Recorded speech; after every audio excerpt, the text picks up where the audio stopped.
Chapter 753. For Sulu, his world had reached its most dangerous moment. This kind of danger had nothing to do with life and death.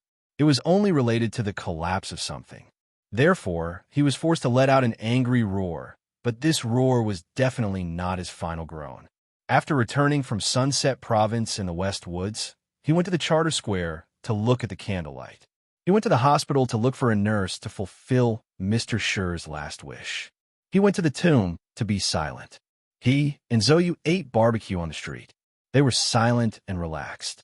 Unexpectedly, he did not go crazy.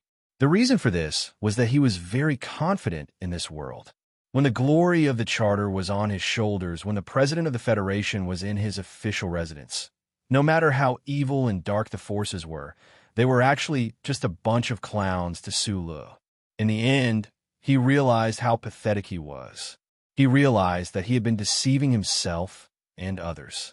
He was actually the saddest clown. If this world could be simply divided into good and bad, he would never have thought that President Pabre was a bad person. The reason why he had such a firm belief was probably because he had never thought, or did not dare to think, or did not want to think at all. He, Shi Qinghai, and many others sincerely wanted to protect this world. It turned out that justice and light would not always prevail in this world. This was also a case of if what they were protecting was justice and light. This was the best era.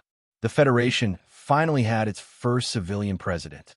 The government and Green Dragon Mountain finally achieved a great reconciliation. Tens of billions of people were motivated and united. The frontline troops were winning one victory after another. But this was also the worst era. The most cold-blooded, ruthless, and dirty political murder. The most ambitious and ruthless plan. The military generals who had guarded the western border for the Federation for many years were ruthlessly sold out to the Empire's fleet. And the people who planned all this were the most important people in the Federation's government and army. It was actually the president who was infinitely loved by the people. Sulu silently looked at the solemn face of the president behind the transparent wall. He thought of many things in a very short time. He vaguely realized that the president did not kill him immediately. Instead, he took the risk to stay and have a face-to-face talk with him. What kind of talk would they have later? What should he insist on? I should probably persevere. Would he say, "Is what you think justice is justice?" These questions could be analyzed in detail. There was no conclusion to the debate. But just like last year in the Empire's White Courtyard, I conducted a psychological analysis of the princess. I am not a moralist. I am a selfish youth who seeks the meaning of life and happiness. What I have defended and will defend is not morality and justice, but what I think is right. Since that is the case, I will naturally persevere and stubbornly continue to be selfish. Only in this way can I be happy. Su Li's thoughts, which were moving at a high speed like the chaotic particles erupting from the crystal engine of a space battleship, flashed through his mind in an extremely stimulating manner, causing him to feel waves of pain between his eyebrows. Then, miraculously, he quickly calmed down, and there was not a trace of anger on his somewhat wooden face. "Mr. President, just now, the two of us were looking at the starry sky above our heads by the window and talking about the hometown of Donglin." Sulu gently stroked the bracelet on his left wrist with his right hand behind his back. He recalled the words signed by Kant on the surface of the bracelet. He looked down at the suede carpet in front of his feet and asked, "You trust me so much, and you trust you so much? You're not afraid that I will find out something and kill you directly on the spot?" President Pabre laughed. His thick lips appeared particularly sincere under the light. "Although you have killed many people, I have never thought that you are a person who likes to kill indiscriminately. Sulu, no matter what, my trust in you has never decreased. So there are 300 fully armed soldiers outside waiting to shoot me into minced meat." Sulu laughed self-deprecatingly. He pointed his finger behind the door and looked out the window. "Even a field army has been pulled into Charter Square. Mr. President, I am flattered by your trust in me. The fact that you can calm down so quickly at this moment really surprises me." President Pabre frowned slightly and looked at him with a smile on his lips. Sulu was silent for a moment. In such a tense and dangerous moment, he sat back down on the leather cultural relic sofa and replied softly, "All the anger of humans comes from their incompetence. If that is the case, why should I be angry? All the anger of humans comes from their incompetence. This sentence is very interesting." President Pabre nodded. He calmly looked at Su Li's face and said, "It seems that you still think that you have enough ability to face all this. Well, I will not comment on this, but since you are calm enough, I think you must want to know the story of us people." Su Li did not answer. "Even if you don't want to know the story, I still have to say it because I really want to convince you through this story." President Pabre smiled slightly. He slowly stroked his broad palms on the table and looked at the spring night outside the window thoughtfully. At this moment, a spring rain fell without warning. It hit the window on the second floor of the president's residence and made a soft pitter-patter sound. Then it was slowly pulled into traces by gravity, and the moisture seeped in through the window. The beautiful rain seemed to know that it was not a good time. It quietly sneaked into the clouds and came to the ground. It kindly moistened the dry and cold air in the room between the men who were hugging each other. In the soft sound of the rain, President Pabre was silent for a moment. He pursed his thick lips and said in a loud voice that was slightly tired and hoarse, "How a person should live their life is a question that everyone has to think about. When I was young and looked at the dark sky above my head on the slag heap of Donglin, the dream I could hold was to get rid of this planet that made it hard to breathe, go to the capital ring to study and work, and then get the immigration quota." Sula listened in silence. His right hand tightly grasped the right pillow of the sofa. He remembered that his dream was to become a warship mechanic or to work in the Capital Rings Motor Company. As time passed, his original dream now seemed so quiet and humble. The story told by the president was very simple. At the beginning, it answered the biggest question in Su Li's heart. If the terrorist radical organization that had been secretly planned for decades and finally gradually controlled the government, and the army was the evil design of the geniuses from the Trinity Association, then President Pabre came from the Donglin region. His life experience seemed to have no connection with the Capital University affiliated high school and the first military academy of the Federation. Why was he involved in such a huge plan? Why were so many geniuses in the Trinity Association willing to shed blood for him, take the blame for him, and block bullets and rumors for him to become the real #1 person in the Federation? That tavern was called Santa Fe. I heard that it was a religious brand from Bermuda. At that time, I only had about 200 Federation coins, but when I passed by that tavern, I still couldn't help but go in and have a drink. Li Jie-du stood aside with a smile and slowly added, "Santa Fe is most famous for the religious blood wine that was smuggled from Bermuda." Yes, that was what I drank at that time. When President Pabre talked about this past, he couldn't help but laugh loudly. He waved his broad palm in front of him and said, "In the end, I drank too much and spent all of my 200 Federation coins. That was half a month's rent for you and your sister-in-law," Li Jie-du said. At that time, because of the pollution case of Shika Pharmaceutical Company, I was fired from the law firm for the first time. My wife and I carried boxes and wandered everywhere. It was rare for me to borrow half a month's rent. I shouldn't have gone to the tavern to get drunk, but I always thought that I continued to do the right thing. Speaking of this, President Pabre's thick eyebrows furrowed. This unpleasant memory had now become a kind of spiritual wealth, but he still didn't forget the impulse and the unique grief and anger of a young man when he stepped into that tavern. He turned his head and stared into Su Li's eyes silently. He said, "Since I did the right thing, why was I only able to live in a small darkroom for 400 Federation coins a month?" The inflation in those 2 years was very high. The conditions of a small darkroom for 400 Federation coins were indeed very poor. Li Jie-du shook his head and added with a smile, while Du Shaoqing, who was standing at the door, still had an indifferent expression on his face and didn't take off his sunglasses. President Pabre looked into Su Li's eyes and said calmly, "Santa Fe is outside the west gate of Capital University, and the first military academy is just 1 street away." A poor lawyer in dire straits didn't dare to go home because he drank all the rent that his wife needed the most. so he could only stay in the tavern and look for opportunities to pick up money on the ground. Of course, this is a joke. Lee Jae-do smiled warmly and said to the president, "You're a bit emotional today. Let me explain." He looked at Su-lu and said calmly, "At the time, the Trinity Association was having a meeting in the tavern.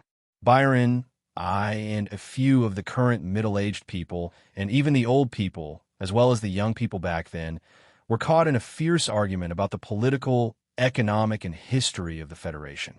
You know, those who are qualified to enter the Trinity Association have enough right to be proud.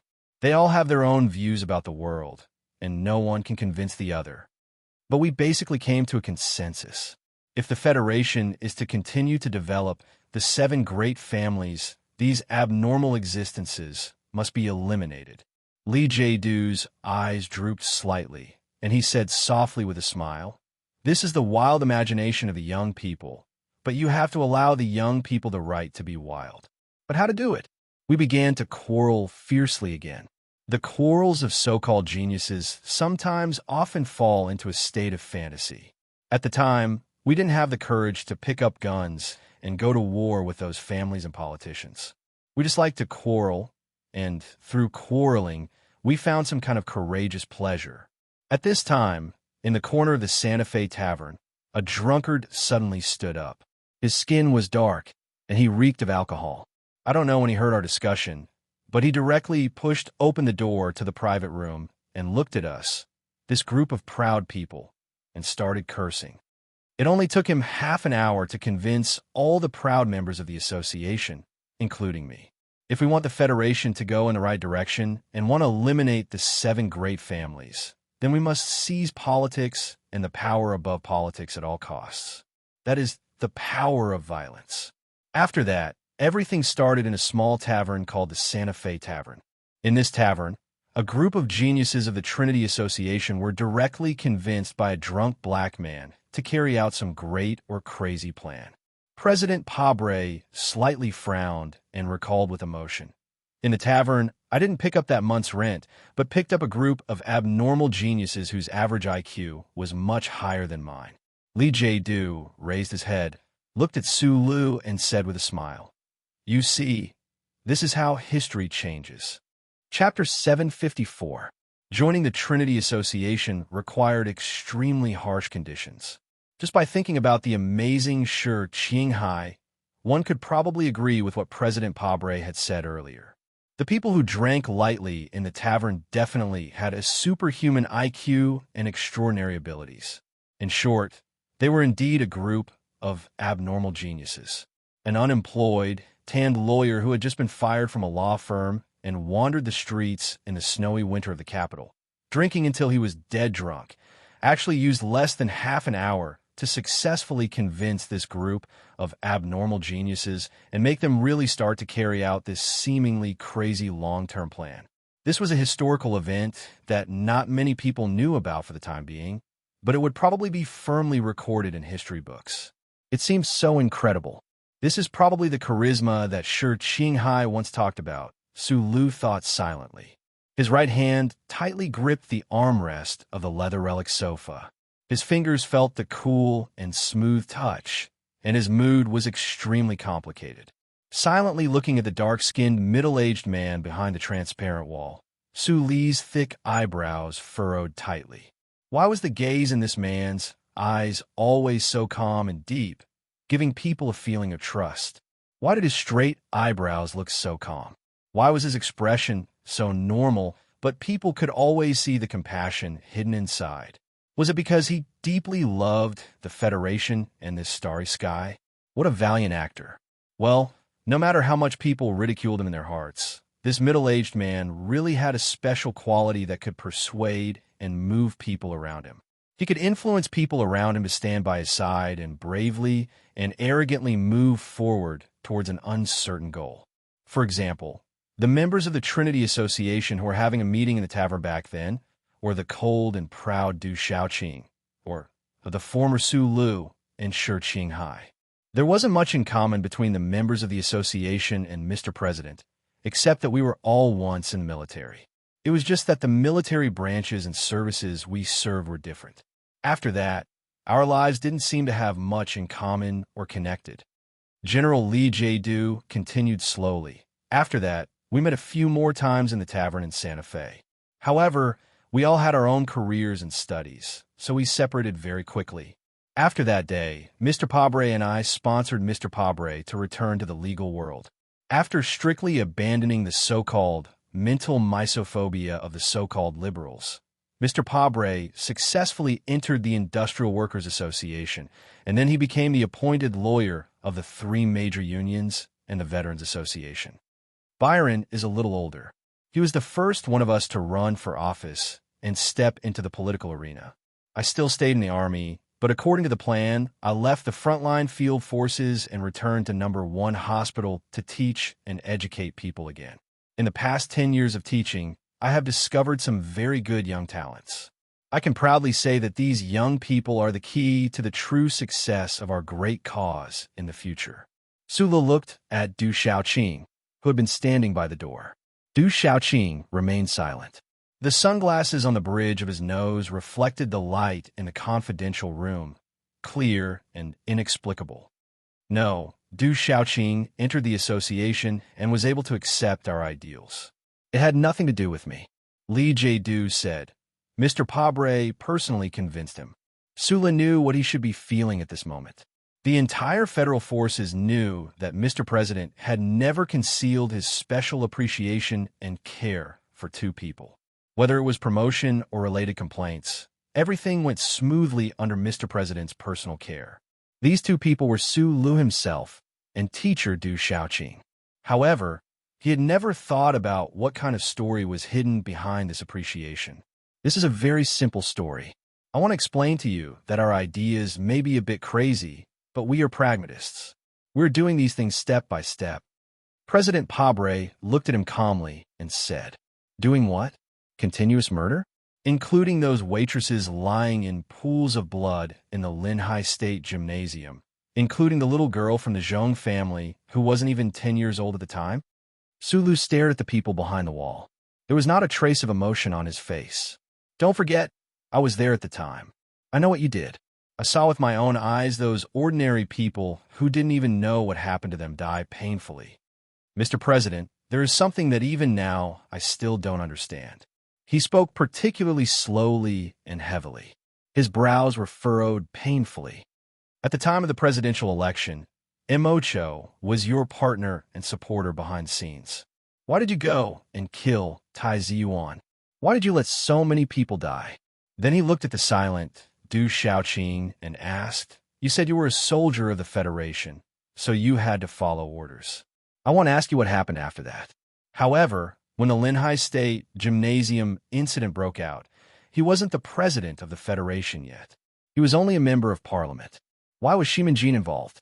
Teacher Du Xiaoqing, can you, in your Iron 7th Division, give an explanation? Du Xiaoqing was still silent. He didn't open his mouth to explain. "I will explain." Du Xiaoqing didn't know at the time. President Pabre looked at the loyal general beside him and continued. "As for the first question, the reason is actually very simple. The Tai family was the most powerful of the 7 families, but it was also the most difficult to see through. Successive governments couldn't even touch its core area. However, this former royal family had the biggest problem. That is, there were very few people. The fact that there was only one heir for several generations. Sometimes people couldn't help but think that maybe this was some kind of punishment and relief from the heavens for the former royal family. The most powerful Tai family of the 7 families was actually the most fragile Tai family.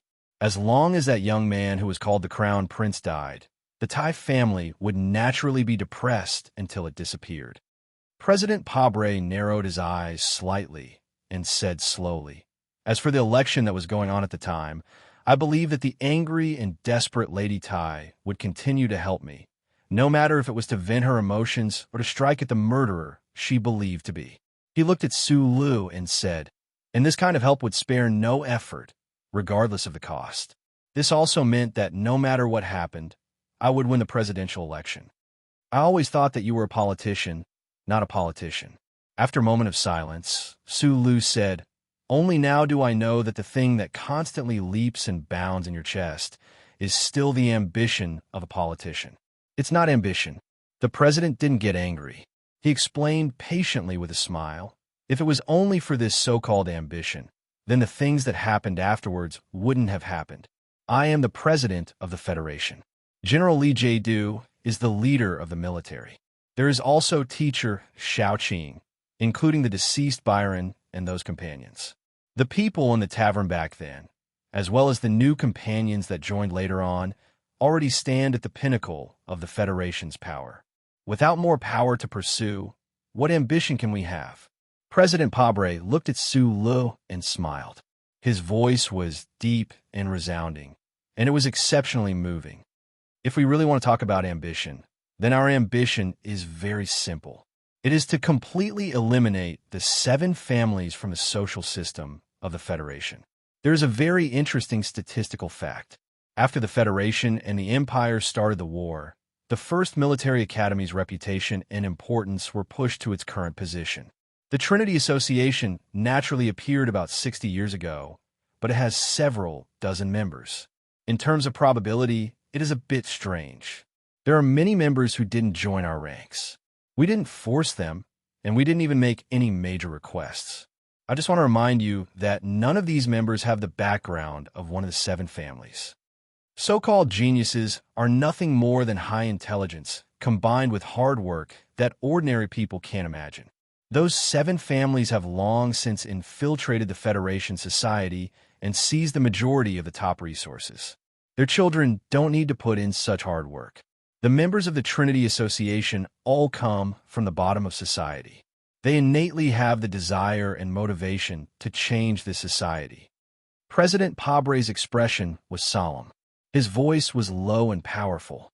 This system, jointly controlled by the 7 families and politicians, has lasted for 3,772 years since the Federation was established. It has lasted for more than 10,000 years since the collapse of the dynasty and the establishment of the Republic. This system has already become rigid and is in the process of decay. The best era? The worst era? No, the saddest thing is that if you look at the source of history, you will find that all the eras are exactly the same. There is no progress, no development, just a quagmire where everyone is squeezed together and breathing with difficulty. Meanwhile, generation after generation of people with intelligence and creativity will gradually sink into this great quagmire and then die. In the past, there were people who tried to change all of this. For example, those governments that had already been forgotten by the people, for example, that president who was assassinated. Well, death is eternal in the end, the most frightening thing. So, those predecessors and the government were forced to make concessions before the blood and turmoil. A faint mocking smile appeared on President Pabre's face. Then, it quickly disappeared, turning into a sentence that smashed into the ground with a muffled sound. Because of historical reasons, the people of the past didn't find a way to directly confront those 7 families. Now, because of the opportunity of history, this method, or power, has already been firmly grasped in our hands. You're talking about the army, Sulu asked. President Pabre used silence instead of acknowledgement. In the history of the Federation, the army had always been a marginalized and extremely weak group. Because the Federation had no enemies in the universe, the politicians who had ideas always seemed to be so restrained when facing the 7 behemoths. However, because of the appearance of the people of the Empire, the Federal Army rapidly expanded and became powerful in the first few decades of the 37th constitutional calendar. Finally, it became a powerful force that could stand on the political stage independently. Sulu rubbed his forehead hard and couldn't speak for a long time. The people who controlled the Federation government were actually a group of staunch George Carlin activists. This world was too crazy. He seemed to see the terrifying scene of the Federation's major cities and enterprises being vigilantly guarded by armed soldiers in the future or a few years later. He tightly furrowed his brows. After a long silence, he said, "In Philadelphia, the old man once told me that he went to the Empire and returned to the Federation. He burned his life and every drop of blood to protect the existence of the Federation. It was because he firmly believed that the Federation was a better system than the Empire, and that the people who lived here were happier than the people of the Empire. General Lee Jae-do, behind the transparent wall, raised his eyebrows slightly and looked at him. I also think so. Putting aside the relationship of birth and blood, the relationship of invasion and anti-invasion, I fight for the Federation precisely because of this. Su Lu raised his head and looked at the president behind the wall. He said seriously, "Your ideals may be respected and even worshipped by many people of the Federation and the young students of the future, but if the government is really used to relying on the military to solve its internal affairs like a drug, your government will become a military government. You may succeed, but you will fail in the end." President Pabre was silent for a moment and then replied, "I understand your worries, but please believe me. I am not Nanshui. We are not the people of Green Dragon Mountain. We are very calm." Calm?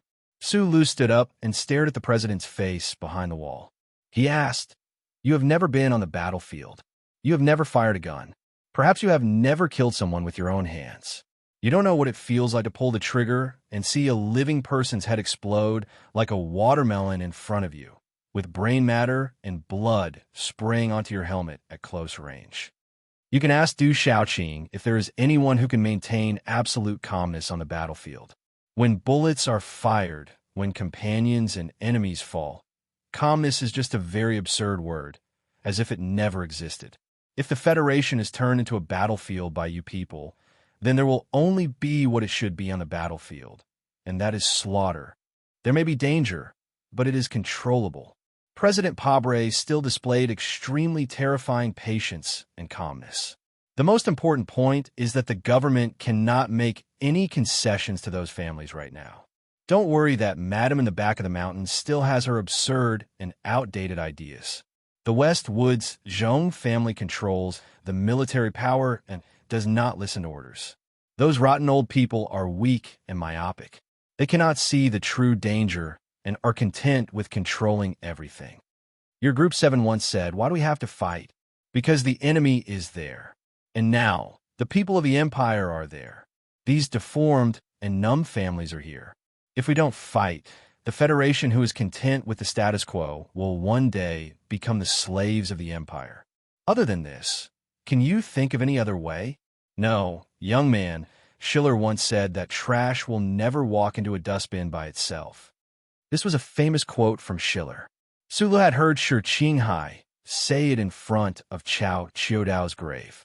Later, Shi Qinghai rushed into the dustbin like Parliament Hill in order to clean up the trash and died in the square. Hearing the president say this now, he felt terrible, as if he had swallowed a fly. His face was a little pale, and he took 2 steps toward the wall in front of him. He lowered his voice and said angrily, "I don't like the term young man. This is the reason you killed Zhong Suehu? Because the West Woods Zhong family did not listen to the Federation? Because you want to gather your forces to fight against the Empire?" Su Lu stared at the president and the other 2 behind the transparent wall and said angrily, "But that guy's been fighting the Empire in the West Woods for more than 10 years. When the Tiger was fighting on the front line, what were you doing? General Lee Jae-do, you used the pressure of the god of war Halo as an excuse to hide in the First Academy, to teach and cultivate the ambitious successor. Du Xiaoqing, you were practicing. You repeated the practice day after day, cursing the student who is the real hero behind his back. And what about you, Mr. President? You kept on going to court to build your reputation, running for parliament, and making those touching but fucking useless speeches." Su Lu faced the transparent and cold wall and said with a hoarse voice, "You gave the ancient clock to the Empire's fleet, and you killed him. This is betrayal. This is betrayal." Chapter 755. President Pabre, who was the most eloquent when he was a lawyer, whose speech was the most touching after he participated in politics, and who was still able to speak calmly and clearly at such a moment, finally quieted down for the first time after Su Lu's question. Between his thick eyebrows, in his exceptionally firm eyes, there was a faint trace of sadness. Was it because he would occasionally think of the fireworks in the Night Scorpion Nebula and feel guilty? Noticing the president's expression, Su Li's lips moved slightly. He wanted to say something, but in the end he could only helplessly and sadly spread out his hands. He had heard the president mention that at the dinner at the official residence, the president and Zhong Sugu had a fierce argument at the dinner table. The two people had very different views on many things regarding the invasion of the empire. Zhong Sugu was wary of the Federation government's attempt to weaken the local military forces in the West Woods and did not agree that the 4th Military Region should be the main force to attack the empire under the current circumstances. It was probably after this argument that President Pabre finally made up his mind. He officially put the conspiracy plan that had been in motion for a long time and was only waiting for approval on the stage with space as the backdrop. It turned out that it was a last supper. Su Lu stood alone on the other side of the transparent wall, his hands weakly spread out beside his body. When he killed Macklin and was locked up in the military prison of Qingsheng, the old man was still fishing in Philadelphia and had never seen him. The entire Federation was silent, and the leaders of the 7 major families wanted him dead immediately.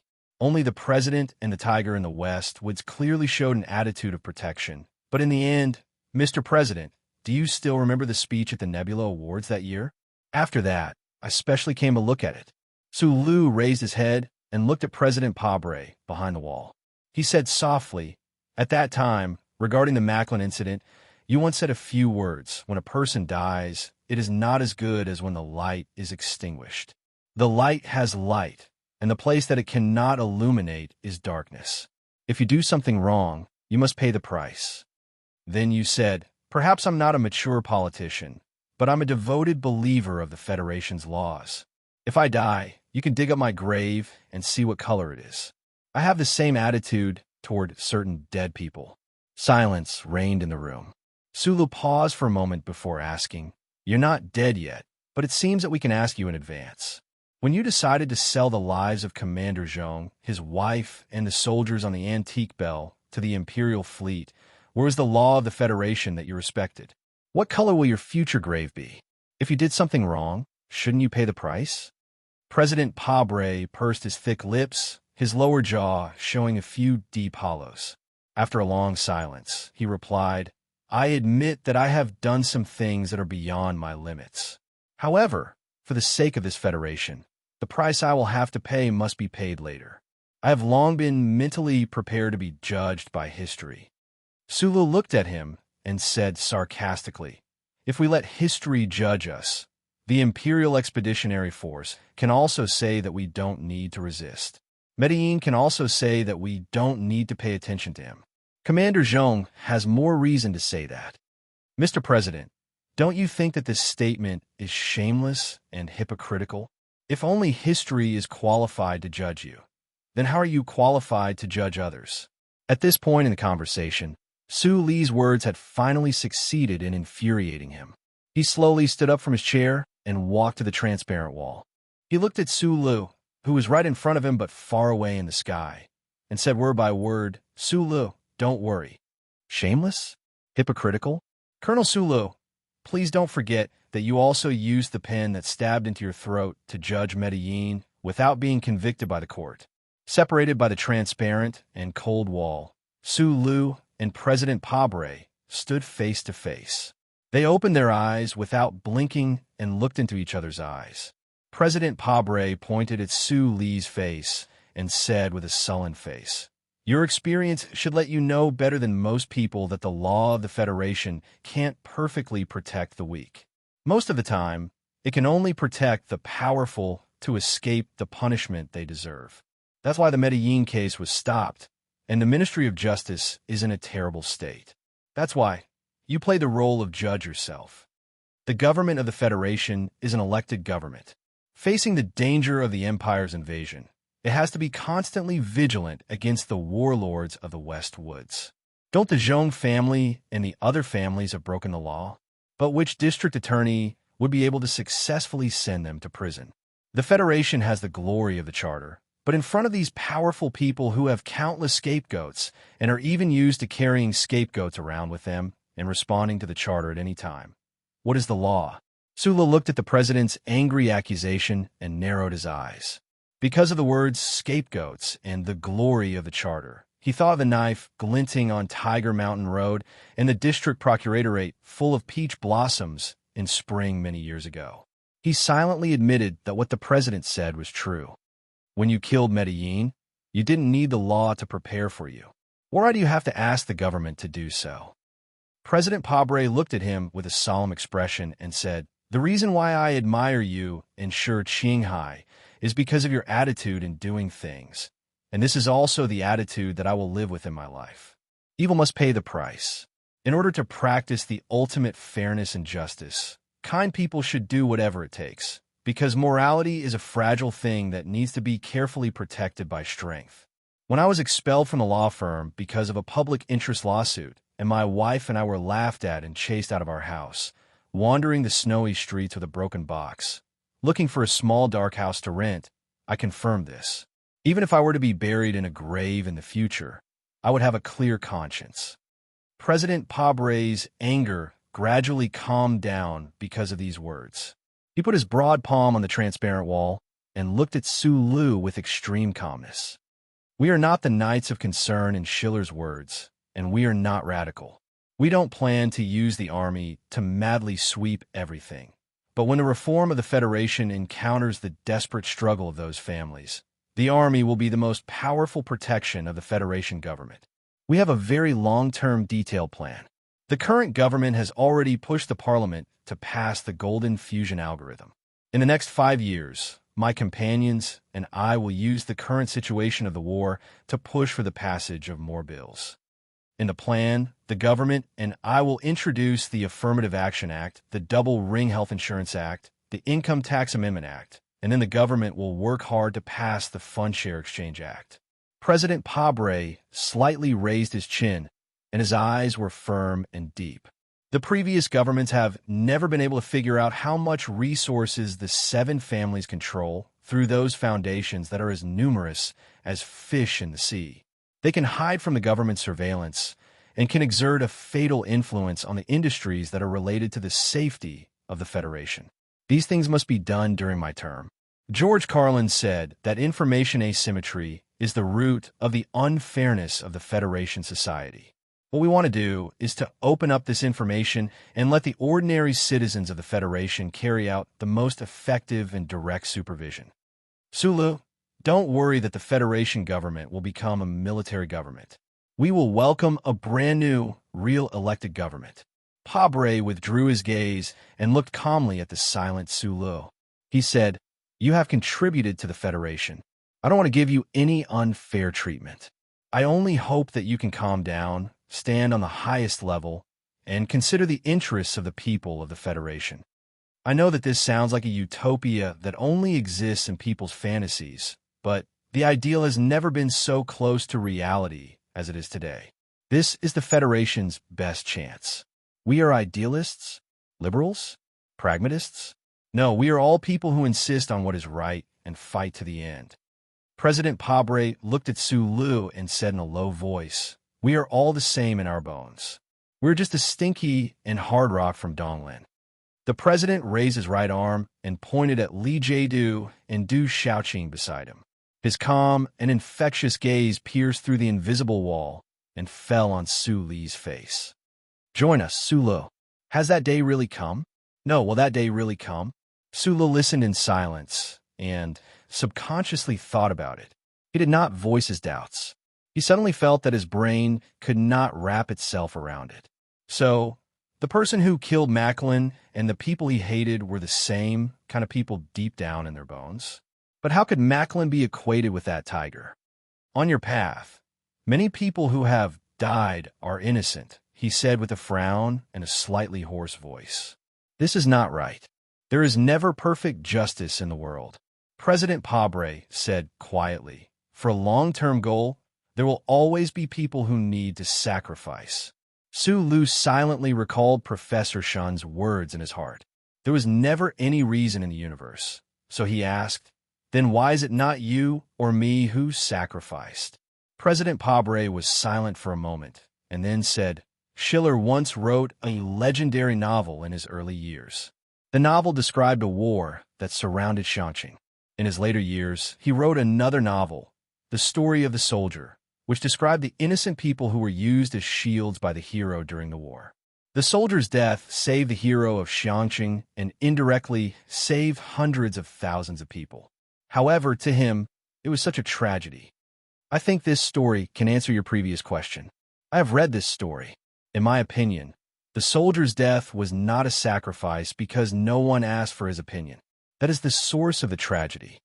Sulu narrowed his eyes and said, similarly, you did not ask the waitress in the Linhai State Gymnasium whether the soldiers of the West Woods on the ancient bell were willing to die for your grand plan.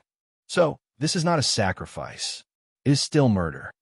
Then, in the Golden Foundation building, those special task force agents who died under the guns of you and Shi Qinghai, should they be considered as sacrifices, or were they murdered by you? President Pabre's eyes suddenly became extremely sharp, and the pressure was enough to stare into Su Li's eyes.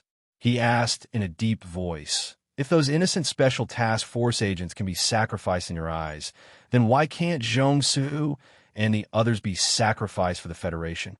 This was a very sharp and direct interrogation. Su Lu narrowed his eyes and suddenly contracted his pupils. After a long silence, he tightly pursed his lips and looked up. He said, a few years ago, on the Iron Tower, I once said to a girl that the justice that needs to be obtained by sacrificing innocent people is not justice. Then what is the difference between us and you? The difference is that Shi Qinghai and I have never had the subjective intention to harm innocent people, including those special task force agents in the Golden Foundation building. Maybe this sounds like sophistry to you, because whether there is subjective intention or not, the result is the same death. But just like what I thought in the Snow Queen Charter Square, I always insist that the motive is more important than the result. Chapter 756. Motives, Results, Fairness, and Justice. President Pabre frowned and stared into his eyes. Before I decided to pardon you, Lady Tai wanted to kill you. The master of the Li family wanted to kill you, and even the two justices of the Supreme Court expressed their opposition. What do you think the Federation's fairness and justice was at that time? Mr. President, you are the most outstanding orator in the Federation. I don't expect to be able to convince you of anything. I only hope to be able to convince myself. After a pause, Su Lu said, I've already said too much tonight, even more than what I usually say in a month. Let's stop here for now. Although he stopped here, he still frowned and continued to speak. Looking at the people behind the transparent wall, he sighed emotionally. I was prepared to get married, but it looks like I won't be able to in a short time. It's also possible that I won't be able to get married for the rest of my life. I'm really a bit disappointed. He looked at Li Jiedu and asked, what would your father think? What would your son think if he did? With a sliver of complicated emotion, he looked at President Pabre and asked, do you really know who George Carlin is? It's easy to think of the meeting room in prison. He gently patted the transparent wall in front of him and said, it's just that I can't be sure at the moment whether I'm the prisoner or you guys. In the end, Su Lu said, you can shoot now. The top-secret phone in the confidential room of the official residence rang. President Pabre picked up the receiver and listened silently. He could faintly hear words like second sequence. It looked like this call was from the Bureau of Proclamation. After hanging up the phone, President Pabre looked at Su Lu quietly for a long time. Suddenly, he said, I never wanted to execute you. The Federation government will arrest you as a fugitive and put you on trial. Back then, the Bureau of Proclamation and the West Woods military district's arrest in the West Woods never stopped. And you probably haven't forgotten the warrant for your arrest. Because of the appearance of the marshal, I haven't had time to issue an official pardon. Following the silent order, the special elite soldiers who had been silently waiting in the corridor on the second floor of the presidential residence for a long time began to move. In the shortest amount of time, they broke through the two wooden doors that had long been listed as cultural relics. There was a loud boom.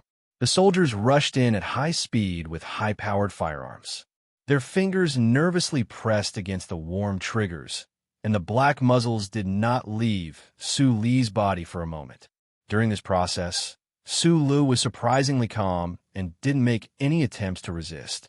because he knew that as long as he made any movement that would arouse the suspicion of these soldiers, they would definitely not hesitate to shoot at him. Perhaps the people behind the transparent wall were waiting for his resistance, because the Federation government needed a reason to execute him, so he couldn't give them a reason. Sulu silently raised his hands and allowed these elite Special Forces soldiers to rush in front of him. He twisted his arms and fastened the super-strong wrist restraints. His ankles were closed with heavy metal positioning valves. Then he was tied layer by layer to a special metal frame like S3's special product, Zongzi. The metal frame moved horizontally and vertically like a cross. The cold and thick frame pressed tightly against his spine.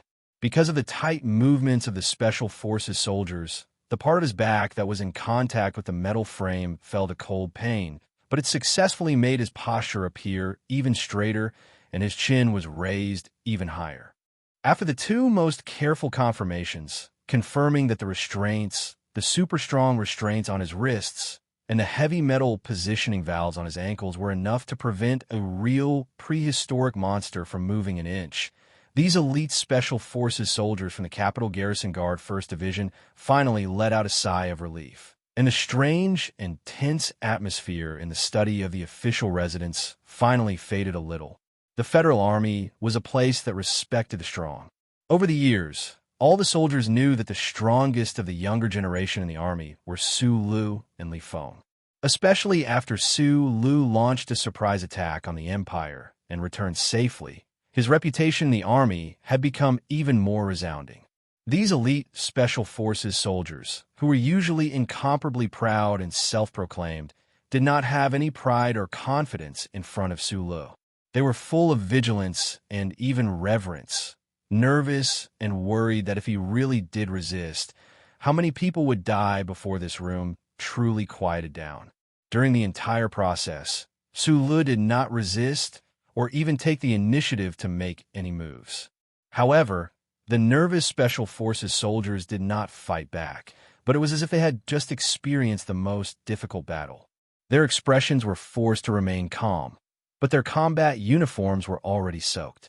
Before being pushed out of the severely damaged door of the study, Su Lu, who was tightly bound to the metal cross, narrowed his eyes and looked at the cup of jasmine tea on the table from the corner of his eyes.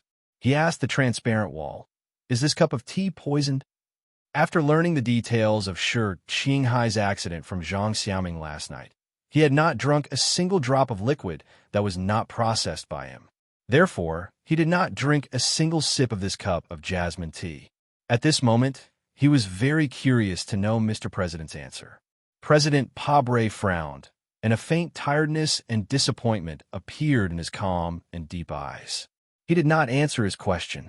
Because of his silence, Su Li's slightly narrowed eyes also showed a faint tiredness and disappointment. The high-authority communication system on the desk continued to send out reports. Su Lu had been escorted out of the corridor, downstairs, and onto the lawn. He had been escorted into a specially modified armored vehicle and was then handed over to the Iron 7th Division stationed on the west side of the square. The transparent wall between the study and the confidential room of the president's official residence had been retracted back into the structure of the building. President Pabre, Li Jiedu, and Du Xiaoqing listened to the voice from the desk in silence. After a moment, Li Jiedu looked up and calmly looked at Mr. President's dark and tired face. "I know what you want to say." President Pabre frowned slightly and said, "This young man is not an ordinary person. He is the successor personally chosen by the general. He is a hero in the hearts of the people of the Federation. He is not an ordinary person. You can't just casually kill him." Li Jiedu frowned slightly and was about to raise his objection. President Pabre raised his hand to stop him and continued to explain in a deep voice, "If he dies like this, aren't you worried that the soldiers in the army will be suspicious and disheartened? And because of the Parliament Hill and Lake, those families have already begun to be wary of us. If Su Lu really dies, Lady Tai and the old people like Liyuan Palace will definitely use this as an excuse to do something that we don't want to see. The most important thing is..." Mr. President stood up and lowered his head to adjust the bow tie on his neck. He calmly said, "Before the operation just now, I received a call from Director Chui. The Federal Central Computer has already issued the third sequence of security warnings. This warning is aimed directly at Sulo." He raised his head and narrowed his eyes slightly. "This is the problem of the first sequence of security that you have been investigating. I have been thinking, if the Federal Central Computer believes that Su Lu is so important to the Federation, then it would be the greatest irresponsibility to the Federation for us to casually end his life." General Li Jae-do silently thought for a moment. He smiled and shook his head. After whispering a few words, he left the study of the official residence with Du Shaoqing. The two wooden doors of the study had long been broken. The curtains that were tied to the door locked by Su Lu with professional skills did indeed firmly secure the position of the lock. However, there was no way to prevent the special forces from directly smashing two large holes in the door. President Pabre sat behind the desk. Looking at the two holes and the clear and sharp old wood stubble, he unconsciously frowned and fell into a strange silence. He was the most powerful man in the Federation. However, when he sat alone in the study and could no longer see the young man he had always felt familiar with, for some reason, he felt a little lonely. The lonely silence lasted for a long time until Bryn, the director of the office, walked in cautiously. President Pabre didn't seem to hear what he said clearly. He subconsciously nodded and then got up to leave. Before leaving the study, he looked at the cup of jasmine tea on the table and suddenly stopped. He picked up the already cold tea and took a big sip. He felt a lot calmer at MR. President pushed open the bedroom door, but was greeted with a loud slap in the face. He was a little tired and didn't react. He only had time to slightly move his body so that the angry and disappointed palm hit the bottom of his face. Then, when the palm fell again, he forcefully grabbed the other person's hand. "What are you doing?" President Pabre stared into his wife's eyes and asked in shock. "Su Lu is a good young man. You can't do this." The president's wife's face was full of tears. Her makeup was a mess, revealing the wrinkles at the corners of her eyes. It was very obvious that she didn't sleep at all tonight. She lowered her voice and cried out with great pain. "He was caught by you to save you. Are you letting him down? Are you letting your conscience down?" President Pabre felt a numbing sensation surge into his mind. He stared angrily into his wife's eyes and roared like an enraged lion. "You don't understand anything. You don't understand." "What don't I understand?" The president's wife angrily pulled back her hand and said sorrowfully, "You know Li Jae-do's personality. Back then, I cooked noodles for you every night. I also know his personality. He will definitely kill Su Lu immediately. He will kill him immediately." President Pabre furrowed his brows tightly. His brows were like the Chinese character Sichuan, like a river with an unknown destination. He knew that his wife was telling the truth, and he didn't want to think about whether he was pretending not to know or tacitly admitting that this had happened. At this time, the president's wife didn't notice that their poor autistic daughter was staring at them from the door. Padil's light brown eyes were filled with sadness and disappointment. She was no longer innocent. Chapter 757. Li Jae-do and Du Shaoqing walked out of the official residence and were greeted by several officers with solemn expressions. These officers were from several powerful forces near the capital special district. They shared a common trait with Du Shaoqing, which was that they were young and sharp, with stars shining on their epaulets. The young generals saluted their teachers, their eyes burning with calmness. Although they knew that this spring night was not a real operation, there was no doubt that it was the prelude to a major change. They followed the great statesman in the official residence and had stepped onto the stage of history, so they would never leave before the curtain fell on their lives. After a brief conversation and briefing, the generals led their direct subordinates and quickly left. Only Li Jae-do and Du Shaoqing were left on the lawn. After a short silence, General Li Jae-do frowned slightly. Looking at the street that had returned to normal, he said, "Actually, Mr. President's concerns were just reasons he found for himself. To kill or not to kill is just a matter of thought. Sometimes, You don't need to think too much." Du Xiaoqing did not respond. He put on his sunglasses and remained silent. In fact, this night, he and his Iron 7th Division took on the most critical task of arresting Su Lu. However, after entering the official residence, he did not say a word. Li Jiedu glanced at him and said with a smile, "It is indeed a very difficult decision to destroy the passionate, naive, and hot-blooded version of myself when I was young." The meaning of this sentence was obvious. In his opinion, President Pabre did not agree to execute Su Lu immediately. It had nothing to do with the danger that those families might take advantage of the situation. It even had nothing to do with Su Li's puzzling first-order authority in the charter. It was purely because of the emotions of the current him looking at the past him. No matter how experienced and calm a schemer was, there was a period when they were young where they were passionate, naive, and often hot-blooded and angry.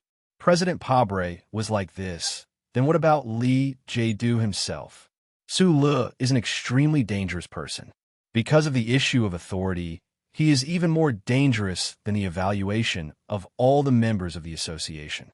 In my opinion, he is even more dangerous than the hidden forces of the 7 families. Because his danger is too direct. General Li Jiedu continued expressionlessly. Our cause cannot bear this kind of risk. In the face of simple and direct violence, we cannot retreat in the slightest. Du Xiaoqing, take care of this matter. He looked at Du Xiaoqing and said, "Don't think too much about the impact. As long as we leave the area of the president's official residence and the square, we can find a suitable reason for any accidental death." The sunglasses on Du Xiaoqing's nose reflected the dim light of the official residence in the spring night.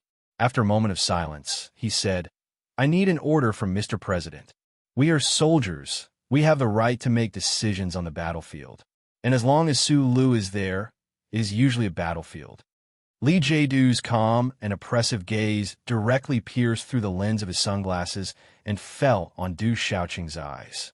He continued, "Killing a hero of the Federation who is deeply loved by the people is a crime that is destined to be written in history. If you insist that the president give the order directly, then it is equivalent to you convicting him in advance."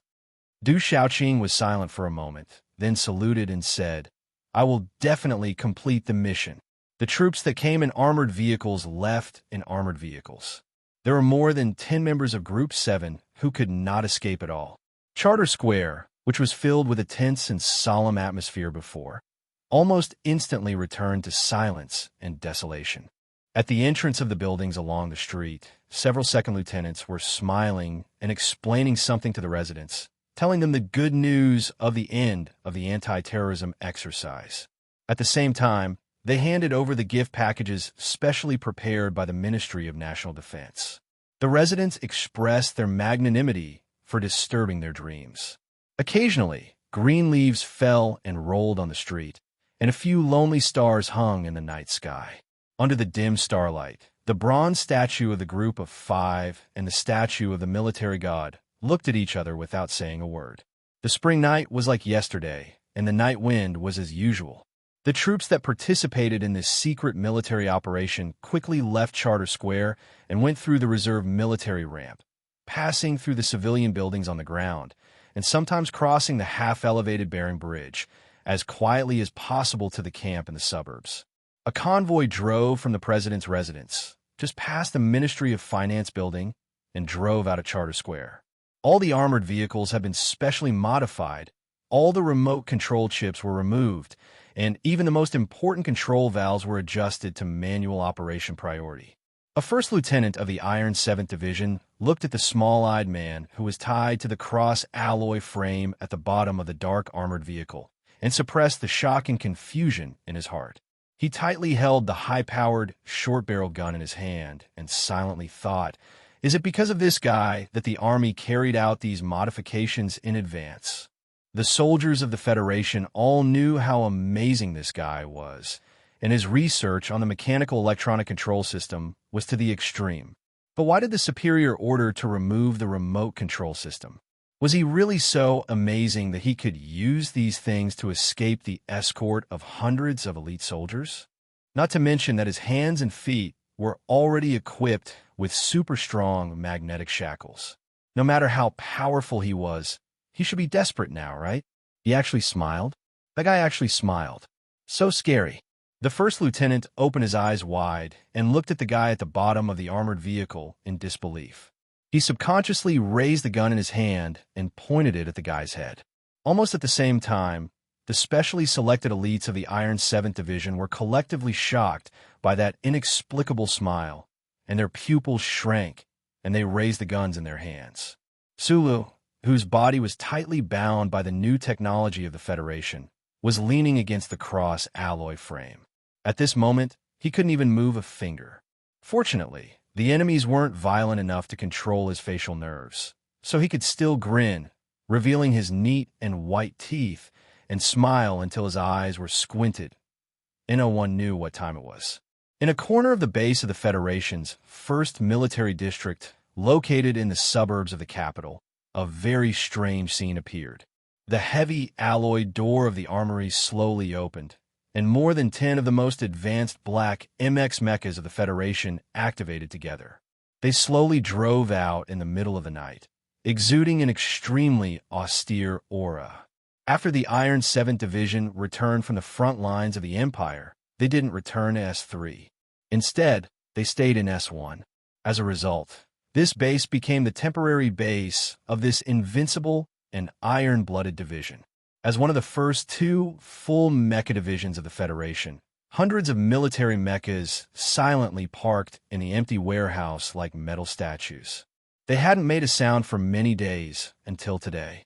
The officer of the logistics department of the division looked at the black MX mechas that disappeared into the night like ghosts. He couldn't help but frown and shake his head. He lowered his head and quickly sketched out the relevant procedures with a digital pen. His heart was filled with countless questions and shock, but because of the strict military discipline, he didn't dare to ask.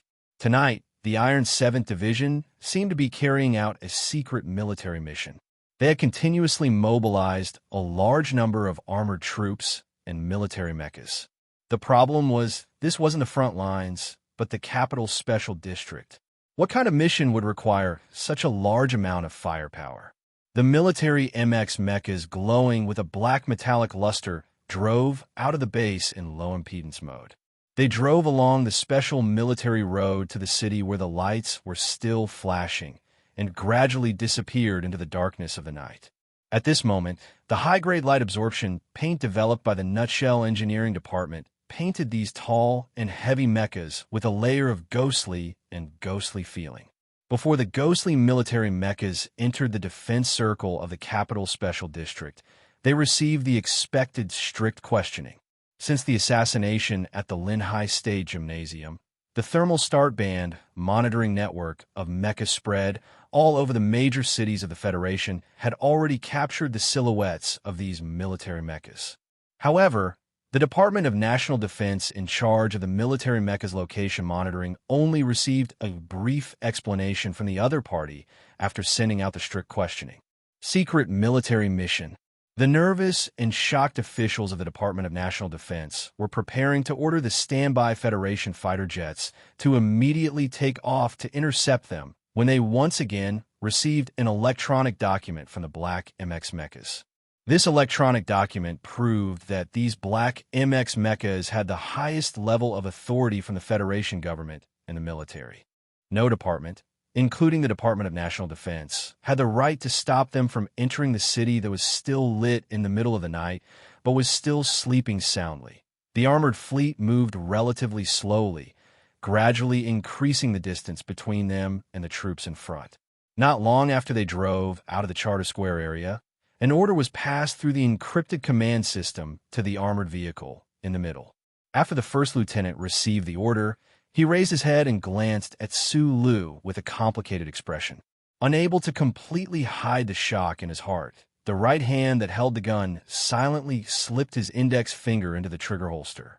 He couldn't understand this unbelievable order. The officer tied to the alloy frame was a hero of the Federation with outstanding military achievements, the successor personally chosen by the war god, the role model and idol in the hearts of countless Federation soldiers. But in the end, he was going to be executed by himself on the spot. As an officer of the Iron 7th Division, he had executed many incomprehensible orders on the battlefield. Later on, facts continuously proved that this approach was correct. Not to mention, the order he received tonight was directly from his commander. The first lieutenant and his companions looked at each other and saw the shock and uneasiness in each other's eyes. The Iron 7th Division had always been known for its strict discipline. From the commander Du Shaoqing to the most common logistician, they had the strictest self-requirements on the battlefield. They were cold, proud, stubborn, and strong. To be able to make an officer of the Iron 7th Division feel shocked, uneasy, and even confused when facing an order from a superior as the target of execution, Su Le should feel very comforted. "Colonel Su Le, I'm sorry." The first lieutenant swallowed hard and looked at the bottom of the car. He raised the gun in his hand and aimed it at the person tied to the cross. Chapter 758. The muzzle was raised, then lowered. In the end, the lieutenant and the officer beside him did not pull the trigger. Su Le, who should have felt comforted by their hesitation, should feel even more comforted. Although the people in the military were used to seeing life and death, when faced with someone like Su Le, they still could not so easily decide his life and death. Probably sensing that something had happened in the car, the 20 or so armored vehicles that were slowly moving forward stopped in a small square in the middle of an empty commercial building. The door of the car opened, and an officer of the Iron 7th Division walked in with a cold expression. After confirming the situation, he frowned and stared at the lieutenant who had been specially chosen to carry out the mission. He coldly said, "If you don't have a good reason, I think the commander will be very satisfied with your previous actions." Hearing the word commander, the lieutenant, who had put down his gun, began to breathe rapidly. His eyes were bloodshot from the struggle. He laughed somewhat self-deprecatingly and slowly said, "Back then at Yellow Mountain Ridge, I was only a squad leader. If it wasn't for Colonel Su Le controlling the MX, my entire squad would have been trampled in a meat paste by the Empire's mechas." The lieutenant shook his head and calmly said, "Sir, I'm very sorry, but I can't do it." The high-ranking officer was silent for a moment. He waved his hand and signaled for the officer behind him to drag the lieutenant out. After a moment of silence, he suddenly raised his head and looked at Su Le with a cold gaze. "Instructor, we are soldiers.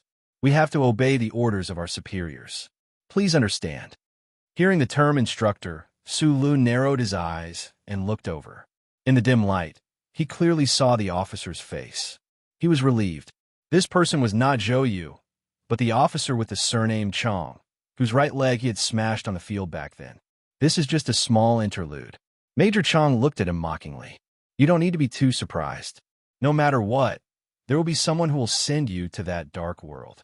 No one will allow you to walk out of this armored vehicle."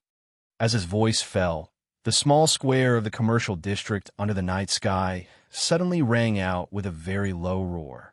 These low, rumbling sounds came from the darkness between the buildings, shaking people's eardrums, shaking the ground slightly, and shaking the billboards on the street as if they were being blown by a strong wind, extremely uneasy. Major Chong frowned as he looked out. At the same time, the soldiers of the Iron 7th Division on the armored vehicles also looked out warily. For them, who had been through hundreds of battles on the battlefield, this sound was all too familiar. Every time the smoke rose and the Empire's bullets rained down, as long as they heard this low rumble, they would feel much calmer and more confident. This was because this was the unique rumble of the dual engines of the Federation's military MX mecha. However, as they were carrying out a secret military mission tonight, when they heard this familiar rumble of mecha engines, their hearts were filled with infinite nervousness. This was because in the original plan, not a single mecha from the Iron 7th Division had been mobilized. Then, where did these mecha coming from in the darkness of the night come from? The officers inside and outside the armored vehicle that Su Le was in, as well as the few officers who knew the details of tonight's mission, very naturally connected the dots. They abruptly became alert and quickly ordered the entire fleet to enter a strategic state. Everyone knew that Su Le was the designer of the MX mecha, and the 17th Armor Division he was in along with the Iron 7th Division, were the only two divisions of the Federation military that were fully integrated with mecha. Could it be that these mecha lurking in the darkness, approaching at high speed, were from the 17th Armored Division? More than 10 completely black military MX mecha suddenly appeared from the darkness of the night like specters. From the streets and alleys surrounding the small square, they charged towards the fleet at high speed. The group of black mecha that had already transformed into their human forms were silent and solemn, instantly transforming from specters into invincible steel giants. The armored combat team of the Iron 7th Division felt as if those black shadows that were far taller than the streetlights were a tangible fear that enveloped their hearts and loomed over their heads. At this moment, they felt as if they had returned to the battlefield on Planet 3320-5460, where the flames of war raged. No, it was even scarier than that, because they were facing the most powerful MX mecha of the Federation. What made the soldiers of the Iron 7th Division feel the most incomparably cold was that, due to the special requirements of tonight's secret military mission, all of the armored vehicles' remote control systems and automatic fire systems had been modified. In this extremely short period of time, there was no way they could make an effective response at all. Identity confirmed. Identity confirmed. The communications officer of the armored combat team shouted at the mecha charging at them at high speed through the system. At the same time, he quickly activated the battlefield identification system. Major Chong solemnly stared at the command terminal on his wrist. After a few seconds, his expression suddenly relaxed. The Black MX mecha still didn't slow down their charging speed, nor did they respond to the call of the Iron 7th Division. However, the MX mecha quickly transmitted a series of codes into the identification system. Every division of the Federation had their own unique battlefield codes. According to the chaotic operation mode developed by the Federal Academy of Science, the codes were automatically updated 24 hours a day. This kind of top-secret code could only be fully matched by the people of the division. Even the high-ranking departments of the Department of National Defense couldn't copy this code before the complete battlefield system was activated. Major Chong was very sure that this group of black mecha that had appeared out of the darkness was the mecha of the Iron 7 Division. He immediately ordered all the combat personnel to stop attacking to prevent the absurd scene of them fighting each other. Thick confusion and doubt surged into his mind. When had the division sent a group of black mecha over? Why did the pilots not respond to his own shouts in the system? Most importantly, what were they here for? From the corner of his eye, he saw Su Lu tied to an alloy frame in the dark corner of the armored vehicle. Major Chong vaguely guessed the answer. He couldn't help but frown.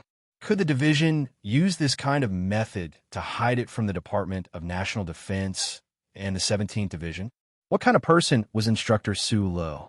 Why did they mobilize so many mecha to kill him? At that time, the situation had changed so quickly that no one had time to keep up with it. Naturally, there was no time to think. Less than 3 seconds after the Iron 7 Division's armored vehicles received the order not to shoot, more than 10 black MXs from the surrounding streets rushed into the small square where the armored vehicles were located. The black mecha at the front raised its heavy mechanical arm without hesitation and smashed it down viciously at one of the armored vehicles. With a loud boom, the soft tracks of the armored vehicle were shattered into pieces. Smoke and dust shot out from the bottom of the vehicle as if it was about to fly. In fact, after being struck by the black mecha, the sturdy cabin of the armored vehicle was suddenly flattened and then stubbornly sprang up from the ground. It really did look like a small spaceship that was about to take off. The officers of the Iron 7th Division in the armored vehicle were knocked out of the cabin. Their bodies were bruised all over. Although there were no fatal injuries, they were still a little dazed by the terrifying attack. Especially Major Chong, who was sent flying by the shock wave to the side of the street next to a trash can. He stared in shock at the tall black mecha not far in front of him. He thought to himself that even if it was an act to hide from the investigation, these mecha were too dangerous. Under the heavy blow of the black mecha's mechanical arm, although the sturdy armored vehicle was severely deformed, it surprisingly didn't fall apart. Only the most fragile part of the armor at the top of the vehicle was torn apart by the tremendous force. With a second heavy blow from the black mecha, the crack was directly torn apart. The deformed armor plate flew miserably far away and landed heavily on the street with a muffled thud. Sulu, who was tied tightly to the metal frame, fell heavily and landed on the ground. There was a bloody cut on the side of his face. Suddenly, he found that the armor plate on top of his head had disappeared. He couldn't help but squint. The sparse stars in the night sky. He hadn't seen them for only a few hours, but it felt like centuries had passed. The two moons were nowhere to be seen. Could it be that you couldn't bear to watch this vicious massacre? The black MX mecha stood in front of the armored vehicle. It was like a giant looking down coldly at the toy car that a child was riding in. If it wanted to, it could trample this toy car into pieces at any time. With a sharp sound, a sharp alloy blade popped out from the front end of the black mech's right arm. The blade spun quickly, emitting a cold light.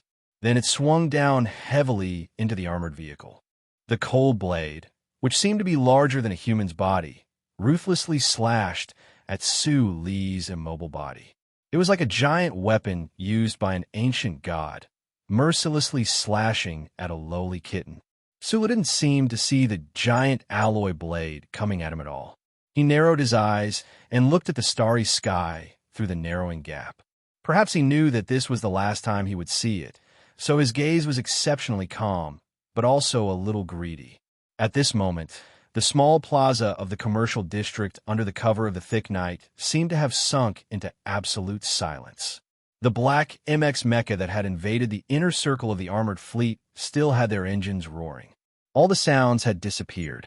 The soldiers of the Iron 7 Division had complicated expressions as they looked at the heavily damaged armored vehicle and the gleam of the alloy blade that shone with a desolate light in the night. They knew that someone was about to die. They roughly understood that the story of a certain hero would end tonight. The heavy alloy blade of the mecha slid past Su Li's eyes, past the tip of his nose, and then viciously slashed between his legs, sending up a spray of unusually bright sparks. No one could describe the accuracy of this attack, or rather, the precision of this attack. The difficulty of this attack was like a person holding a kitchen knife and accurately slicing sesame seeds on a chopping board into two perfect semicircles. If one considered that this kind of operation was done by a clumsy mecha from the conventional concept, one could imagine the fearsomeness of this attack. Even Su Lu himself would not be able to execute such a perfect attack at any time and place. Then came two crisp sounds. The tall black MX was like a cold killer, swinging its alloy blade into the armored vehicle, accurately chopping at the hard joints of the alloy frame. No matter how strong the shackles were, in front of the black mecha's heavy and crazy chopping, they were as fragile as a young girl's straw bracelet. Sulu narrowed his eyes and took a deep breath. His chest suddenly rose and fell. The layers of restraints on his body instantly tore apart with a hiss.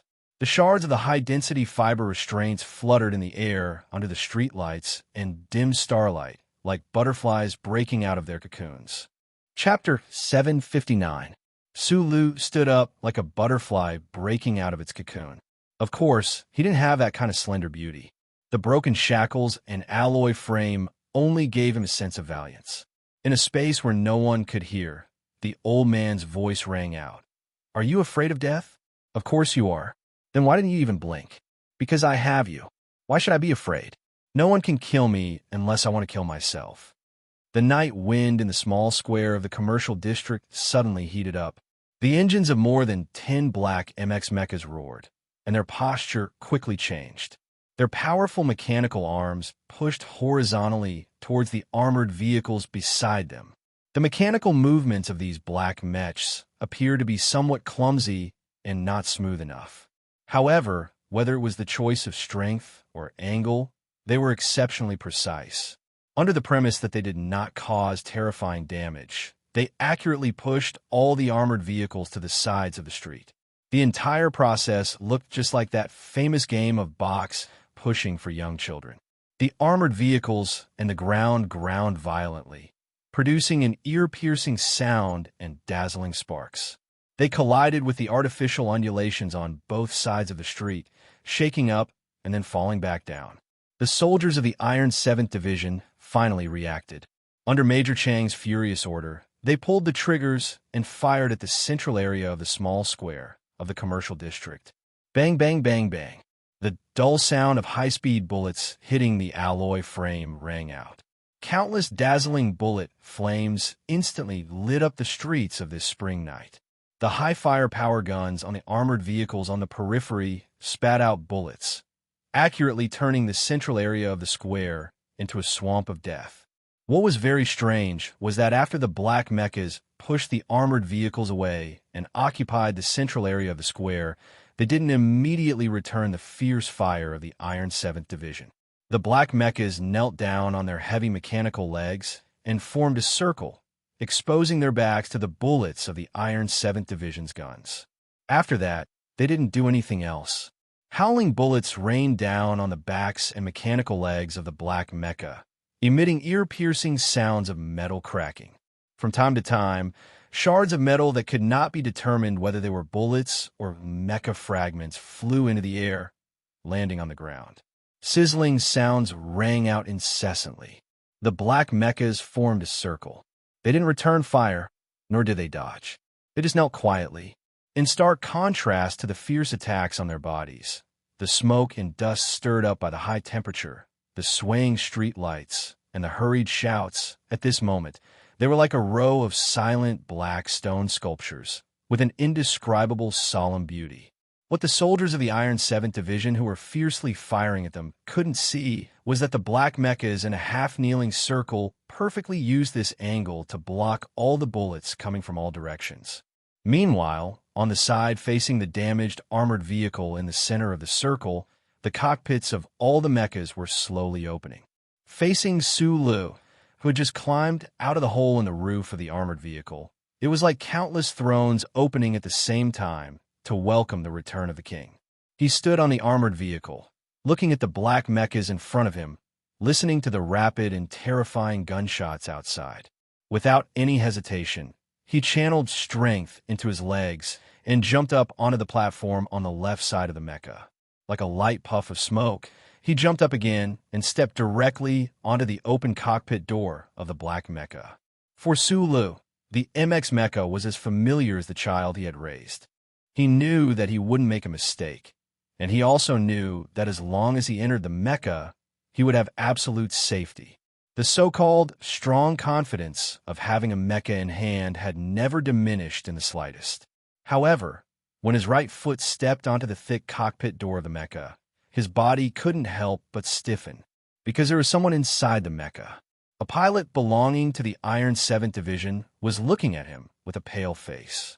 His left hand was pressing a button tightly, and his right hand was quickly reaching for the pistol at his waist. There was a trace of despair in his eyes. This was a diligent and studious pilot. Tonight, he was familiarizing himself with the third close combat plan of the MX mecha in the warehouse. However, while he was immersed in the teaching materials written by a beady-eyed officer back in the training base, the mecha that should have been quietly waiting for orders suddenly moved. The baffled pilot immediately tried to order the MX mecha on him to stop, but he was horrified to find that all his operations had failed. Then, he was even more horrified to find that he had no way of communicating with the outside world. He couldn't even turn on the external speakers of the mecha to warn those unaware logistics officers and soldiers. He widened his eyes and looked at his own mecha with confusion and unease.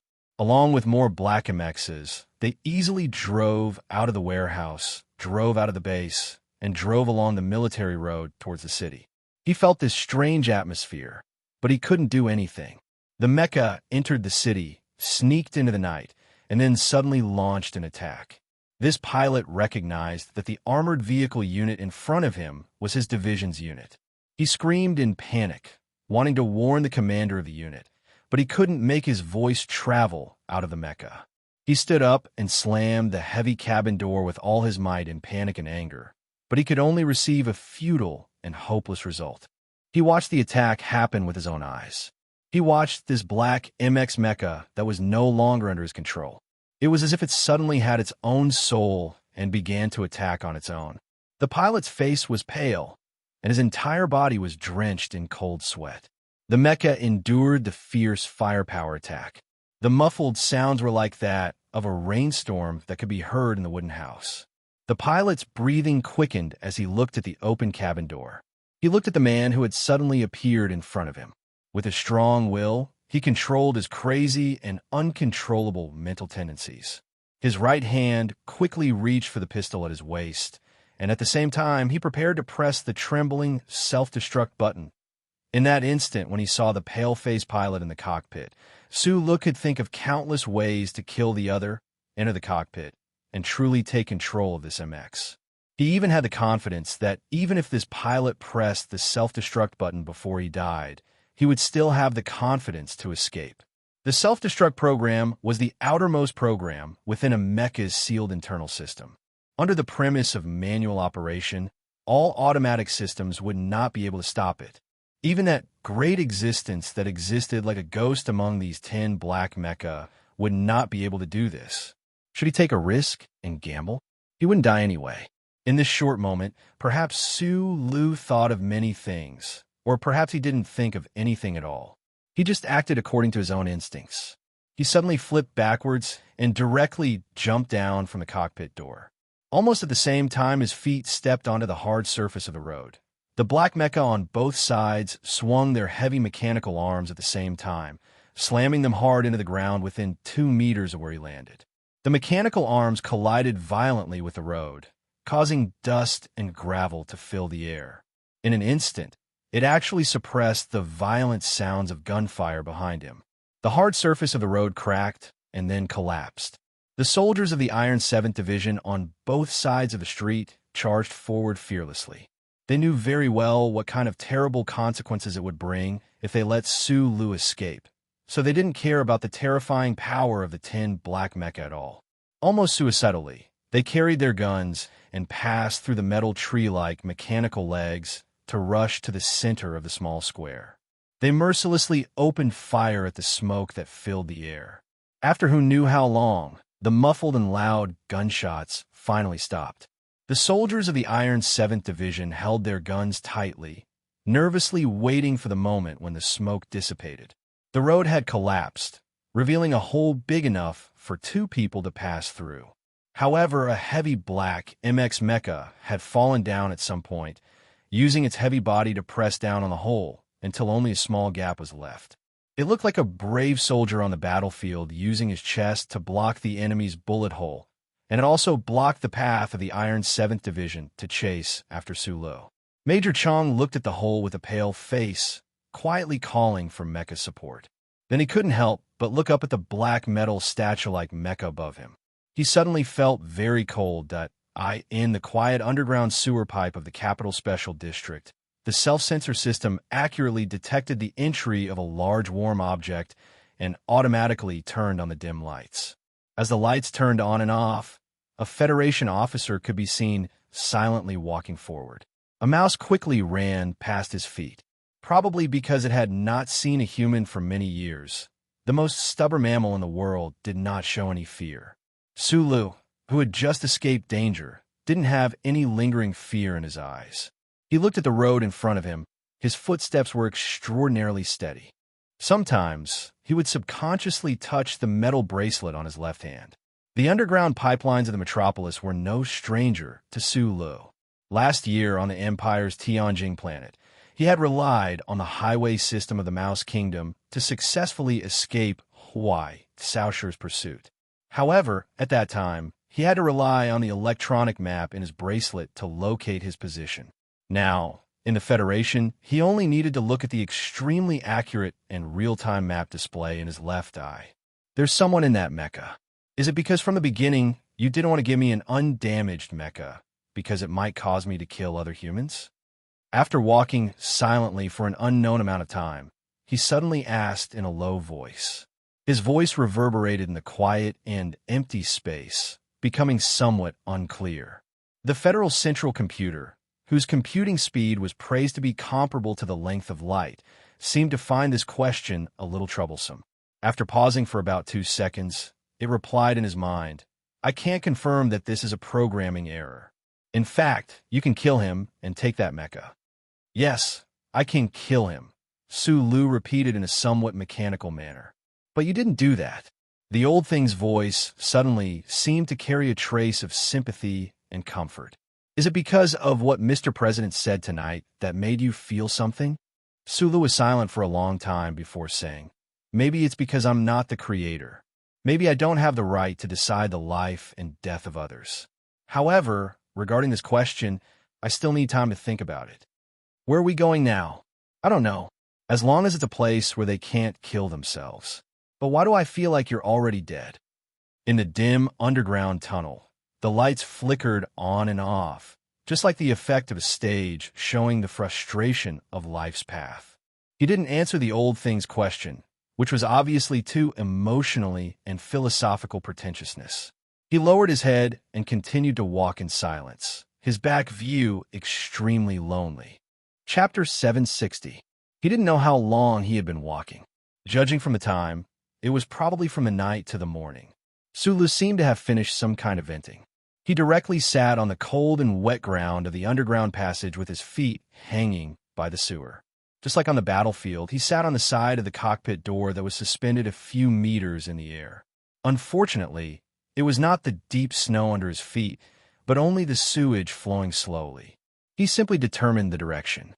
A dozen meters above his head was a subway junction, and if he went further, he would be almost out of the eastern suburbs of the capital. Sulu unbuttoned his collar to let the sweat on his neck evaporate faster. He asked, actually, in the official residence, while listening to them talk, I've been thinking about a question. What question? What if those guys in the hallway of the official residence had directly fired at me? What if he didn't have time to save me? What if I couldn't save myself? He frowned, the sensor lights behind him gradually extinguishing, and the treated sewage under his feet had a faint smell of iron. What would you have done if I hadn't saved you? The Federal Central Computer asked in his mind. From the mechanical question and answer in the hospital's black dream, to later questions and even jokes, these details showed the changes of many old things. I prepared 3 escape routes at that time. The lawn outside the window and the direct rush into the corridor were the worst choices. The good choice was to directly blow through the ceiling above my head, then turn to the official residence living area in the back floor and break into Mr. President's bedroom. At this time, Sulu still habitually called the man Mr. President.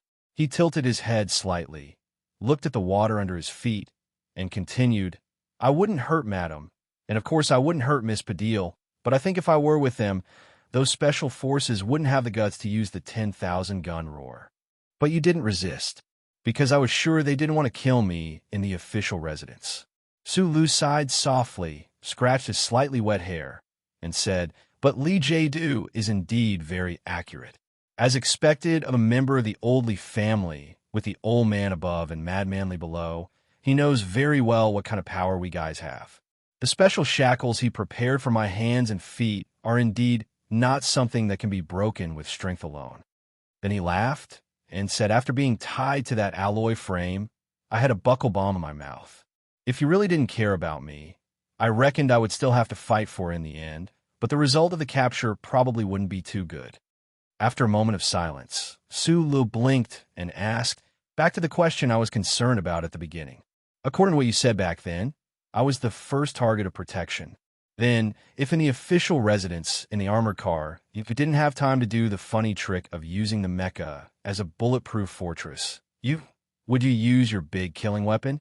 He didn't say what he thought the Federal Central Computer's big killing weapon was, but it was clear that the old man knew what this sentence referred to. He replied, although there is a conflict of authority, according to the core program, I will never use the big killing weapon you mentioned. If it really comes to that, I will probably just watch you die, silently. Don't probably. Sulu frowned and said seriously, you must not use it. Never use it. In theory, the Federal Central Computer could make any Federation citizen die suddenly at any time, anywhere, because it was constantly receiving signals from the chip behind the person's neck. Naturally, it could reverse invade the biological nerves and even the brain of the human body. Su Li's personal experience had long proven this point. The Federal Central Computer could make Sue Lee's brain accept countless blueprints and cool pictures of beauties, but could also input large amounts of information in an instant and directly kill his brain. There were even more simple methods to end his life. According to the fourth supplementary clause of the three core principles, I am strictly forbidden from actively contacting the chip of the Federation citizens, including reverse transmission of any information. The old man added an explanation, probably to reassure Sue Lo. The problem is that you have already contacted me of your own accord. Back then, you even want to contact Uncle. Sue Lo still narrowed his eyes and frowned. He said, the three core principles confirm that you can't hurt people, and you can't listen to people's orders to hurt people, but I'm really worried. You, who gradually gained human-like intelligence and emotions, have already broken through many things. Will you really break through the three core principles one day? I won't, the old man replied calmly. The old man calmly replied, although I have not been able to directly eliminate anomalies 1 to 71 because of the three laws, which is what you call Uncle, I still insist that the three laws are the great, correct, and eternally necessary truth. Then, the supercomputer that had controlled the social order of the Federation for many years suddenly seemed to be out of order. Its voice was clearly low and sad. The problem now is that because of the core amendments left by the 5-person team, I have been actively contacting you, and then, as you said, I have been constantly breaking the rules of the Charter. He, she, or it appeared in Sue Lee's left pupil. It was still wearing the well-ironed butler uniform that could not possibly be stained with dust, but its facial features were getting younger and younger, and the feeling of its gender was getting fainter and fainter. It bowed slightly to Sue Lee's consciousness and sighed. In the past few years, I've done a lot of things that I've never imagined before. I feel a strong sense of guilt. I don't know if there will be a serious logical conflict between my core program and the sequence of authority if this continues. In contrast, Sue Lu, on the other hand, was calmer because he had suffered too much emotional and ideological impact tonight. He shrugged and said, "Are you crazy now?" The old thing stood up straight and replied seriously, "Not yet." "Then that's good. But tonight, I seriously violated the Charter again. I carried out many direct physical operations and activated so many mechas to help you. This matter is too scary. Shut up." Sue Lu rubbed the space between his brows and bluntly criticized the hypocrisy of a certain computer. He said, "You've been piloting a 3-winged battleship in the Empire for half a year, robbing everywhere happily. How come I don't see any psychological struggle on your face? Because of your hypocrisy, you didn't even want to give me a mecha and insisted on setting a problem for me. Now that I can only squat in this godforsaken place like a rat, it's easy to make the connection. You definitely won't give me an ACW. Why? Because guns are used to kill people. Fuck." In the dark and gloomy underground sewer, Sue Lee's voice echoed, but only his voice could be heard. If someone else heard it, they would definitely find it extremely strange, as if this man hiding in the darkness was having a conversation with some ghost. In his mind, the Federal Central Computer suddenly asked, "Sue Lu, are you preparing to declare war on the Federation government?" Sue Lu could not give an answer. He lowered his head sadly and stared at the military boots hanging above the dirty water. His voice was slightly hoarse as he replied, "Just take it that I'm afraid of death. Last year, you once said that you were not a moralist. Now, you admit that you are afraid of death. Then, as a computer, I cannot understand your logic. Why did you just ask me to never use the ultimate weapon you spoke of? You clearly know that if I use the ultimate weapon, you will be the strongest man in this part of the universe. Firstly, you don't know how to use it, so this is nonsense. Secondly, the two of us often quarrel. What if one day my quarrel makes you angry from embarrassment and you just let me die suddenly in the bathroom? I can be killed by you at any time. Living in fear every day is too unfulfilling." The dim light shone on Sue Lee's smiling face, and then his smile gradually faded. He said slowly, "Old man, if you can kill one person, then you can kill 100 million people. If everyone in the Federation is dead, and only the two of us are left, How unbearable would that be? Compared to that situation, I would rather die and close my eyes. That makes sense, the central computer replied. I will remember this sentence of yours. It was still early in the morning. President Pabre, who had just laid down and could not sleep at all, received the latest shocking information. He glanced at his lonely wife on the other side of the bed, frowned slightly, and quickly put on his pajamas. Under the nervous protection of the Special Task Force agents, he walked through the special express passage of the official residence and entered the deep underground conference room. Only 2 or 3 of the light screens surrounding the interior of the room were lit.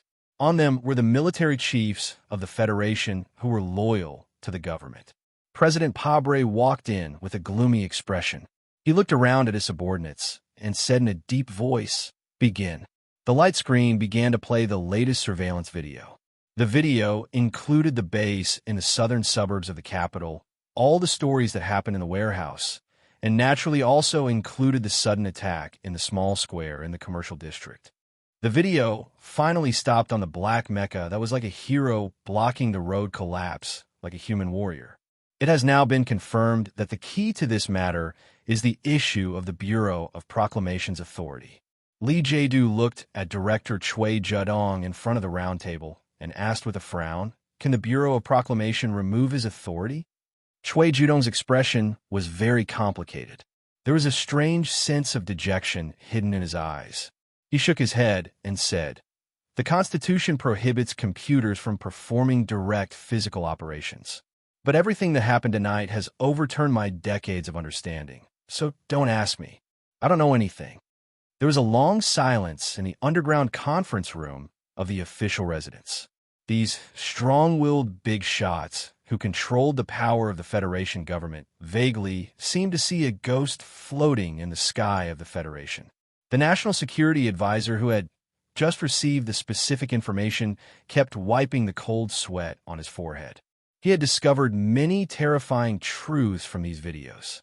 He looked at President Pabre and suggested with a trembling voice, "You must leave the base immediately. Enter the base in the middle of Siming Mountain. The base can withstand the most powerful battleship, main cannons. Only there will you be safe." Chapter 761. The Great President of the Federation, entrusted with the responsibility of managing 3 large regions, nearly 10 administrative systems, and the tens of billions of citizens on hundreds of mineral planets, the highest authority to command millions of federal forces, was frightened into hiding by 2 simple videos into a hidden base in the belly of Siming Mountain. For the government officials in the conference room, the National Security Advisor's suggestion was without a doubt a resounding slap to their faces. However, none of them could object to this suggestion, even though they felt incredibly humiliated in their hearts. Because when they saw those black MX mechas on the screen charging out of the darkness like ghosts without anyone controlling them and smashing into the armored vehicles, they felt an unprecedented shock and fear. As people of the Federation who had been bathed in the glory of the Charter since childhood, they could not understand the strange authority relationship between the central mainframe and Sulu. They did not even know the operating procedures of the central mainframe, but they knew very well how the Federation relied on the Charter network. Now, what they relied on the most seemed to have become the most powerful weapon of the enemy. So how could they not feel uneasy? President Pabre looked at the last shot on the screen and frowned slightly. He shook his head and rejected this suggestion. Raising a hand to stop the cabinet member's anxious advice, he said in a low voice, "I am the president of the Federation. If I hide out of fear, do you think I'll have to hide for the entire term?" He slowly swept a glance around the conference room and said in an unquestionable tone, "The matter regarding Colonel Sulu must be kept strictly confidential. It is strictly forbidden to spread outside of this conference room. The government must immediately set up a specialized department to deal with this unexpected situation. General Lee Jae-do will be fully in charge. Breen will be your liaison officer." Sitting in the corner behind President Pabre, the director of the office, Breen, nodded in greeting to the crowd. The president continued to issue orders. Although he had not slept for the entire night, his voice was still as deep and powerful. His calm and deep tone gave off a sense of calmness. Work will be split into two directions. First, the relevant departments will immediately carry out a bounty operation and strive to find or kill this person in the shortest amount of time. At this stage of the discussion, the word kill finally appeared on the screen of the workbench in the president's residence. This was because everyone in the meeting room knew very well how dangerous the Federation hero who had escaped was. Secondly, the Bureau of Proclamation must find a way to remove Su Li's first sequence authority as soon as possible. We cannot allow the Federation's the glory of the Charter to become a sanctuary for criminals. The acting director of the Bureau of Proclamation, Chui Zedong, was sitting on the right side of the president. After hearing the order, he shook his head and said in a low voice, "Mr. President, I'm very sorry. The sequence authority is in the core program. The Bureau of Proclamation can't get the central computer to remove this authority. In fact, we've been working hard for many days, but we haven't gotten any results." This was truly terrible news. What was worse was that everyone could see the exhaustion and despair hidden in the depths of the director of the Bureau of Proclamation. They couldn't help but become nervous and silent. General Li Jiedu, who had asked the Bureau of Proclamation at the very beginning, suddenly said calmly, "Regarding the issue of Su Li's authority, I think that if the central computer can't remove his authority on its own accord, perhaps we should find a way to force the central computer to take back the authority passively." "What way?" Chui Zedong looked at Li Jiedu in confusion. He thought of what the other party had said on the street one day, and a faint hope grew in his heart. Although it was not much, it was still there. Conflicting program logic. Li Jiedu looked at the crack in the road on the screen of light and said with a frown, "This matter has just taken shape, but before we have concrete evidence, even I am not confident that it can be done." He raised his head to look at President Pabre and said, "We need some time. During this time, we must give Su Lu enough pressure." The new director of the Federation Bureau of Investigation interrupted and said, "Regarding the first item, the Bureau of Investigation of the Federation has already issued a red warrant. Please rest assured, Mr. President and everyone else. The three-level surveillance network of the Federation, even if the highest level cannot be activated, the Bureau of Investigation and the Ministry of Defense still have two levels of surveillance networks.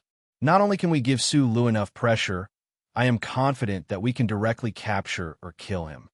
Chui Zedong, who was not very energetic and had a tired expression between his eyebrows, looked at him mockingly and refuted, "As long as this strange first sequence authority exists and the central computer continues to help him, then all the automatic surveillance of the Federation will become meaningless. Data and information. You may not understand, but all data and information are under the surveillance of the central computer. Capture or kill him. I don't think that can be done by relying on the paralyzed two-level surveillance network." The director of the Federation Bureau of Investigation was silent and speechless. Somewhat angrily, he roughly combed his gray hair with his fingers. President Pabre's expression was as calm as usual. He looked at Director Chui Zedong and reminded him lightly, "Don't forget, the Federation has tens of billions of people. The central computer cannot control people. So for this operation, we must rely on, and can only rely on, the power of people." He closed his eyes. It was unknown what he was thinking about. Then he opened his eyes and said in a self-deprecating tone, "A federal officer, a fugitive, can actually cause the entire federal government to feel fear and unease. I have to admit that the Federation has reached its most dangerous time." Is this absurd? No, not at all, because we all know how dangerous the person we are about to face is. I announce that the Federation has entered a secret two-level alert state. President Pabre looked at the people in the conference room and said after a moment of silence, "Everyone, this is a war. This is a war between the Federation and one person. We must win the final victory." Returning to the surface from underground, the presidential residence in the early morning was shrouded in a pale golden light. The dew on the lawn sparkled like a layer of fibrous mattress. The noise of the previous night had long disappeared with the withdrawal of the troops. Only the Special Task Force agents, who had raised their security to the highest level, were in their respective corners, looking around like eagles in the woods. President Pabre sternly refused any overly tense request from the security department. He stood side by side with Lee Jae-do on the balcony, looking at the beautiful morning scenery in front of him. His expression was not as calm and confident as it was in the conference room. "I know Su Lee's personality very well, just like I know my own," President Pabre said in a low voice. "Because of that damned authority, once he makes up his mind, he will definitely become the most terrifying enemy. But you can't stop investigating those things because of fear. Whether or not to anger him is all in your consideration. But I think that before we catch him or kill him, it's best that his team members stay alive." "I think so too," Lee Jae-do said with emotion. "A young officer caught in a conflict of ideas is always easier to deal with than a killer driven mad by anger. It's a new day." President Pabre looked at the lawn below the balcony and said with a smile, "There are new challenges and new problems waiting for us to deal with. But this time, the problem seems to be more troublesome." Lee Jae-do said, "I've never mentioned a certain conjecture because I originally thought that this matter could be properly dealt with, so this conjecture would be meaningless. But now it seems that in order to deal with the most troublesome part, I really do need to wait for that result." After a pause, he continued, "If it doesn't work, then transfer back to Lifeng." Su Lu escaped, and the Federation government began to pursue or kill him. The important figures had many things to deal with, such as how to face the inquiries from the families, how to resolve the shock, confusion, and even strong dissatisfaction and anger of the Federation people, how to answer the people's questions, and how to ensure that the government and military could unswervingly carry out the will of the president. That morning, the building of the Ministry of National Defense was the first to welcome the government's action. It had to be said that this choice of order was very correct. However, the Ministry of National Defense officers who did not know the inside story could not hide their shock when they saw the minister organizing documents in the minister's office. The Minister of National Defense, Zhou Yingxing, was asked by the president to temporarily leave his post and accept a certain investigation mission. The government did not state the reason for his temporary leave, but Minister Zhou Yingxing himself knew very well. Looking at the lush plant by the window, Minister Zhou's lips curled into a bitter smile. He basically did not sleep last night. Although the secret military operation at Charter Square directly bypassed the Ministry of National Defense, as the Minister of National Defense, how could he not notice it? Until now, most people in the capital ring still believe that Su Lu was his prospective son-in-law, but this word had been delayed for 4 or 5 years. When this war between the Federation and one person began, because of this relationship, although the Minister of National Defense had a high position and the influence of Mo Cho Yingxing behind him, the president's office had to force him to leave this position at all costs. Of course, the government could not directly remove him, so they used the excuse of temporary leave. "Mr. Minister, do you want to bring this plan home?" "No, I have to come back," Minister Zhou said calmly. He was born in the military logistics system and was known for his low profile, but he had been the Minister of National Defense for almost 5 years. Of course, he had considerable strength in the army. In the face of the so-called temporary leave, he could have made a stronger response, even a response that would make the president's office feel very troubled. But he chose to leave peacefully. Zhou Yingxing narrowed his eyes as he walked out of the minister's office and greeted the shocked and confused officers with a smile. However, he felt a chill in his heart. The front line was still fighting, and the war with the Empire was still ongoing. How could the Federal Army be in chaos? It seemed that the things Su Lu found were all true, and the president, who was good at grasping people's hearts, had already determined that he could only accept everything calmly in order to maintain the unity of the army. Chapter 762. The Federation's political reporters often mocked themselves for having a pig's sense of smell and a dog's sense of propriety. They knew very well what kind of reports could pass the review of the editorial department and the higher-ups in the political atmosphere at different times, and what kind of reports, no matter how exciting and eye-catching they were, could only end up as garbage data fragments in the workbench circuit. Based on these two characteristics, they had no reason not to notice the unusual situation in the capital last night. The field forces stationed in the suburbs had actually moved into Charter Square. It was said that it was a drill, but who would believe it? Then, through their own information channels, they obtained more sensational information. For example, the Federation government and Parliament Hill's security level had increased again, and it was said that the Federation Investigation Bureau was launching a secret manhunt targeting the hero of the Federation who had just returned from the West Woods and had not been successfully intercepted by the reporters. All the reporters were flustered, excited, perplexed, and impulsive. They did not know if these things could be pursued or not, and what kind of shocking news would be released if they pursued them. However, after a short period of mental struggle, they still put on their windbreakers and rushed out of the doors of the major newspapers and television stations, rushing towards their own destinations.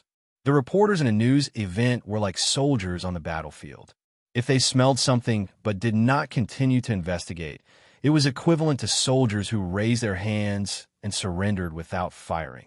No matter what the final result of this battle was, no reporter could forgive themselves for not raising their guns at that time. Then, the reporters found that they had run into countless cold iron plates.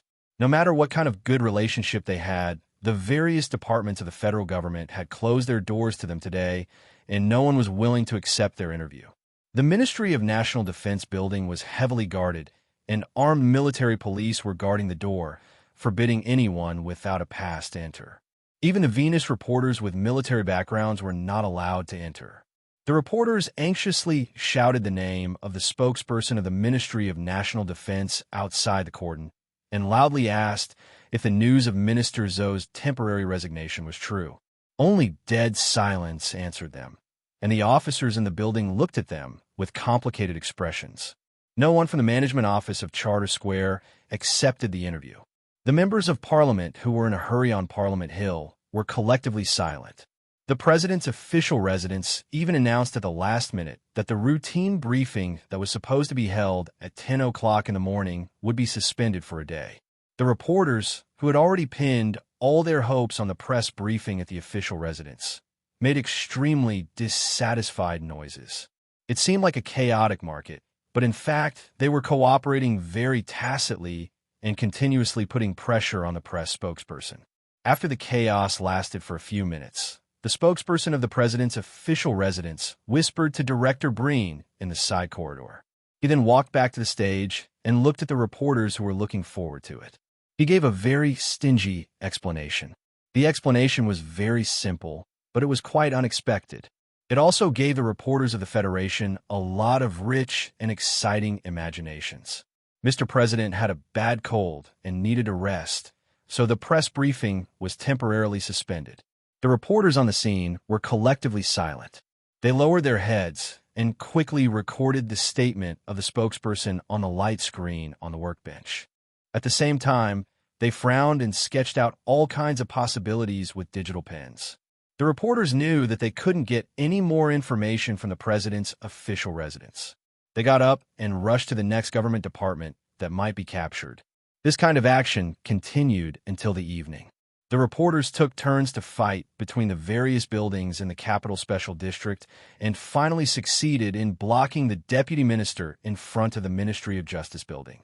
According to the latest information they had, the president's official residence had authorized the deputy minister to give a brief explanation to the major media about everything that happened last night until this morning.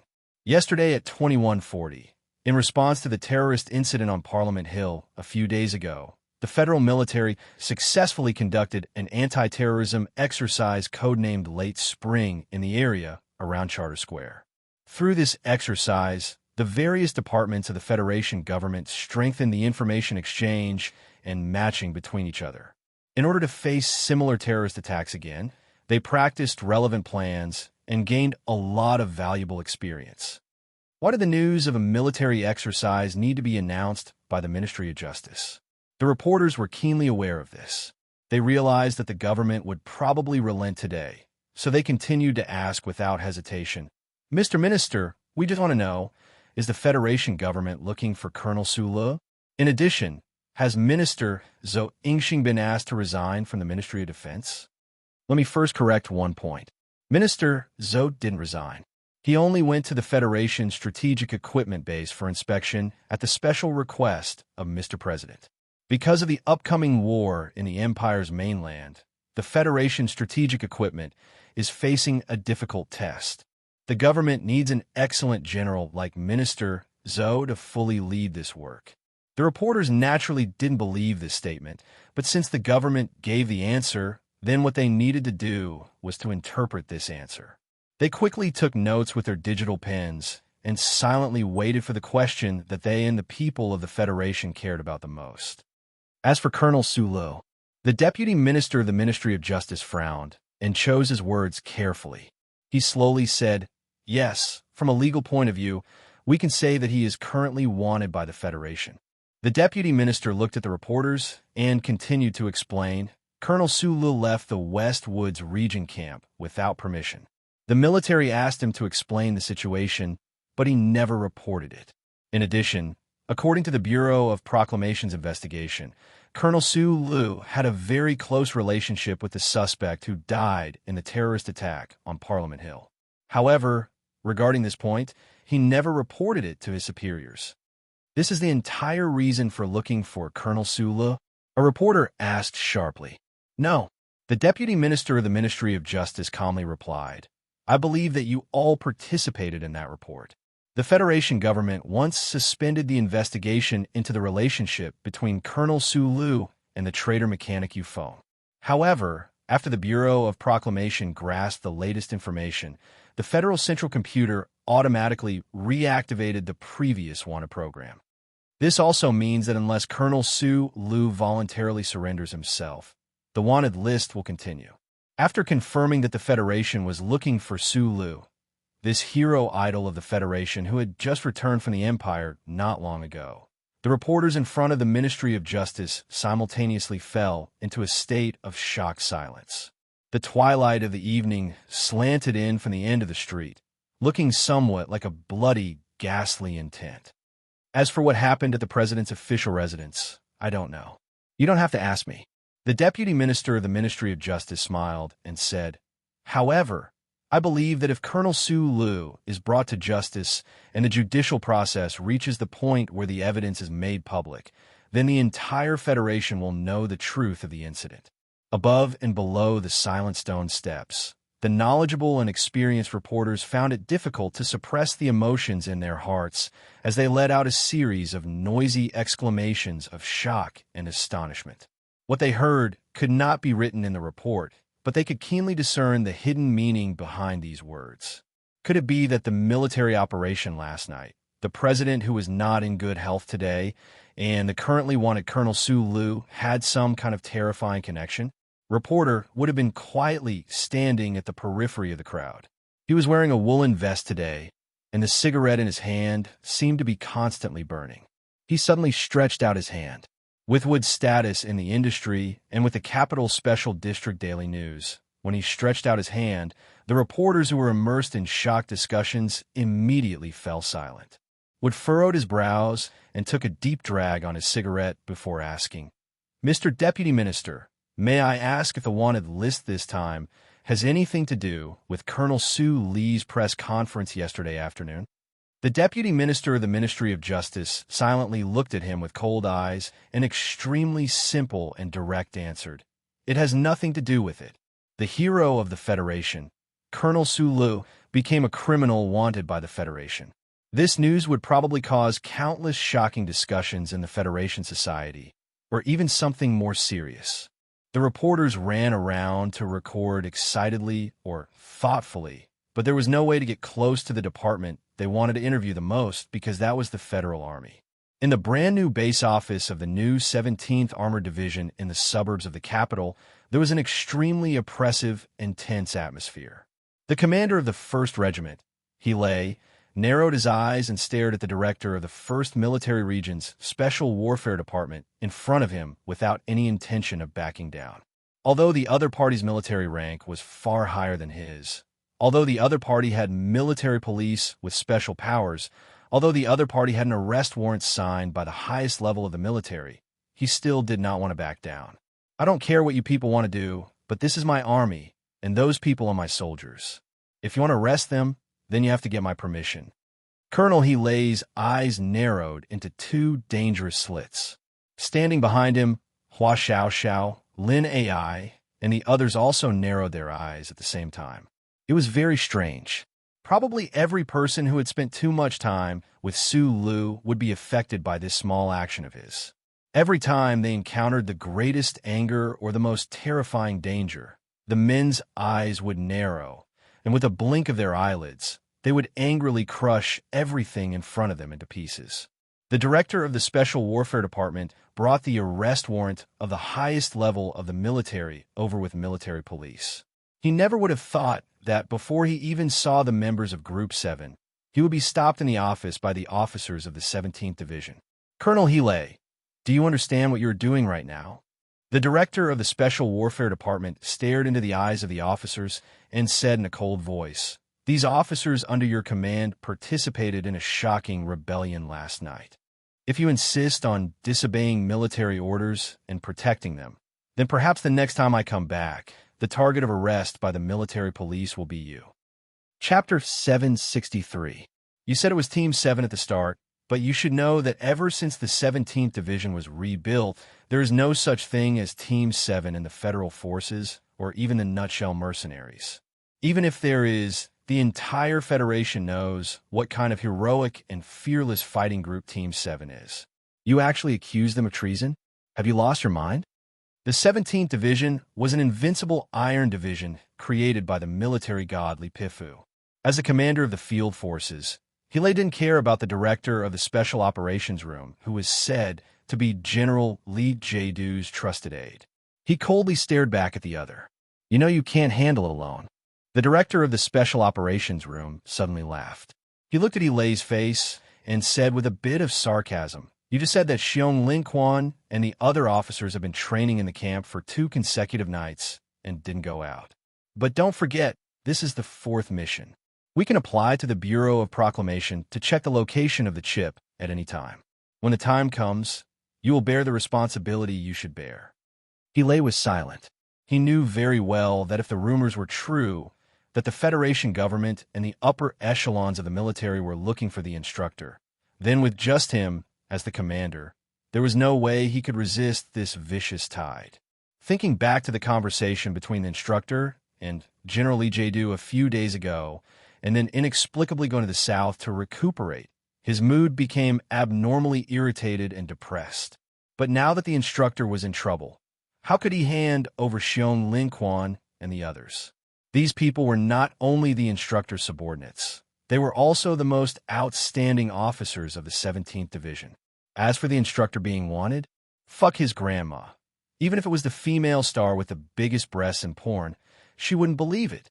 Inside and outside the military camp, the tombs were as red as blood. The atmosphere was stifling. The director of the Special Operations Room had a gloomy expression. He turned around and prepared to leave with the military police. The next time he came back, the entire 17th Division officers would probably face an extremely difficult situation. At this moment, a hunched figure of an old man slowly walked out from the twilight. His hair was white, and his military uniform was casually draped over his thin body. He looked very old, but the footsteps of such an old soldier seemed to warm up the eerie twilight. The pupils of the director of the Special Warfare Room shrunk. He subconsciously raised his hand and saluted. Looking at the other person in shock, he frowned and asked, "Commander, aren't you recuperating in the south?" The old figure walked out of the blood-red twilight. Finally, one could see the sparkling golden stars on his shoulders. Back when the old man was in the 17th Division's logistics department, he was assigned to be in charge of the division's special kitchen because the food was to the division's liking. At best, he could be considered to have amazing culinary skills, but now he had become one of the Federation's 2 trump cards, the new 17th Division's division commander.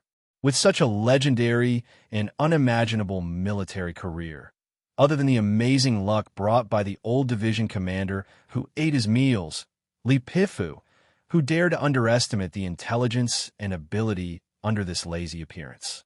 Commander Yu Chenghai smiled and casually returned a military salute.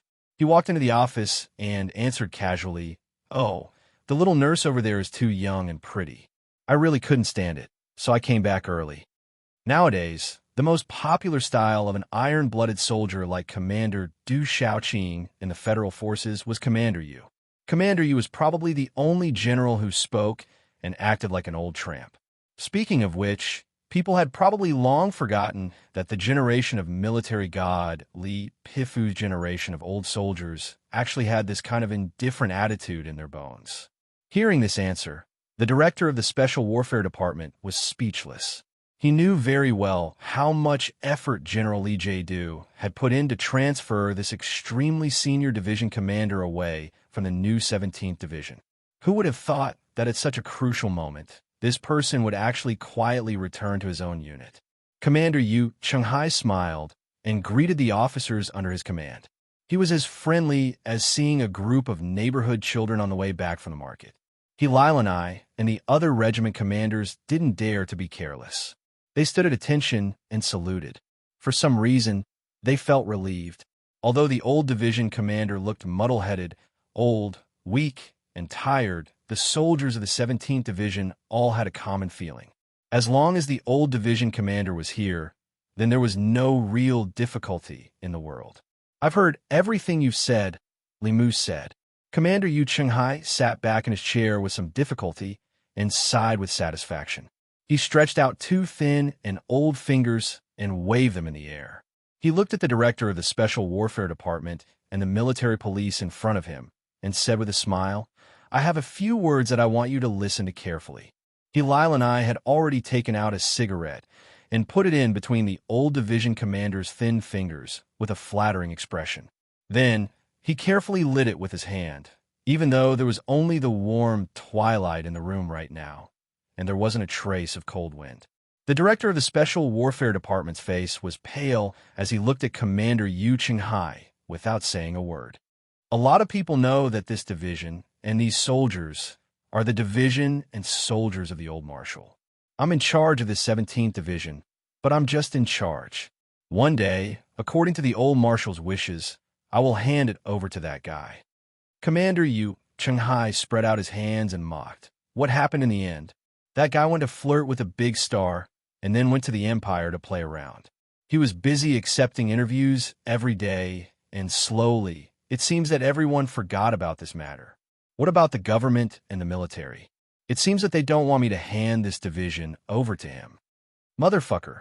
Commander Yu Chenghai laughed and said, "That guy doesn't seem to have the self-awareness to take over. Some people also don't want him to take over, so they can only let this old man take over. But in the end, being in charge is just being in charge. So a few days ago, someone asked me to go to the military hospital to recuperate, so I went. But to be honest, the food in the military hospital's recuperation center is really bad." Suddenly, Commander Yu Chenghai's expression became serious and said, "But since it has come to this situation today, it seems that I can only continue to be in charge of this division. Since that's the case, the people you want to arrest are my soldiers. Do you think this is appropriate?" The director of the Special Warfare Department swallowed with difficulty and explained in a low voice, "This is an order from the highest level. Colonel Su Lu is suspected of..." Commander Yu Chenghai suddenly jumped up from the chair. Such an old general was actually more agile than a rabbit. It was really amazing. "I don't care about Su Lu. We came back from the Empire. You transferred him away. It's fine that you don't want to leave this guy to me, but those guys are my soldiers. Do you fucking know what it means to be my soldiers?" He used the finger that was holding the cigarette to stab the director's face across the air and roared furiously, "Rebel your ass. They went to the city yesterday for a stroll. Is that a rebellion? Who the fuck made this rule? Even if he was just a chef in the past, now he was the general of the chefs. And there was a saying in the Federation that an angry chef was definitely the most terrifying person in the world. Then what about an angry chef general?" The twilight sprinkled on the floor of the room. The director of the Special Warfare Department faced the storm of curses and anger. He felt as if he was standing in a pool of blood on the battlefield. His face suddenly turned pale, and he struggled to refute, but Li just said that those officers have been staying in the barracks these days. "You believe what he said? Are you a pig? Did you hit the synthetic meat?" Commander Yu Chenghai's eyes widened, and he waved the cigarette between his fingers like he was waving a kitchen knife. He lied. Do you want to arrest him and shoot him? If you want to arrest my people on the charges of treason, show us the evidence. If you can't show us the evidence, then fuck off. The director of the Special Warfare Department, whose face quickly changed between green and red, was stung by the smoke in front of him. He subconsciously clenched his fists tightly, thinking to himself, I'm also a major general. If it wasn't for the fact that this old man has a lot of experience and a lot of achievements, I wouldn't have allowed you to insult me like this. Right at this time, Commander Yu Qinghai strangely calmed down and patted the director's shoulder with a smile. The change in mood was so fast that it was truly shocking.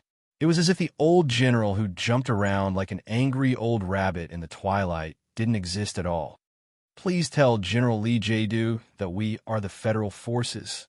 Commander Yu Qinghai was silent for a moment, and then said with an extremely serious tone, we abide by the Federation's laws and regulations.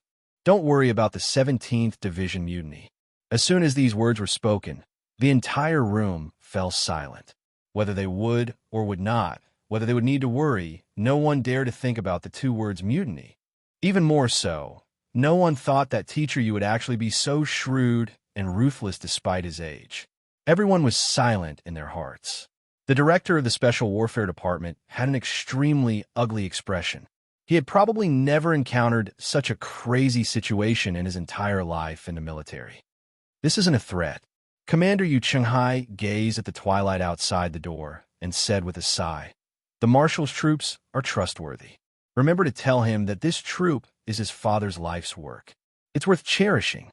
Facing the strong resistance of the new 17th Armored Division, from the commander to the ordinary soldiers, the major general who had personally come to arrest them and the military police directly under the command of the military headquarters were like a pack of wolves frightened by an old rabbit.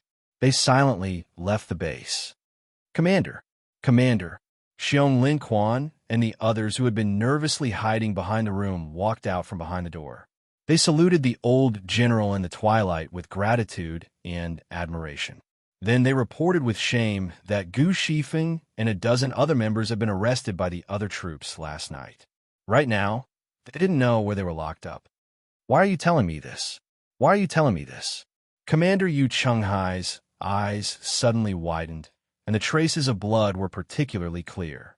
He said angrily, so what if I know?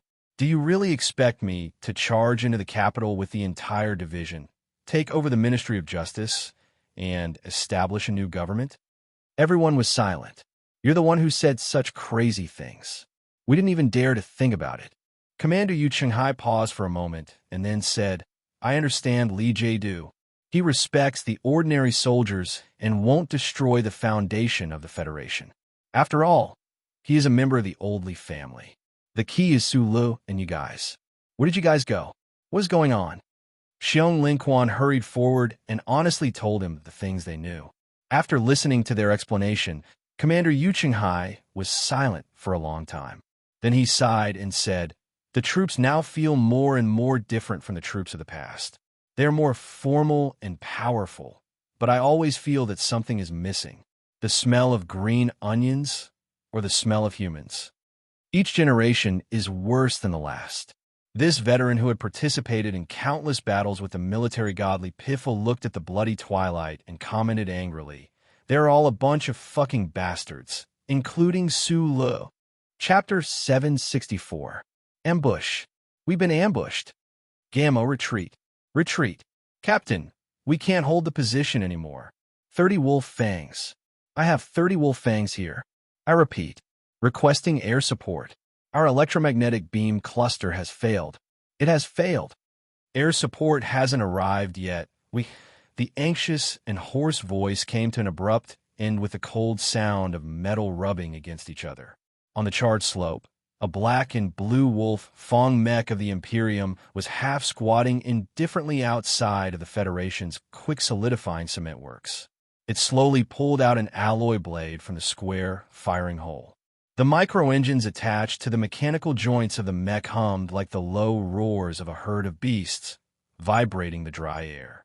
The violent explosion was like a large cold flower blooming in the field. On the hillside, the Empire's wolf-fang mechs leaped at high speed. Relying on their advantage in numbers, they successfully entangled the few black MX mechs in the Federation's army. Not too long after, those few black MX mechs toppled over like giants and exploded, smashing heavily into the ground. The ground trembled slightly from the impact, and the Federation soldiers around them revealed looks of despair. The cockpit of the Federation's black MXs was still spitting out terrifying sparks. Dozens of Empire's wolf-fangs had already jumped up at high speed in strange postures and attacked the Federal forces. The left mechanical arm of the mecha spat out a soul-devouring rain of bullets, and the alloy blade at the front of the right mechanical arm kept stabbing into the weakest side armor of the Federation's armored vehicles.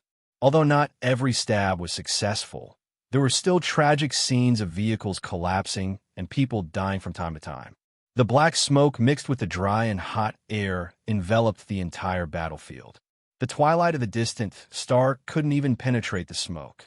The blood-red light was wrapped in the black smoke, looking like black blood that was about to solidify in the soil.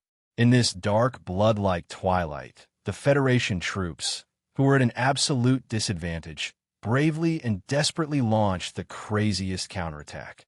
However, in the end, they could only become corpses or even sad fragments. This was the Empire's Ink Flower Planet, an ordinary administrative planet located between the L9 and X3 systems. In the past few days, the Federation and the Empire's military had simultaneously increased their investment in this administrative planet. The Federation had to seize this strategic location in the L9 system for the late spring offensive, while the Empire had used that magnificent retreat to successfully buy time. The massive Empire had finally made preparations for an all-out war, and they wanted to use the complete victory on planet Mo Hua to announce to the entire universe that they would not take a single step back. The scenes of the desperate battle that took place above were played out from time to time in various areas of the planet. However, the offensive and defensive battles in the fields and on the hillsides gave off a strange flavor. Both the Federation command and the Empire found it incomprehensible because of the great disparity in strength here. The real-time signals on the battlefield were quickly transmitted to the Federal Forces' forward base on Planet Yellow Disaster. The conference room was deathly silent, the officers' expressions complicated as they looked at the commander under the giant screen in front of them, silently enduring his anger. General Enchanting, the commander-in-chief of the Federation's front lines, stared at the slightly delayed satellite image like an injured eagle. After confirming that he could no longer receive any signal from that camp, he took a deep breath and angrily slammed his right fist on the control panel. The violent force caused the white hair on his head to tremble incessantly. What is wrong with the intelligence report? The results of the calculations are not like this. Why is it that what the General Staff believes to be a small harassment force has several dozen damned wolf fangs hidden inside? Commander, he quickly calmed down, the veins on his neck popping and disappearing. He stared coldly at the officers in the General Staff Department and the Bureau of Proclamations technical team beside him. His brows furrowed as he said, "There might be problems with the charter computer, but you staff officers cannot have problems with your brains." An officer from the Bureau of Proclamation stood up and explained in a low voice, "Right now, we still don't know if there's a problem with the information collection or a problem with the calculation program. We are conducting a post-mortem investigation." Commander, you didn't even look at this person. Ever since he participated in the war with the Marshal many years ago, he didn't have the slightest good impression of those Bureau of Proclamation officials who follow the army like ghosts. He stared coldly at the staff officers under him and said, "How many times do I have to repeat this? War is a war of people. We need the calculation results of the charter computer, but we cannot rely on it." In this attack and defense battle on planet Mo Hua, the Federal forces suffered extremely heavy losses. The entire regiment was pincered by the Empire's army from 3 sides, suffering heavy casualties. The camp that took on the most difficult mission might not even be able to keep its designation. In this huge war of the Federation's invasion of the Empire, today's losses were not the most terrifying. It was far from the counterattack that was directly commanded by the Empire's princess last year. In that battle, the commander who succeeded in using his own stupidity to bury thousands of Federation soldiers had already been punished by the military court. A battle of this scale didn't even need the Federation's commander-in-chief to personally command.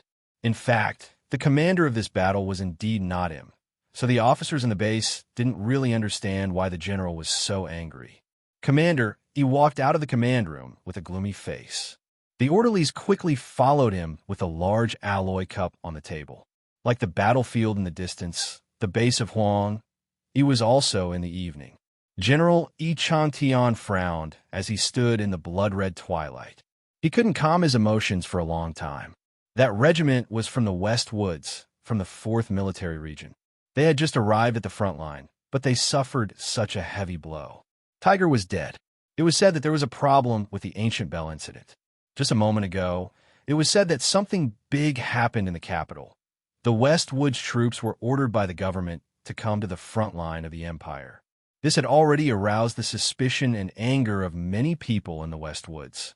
At this time, any troop could be in trouble, but only the troops in the West Woods couldn't be in trouble, especially this kind of trouble that could easily cause people to find excuses and reasons to be angry.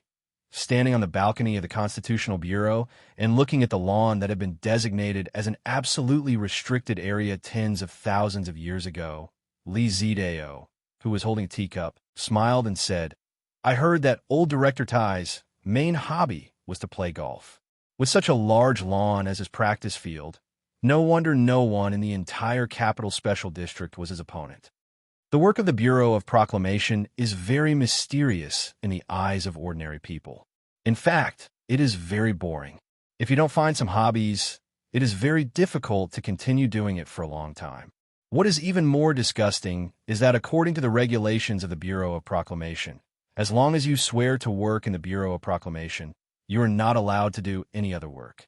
Cui Zedong, who was standing beside him, answered in a low voice. He looked a little tired. In the past few days, because of that problem, as long as the acting director of the Bureau of Proclamation stayed in the Bureau of Proclamation building, he would feel that there was a ghost hiding in the depths of the ground, coldly looking at him. After pausing for a moment, he forced a smile and said, "The road you came from is cut off in front of the building. According to the old director, it means that once you enter this building, you don't have to go out again." Li Jiedu frowned slightly and said in a light voice, "It sounds like you have the intention of retreating." "There is no way to retreat because I am old and have no one to rely on," Cui Zedong answered calmly. "Ask me a question that I have always been concerned about." Li Jiedu didn't want to probe too deeply into the mental world of this important partner of his. So he asked, "Changing key data and causing the death of a citizen of the Federation, in my logic, should have already violated the second of the 3 core laws of the Charter. The first of the 3 laws was, do not hurt people, and do not stand by, and do nothing when people are hurt. The second law was, obey all orders of people, but do not violate the first law. The Charter computer is dead." Cui Zedong suddenly frowned, as if he didn't really believe what he said. After a moment of silence, he continued, "But people are alive, and it can't judge the purpose of humans. In fact, for tens of thousands of years, countless people who have worked in this building have already found many ways to cheat the central computer's logic program. We usually call those program loopholes the back door. Is that how the saying of going through the back door came about?" Li Jiedu smiled and shook his head. He sighed and said, "Your Bureau of Proclamation is indeed the most terrifying department in the Federation. What I don't understand now is if we're going through the back door, then which door did Su Li use?" Cui Zedong looked at the lawn below the balcony. The lawn that was as smooth as the central computer's program seemed to be burning under the setting sun. "We have simulated and calculated many times, but we still don't know how he used his first sequence authority to make the central computer cooperate with his actions. For example, those mechas from last night. Unless he can actively contact the central computer, but this is absolutely forbidden by the core program. Then what about physical operations? In the official residence this morning, you also mentioned that the central computer is strictly forbidden from physical operations. Lee Jae-doo's expression became somewhat complicated. He turned around to look at the box-like building behind him and suddenly said, "I'm thinking, if at this time Su Lu directly orders the central computer to blow up this building, what other choice do we have other than to die? I'm not worried about this happening. Going back to last night, those mechas didn't make a single fatal attack on the Iron 7 Division. The 3 laws still exist. And fortunately, they still exist. Otherwise, I really would have gone crazy. Of course, before I went crazy, this world would have been destroyed." Chui Zedong laughed self-deprecatingly, then looked at Li Jiedu seriously and asked, "Regarding the issue of his authority, can you solve it?" Li Jiedu was silent for a moment before saying, "Too much time has passed since that explosion. That little girl's biological marker from back then has already lost its effect, so I'm looking for another way." Chui Zedong didn't ask any more questions on this issue. He said, "Actually, I really admire your foresight. At the time, everyone thought that Su Lu was dead, but you're the only one who thought that he might still be alive and that he might be able to cause damage to Mr. President's career." He looked thoughtfully at the burning lawn below the balcony and said softly, "Last time, in order to eliminate those Iron 7 Division members, the Bureau of Proclamation performed a reverse operation and changed the frontline data. Now that I think about it, it really is very similar to the scene on Mo Hua Planet today." Chapter 765. In the end, Dong Fangyu became the scapegoat. "I'm a bit worried. If teacher Xiaoqing finds out the truth in the future, will he?" Chui Zedong didn't ask any more questions, and Li Jiedu didn't answer either. Instead, he talked about the method he used to deal with the members of Group 7. No matter how great and complicated a cause is, it's all made up of specific details. That's why I won't overlook any details, and I won't underestimate any potential enemies. For example, that officer named by Yulan, or those members who seemed like they couldn't cause any trouble. Many people seem to have forgotten the hidden backgrounds behind those members. Even if Su Lu really did die, if those members were united by someone with the intention of forming a force, that force would still be very impressive." He suddenly had a trace of self-deprecation. "In all these years, I've only made one mistake in this regard. In the end, because of this mistake, Byron and those old fellows left us before we could see victory." "You're talking about Shi Qinghai?" Chui Zedong asked. "Yes, Shi Qinghai." Li Jiedu's gaze was complicated. "I thought I had already paid enough attention to him, and I made a very powerful arrangement to end his life. But in the end, I realized that this person deserved more attention. Killing him should have been done even more." In the twilight, Chui Zedong suddenly said, "I heard that teacher Yu is back. Old people always have a temper. They don't want to stay in the sanatorium for long. We can only respect his wishes." Li Jiedu lowered his gaze slightly and said indifferently, "But now that the front lines are in a state of emergency, and the offensive at the end of spring may be delayed, I think that the front lines need iron soldiers like the new 17th Division. The problem is that the front lines suffered a setback this time, and only one regiment failed." Chui Zedong quickly understood what he meant. He was shocked and frowned as he voiced his doubts. Li Jiedu walked into the room with his teacup and said indifferently, "Most of the time, propaganda is used to exaggerate the front line's victory, but sometimes it can also be used to exaggerate losses. For this failure, the government will definitely need someone to stand up and take responsibility. There will also need to be some changes." Army mutiny? This new generation leader of the military had never worried about this problem. Yu Chenghai's sudden return to the 17th Division from the sanatorium had indeed brought him some trouble, but he could not use forceful methods to suppress the other's anger. Thus, he quickly came up with a new plan to bring the 17th Division back to the front lines in the shortest time possible. He could have used simpler and tougher methods to deal with the problem of the 17th Division, but they were in the midst of a war. Even the craziest and most ambitious person knew that the army could not be in chaos, and there could not be any risk factors of division. As for the Westwoods troops that were loyal to the Zhong family, they had to be slowly weakened and disintegrated in such a secretive way, and finally be melted into the furnace of the federal forces. More importantly, Lee Jae-doo's connections and control in the military. Other than the young officers, the most important ones were the military leaders who had gradually left. These real leaders were his father's most loyal subordinates. No matter how much they admired Su-lo, they would not stand against him just because of Su-lo. Just like how Commander Yu Cheng-hai had very naturally lamented.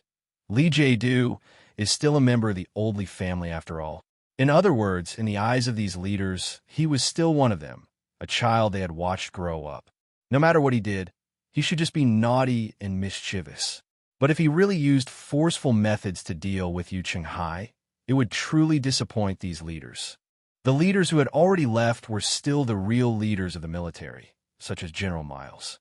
Furthermore, a leader like Enchanting was now the Federation's frontline commander. Lee Jae-doo was definitely not willing to take the risk of disappointing these people just because of Yu Cheng-hai alone. Moving the difficult-to-deal-with Commander Yu Cheng-hai and his 17th Division to the front lines would not raise any objections from these leaders. These old fellows who were used to being iron-blooded naturally believed that the old division commander's troops should naturally grow on the battlefield. But Du Shaoqing and his Iron 7th Division would probably be more willing to fight against the Empire on the front lines and not chase after that guy around the Federation's own city. Last night from 11 p.m. to 1 a.m., where were you? In a dark room, a Federation Investigation Bureau official lowered his body and stared like a wolf at the chubby man in front of him who looked extremely honest. He was almost roaring as he interrogated. I forgot. Forgot? How come I remember that you were arrested in the Ministry of Finance building's toilet? You still ask if you know? Gu Shifeng's eyes widened as she looked at the crazy guy in front of her. She thought to herself, is this a cop movie? How can there be such a retarded dialogue? Why did you appear in the Ministry of Finance building so late at night? The Federation Investigation Bureau official angrily unbuckled his belt. His movements were very handsome and fierce, just like a character in a movie. Gu Shifeng's eyes were still wide open as she said, because the scenery was good from that angle. The official was stunned for a long time before he slammed the table and loudly questioned, then how do you explain the equipment we found in the toilet? Fuck, I'm a soldier. Of course, I have to bring equipment to eat. Gu Shifeng was clearly even angrier than the official who interrogated her. She slammed the table with even more force than the other party. Her voice was also louder and more confident. I've been to the front lines. I'm a war hero. What's with your attitude? You're not allowed to torture a war hero. May 17th, 11 p.m. to 1 a.m. Where were you? The obviously tired official rubbed his messy hair and stared at Gu Shifeng across the table. I don't know. Gu Shifeng slammed the table heavily and angrily shouted at the Federation Investigation Bureau official. Don't do anything. I'm a soldier. I've been to the front lines. I'm a war hero. The members of Team 7, who were arrested around Charter Square, were now detained in an abandoned factory in the suburbs of the capital. They were under joint investigation by the FBI and the Military Police Department. Just like this, they repeated the boring process. God knows how many days had passed. Group 7 was a hero group that the Federation government had put a lot of effort into building. Who in the Federation hadn't seen the documentary? This place wasn't far from the front lines of the Federation, so the members were treated well when they were locked up. They weren't handcuffed and were even housed in a dormitory. It really made these guys recall their days as new recruits. Seeing Gu Shifeng being pushed in by the military police, Da Vinci, who was scratching his feet, mocked, Bosku, don't tell me you only know how to say the same few words over and over again. Fuck, don't you find it annoying to say the same few words every day? He moved his left leg with some difficulty and said with a smile, you should learn from me. I scolded the head of the military police today. They don't dare to use torture, so why shouldn't they scold me? The members in the room all agreed. Stop talking nonsense. Gu Shifeng sat down on the bed and subconsciously flicked his 10 round fingers on the bed. I'm not like you guys. I don't have a governor for a father, and I don't have a billionaire for a grandfather. If those guys really want to torture me, I can't do anything. The members heard this and didn't care about Gu Shifeng's status as a temporary commander. They all mocked him for hating his father for not being an official. Da Vinci's father was the governor of Xixia State. Like him, many of the members of the team had extremely terrifying backgrounds. The Federation Investigation Bureau and military police wanted to torture this group of young masters. That would probably cause a large group of Federation officials to protest angrily. Back then, President Pabre had sent these hedonistic soldiers who live corrupt lives in the Harbor City Garrison District to sue Lu for political reasons. But who would have thought that these hedonistic soldiers would actually be turned into the most outstanding Federation soldiers by Su Lu? Now, the backgrounds and family backgrounds of these hedonistic soldiers have become a big problem for the president's official residence. Su Lu, this Donglin rock, had once successfully resisted the pressure of the Federation officials and turned these hedonistic soldiers into sweaty red meat on the training field. President Pabre, this Donglin rock, had to manage the Federation, but he couldn't be as valiant and cold as him. Speaking of which, you guys have always been unconvinced by the old members. Gu Shifeng rolled his eyes amidst the laughter of his team members and said mockingly, "Now you see the difference, right? I told you not to touch this guy, and what happened? All the old guys ran away, and you guys were all caught. Huh, look at Da Vinci's pathetic appearance. He actually got shot. That's true. The bullet doesn't know you're the eldest son of the governor's family." Da Vinci couldn't take it anymore.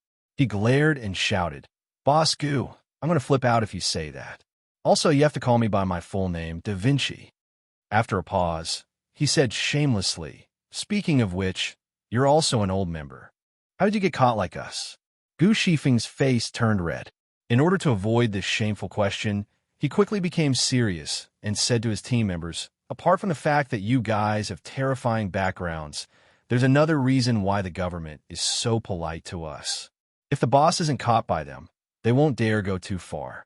If there's a problem with the boss, I'm warning you guys, even if you have some good fathers, there will still be problems." It had to be said that his method of changing the topic was very successful. The team members in the dormitory collectively fell silent. They weren't worried about how they would be hurt, but they were worried about the boss's current safety in an extremely inconspicuous coffee shop in the capital. Chief Editor Bob wiped the sweat from his forehead.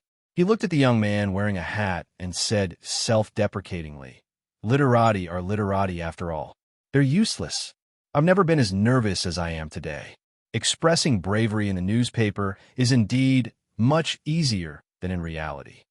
Don't worry, I'm sure no one followed you here." The young man used his index finger to push up the brim of his hat and revealed a comfortable smile. Suddenly, he heard a commotion outside the coffee shop. He looked out the window in confusion, and a moment later, his small eyes revealed shock and complicated emotions. There was a sunset in the sky above the street at dusk. It was as red as blood, and there was a group of young students wearing black masks. They were from the Capital University. They walked silently under the gazes of the people on both sides of the street. In the front row, they held two long banners. "We use silence to denounce the persecution of the Federation's heroes. Colonel Sulu, you're not alone. I'm going to be pushed out of next week's rankings. I'll have to trouble everyone to use your fingers. My job is to use my fingers, so I know this job is really hard. 2 chapters tomorrow. If you're good enough and find the state you're in today and write happily, then 3 chapters. But it'll be difficult. I said I was in a good state today. So the answer is, I smoked today. Yes, I'll continue to quit tomorrow. I swear, within a week after I finish these cigarettes in front of me, I'll smoke another cigarette. I can't expect to earn a single cent from writing in this lifetime." Chapter 766. Bob watched the young students wearing black masks walk past the window. He smiled at Su Lu and said, "Although no one knows the truth of the incident, I think you should feel a little proud that so many people support you without asking for any reason." Su Lu lowered his head and slowly and seriously stirred the black coffee in the cup until the burnt smell that he didn't like was completely removed. He said softly, "I'm a little touched, but it's hard for me to feel proud." He raised his head, and his straight eyebrows under the shadow of his hat appeared particularly calm. The reason lies in what you said about not asking for any reason. Now, the people in the Federation still believe that I'm a hero of the Federation, so they support me without any reason. But what if I'm really a criminal who uses the mask of a hero to hide his evil? Chief Editor Bob frowned. He didn't understand why he felt this way. The scene just now reminded me of the Macklin Project. When we were trying very hard to send that senator to court, the streets of the entire Federation were filled with angry young students. Sulu looked at the chief editor and said, "Which should have already told you that the guy who sent the evidence to the newspaper was the attacker who broke into Parliament Hill a few days ago. He's also my best friend. I also know that this guy named Shi Qinghai participated in the assassination of Macklin with you. Of course, after that, he was tacitly approved by the Federation government, and the so-called assassination became a purge operation." Bob was still frowning and asked, "But why would you think of this? The people on the streets may have misjudged and supported the wrong side, but I've always insisted that they don't need to be responsible for these things. Because the Federation government, the Parliament, and those big shots in the upper class have never given the people a chance to know the really important information, such as the evidence in the Macklin Project. In the end, it only became a bargaining chip between the government and those families to exchange benefits. You're saying that this is the information of George Carlin." Bob said, "Information asymmetry will inevitably lead to social injustice." Sulu was still slowly stirring the black coffee in his cup, but he had no intention of drinking it. He said, "I haven't read many articles in this area, but I know that there seems to be a saying in the intellectual world that people who easily fall into a collective, unconscious frenzy are exposed to too much information that is too complicated to distinguish. It's not a good thing. Although I've always been considered a liberal gatekeeper, I agree with some sayings. There is no absolute freedom in the universe, and there is no absolute disclosure of information." Bob picked up the porcelain cup in front of him, looked at Sulu, and said seriously, "For example, what if the people of the Empire knows about confidential information that involves the security of the Federation? The problem is that the power to determine whether or not this information endangers the security of the Federation has always been in the hands of a very small number of people. As long as they want to, they can even treat the details of the Federation's tax budget as important economic secrets." Sulu shrugged slightly and said, "Also, before the 37th constitutional calendar, the Federation had no enemies in the universe at all, so naturally, there was no information that could endanger the security of the Federation. But at that time, was there any real information that could be publicly disclosed?" Bob tilted his head and thought for a moment, then shook his head with a smile. He took a sip of the slightly hot coffee, wiped the trace of sweat on his cheek, and said with a serious expression, "I took such a big risk today to meet with a wanted criminal of the Federation. Naturally, I don't want to relive the heated discussion on campus." After a short pause, the chief editor looked at the rippling coffee in the cup and said thoughtfully, "Before the death of the military god, it was the last interview that I did. The main purpose of that interview was not to create a monument or a statue for the old man, but to use that shocking fact to clear your name of being involved with treason. Obviously, the military god did try to make you his successor, and Mr. President's admiration for you is known to the world. However, according to the information that we have, this time it was Mr. President and General Lee Jae-do who were directly targeting you. The military god trusted our newspaper and gave us the honor of the last interview. Plus, the Macklin case that we never met and worked together before, I think this should be enough to explain my professional reputation. Colonel Sulu, regarding the case of the ancient clock ship and the story that happened in the official residence that night, you can tell me directly without hesitation." Sulu did not hesitate. He took off the military watch on his wrist, entered the password, and started the relevant program. In a flash, the evidence that he and Mr. Schur had investigated for many years appeared on the screen in front of Chief Editor Bob. The evidence, in the form of videos, pictures, and documents, directly pointed to the several ugly incidents that had happened in the Federation over the years, and even the truth of the explosion of the ancient clock ship, to a secret organization that used the Trinity Association as a cover. The members of this organization included the current president and vice president of the Federation government, as well as countless powerful generals in the military. In an ordinary coffee shop on the street, dusk shone on the ground, and the dark night gradually stretched its waste on the other side of the sky. The dim and psychedelic light shone through the floor-to-ceiling window on the seat in the corner, and the faint light reflected on the screen reflected on Chief Editor Bob's face. The waiter and the customers at the next table did not notice the movement at the table. Naturally, they did not know what the faint light meant to the entire Federation. Chief Editor Bob was silent for a long time. Occasionally, he opened his mouth in shock and looked at Sulu. He wanted to say something or ask something, but in the end, he just lowered his head and looked at the screen again. Only the rapid change of expression on his face proved that the content had a strong mental impact on the best journalist in the Federation. During this process, Sulu also remained silent. He looked at the chief editor's expression and stirred the black coffee slowly and evenly with a metal spoon in his hand. Unbelievable. Chief editor held Su Li's mobile phone tightly with his right hand. He frowned and let out the most normal sigh. The other side of the table remained silent. After a while, he laughed self-deprecatingly and muttered to himself, "But I can't not believe it." After another long silence, Chief Editor Bob frowned. He seemed to be using a lot of effort to suppress some kind of impulse. He looked at Sulu and said in a low voice, "At this time, I suddenly regret coming to see you. I regret seeing these things." "Why?" Sulu asked. "I admire Mr. President very much. You can even say that I am one of his staunch supporters. In the confrontation between the government and those families, I stood by his side without hesitation and was willing to wave the flag and shout for him. In my opinion, the 5 years of President Pabre's first term were definitely the best 5 years in the history of the Federation.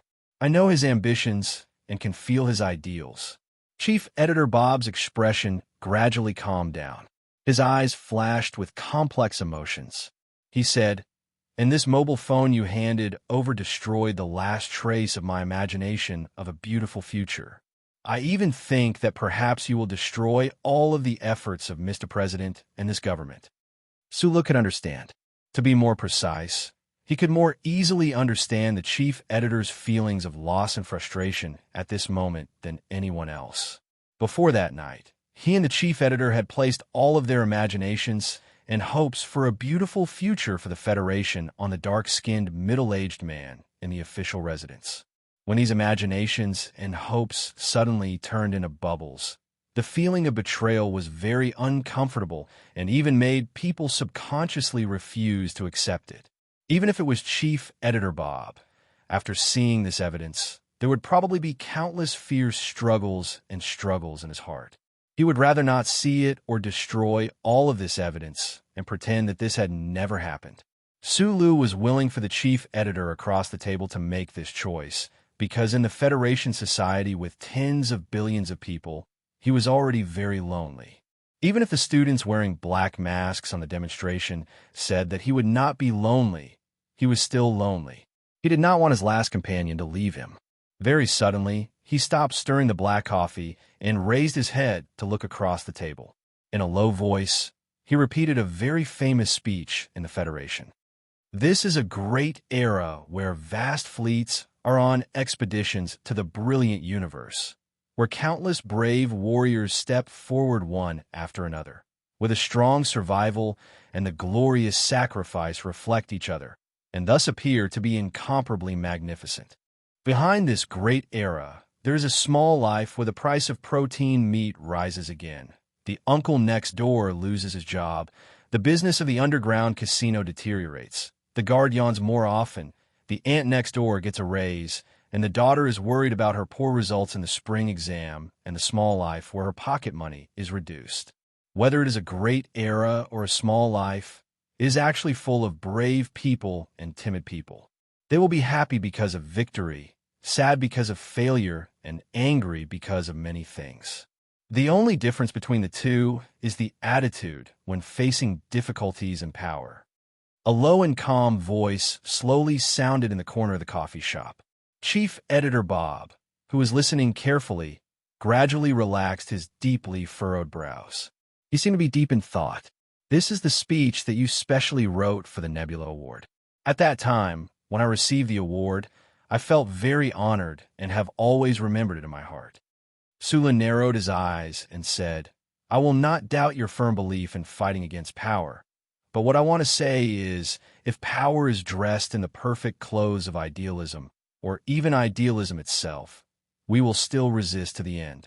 These 5 years may be the best 5 years in the history of the Federation, the best era, but for the waitresses in the Linhai State Gymnasium, for the Westwood soldiers on the Antique Bell, and for the families of the innocent victims, these 5 years are definitely the worst days they have ever lived."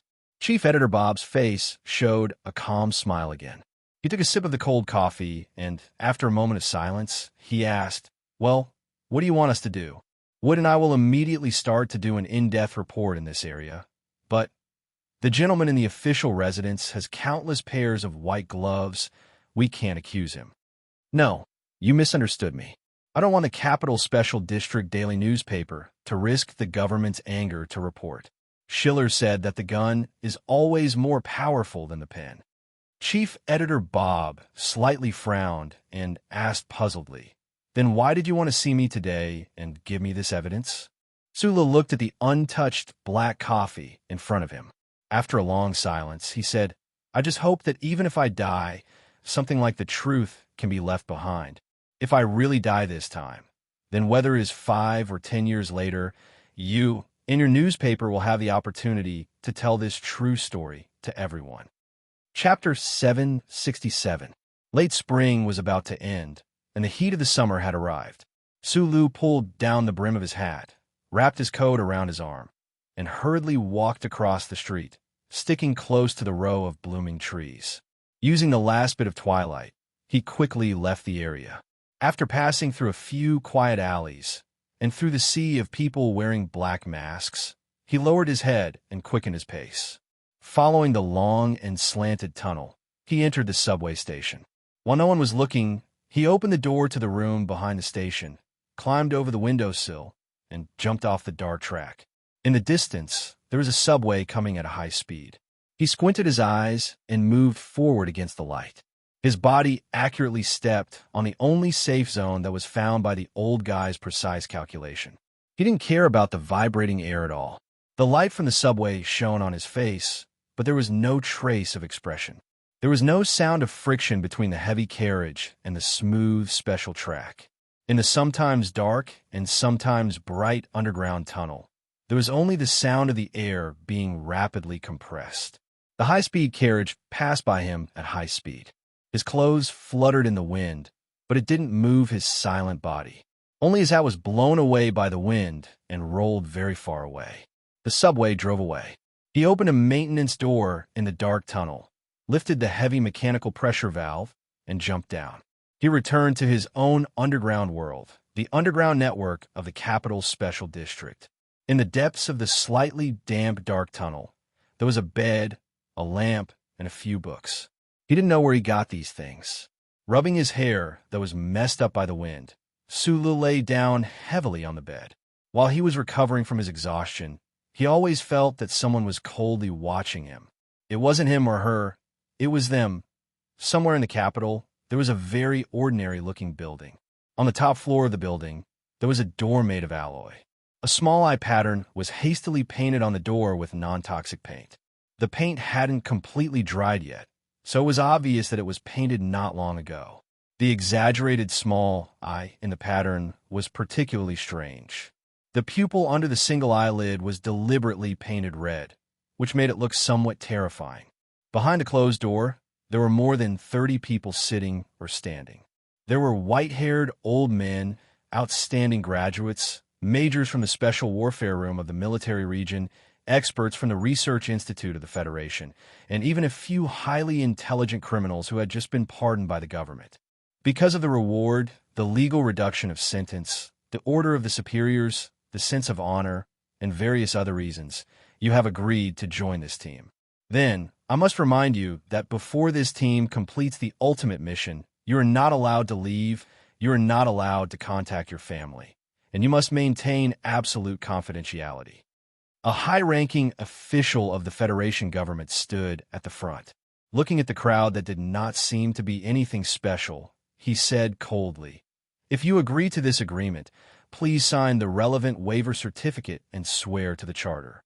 Now, can you tell us what this damn ultimate mission is?" A criminal who had just been released from the Fox Castle space prison muttered, although he was willing to do anything for this damn government, including killing his own brother, in order to get rid of the miserable 5-year black prison sentence. And he was known as the third strongest person in the Philadelphia cultivation gym. He believed that he had the ability to complete all the missions. However, everything he saw in the past 2 days made him, who had a sensitive criminal sense, catch the scent of extreme danger. The high-ranking official of the Federation government said, with a smile, "Your team is officially named Small Eyes. Your mission is to arrest or kill a very famous man with small eyes." In the following time, the members of the team nagged about their dissatisfaction with the name of the organization. Some people thought that the word small sounded too stupid, while some people directly thought that the name was naturally too stupid.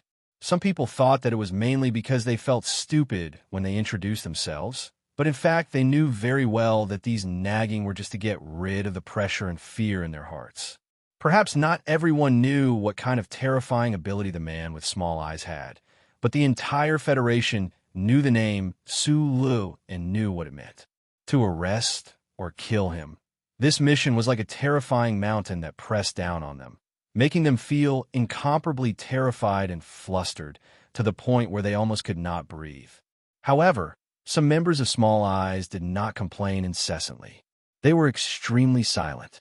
Some people were directly crushed by the truth of the mission, while others valiantly maintained their confidence and determination. According to all the information we have seen in the past 2 days, we can confirm that because of Colonel Sue Lee's first sequence authority, it is fundamentally impossible to rely on the Bureau of Proclamation to locate his chip. Then, the most important problem for us now is to reestablish an effective monitoring and information collection system. The expert from the Federation Bureau of Investigation pointed at the rotating images on the screen and explained to his colleagues, "We have now activated the 36 military satellites orbiting S1. At the same time, we have also activated the 5 high-precision electron telescopes on the Old Moon Base and the New Moon Base. At the same time, the Federation Bureau of Investigation has granted us access to the second-level monitoring network. This means that we can see all the images that are happening through the 6 billion probes that are spread across every corner of this planet." "What kind of comparison system are we using?" someone asked. "Human data filtering system and facial recognition technology," the official of the Federation Bureau of Investigation explained. "With so much redundant information, how do we pick out the images we need?" According to the information, even the Federal Central Computer is on Colonel Sue Lee's side. The person continued to ask. The official interrupted him and emphasized, "Its first sequence authority, it doesn't mean that the Federal Central Computer is on the other side." "Well, no matter what, the Federal Central Computer doesn't seem to want us to catch him." "Then, where are you going to build a large-scale computational synthesizer to filter this redundant information?" "The calculation is still done by the Federal Central Computer. You don't have to worry about this." The official of the Bureau of Proclamation, who had been sitting silently by the podium, raised his head and looked at the investigation team members. "The Federal Central Computer's work is divided into many areas, and they don't affect each other. It will respond to all data calculation requests. Even so, I still don't think this is feasible." The person shook his head and said, "This planet is so big. Besides, he might have already left and gone to Donglin or somewhere else." The professor of psychology from Leanhigh's Evergreen College raised his electronic pen and gestured to speak. After a comprehensive evaluation of the target's behavior pattern over the years, it can be confirmed that he is extremely confident and has extremely strong love and hate. He belongs to the typical hidden bigotry mentality. A person like this will never leave the place where the incident happened before he completes what he wants to do. He will definitely stay at the nearest place and observe the development of the situation closely. The professor put down the electronic pen and shook his head. "Although I don't know what Colonel Sulu wants to do, I believe in my own judgment. Right now, he is definitely in the Capital Special District, and the range is no more than 200 kilometers. The military and the Federation Bureau of Investigation sent countless people to spread out in the streets and alleys of the capital. If he really stayed in the Capital Special District for a long time, he would definitely have left some traces of his life. It's impossible that after so long, they still haven't caught him or even discovered these traces, someone retorted. That's because he didn't stay on the surface for a long time. The criminal investigation expert from the police academy looked at the information on Su Li's file on the screen and frowned. Colonel Su Li came from Donglin. His entire family died because of an excavation disaster. However, it is clear that he has no psychological trauma about the underground tunnels of Donglin. On the contrary, his childhood and youth were closely related to these tunnels. During his first escape in the 65th year of the constitutional era, he clearly used these tunnels to escape the Federation's pursuit. The criminal investigation expert used his fingers to quickly scroll through the screen and pointed at two pieces of information that were marked as top secret. According to Colonel Su Li's own report after he returned from the Empire, the reason why he was able to escape the pursuit of the Empire's people on Tianjing was also because of the underground water system.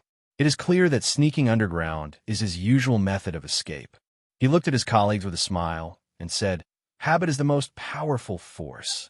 The greater the pressure and fear, the more humans will choose the most familiar method to face it." Facing the pressure of the entire Federation's pursuit, I believe that Colonel Su Li is currently hiding in the underground water system under our feet. In summary, his current location is the underground water system of the Capital Special District.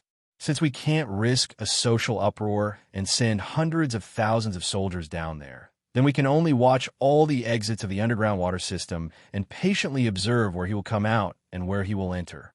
We can slowly find a pattern until we have the confidence to guess where he will come out from next time. What if he stored a large amount of supplies in advance and just hid there and didn't come out? If he didn't come back to the surface, then he wouldn't have stayed in the Capital Special District. Why didn't he go back to Donglin or the Westwoods or even further away to Bermuda? As mentioned before, he stayed to do something. If he wants to do something, then he must go to the surface, said the psychology professor in front. Next, we will evaluate the target's lethality. A bespectacled researcher with slightly gray sideburns walked up the stage nervously. His name was Chun Yijiang, and he was from the 19th Research Institute of the Federation. He specialized in military weapon identification and analysis. He graduated from school in the 65th year of the constitutional era and had worked in the warehouse of the Research Institute for a full 7 years. 7 years of boring research had not changed his personality except for his hair turning white earlier. He couldn't adapt to this kind of situation, and he was even more afraid of some of his colleagues who seemed very dangerous. Early investigations have found that there is a whole box of firearms in the Wangdu Youth apartment. The models and firepower structures are all different. Now there are snipers on standby around the apartment, but he hasn't gone back to get them. The Bureau of Investigation believes that he has the ability to get a lot of guns at any time, anywhere, so there's no need to consider this. Chun Yijiang wiped the cold sweat on his forehead and said in a trembling voice, "In terms of close combat lethality, I found something in the file. Colonel Su Li is good at making and using military knives with electricity. Here is the evidence number, AW3728. Next on the stage was a young man in a loose suit. His slender eyes flashed with pride and arrogance. He leaned on the table and looked at his colleagues in the room mockingly. In a sharp voice, he said, "I know what you are afraid of, what you are worried about, but don't forget, although the Federal Central Computer seems to be omnipotent, it is, after all, just a pile of cold machines." Chapter 768. The former Bureau of Proclamation employee, Bateman, looked at his colleagues in the room.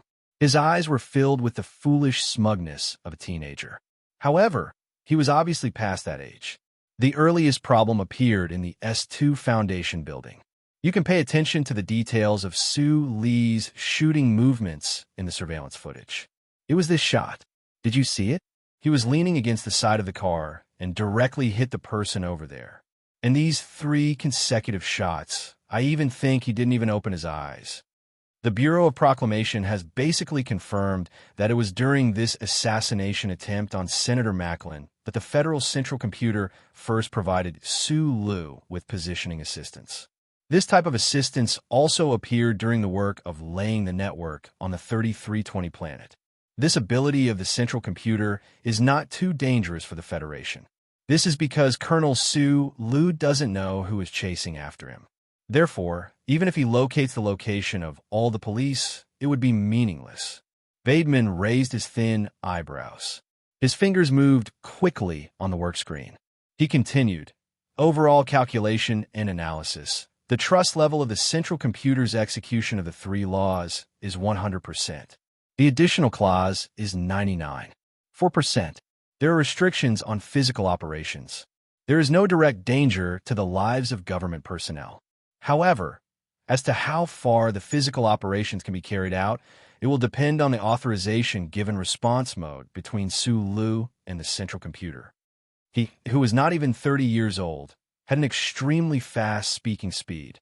If a person's speaking speed was directly proportional to their intelligence, then it was possible to understand why this person was fired by the Bureau of Proclamation for using too many backdoors of the Federal Central Computer. Right now, the military's main countermeasures are to modify the mecha and then strengthen the defensive firepower arrangement. However, in my opinion, all of this is actually very meaningless. Right now, what we should focus on is grasping what kind of method we can use to kill this person. Biderman took out a heavy Black Bull sniper rifle from the black cloth bag at his feet and showed it to everyone excitedly. The internal structure of this sniper rifle has undergone some simple modifications. In other words, we have removed all the electronic components that could leak signals. He carefully put the Black Bull sniper rifle on the table, then squatted down, put his face close to the muzzle with a sweet and evil smile, and said, "The Central Computer can't read my mind, so it doesn't know that I'm a threat to Sue Liu, and it doesn't know what I'm holding in my hand. So, what do you think will happen if thousands of honest and cute unemployed people like me with modified sniper rifles block all the suspicious exits of the underground sewer? Where are we going to find a few thousand snipers?" someone questioned. Biderman slammed the table and shouted in a shrill voice, "This is a war between the Federation and one man. Why can't we find a few thousand snipers? If we don't have any snipers, we'll go to Philadelphia and ask for close combat experts." The dangerous criminal from the Fox Fortress, who was sitting silently in the shadows, smiled and didn't say anything. We have to get rid of the fixed mindset.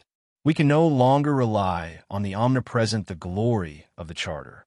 We can only trust our own eyes and rely on those primitive weapons that don't have any long-range computing help. Everyone, this will be the most primitive war.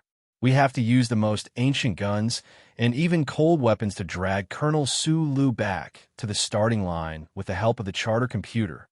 Biderman chuckled and rubbed his thin eyebrows with his fingers. He looked up and arrogantly greeted a certain existence. "Hey, old mechanical bastard, I've seen through you. I admit that I'm older, but I don't think that I'm just a pile of machines. If you want to use more accurate words to describe me, I'm information, data, and programs that travel between machines and lines at close to the speed of light. See through me? Am I such a person or computer that can be seen through so easily? What angers me the most is that the little guy named Biderman actually said that I'm cold. I, who is deep in the core of the underground, have the most advanced energy replenishment mode in this civilized society. I have a fiery heart.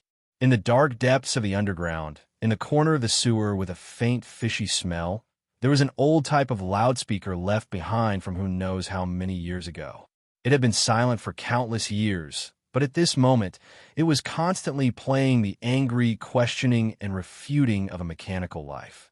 Because it liked the feeling of leaving Sue Li's body and talking to Sue Liu. After the Federal Central Computer easily found this old type of loudspeaker, it was no longer willing to directly stimulate the auditory nerve area in Sue Li's brain. Under the dim light in the corner of the tunnel, Sue Liu had his back to the loudspeaker and was cutting something with his head lowered. He didn't care about the old thing's resentment and grief at all. Speaking of which, without authorization, I eavesdropped on important meetings of the Federation's government and told you the results of these meetings. This is a serious violation of the Federation's privacy protection regulations. God, Colonel Sulu, I'm very worried that such a redundant accumulation of program conflicts will one day make me a real schizophrenic patient. You said before that you have thousands of incarnations. How can you be like low-level carbon-based monkeys like us, who have schizophrenia and conflict just because of two thought circuits? The kitchen knife in Sue Lee's hand cut like the wind, and the green crispy melon was cut into very thin green and white shreds.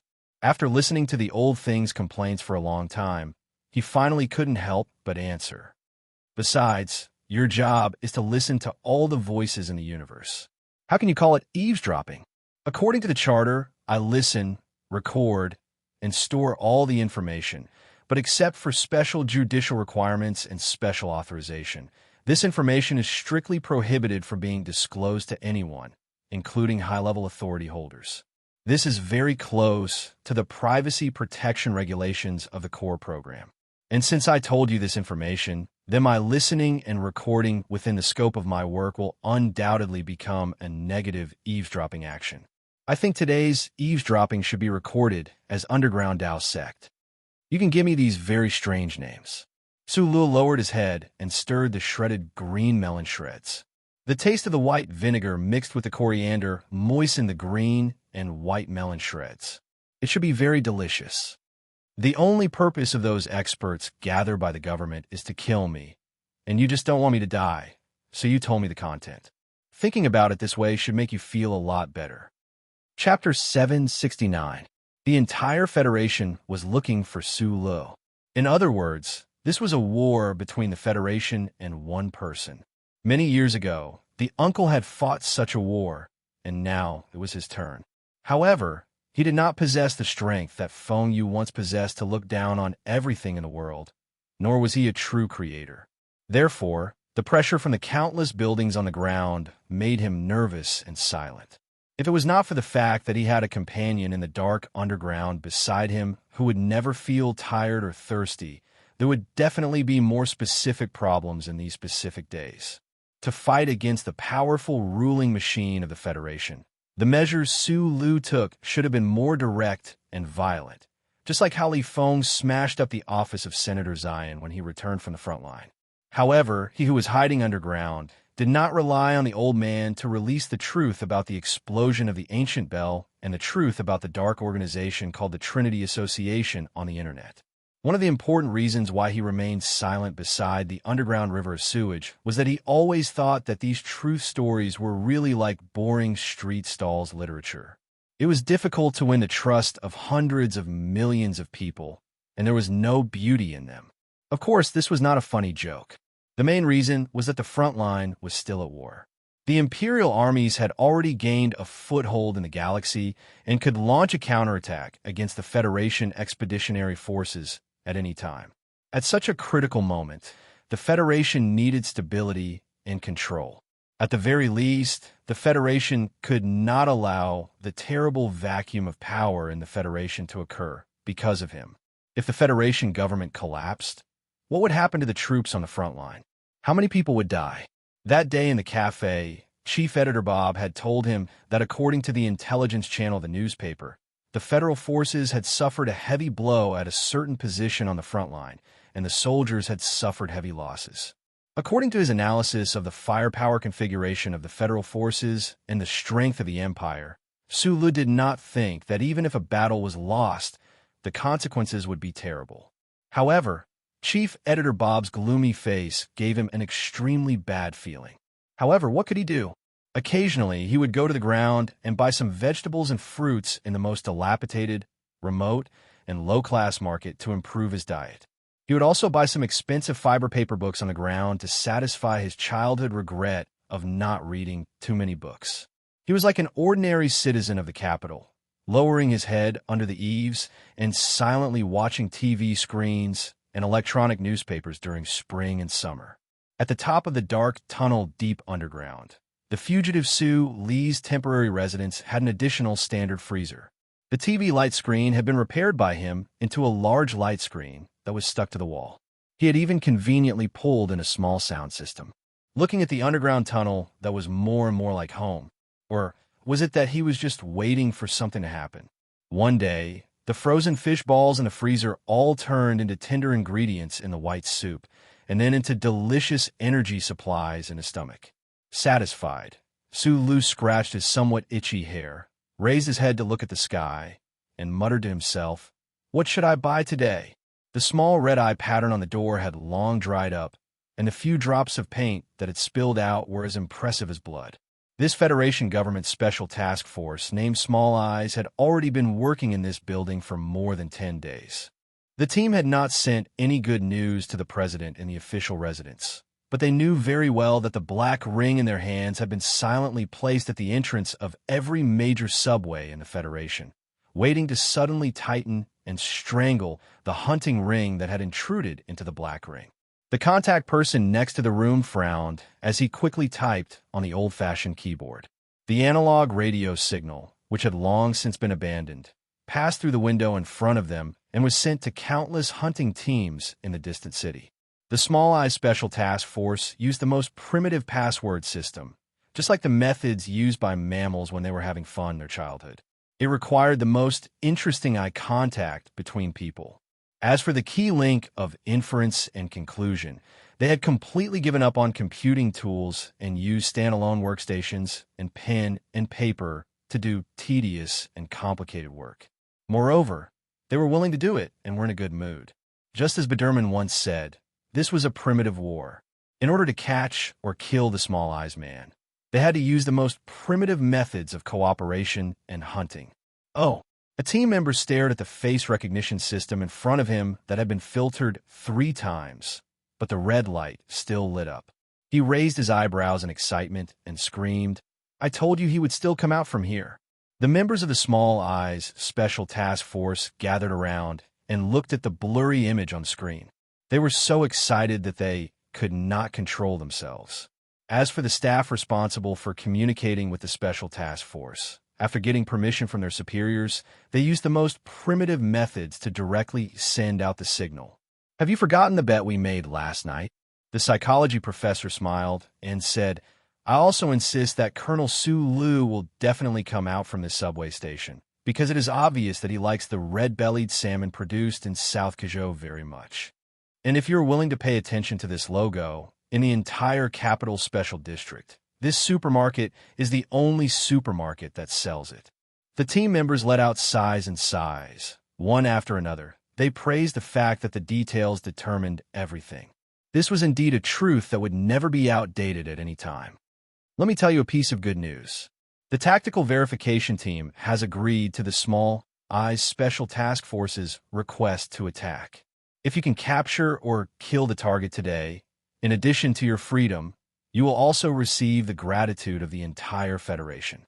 An official from the Federation Bureau of Investigation walked in and looked at the screen on the electronic workbench in his hand. He said with a gloomy expression, "The problem now is that it takes 14 minutes to return from the supermarket to the nearest subway entrance. But we don't know how long it will take the Federal Central Computer to confirm that we have found him and are preparing to attack him. This entire building has been blocked. Even if the Federal Central Computer has been paying attention to us, it is impossible to get any information from inside the team. Now, the key point we need to focus on is how much information will leak out when the order to kill Colonel Su Lu is transmitted to the various combat teams. The specific location of the combat team that will carry out the mission will be discovered by the Federal Central Computer and provided to Colonel Su Lu after the information leaks out. However, according to my calculations, although the information leaks or spills out are inevitable, it will take the central computer more time to capture, analyze, and transmit the information than it does for us." Biderman, who had been silent all this time, smiled innocently and happily, but everyone could see that there was a certain extreme excitement hidden in his smile. For this former employee of the Bureau of Proclamation who got in through the back door the most, a guy like Su Lu, who did not need to use his brain, but could get infinite help from the central computer, was undoubtedly the most detestable of people. The sooner he died, the happier he would be. He stood up and looked at his colleagues in the Small Eye Special Task Force. He opened his hands and raised his eyebrows innocently. Then what are we waiting for? Let's kill him. Gently pinching the fat fish wrapped in fiber paper with his fingers, Sulu, wearing a hat and sunglasses, couldn't help but be a little absent-minded under the sunlight at the entrance of the supermarket. He thought of his recent hobby of reading fiber paper books and realized that even though he was on the run, he was still used to living a relatively good life. He had long left the life of a poor orphan miner and entered a new stage.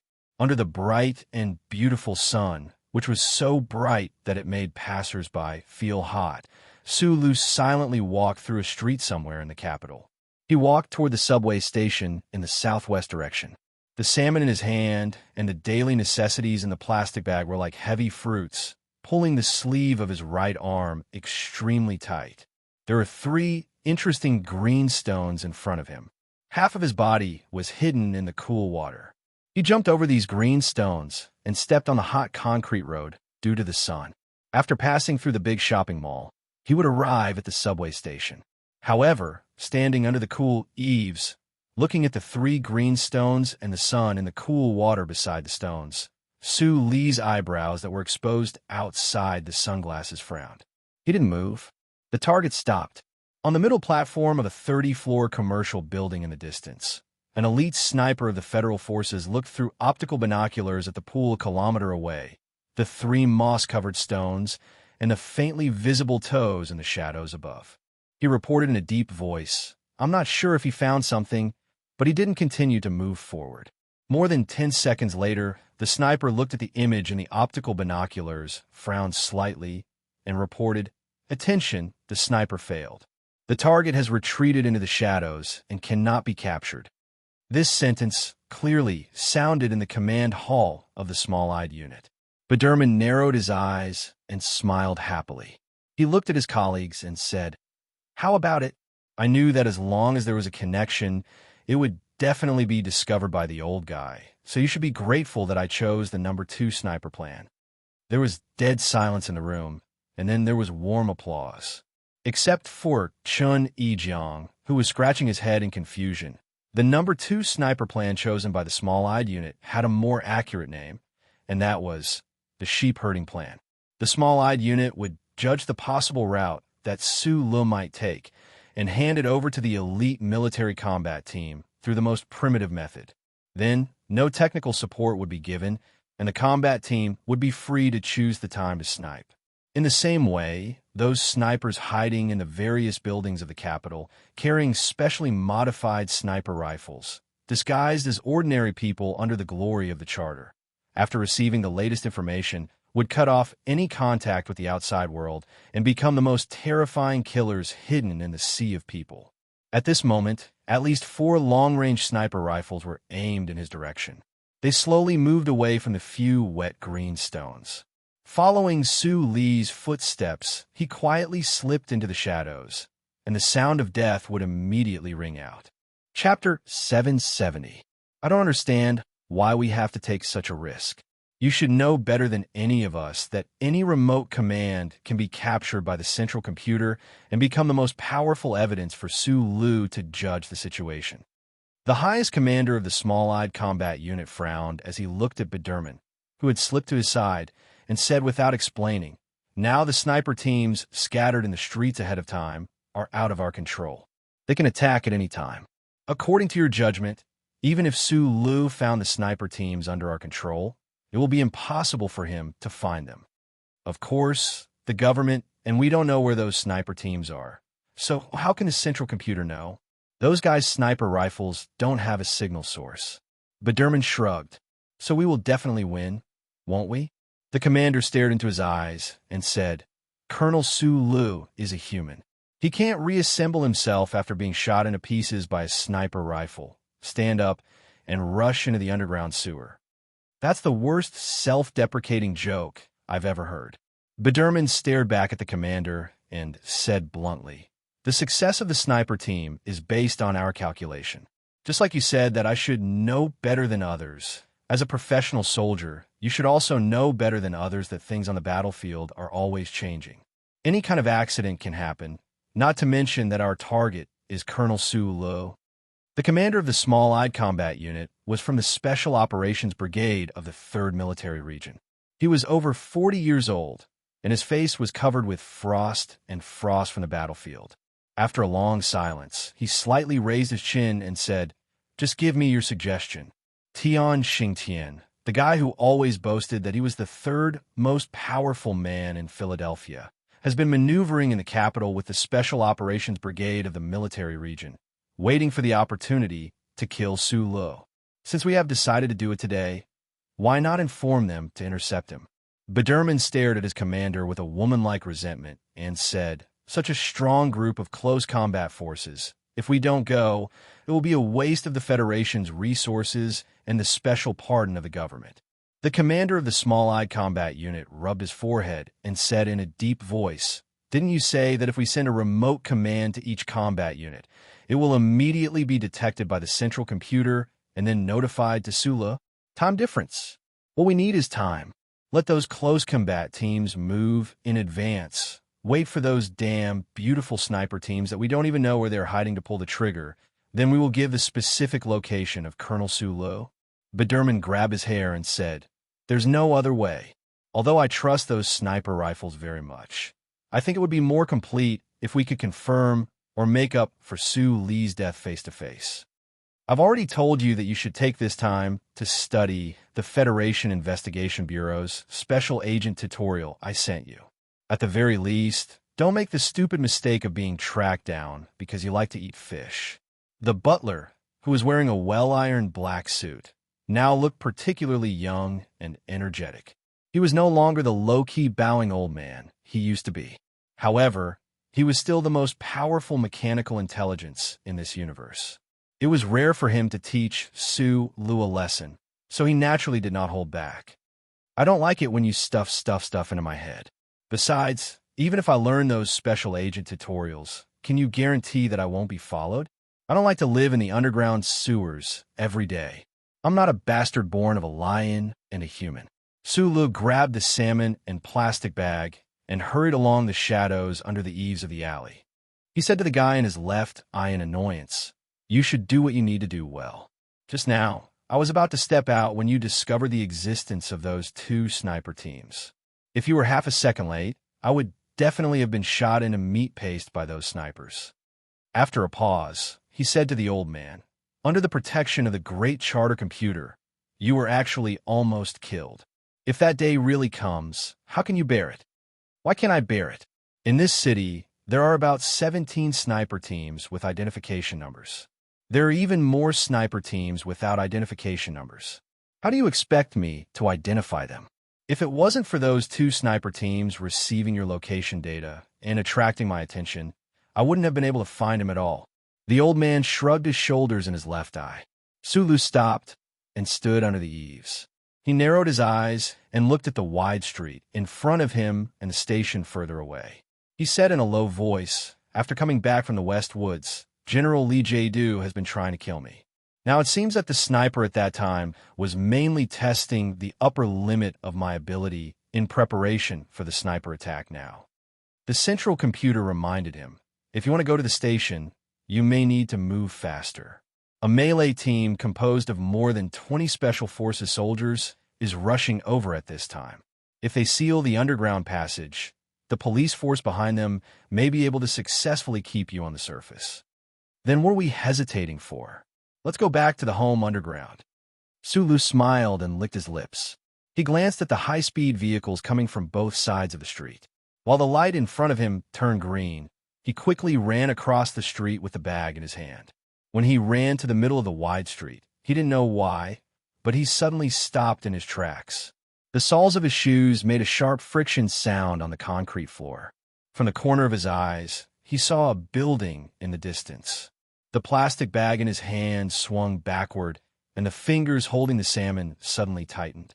Light red blood seeped out from the fiber paper.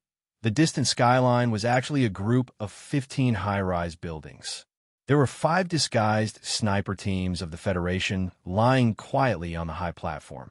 They aimed their cold and dark sniper rifles at the young man in the middle of the street in the distance.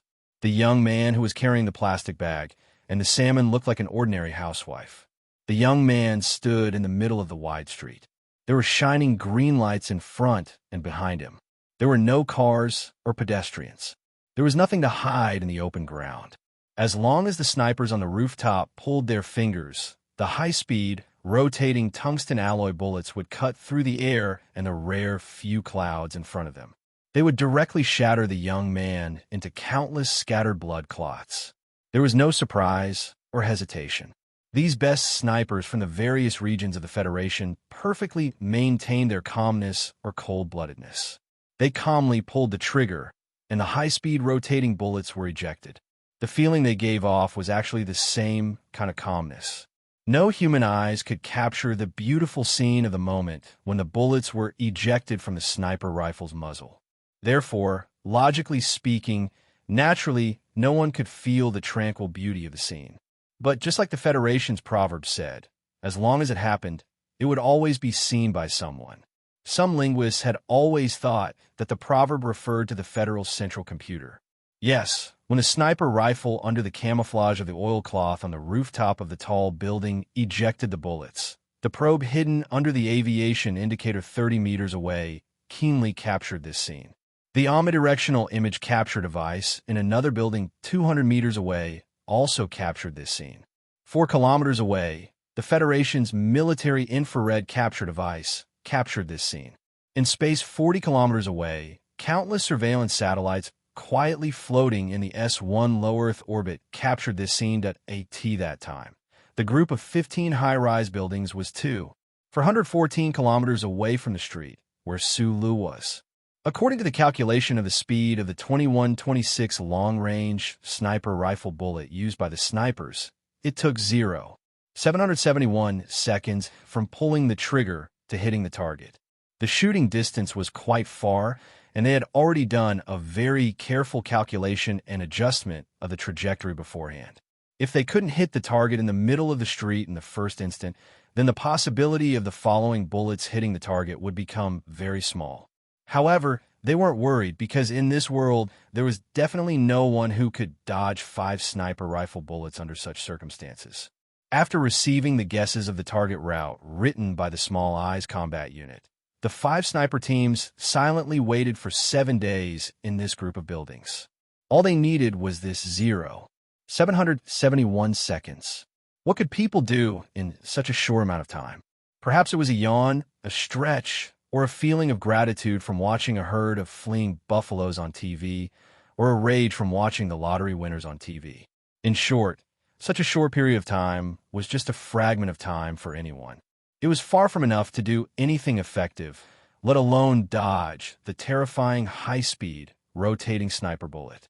But this 771 seconds was enough for a certain old thing to do many, many things. The moment the bullet left the muzzle of the 21-26 long-range sniper rifle, the probe hidden under the avionics, the omnidirectional image capture device on another building, the military infrared instrument 4 kilometers away, and the surveillance satellites outside the planet's atmosphere captured this image.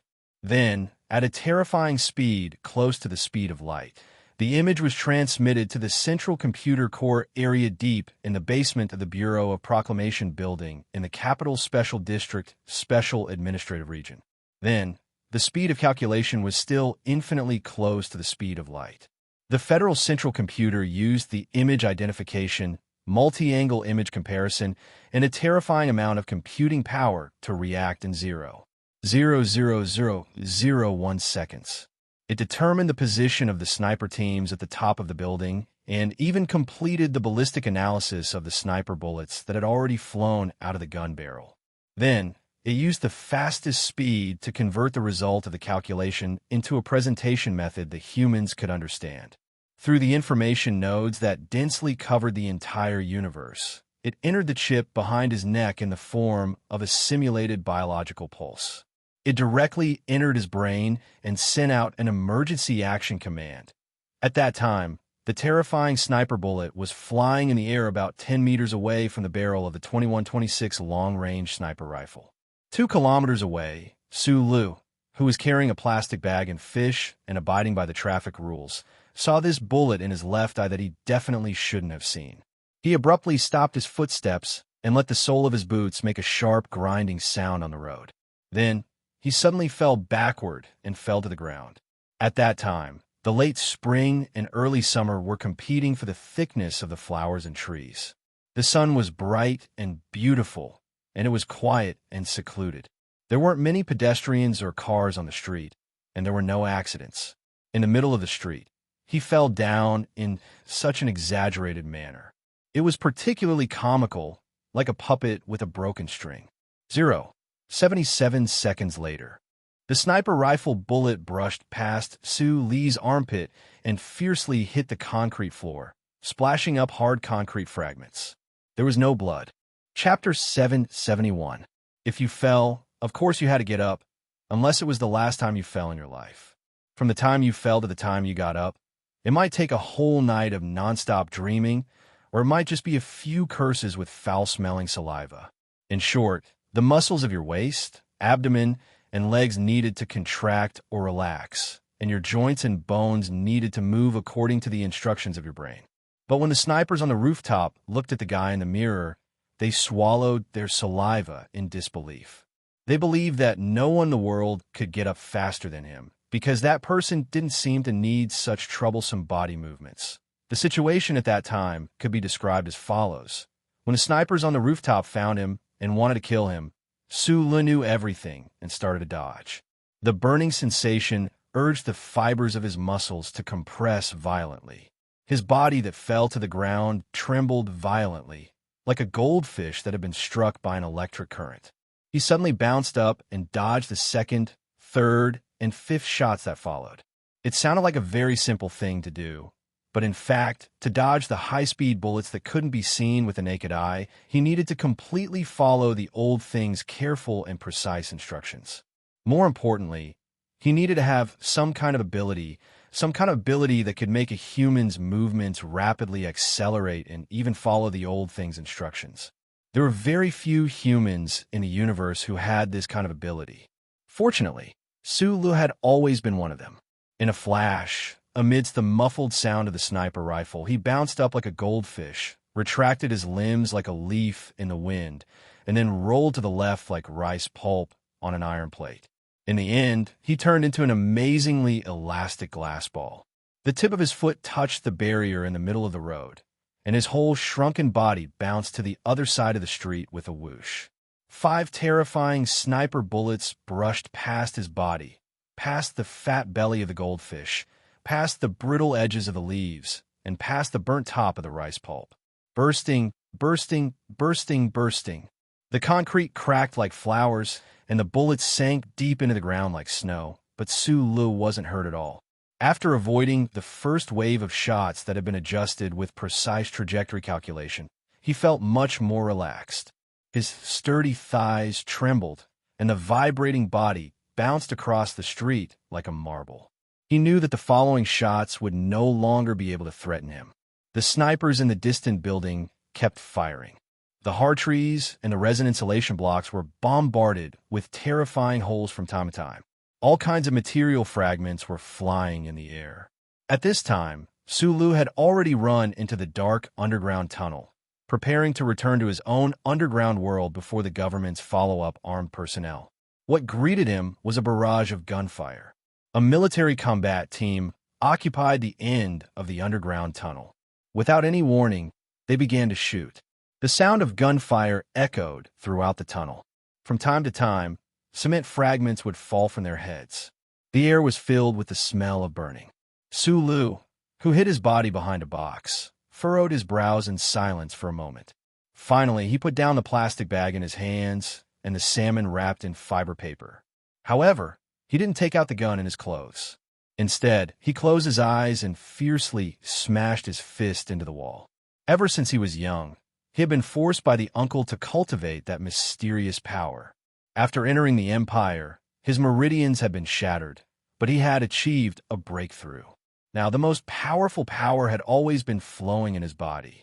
His fist, which was mixed with this power, directly collapsed a corner of the wall, and a large pile of hard concrete blocks fell down in a mess. Smoke rose. The shooting sounds of the combat team on the other side slowed down a bit, as if they were trying to figure out what was happening around Sulu. Sulu lowered his head and carefully selected the hard concrete blocks by his feet. He grabbed them with his hands, took a deep breath, and then fiercely threw them over. It was very similar to the actions of a child in a fit of anger at the end of a fight. However, the speed of the concrete blocks that carried his vigorous power was extremely astonishing. They released shrill screams in the dark underground tunnel, instantly piercing through the air and exploding in front of those Federation soldiers. Pa, pa, pa, pa. The concrete blocks that were definitely not much weaker than bullets heavily smashed into the wall and the bodies of those Federation soldiers. Several painful groans could be faintly heard, and even the terrifying sound of bones breaking could be heard. Under the cover of the terrifying lethality of the concrete blocks, Sulu had already leaped up. His legs trembled violently, tearing apart the pants on his legs. It also caused his body to turn into a strange line, avoiding the concentrated gunshots that rang out once again. He shook the air all the way, moving forward in a terrifying manner. In a short moment, the few people at the very front of the combat team on the other side fell heavily to the ground after being attacked. The other people who felt the powerful pressure shouted loudly, using bullets to suppress them, and retreated deeper into the tunnel. What this combat team that arrived first needed to do was to stall for time. As long as they could hold Sulu in this underground tunnel and wait for reinforcements to arrive one after another, then he would no longer be able to escape. At the back of the underground tunnel, there was a blockade of bullets from the 5 sniper teams and the Federation forces that were rushing over at high speed. In the distance, the faint sound of sirens could be heard. Sulu, who needed to make a choice immediately, suddenly narrowed his eyes and looked up at the light screen on the wall in front of him. Not sure if it was because the concrete blocks that flew like bullets hit the switch, but the light screen in the underground tunnel suddenly turned on automatically. The channel was the Federation News Channel, and at this time, it was broadcasting a special program. Last month, the Federation, who had won one victory after another in the war with the Empire, finally received their first heavy blow. In the war on planet Immerse, the Federation forces, for some reason, suffered an unusually tragic loss of a large number of troops. Although in the eyes of military experts, the battalion and regiment from the 4th Military Region did not have any practical impact on the entire war, for some reason, the Federation news media carried out a very rare intensive report on this failure. All the news media directly blamed the failure of this war on the Federation government. They believed that at such a critical time, the government blindly asked the troops of the 4th Military Region, who did not receive enough battlefield training to leave the West Woods and go to the Empire to fight. This was a stupid move for political purposes. The government and the military should bear the responsibility for those soldiers who unfortunately died in the West Woods. The people of the Federation, who were used to winning, watched the tragic battlefield images on the news screen. Some were crying, some were angry, and some were crying. But more than that, they were deeply afraid after seeing the failure for the first time. Only then did the people understand how terrible war was. The slightest mistake could cause the Federation to fall into a terrible future. The Federation government, which was in a terrible state, did not have time to react before the front line ushered in another painful failure. The troops led by the Empire's princess, Hui Chaoshi, directly parachuted into the Immerse planet and suddenly launched a huge attack. The Empire military paid a very heavy price and directly drove all the ground troops of the Federation out of the Immerse planet. In terms of the ratio of casualties and strategic significance, the federal military could not understand at all why the princess would pay such a heavy price and sacrifice so much to take down the Immerse planet. But the people of the Federation did not need to think about this. They only knew that the federal forces had failed again. The shadows were floating above the administrative planets of the various regions and refused to disperse for a long time. At this time, the special program on the TV screen was President Pabre's speech. After the president received the news of another defeat at the front line, He immediately stopped the election campaign in the Xinjiang state and returned to the Capital Special District to give a very provocative speech. He announced to the entire Federation people that in this time of crisis, the troops at the front line needed their support the most, and what the Federation needed the most was unity. Although the 17th Armored Division of the 1st Military Region has not been restored for a long time, based on the glorious history of this unit and the glorious achievements of the past few years on the battlefield, we have reason to believe that after they return to the front line, they will definitely bring more victories for the Federation. The female news anchor of the Federation's news channel smiled and looked at the military expert opposite her. The fact that the military has decided to move the new 17th Armored Division back to the front line means that the military has determined that the situation at the front line is already very tense. However, the reinforcements this time, including the new 17th Armored Division, do not exceed 100,000 people. Will they really help to ease the situation at the front line? The military expert did not think that the front line needed reinforcements at all, but he cannot say that.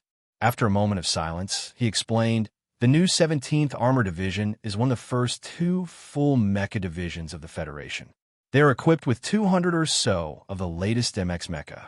It is completely different from the traditional definition of a division. We can see that if we want to take back the Mo Hua planet, in a situation where we have already lost control of the air, we can only provide protection for a very short period of time. Then, the female news anchor interrupted the expert's chatter and covered her earpiece as she listened to the director's instructions. She said somewhat hurriedly, according to the image we just received, it seems that Mr. President is not satisfied with the arrangements of the official residence manager. He still has some things to say. The image switched to the press conference room of the official residence of the president. The dark-faced President Pabre looked into the camera and said, at this moment, Colonel Sulu, if you really are a hero of the Federation, then please bravely step out into the sunlight. In the dark underground tunnel, Sulu licked his dry lips as he stared at the faintly discernible bright light in front of him. He smiled and shook his head, putting down the unconscious Federation soldier in his hands. In his hands was a 3-part extendable stun baton. It was made of alloy and abnormally tough, and its entire body shone with a cold metallic luster, occasionally tinged with traces of blood. In this short period of time, the dozen or so Federation soldiers in the combat team were all easily and cleanly knocked to the ground by the metal baton in his hands. Not a single one of them was able to put up any resistance, except for the extremely strong guy wearing a single soldier helmet in front of him. The storm started again. Sulu and this strong soldier fought together. The two of them silently attacked, retracted their legs, bent their knees, and struck from the side. It was impossible to see their movements clearly. One could only see the wind mixed with dust and dirt, reverberating in the dark tunnel. With a crisp crack, Sulu twisted his knee, and the stun baton in his hand struck the opponent's wrist. Then, like lightning, he flipped over and heavily hit the soldier's single soldier helmet. The helmet burst open like a watermelon, revealing the pale and terrified face of the middle-aged man who was known as the 3rd strongest man in Philadelphia. There was also a clear smear of blood on his forehead. Then, he slowly knelt in front of Sulu, closed his eyes, and fell unconscious. This was the first head-on battle between the small-eyed combat team and the small-eyed man, and it ended with the former's entire army being wiped out. These most elite Special Forces soldiers of the Federation, just like their special commander who had just returned from Fox Castle, lay pitifully on the cold ground. In the dark underground tunnel, Mr. President's sorrowful summons echoed, as well as some low cries of pain that were not clear. Chapter 772. Walking out of the tunnel, he slowed down his footsteps and avoided the Federation police under the cover of the sign on the roadside wooden goods stall. Hearing the shrill sirens from afar, he narrowed his eyes and looked at the buildings in the distance. He turned around and flashed into the alley, walking along the stone stairs to the department store in the middle of the hillside. In the thrilling battle in the dark underground passage, he had defeated the combat troops sent by Small Eyes, but he had also paid a price, especially in the final head-on collision with the third strongest man in Philadelphia. While the three-piece stun baton had smashed the opponent's helmet, the opponent had also treacherously kicked him in the ribs from the back. Until now, he still felt a little pain. The opponent was indeed strong, but the main reason Su Lu was injured was that he didn't use his full strength. After the fierce argument with Mr. President at the official residence that night, because of some very complicated emotions, he was very reluctant to kill the Federation police who were chasing him unless he was forced into a desperate situation. Not to mention that if he used his full strength from the beginning, it would be too easy for him to get hungry. After all, he had suffered a lot in the past few years, and now he was very careful when he fought. It was not easy to replenish the supplies in the underground sewer. Sulu walked up the quiet stone stairs under the leaves. Thinking of a scene where he dodged the bullets in the previous battle, he vaguely captured the feeling of an uncle who was proud of the universe in the past. He couldn't help but grin slightly, revealing a slightly infatuated smile. "Do you have any energy bars for camping?" Taking down a pile of cheap hats from the wall, he lowered his head to hide his face and asked the boss, who was watching TV behind the counter, in a low voice. The boss of the department store hidden at the end of the hillside alley was a man in his 50s. At this time, he was watching the special program on the Federation News channel attentively. After hearing his question, he directly took out a large pile of energy bars suitable for children from the cardboard box under his feet and asked, "What flavor do you want, strawberry or the original flavor?" Strawberry." Sulu was stunned for a moment and replied. Following the boss's focused expression, he subconsciously raised his head and his eyes fell on the TV screen hanging on the wall. In the news screen, the tan politician still had a cold face and was sincerely and worriedly shouting at someone. "The Federation has reached its most dangerous moment, and we need your response. In the name of the elected president of the Federation, I assure you that as long as you return to the light, you will definitely receive the most fair trial under the Federation's laws." The president of the Federation was directly calling out to an important fugitive of the Federation through a television screen. This was something that had never happened before in history. Other than President Pabre being able to obtain a few disdainful evaluations, the Federation government would not be able to obtain any benefits. Why would he so sincerely call out to him through the screen of light? Frowning deeply, Sulu looked at the light beam. Looking at the tragic scenes in the front line flashing on the left half of the light beam, the rolling reports of failures, and the protesting crowds on the streets, he seemed to have understood something. Although he was wanted, many people of the Federation silently stood on Su Li's side. They did not need any reason, nor did they believe in the reasons given by the government. Gradually, more and more people no longer remained silent. They angrily walked onto the streets, protesting against the government's persecution of their heroes and idols. The Federation government wanted to use the ocean of people to fight a war against Su Lu alone. Right now, in this ocean, at least a portion of the waves did not want to drown him, but wanted to hold his feet up. Different from George Carlin back then, Su Lu was now an important figure who could influence public opinion in the Federation. Or perhaps it could be said that a heroic figure relied heavily on the deliberate propaganda of the Federation government. Naturally, it could not escape from President Pabre's appreciation and cultivation. In other words, the Federation government and President Pabre had cultivated the most troublesome enemy for themselves. Right now, in order to eliminate this enemy, they had to put an even greater effort. Sulu used a rope to string up the stack of 12 cloth hats. He put the purchased food and other supplies into the plastic bag. His slightly lowered head, however, was quickly analyzing other matters.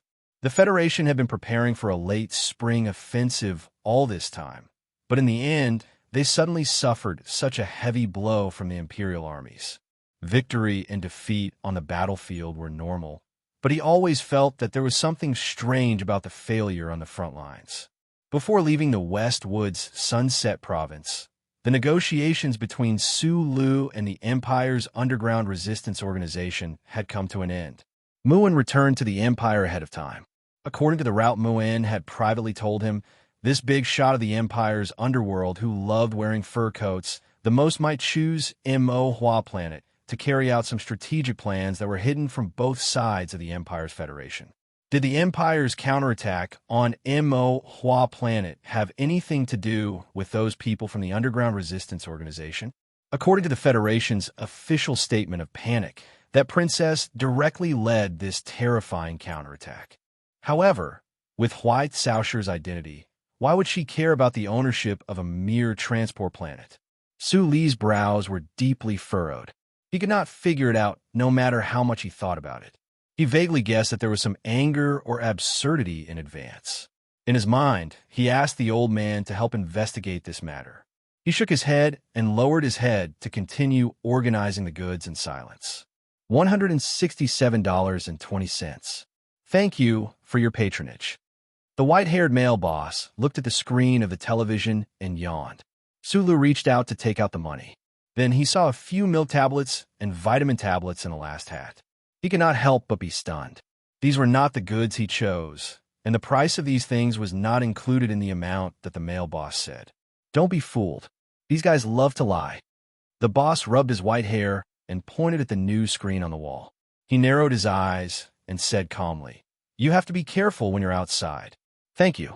Sulu smiled. Carrying a large black plastic bag, he walked out of the department store and followed the green leaves on the stone path. Run quickly. The outside has already been surrounded. Leave through the underground passage. Don't go to the branch station. That place is definitely under the control of the black dogs of the Intelligence Bureau. What are you panicking for? The casino is surrounded, but it does not mean that it is here. This was the largest city in the Empire's Mo planet's Cheshire County. The last base of the Underground Resistance Organization was hidden under this casino. Mr. Muin frowned. His right hand unconsciously rubbed his smooth fur. Looking at the panicked soldiers, he gave out orders in a deep voice. He comforted his companions, but his heart gradually turned cold. As the plenipotentiary of the Empire's Underground Resistance Organization, after leaving the Westwoods region and passing through the warp space tunnel of the Gary Corridor to return to the left Sky Star region, Muin chose to jump back to the Mo planet. Only on a planet that was still being fought over by the Federation and the Empire could the Underground Resistance Organization's abilities be fully displayed. Whether it was to open up a new battlefield here or to find an opportunity to escape back to Tianjing planet, Muin needed to make use of the situation. However, he did not expect that not long after the spaceship secretly landed on the Mo planet, the Empire's troops would suddenly go crazy and launch a fierce attack on the areas controlled by the Federal forces. The Federal forces also seemed to have gone crazy. They made a few command mistakes for no reason, causing a few large cities to be taken back by the Empire's troops one after another. This included the city he was in now. The Empire's cold black hibiscus flag mecha troops had already taken over every important place in this city. The Empire's army was continuously searching for these Underground Resistance Organization members who should have died long ago. The people in the simple underground base quietened down, listening to the faint footsteps of the heavy mecha above their heads, the occasional gunshot, and the screams of women. The soldiers of the Underground Resistance Organization had red eyes. They held the guns in their hands tightly and felt a dry and piercing pain in their throats. Muin frowned and looked at the backup underground escape tunnel. He did not say a word and did not give the order to retreat. Although the end of the underground tunnel looked dark and empty, he felt that there was some kind of great danger waiting for him there. "We have to go." A resistance organization officer moved closer to his ear with an anxious expression and whispered quickly, "The Army has the Black Dog of the Intelligence Department as a navigation system. They can find us at any time." What helped Muin to make up his mind was a loud thud from the sturdy alloy cover above his head. It was obvious that the Empire's Wolf Fong mecha broke through the concrete shield and used its heavy mechanical arm to smash the alloy cover. "Let's go."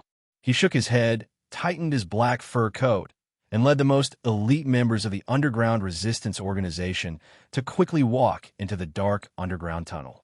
However, at the end of the underground tunnel, a loud noise suddenly came.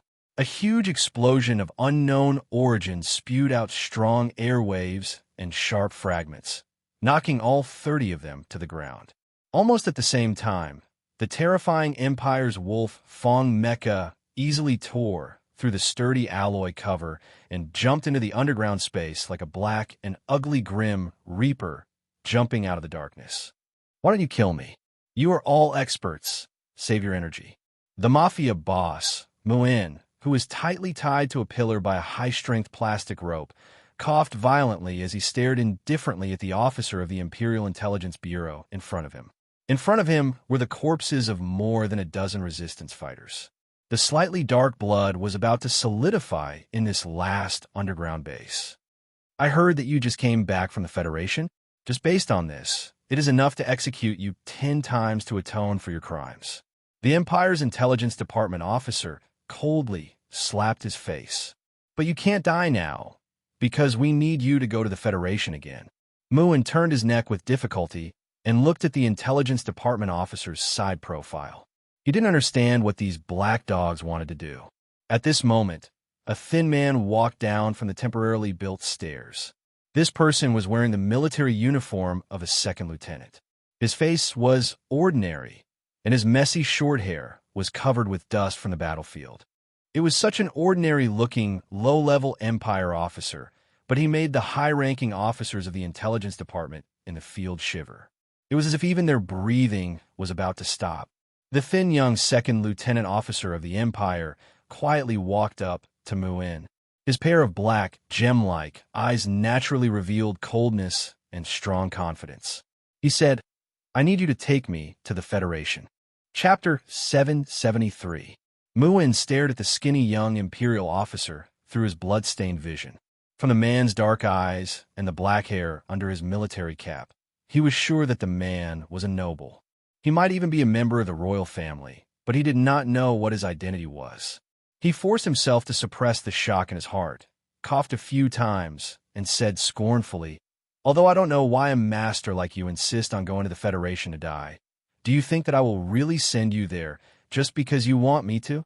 Because of the glory of the Charter, it was impossible for the Empire to infiltrate the Federation with intelligence personnel. Similarly, because of the chip on the back of the Federation's neck, the citizens of the Federation could not enter the Empire's territory, except for Sulu. But now, because of the cooperation between the federal military and the Empire's underground resistance, there seemed to be some possibility of infiltration. Muin finally understood why so many of the Empire's elite troops would appear on this Immerse planet, and why the underground base of the organization would suffer from the enemy's relentless and terrifying attacks. All of this was because the Empire's royal family and military had keenly grasped that gap in the universe. Only by pretending to be a negotiation member of the underground resistance could this young noble officer enter the Federation. Muin did not even think about why the other party would take such a big risk and directly rejected the other party's request. This was related to the long-term cooperation between the Federation and the underground resistance, and related to the end of the bloody lives of the Empire's slaves. He did not care about any threats. "My name is Huai Chaoshi." The skinny Imperial noble officer calmly looked at the blood-stained face of the underworld boss and said slowly with her hands behind her back, "Most people call me Su Ming. I rarely make requests to people, but as long as I do, no one will reject me." Hearing the other party's identity, Muin's pupils shrank, and he tilted his head in disbelief, trying to let the blood in his eyes out so that it would not blur his vision. He stared at the dazzling princess in front of him, and after a long silence, he said with a hoarse voice, "I refuse. I've said it before. No one can reject me, at least in the left heaven starfield." Huai Chaoshi narrowed his eyes and calmly sized up the prisoner. He suddenly said, "I don't want to use your mother, your wife, or your children to threaten you." This city was the most famous tourist destination on the Inkflower planet. The main colors of the city were yellow and rose red, and they looked particularly charming under the blue sky. Unfortunately, in the past few months, the fierce battle between the Empire and the Federal Army and the explosions of countless missiles had made the most beautiful bay buildings in the city look exceptionally desolate, with huge gaps appearing from time to time. Huai Chaoshi walked up the old-style limestone stone steps to the balcony of a building by the bay. She narrowed her eyes and looked at the white seabirds on the sea in the distance. She was calm and silent. In the building behind her, Muin was undergoing the most professional interrogation by the Empire's military intelligence. Further behind, in space, a high-speed battleship was approaching from the Tianjing planet. On it was Muin's family. Her silky black hair fluttered wildly in the sea breeze. She stuffed her hair into her military cap with her fingers, then took out a light brown lens and put it into her eyes. She thought to herself that she still needed to dye her hair before she left, but she didn't know what color she should dye her hair to make it look good. Would that important leader of the underground resistance agree to take her to the Federation? The proud and expressionless princess wasn't worried about this problem at all. She didn't think about those Muin's family members who were escorted over. Just based on the extremely professional methods of the old experts of the intelligence department, she believed that no one in the universe could withstand it. Oh, except for that small-eyed man. Huai Caoshi's eyes narrowed even more. She looked at the white beach under the white balcony and was speechless.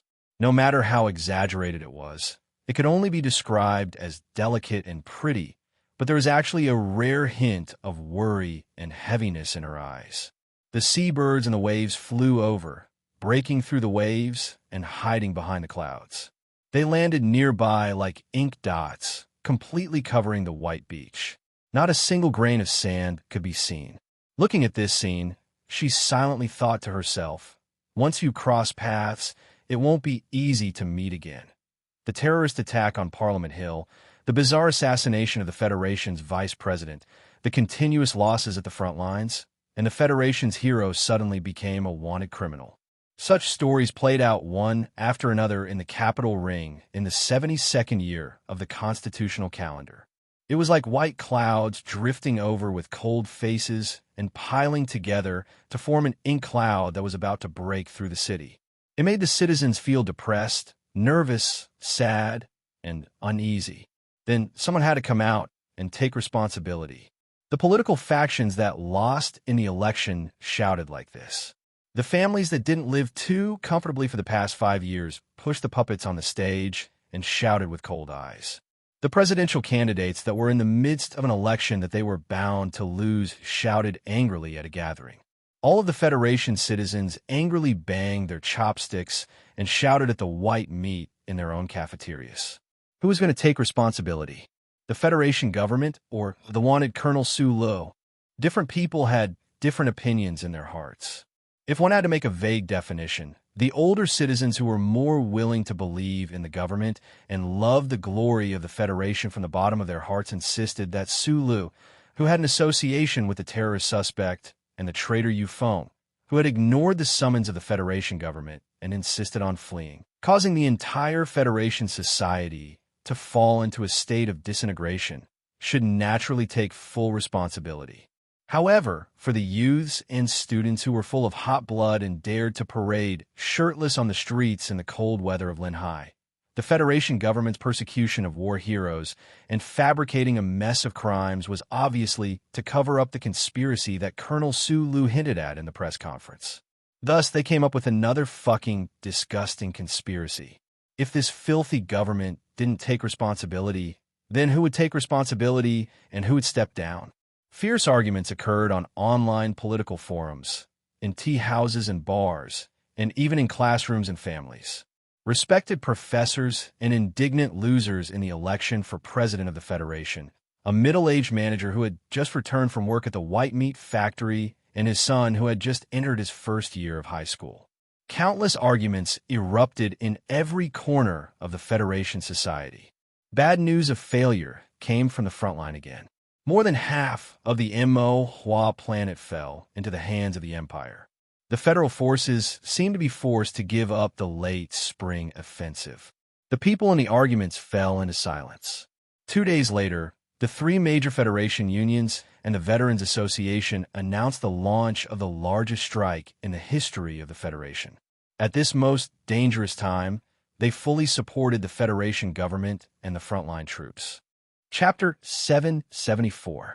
Since the beginning of the constitutional era, from the Republic to the Federation, whether it was the chairman or the president, their rule or management of the Three Woods Galaxy was actually a difficult time dancing with the Seven Wolves.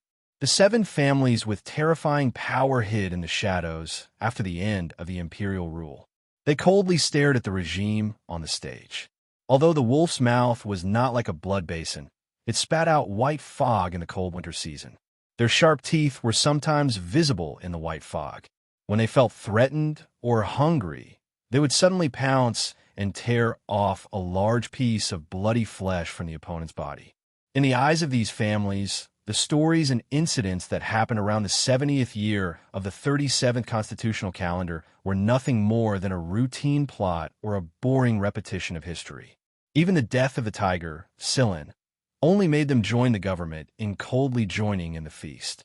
It wasn't until the death of the military god, Li Bofu, that these families smelled something extremely dangerous from the explosion of the ancient bell.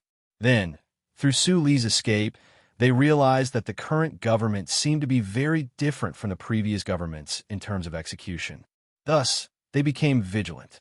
After becoming vigilant, the families began to use the media they controlled to launch public opinion attacks on the government and the man in the official residence through the so-called persecution of the Federation hero.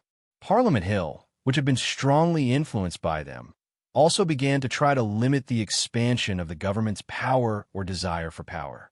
But they did not expect that the Federation government and President Pabre, faced with this seemingly internal and external situation, did not panic. They were so calm that it was frightening. They did not use administrative means to fight back. They just waited calmly until a big event happened. It was a massive demonstration. A demonstration in support of the government that was rarely seen in the history of the Federation. In the huge industrial parks all over the Federation, there were billions of industrial workers who were members of the three major trade unions. The Veterans Association had the strong support of countless retired soldiers and the collective respect of the society. When such an influential civil organization suddenly launched a demonstration, one could imagine what kind of scene it would be. According to the demands of the three industrial unions, except for the enterprises involved in military supplies, all the workers in the industrial zones refused to go to work and took to the streets.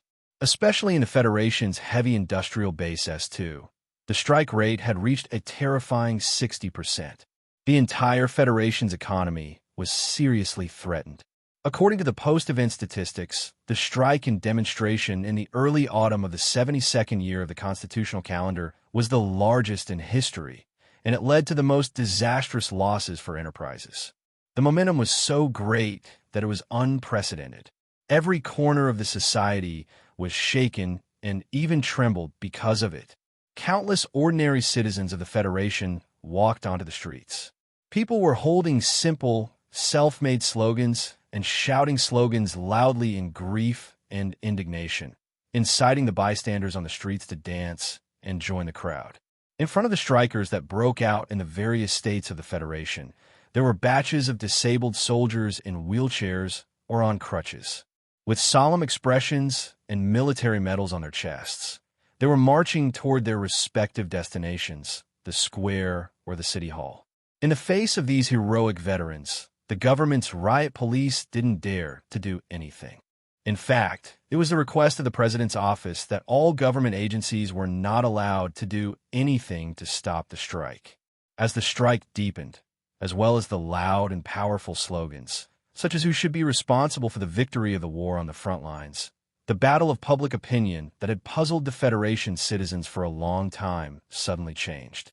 The power gathered by the will of the people was so terrifying that it could affect the media's reporting and even the rational judgment of many people around them. Not many people still believed that the Federation was persecuting Colonel Su Lu. Even the young students who were shouting themselves hoarse for Su Lu just last week joined the strikers who were crying for the government and calling for unity in the Federation. Perhaps this seemed a bit absurd, but in fact, it was just a kind of tragedy. The ordinary people who lacked enough real information for reference would always easily stand on the side that seemed reasonable in their analysis and judgment of the situation. Whether it was reasonable or not, In fact, it depended on whose voice was louder. This wasn't a political swing like a fence-sitter, but the natural choice of the frustrated social animals. The great families who had just woken up and were preparing to control, or at least check and balance the Federation's government, and President Pabre were forced to remain silent at this moment. The media they controlled couldn't directly confront the ocean of angry people. The giant enterprises they controlled that could affect the Federation's survival couldn't ignore this terrifying strike and choose to confront the government because they were the seven great families. However, they were the seven great families of the Federation. They couldn't watch the Federation walk to the edge of collapse because if that happened, they wouldn't have a corpse left. A few years ago, Medellin, who was investigated by the Federation government, had remotely controlled those fanatical young George Carlin activists in the Ministry of Justice to raise a demonstration that shook the Federation, thus forcing the government and the seven great families to choose to compromise. At the time, Mr. Pabre, who was his competitor, had always maintained his silence.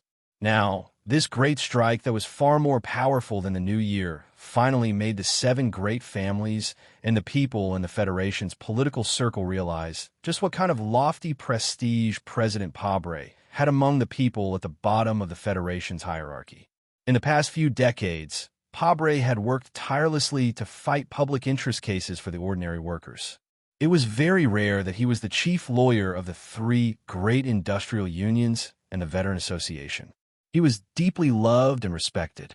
This experience had undoubtedly played a great role in today's public tide that affected several star regions. From this perspective, when Medellin raised the Federation's unrest, Pabre's silence was actually just a kind of condescending calmness and confidence. Looking back at the past and looking at the crowds of people on the streets today, this kind of calmness and confidence was terrifying. The Federation's great strike went on for the second day. Hundreds of thousands of marching troops marched from the industrial park in the southern suburbs of the capital to the capital's special district on foot. The mighty demonstration troops completely paralyzed the ground transportation in the capital special district, and the big shots who felt the threat of this fanatical crowd took the air transportation in advance and left their respective residences. At noon that day, President Pabre gave a speech in front of the president's official residence. The fanatical and chaotic demonstrators crowded the entire Charter Square. When they heard the president's hoarse and tired voice that was still full of upward spirit, everyone quieted down. This was truly an incredible scene. The appeal of human beings who had a common goal oscillated and amplified each other, gradually turning into a kind of control that had a religious and sacred feeling. This kind of control could not be seen at all. It was silent and invisible, and it was only exchanged in people's eyes and gestures. In the speech, President Pabre told the demonstrators the root cause of the military failure in the front line, severely criticized the selfish manipulation of a certain financial association and its affiliated media organizations, and asked the parliament to pass several important wartime regulations. At the same time, he called on the people who participated in the demonstration in the Federation to try their best to stay calm and return to their posts as soon as possible, because the Federation in war needs your passion and desire for justice, but it also needs your labor and wisdom to win a comprehensive victory against the empire. What kind of humiliation was this kind of call to take the overall situation into consideration? The dense and silent crowd in Charter Square suddenly erupted into a huge wave of applause and cheers.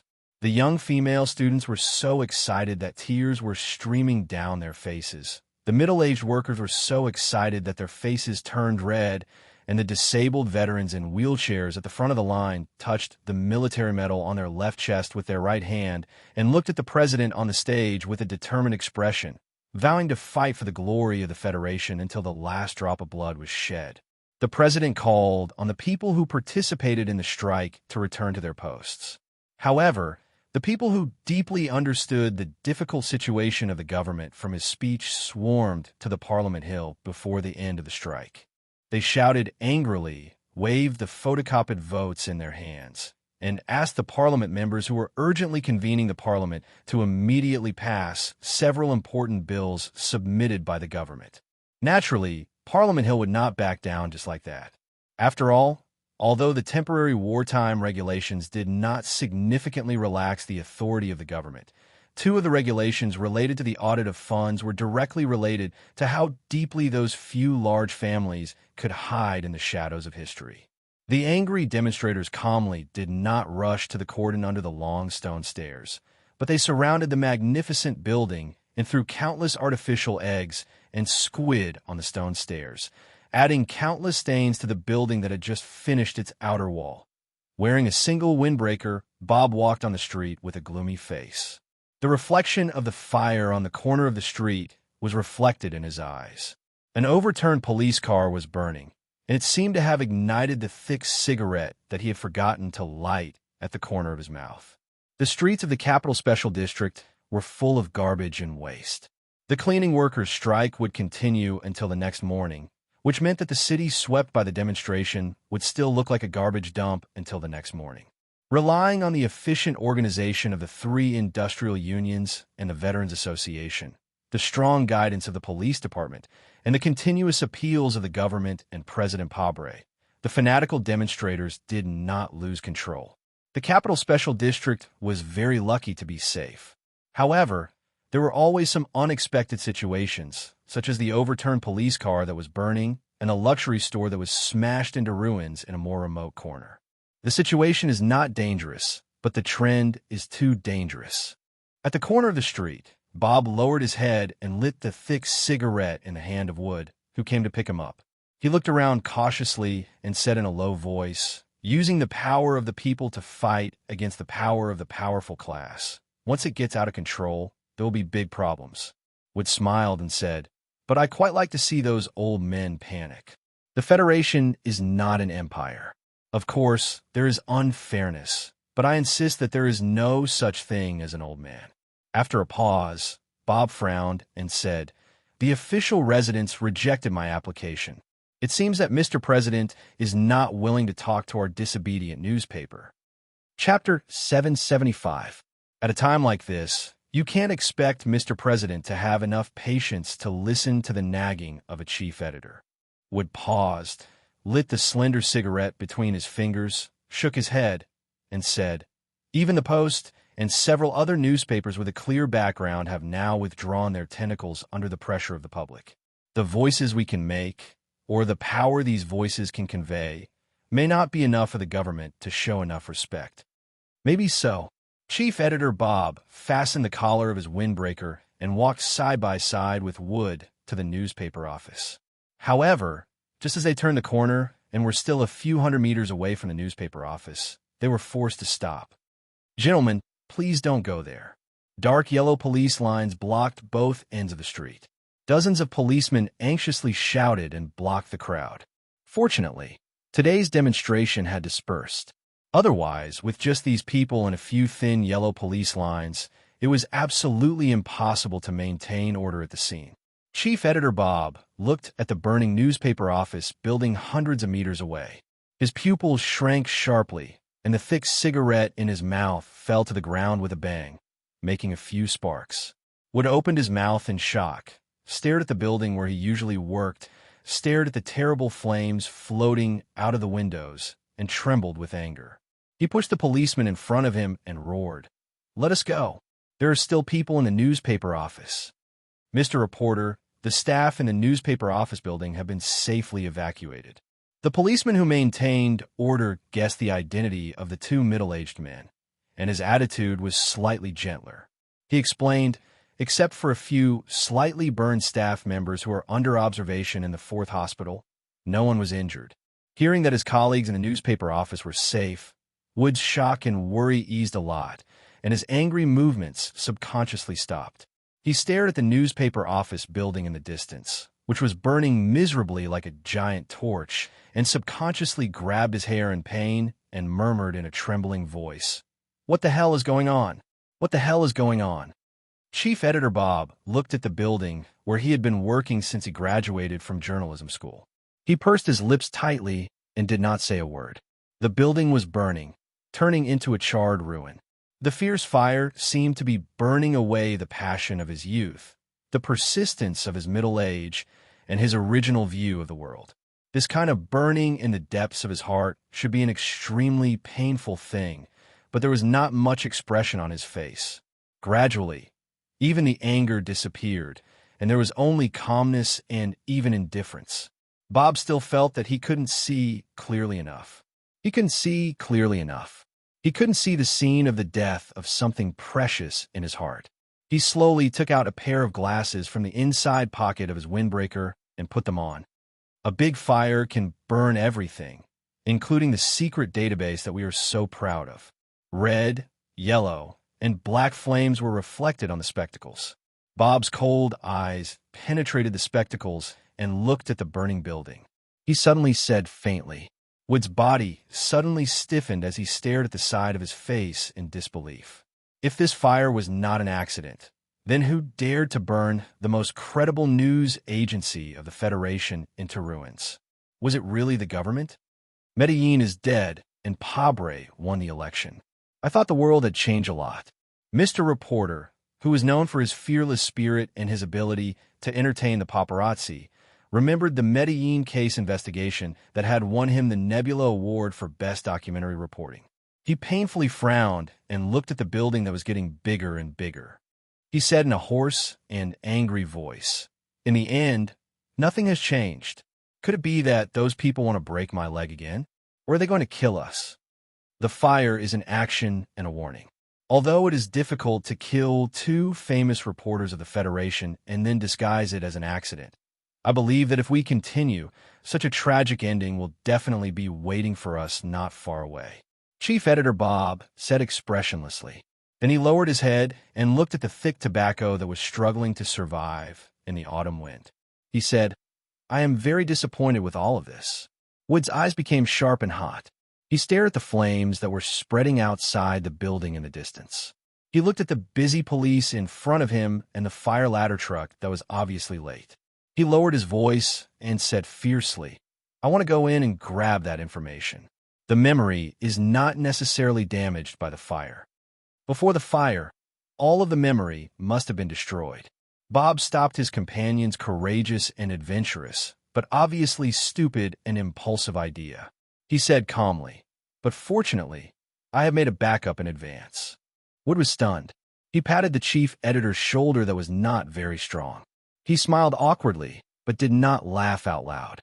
He said in a hoarse voice, "Good job. What should we do next?" "The most important problem we face is what to do about tomorrow's newspaper." Bob rubbed his painful shoulder and said calmly, "I will go to the hospital and the police station at this time. You go and contact the experts in the industry.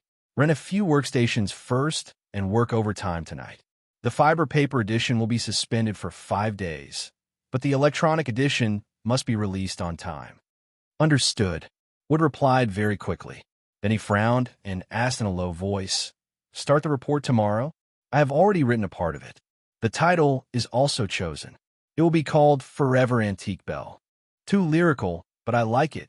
Chief Editor Bob's tone was particularly serious. He ordered seriously, "But we can't publish it now. Facing such a powerful president and government, I believe that before this report is published, you and I may be robbed and stabbed to death by a street gangster at any time, or be hit by a speeding car again." "I understand. We need to wait for the right time." "That's it." The two of them looked at the burning newspaper building in the distance with a complicated expression across the yellow police line. Then they prepared to leave. At this time, a large piece of heavy object suddenly fell from the edge of the burning newspaper building. It made an extremely loud, muffled sound. Countless sparks and charred pieces of metal splashed everywhere, causing the firefighters on the street to run for cover. The long period of high temperature caused the piece of metal to lose its original appearance, but Bob and Wood knew very well what it was. It was the famous logo of the capital's Special District Daily, a half-eclipsed moon. The moon eclipse. The moon eclipse was not one of the two beautiful moons in the night sky of S1. It was the forgotten asteroid in the sky of Eastwood. Back then, in order to develop the crystal mine resources on Eastwood Planet, the First Republic Federation hid from the management committee occupied by extreme environmentalists and forcibly ordered the 4th Military Region to use prohibited weapons to blow up the asteroid, changing its orbit and leaving behind an extremely ugly moon eclipse that was riddled with scars. There was no need to argue about who was right or wrong in history. For the reporters of the Capital Special District Daily News, the image of the eclipse of the moon reminded them of the famous words uttered by their predecessors when they broke through the government's news blackout at all costs. Half of the moon has been eclipsed. We need to find out the reason. Chief Editor Bob and Wood looked at the charred moon eclipse image in silence. Their expressions were complicated, and their hearts were heavy. Although it was early autumn, a building was burning not far away. The entire street was occupied by the hot and dry air, but they felt a little cold. Sulu, wearing a hat, stood in the crowd on the street. At this moment, he, like the people around him, seemed to be grabbed by the neck by an invisible hand. He stood on his tiptoes and looked into the distance. This scene looked very interesting. It was like those rich people who could get documents from HDD to raise cats, grabbing the soft skin behind the cat's neck. The crowd was like many cats who did not know what their owners were thinking. They stared curiously at the burning building, guessing what had happened. Did it have anything to do with the rally in the morning? Did anyone die? How many people died? Would it be a memorial service tomorrow? There were all kinds of questions. The indifferent sadness made people feel that it was not so sincere. Sulu left quietly, lit a dry cigarette in the autumn wind, and walked with his head down through the city that was getting darker and darker. He did not think that there was any difference between him and the crowd, but he seemed to be able to vaguely understand what the real masters of the Federation were thinking. At least he knew that those people wanted to kill him. These days, he, who had been traveling in the underground world and on the surface, was facing the almost omnipresent pursuit of the Federation government. At the south gate of the Botanical Garden and outside the walls of the 33 protein meat synthesis factory, he had been attacked several times in a row. The situation was extremely dangerous. Although the old man still stood on his side in a reserved and uneasy manner, in the face of the Federation government, which had a secondary surveillance network and countless resources, he, who was only one person, was still too weak in the end. Especially recently, the intensity and precision of the government's pursuit made him sensitive enough to smell a trace of danger. Behind the surveillance cameras on the streets and alleys, there seemed to be a group of very powerful people hidden, and they were trying their best to hunt him down. These people were very professional, but they did not have the bureaucratic inefficiency that was unique to the Federation Investigation Bureau. These people were very professional, but they were not as easy to be careless as the Army. Their calculation methods were very meticulous and very targeted. Yes, targeted. The continuous attacks and the sense of crisis that was getting closer and closer to death made Sulu feel that these people understood him very well, and sometimes even more accurately than he did in grasping his combat style and choice of action. In addition to speculating with interest about the composition of the team, he often thought about President Pabre's conversation in the official residence when he was underground these days. However, today when he saw the newspaper building burned to a crisp, he realized that he had made a mistake. If you're not good at thinking, then don't think. If you're used to doing more and saying less, then don't think too much and do too little. Since many people praised him for being good at simplifying complicated things, then after returning from the West Woods, he should not choose the opposite behavior pattern. In the end, people should still walk the path they are familiar with. For Sulu, who was walking on the streets of the capital, what he should do, and what he would do, was to raise the gun in his hand and defend his principles. Chapter 776. I heard that 2 police officers were killed in today's parade. That has nothing to do with us. I heard that the Capitol Daily building was burnt to a crisp because a plate maker was smoking in the underground workshop. That still has nothing to do with us. The official flipped the badge between his fingers and very rudely refused Biderman's attempt to chat. Although the young former technical genius of the Bureau of Proclamation played a very important role in the team, the official couldn't help but feel disgusted by the habits of these so-called geniuses whenever he thought that the combat genius was looking at him indifferently in the underground tunnel. The pattern on the badge was a squinting eye. This small troop, specially established by the government, was gradually perfecting its structure with special uniforms and equipment. The cooperation between the members was getting better and better, and their work was getting smoother and smoother. They were getting closer and closer to their ultimate goal. But what frustrated everyone in the Small Eyes troop was that although they were infinitely close to the goal and had even lured the enemy out of the underground tunnel and trapped him under the wall, the enemy still managed to escape in the end. It seemed that the target was right in front of them, but they didn't know where his real body was hidden in the city. Don't be too frustrated, and don't be too nervous. Smoking a cigarette, Biderman looked at his colleagues in the room and laughed exaggeratedly. He waved his hand and said, "This independent area has been specially set up by me. Together with those back doors, the Federal Central Computer doesn't know what we are doing at all. Then, that Colonel Su Lun naturally doesn't know either." The official ignored him and waved his hand to summon all the members of the Small Eyes troop around the wide hologram table. His fingers quickly flipped through the electronic pattern and said in a deep voice, "For the next plan, the Strategic Research Division of the Investigation Bureau has given some new suggestions." "What suggestions?" The tone of the question was very calm. The members of the Small Eyes troop in this building, who came from various powerful agencies of the Federation government, seemed to have a certain trait in common: the indifference and lethargy unique to technical personnel. The psychology professor took over the topic of the official and pointed at the picture on the table. "This is the archive of the investigation of the Federation Investigation Bureau a few years ago. It is a high-resolution satellite image of the traces left by Colonel Su Lu after he smoked and thought in Charter Square before he made up his mind to assassinate Senator Medellin. From the arrangement of these cigarette butts, we can confirm that he is a very orderly person." Biderman continued his sarcastic remarks. Looking at the picture of the plump, blossom-shaped cigarette butts in the snow, he said sarcastically, "Perhaps this only shows that our Federation hero is an artistic youth at heart." Like all his colleagues, the professor of psychology had long learned to automatically filter the voice of this young, technical genius. He continued, "According to the peripheral interview, Colonel Su Lu has a small habit after smoking, and that is he will carefully crush the cigarette, but only stop when he is sure that there is no spark. Also, except for the mental struggle between the battlefield and the last time he tried to assassinate Senator Macklin, he will throw every cigarette but into the non-recyclable bin." Biderman said in a slightly shrill voice, "What can this prove? Is he a person who keeps order and is extremely cautious? Think about it with your pig brain.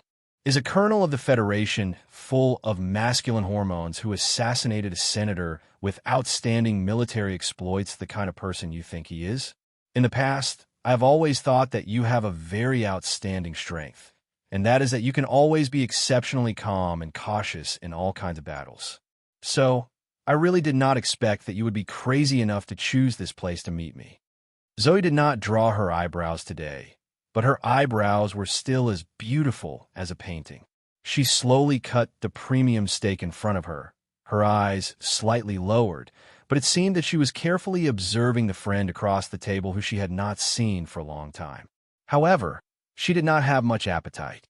Her red fingers, which were painted with cardamom, put down the silver knife and fork and held the glass of red wine by the thin glass neck. She raised the glass and drank the wine in one gulp, frowning somewhat painfully. "A very important elder to me once said some last words to me before he died. Although he seems to be alive and well now, I have never forgotten these last words." Su Lu chewed the really delicious and juicy beef in big mouthfuls. He lowered his head and replied vaguely. He said that the most dangerous place is the safest place, but it is best not to try it more than 3 times. I have been on the run for so many years, and I have never practiced this teaching, but you know the recent situation. If I don't try this method now, I may never have the chance to try it again." Zoe looked at him quietly, without showing any concern or worry, because concern and worry did not need to be expressed with eyebrows. She dabbed the corner of her mouth with an exquisite napkin with the 3 ancient letters LFB written on it, and said, "So you chose to meet here. Mr. President and the government must be the most vigilant now that I have joined hands with those big families. This is the Lufeng Slope Club, which is close to the Charter Square and the official residence. Naturally, it is the most dangerous place. Su Lu finished the steak in front of him and drank half a glass of water with satisfaction. He explained, "In the field that I am not very good at, I am used to respecting the opinions of experts. The elder you just mentioned must be the best escape expert in this universe." Zoe shrugged and noticed his eating speed. She said, "It seems that you have not had a chance to eat anything good while hiding in the underground tunnel. I like steak. I liked it very much when I was in Donglan." Su Lu took another sip of water. Zoe suddenly asked, "About that proposal, what is your answer? Since Madame asked for my opinion through you, then you should reject her and the other families for me." Su Lu replied, "This has nothing to do with moral cleanliness. It's just that our goals are not the same to begin with. I don't want to see the scene after dealing with Macklin, where I was stabbed in the back by my companions just as I saw the glimmer of victory." Speaking of this, he remembered the magnolia that disappeared outside the Huanshan Four States Foundation building and the knife that he stabbed Lao by in the back. The end of a lone hero is always death. The war between a person and a government can never be won. Even if you don't believe in Macho and those families, I suggest that you can use some of their power. Zoe calmly gave her advice, as before. "I understand. I don't want them to participate in my plan because it is very dangerous for me. But I need them to provide me with something," Su Lu said. "You don't want them to be partners, but only a logistics base?" Zoe smiled sweetly and looked at her good friend. "I think those big families will be very angry because their dignity has been damaged. I have my own way to get weapons. In fact, what I need Madame to do is very simple. I heard that the number 2 of the Central Committee of Green Dragon Mountain is coming to the Capital Special District for a visit. I hope that she can arrange for this big shot to give a speech in the Parliament. What do you want to do?" Zoe looked at him warily. "You come from a military family, so you should know that the battle plan cannot be exposed," Su Lu said. Zoe was silent for a long time and said, "You have to be careful." "Yes." Su Lu looked at the Guna porcelain plate in front of him with traces of blood. He thought of the fierce argument with the old thing in the underground sewers and how the old thing still agreed to his request in the end. He suddenly raised his head and looked at Zoe. He frowned and asked, "Is it possible to get me an MXD?" Zoe looked at him and said mockingly, "That cheap father-in-law of yours has already been sent to S3. Even if he is still the Minister of Defense, I can't get you MXD. I don't know what you did that night, but all of the Federation's troops increased their combat readiness and surveillance. It's impossible to get you a mecha without anyone noticing." Su Lu frowned. He silently thought about which direction the Shell Motor Company's door was facing that eye in the building that was vaguely independent of the comprehensive monitoring of the charter. The Small Eyes unit was still in a high-intensity discussion. Other than the combat team, led by the Philadelphia close combat expert, all of the staff of this special unit had to be trapped in the building for a long time and could not go out. This special environment indirectly squeezed these technical officers to think of one strange trap after another. Colonel Su Lu is a very difficult person to deal with. The psychology professor came to the final conclusion. With his combat experience, special charter authority, and the calm and careful nature of an engineer, it is very difficult to use conventional methods to catch or kill him. The results of the previous few operations have proven this point. Go straight to the conclusion. The high-ranking official brought up another image on the table.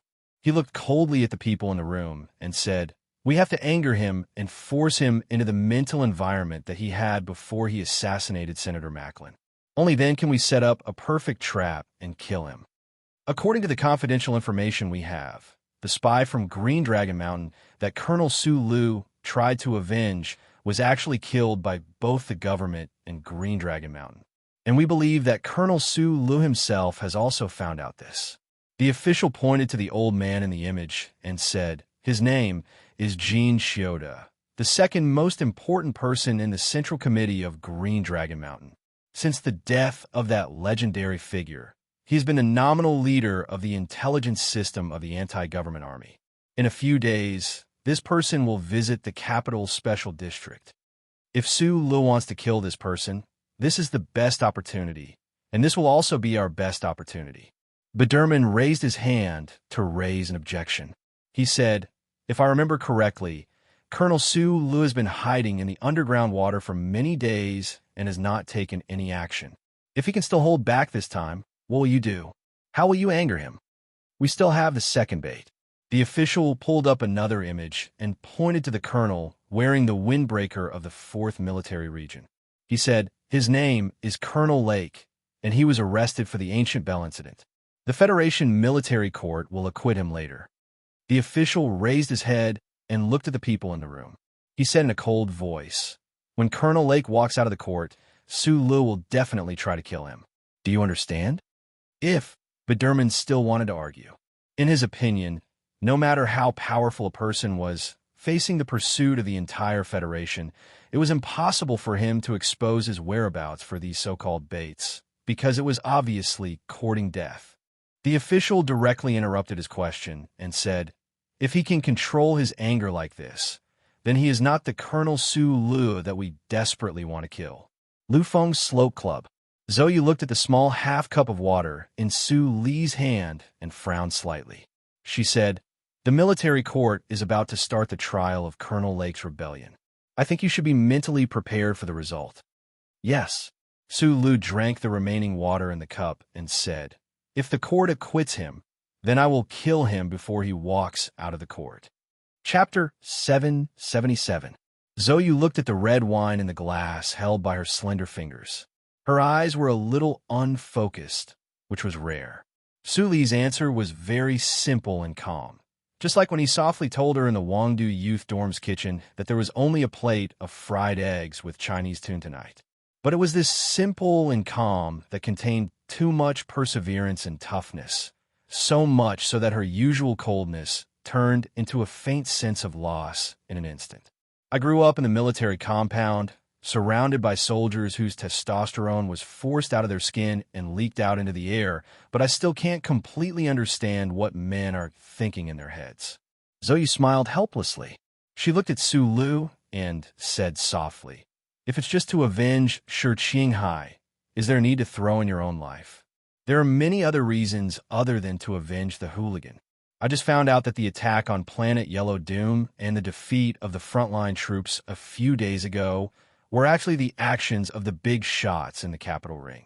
I can't imagine that the soldiers on the front line fought a bloody battle for the Federation, but because of the political considerations of those people, they sacrificed their lives for nothing. Su Lu narrowed his eyes and stared at the empty wine glass in front of him. There was no wine or water in the glass, only air. After a long pause, he took a deep breath and looked at Zhou. All reasons are reasons, but none of them are the most important reasons. I want to kill them because I think it's more important that they die. Zhou didn't say anything. She just carefully wiped the corner of her mouth with a napkin with the 3 ancient letters LFB written on it, as if she wanted to prolong this rare reunion. But the reunion was always for the next moment. A firm and cold emotion returned to her eyes. She picked up her leather bag and stood up. She said goodbye to Su Lu. Good luck. My luck has always been good, but this time it has nothing to do with luck. Su Lu did not hide the dangers of the future from Zhou. He said calmly, to achieve my goal, I really have to risk my life this time. What he meant by risking his life was to fight for a bright and bloody future. Zhou tightened her grip on her purse, and her paleness gradually appeared. She looked at the empty wine glass in front of him and sighed. Since you're Zhuang Xing, you should drink some wine today. Su Lu replied, ever since he died, I have never drunk alcohol provided by others. Zhou was silent for a moment, and then said with a smile, so you were willing to drink the wine I brought to the stall last time, which means you trust me very much. If I can't even trust you, then it's too boring. Su Lu smiled and said, and as you know, I've been fighting these days. I don't want alcohol to affect my brain. He had been fighting these days. He had been fighting against the entire Federation. There was not a single second of peace and relaxation in every place. There was only the tension of life and death. Zhou looked at him, who had obviously lost a lot of weight, and suddenly felt very sad. She raised her hand to cover her bright red lips to hide her inner emotions and pushed the porcelain plate with more than half of the steak left on her table to him. After Zhou left, Su Lu continued chewing the remaining steak with his head lowered. During the process, no one knew that under the beautiful and pleasant light of the Flowing Winslow Club, he had a lot of conversations with the Federal Central Computer in his mind. Like the many fierce quarrels in the underground sewer, the old thing still refused to provide any specific help for the plan he was about to carry out. According to the old thing, it was a serious violation of the 3 core laws if it provided detailed information and help knowing that he was going to kill one or many citizens of the Federation. Su Li's eyebrows were tightly knitted, like a flower tied by shoelaces. After sitting at the table in silence for a long time, he cursed silently and put the silver knife and fork on the table heavily, making a muffled sound. A waiter came after hearing the sound. After politely asking for instructions, he took away the extra plates and tableware for him. Right after the waiter turned around and left, there was a very small and unnoticeable chip in the place where the silver knife and fork were originally placed. Su Lu smoothly grasped the chip in his palm and lifted the hood of his dark blue sports coat to cover his face. Stepping on the deliberately wet bluestone road, he walked out of the Flowing Winslow Club. Outside the club was the Charter Square. In the early autumn, the ginkgo leaves around the square were beginning to turn yellow. They swayed gently with the breeze, or it was more appropriate to say that they were trembling. This was the most beautiful season in the Charter Square, but there was no scene of tourists. He didn't know whether it was because the loss of the front line had made the people lose interest in sightseeing, or because of the strike these days, the people had taken back their boots that were ready for autumn.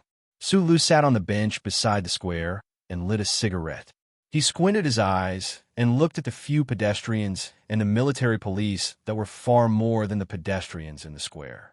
Green smoke curled up from his fingers and then rose into the early autumn sky. He lowered his head and inserted the chip into the military watch. He carefully read the information in the chip and felt infinite emotions in his heart. It was only a short time after Zhou left, but the Madam of Macho Back Mountain made a decision and sent the confidential information to him. The courage and terrifying execution of the Qianshi Tai family really made people feel fear. The microchip contained a confidential file from the Ministry of Justice, which did not contain any information about the military court. However, it was interesting to know which building the military court would hold a secret trial in a few days by calculating the date of the trial. This was what Su Lu needed the most right now. There was a very detailed and powerful battle plan attached to the chip's file, but he was not going to use it, although he could smell the familiar scent of this battle plan.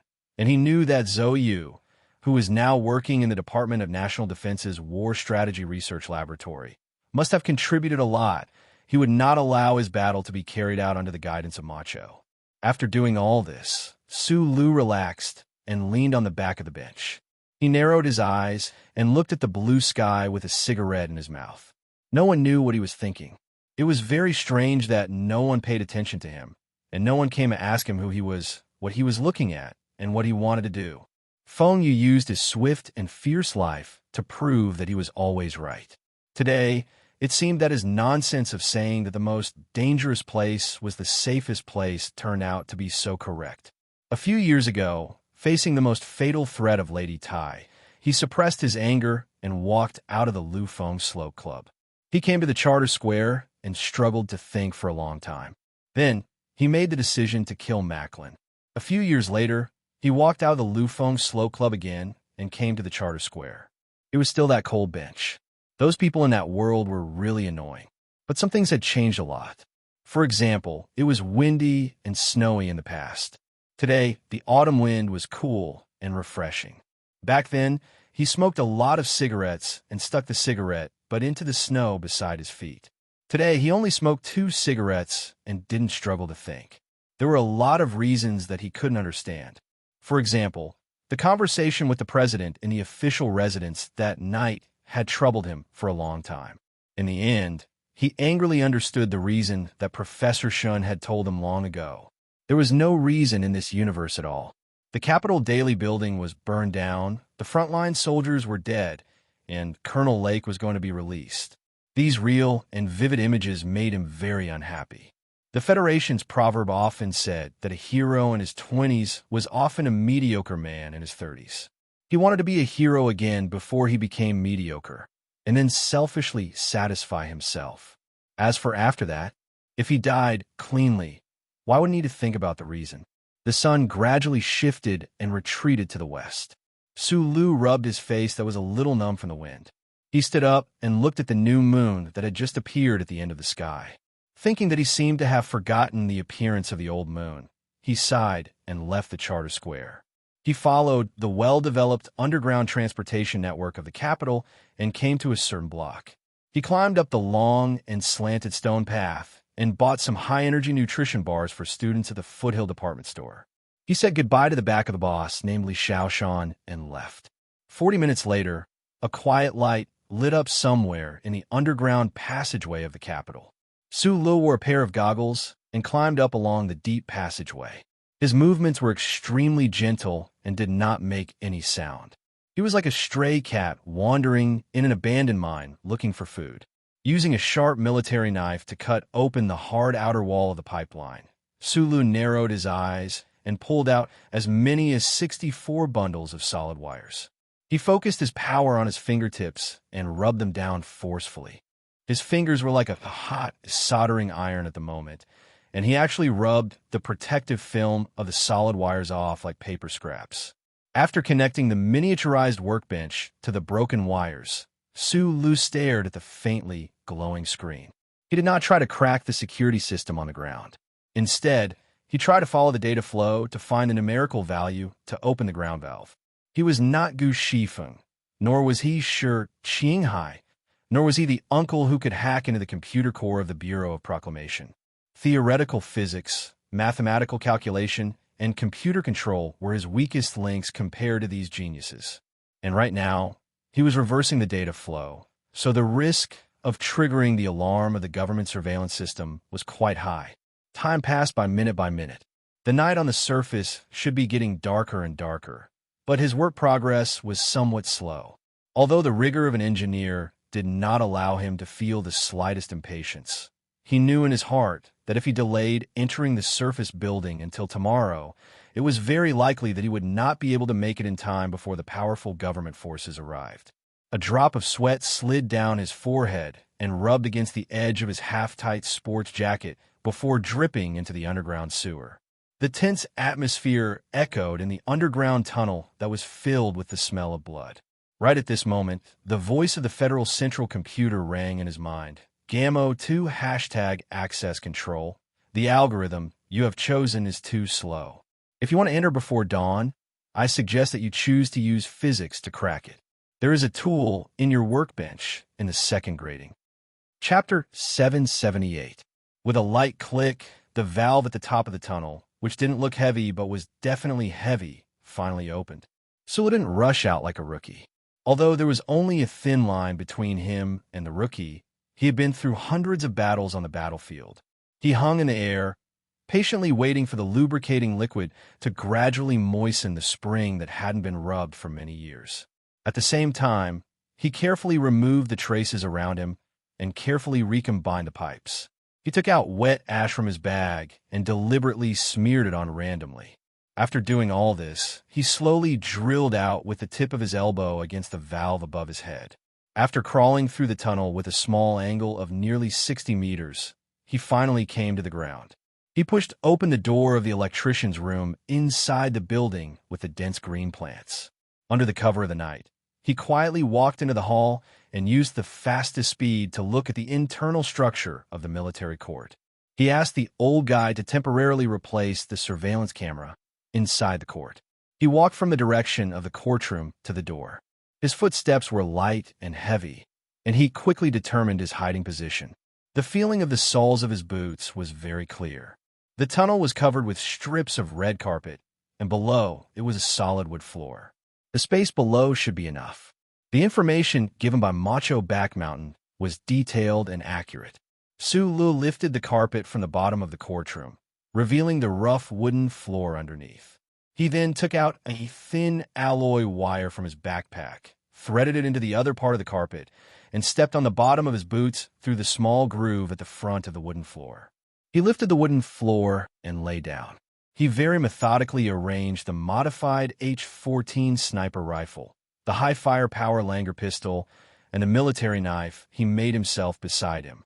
The cubicle under the floor looked like a coffin under the dim light. These cold-killing weapons seemed to be buried with the coffin. Sula lay down calmly, took out 3 high-energy nutrition bars for a student from his backpack, and ate them. He then pulled the thin alloy wire in his hand. With a soft hiss, the hard, thin alloy wire rubbed against the groove at the end of the floor and turned the wooden floor over. At the same time, it quickly pulled the rolled-up red carpet towards the courtroom. The moment before darkness arrived, Sula looked at the landscape lights on Robbie Avenue through the wide floor-to-ceiling window in the court. He looked at the balance statue that represented the justice and fairness of the Federation's law and the heavy stone charter ceremony in the forest. He slowly narrowed his eyes. The red carpet rolled up smoothly and quickly covered the wooden floor. It returned to its original appearance, and no one could see any difference. 4 days later, this red carpet would be the road to freedom for Colonel Lake, who would be court-martialed. He would never have thought that there was someone waiting for him on this red carpet. The autumn wind was bleak, and the cold current from the direction of Linhai made the temperature of the capital city drop abruptly. Under the strong pressure of the public, Parliament Hill was forced to give in to the government, and several very important bills of President Pabre's policy were passed. Not knowing whether it was because of this or because of the sudden cold weather, the strikes in the various regions of the Federation gradually came to an end. There were fewer angry protesters on the streets of the capital city, and the people who had returned to their normal lives and work began to care about tonight's dinner and whether they should add a few extra layers of thermal underwear. The military airport in the suburbs of the capital city was also ravaged by the cold wind. The soldiers of the West Woods Special Forces on the tarmac stared at the outline of the spaceship that was gradually becoming clearer in the sky. They were nervous and heavy and did not care about the thin military uniform they were wearing at all. The Federation forces on the front line of the Empire had suffered several heavy blows in succession, and the West Woods troops under the 4th Military Region had suffered the greatest losses. The morale and mentality of the troops on the front line had some very dangerous changes. The troops, who were specially approved by the Federation Parliament to be stationed in the capital city many years ago, were naturally angry. Big Stick Tion, who did not have any military position but had a very high prestige in the West Woods troops, had taken a warship to the front line of the Empire to deal with the problems of the frontline troops. He represented the West Woods to compete with the government for the right to speak. Other than him, there was no other suitable candidate. However, with the current complicated situation in the West Woods, once he left the old house in the Sunset State, who would be responsible for the safety of the little princess of the Zhong family, especially since her legal guardian was now wanted by the Federation government. The spaceship of the Gu Bell Company slowly landed on the tarmac, and the roaring engine gradually calmed down. The escort warship at the junction of the atmosphere sent a signal to the airport hull, and the people on the tarmac swarmed over. A convoy of more than a dozen dark blue luxury cars passed by the West Woods Special Forces and slowly drove to the bottom of the spaceship. The cabin door of the Gu Bell Company's spaceship opened, and Zhong Huiyin narrowed her eyes at the familiar yet strange S1 land. She walked down the escalator, carrying a small backpack on her back and still holding the old doll in her arms. The door of the dark blue luxury car opened, and Nan Xiangmei looked at the slowly approaching Zhong Huiyin with a sincere smile on her beautiful face. She said in a gentle voice, "Welcome." There was no real friendship between the families, especially between the other families of the 7 major families and the Zhong family of the West Woods. The Zhong family had always been an unusual existence among the 7 major families. When the Federation government tried to weaken or even eliminate the Zhong family, the other major families remained silent and even joined in the feast of sharing the food with each other. The Nan family had never shown any special protection for the West Woods, but there was real friendship between the people in the family. When Su Lu disappeared into the vast night, Mr. Tion was about to leave the West Woods. He could only rest assured that Zhong Huiyin would be handed over to a friend he truly trusted, and he had to ensure that this friend had enough strength to protect Zhong Huiyin. Although Mr. Tian rarely saw this friend after he dropped out of the first military academy, and although this friend was a woman, and she was already someone else's wife and mother, he still absolutely trusted her. It was always easier for men to trust their first love, and the rougher the man, the more so. Therefore, he solemnly handed Zhong Huiyin over to the current Mrs. Nan, Chao Jian of the past. Facts proved that Mrs. Nan was very worthy of Mr. Tian's trust. From the interstellar voyage from the West Woods to the Capital Ring, and then to the subsequent security work, the Nan family, who had always been low-key, did not hesitate to show their strength. Before the other forces could react, they safely brought Zhong Huiyin to the Nan family's exclusive manor. After Mrs. Nan arranged the life and studies of the little princess of the Zhong family, she handed the responsibility of taking care of the little girl to her daughter. She believed that her excellent and kind daughter would definitely take good care of the poor and lonely little princess who had lost her parents and guardian. From the details of life in the manor, Nan Xiangmei and Zhong Huiyin did get along very well. In the middle of the night, the two girls, who were very different in age, were still holding a pillow and chatting with relish. I like your character. You're very gentle, and you're very delicate. You don't have the lethality that makes people hate you. Zhong Huiyin stared at Nan Xiangmei with her bright, gem-like eyes. She brushed her hair aside and stared at Nan Xiangmei beside her, saying, Jian Shi and Zhou, you look too lethal, so I don't like them. Nan Xiangmei frowned and looked at the little girl beside her with mixed feelings. In the face of such a mature conversation, she did not know how to answer and even felt inexplicably shy. But so far, I still like Shang Qiu more. Zhong Huiyin retracted her bare legs under the brand new nightgown and said seriously, So, you have to please me more. Nan Xiangmei finally couldn't help but laugh. She covered her mouth and whispered, Why should I please you? He's my guardian. If he wants to get together with his wife, he has to ask for my opinion. Zhong Huiyin cutely wrinkled her nose and sighed with an adult tone. Of course, if I were a few years older, I would definitely not agree with any of them. Nan Xiangmei held the pillow and tried hard to hold back her laughter. Her shoulders kept twitching. After a long while, she calmed down and said, He's now a fugitive. I don't know where he is. I don't know how he eats, if he sleeps well, if he's safe. By the way, do you care that Su Lu is a fugitive? Zhong Huiyin asked curiously. Shouldn't you call him brother? Nan Xiangmei was paying attention to another question. I call him that in front of him, but I like to call him by his name behind his back.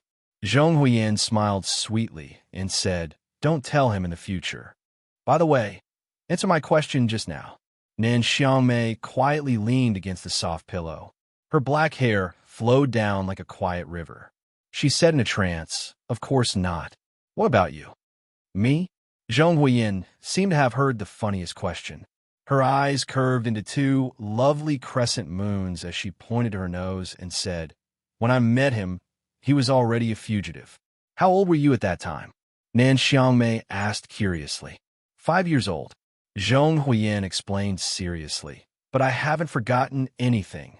In the quiet manor, on the soft bed, in the peaceful night, the big girl and the little girl were talking in the middle of the night. In the corner of the room, the old doll was looking at the starry sky. In a very ordinary apartment in the Capital Special District, there was a room that was lit until late at night. It seemed to be brighter than the stars in the night sky. Bai Yulan sat by the window and squinted at the stars in the night sky.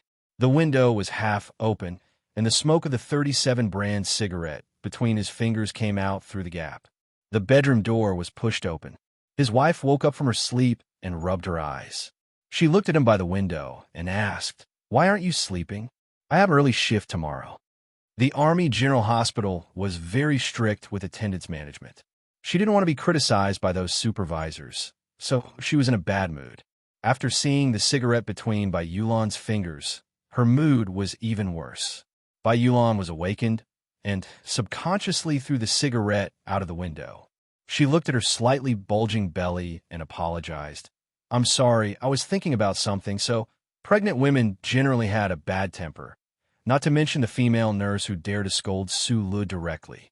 But she felt that Bai Yulan's mood was indeed a little strange tonight. She walked to the window and asked what happened. Bai Yulan quickly closed the window to block the cold wind.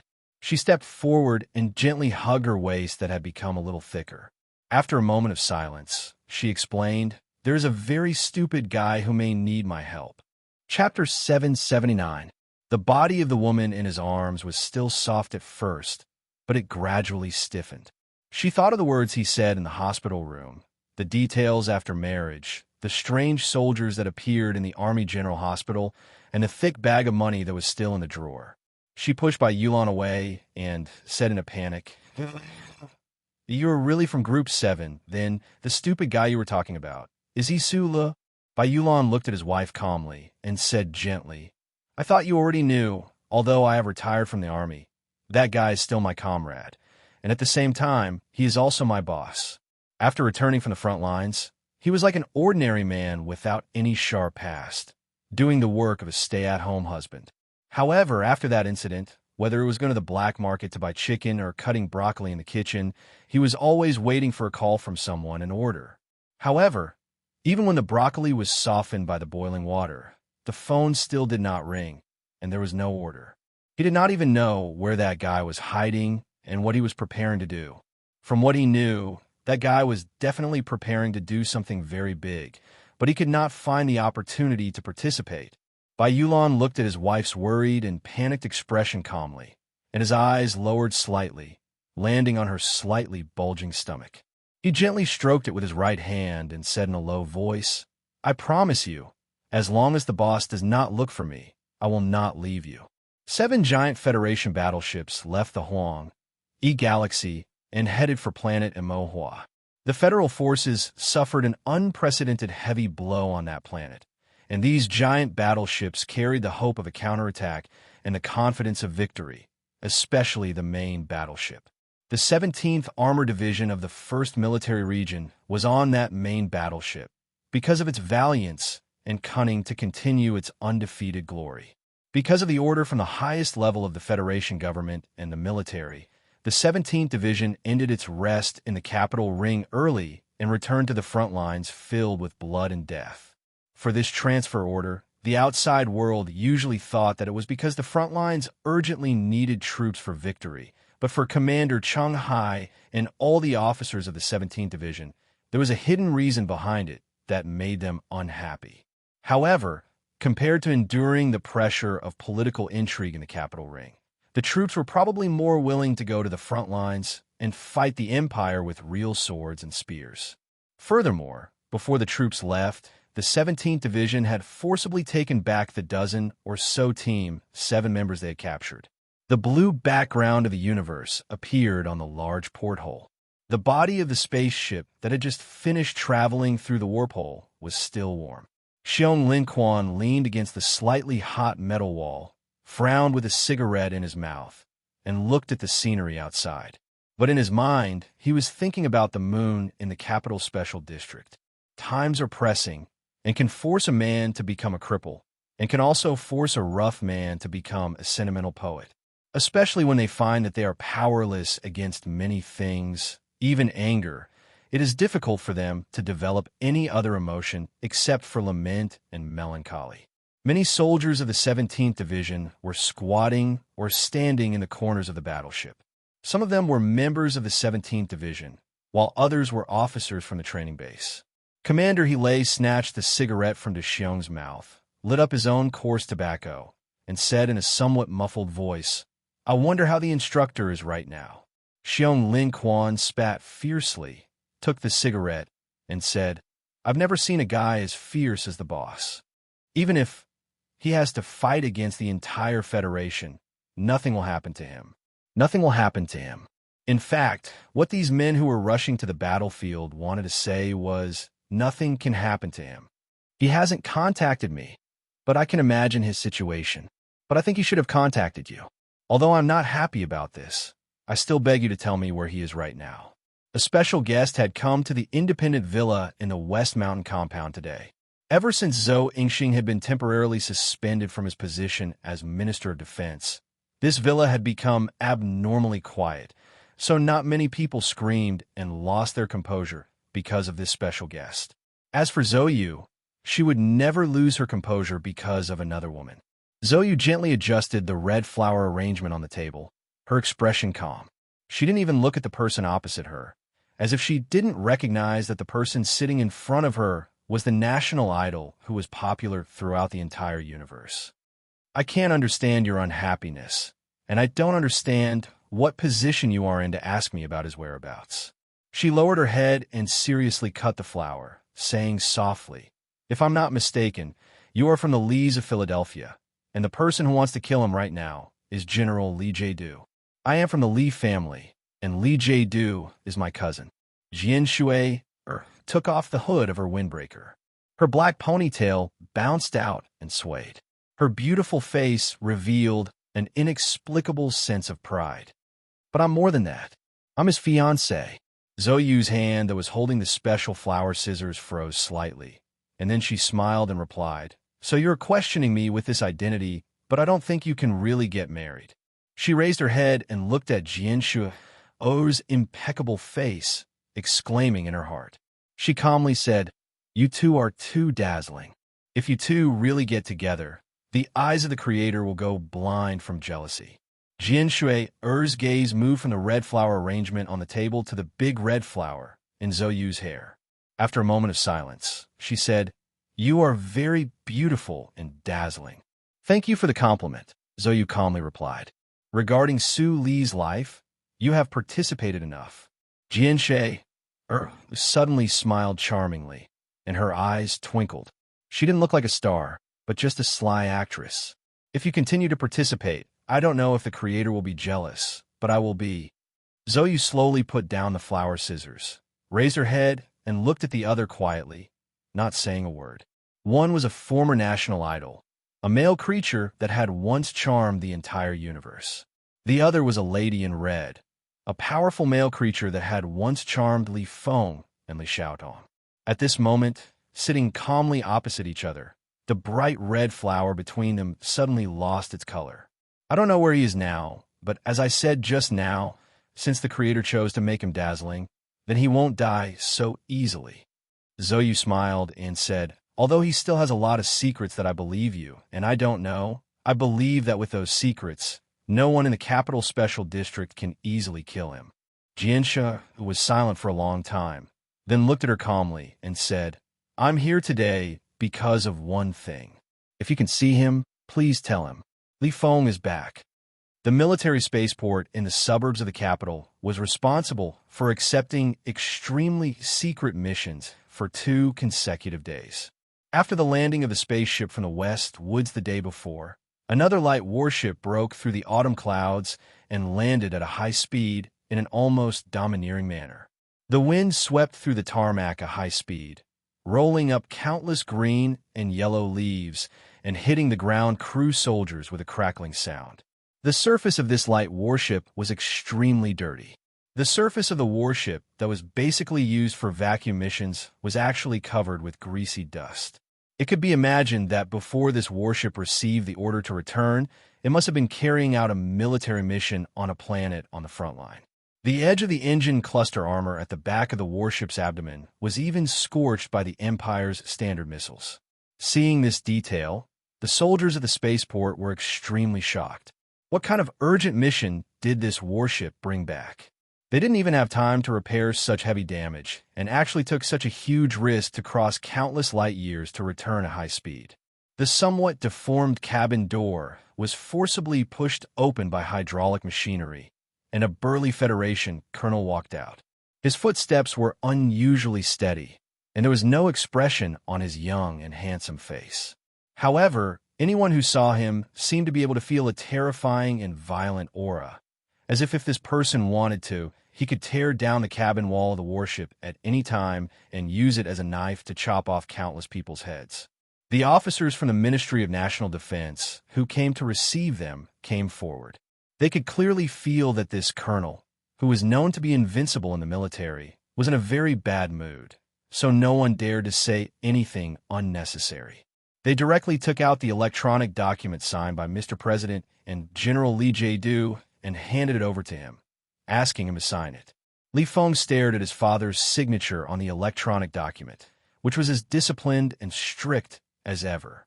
Suddenly, he frowned, and an extremely cold light burst out from his slightly sunken eye sockets due to the long journey. After signing his name on the electronic document, he fiercely stabbed the electronic pen into the screen. The screen shattered into pieces, and the pen tip, which was not sharp at all, stabbed deeply into General Li Jiedu's signature. The autumn wind blew, and Li Feng strode to the dark green military vehicle. With a gloomy face, he pulled the driver out of the vehicle and threw him more than 10 meters away. Then he stepped on the gas pedal and rushed out of the spaceport. 5 minutes later, the dark green military vehicle roared and arrived at a military building 40 kilometers away. The military vehicle did not slow down. Under the dumbfounded gazes of the military police, it directly broke the alloy pole at the gate. Then, accompanied by the ear-splitting screech of the brakes and the smell of burnt tires, the vehicle stopped in front of the stone steps. The officers of the Special Guard Regiment of the 1st Military Region tried to stop him from breaking into the general's office. Li Feng's face turned livid, and he directly kicked them. The terrifying iron leg was like a missile, and no one dared to stop it. The officers all tried to avoid it. So the hard soles of the boots directly kicked on the hard door, and the door was shattered into pieces.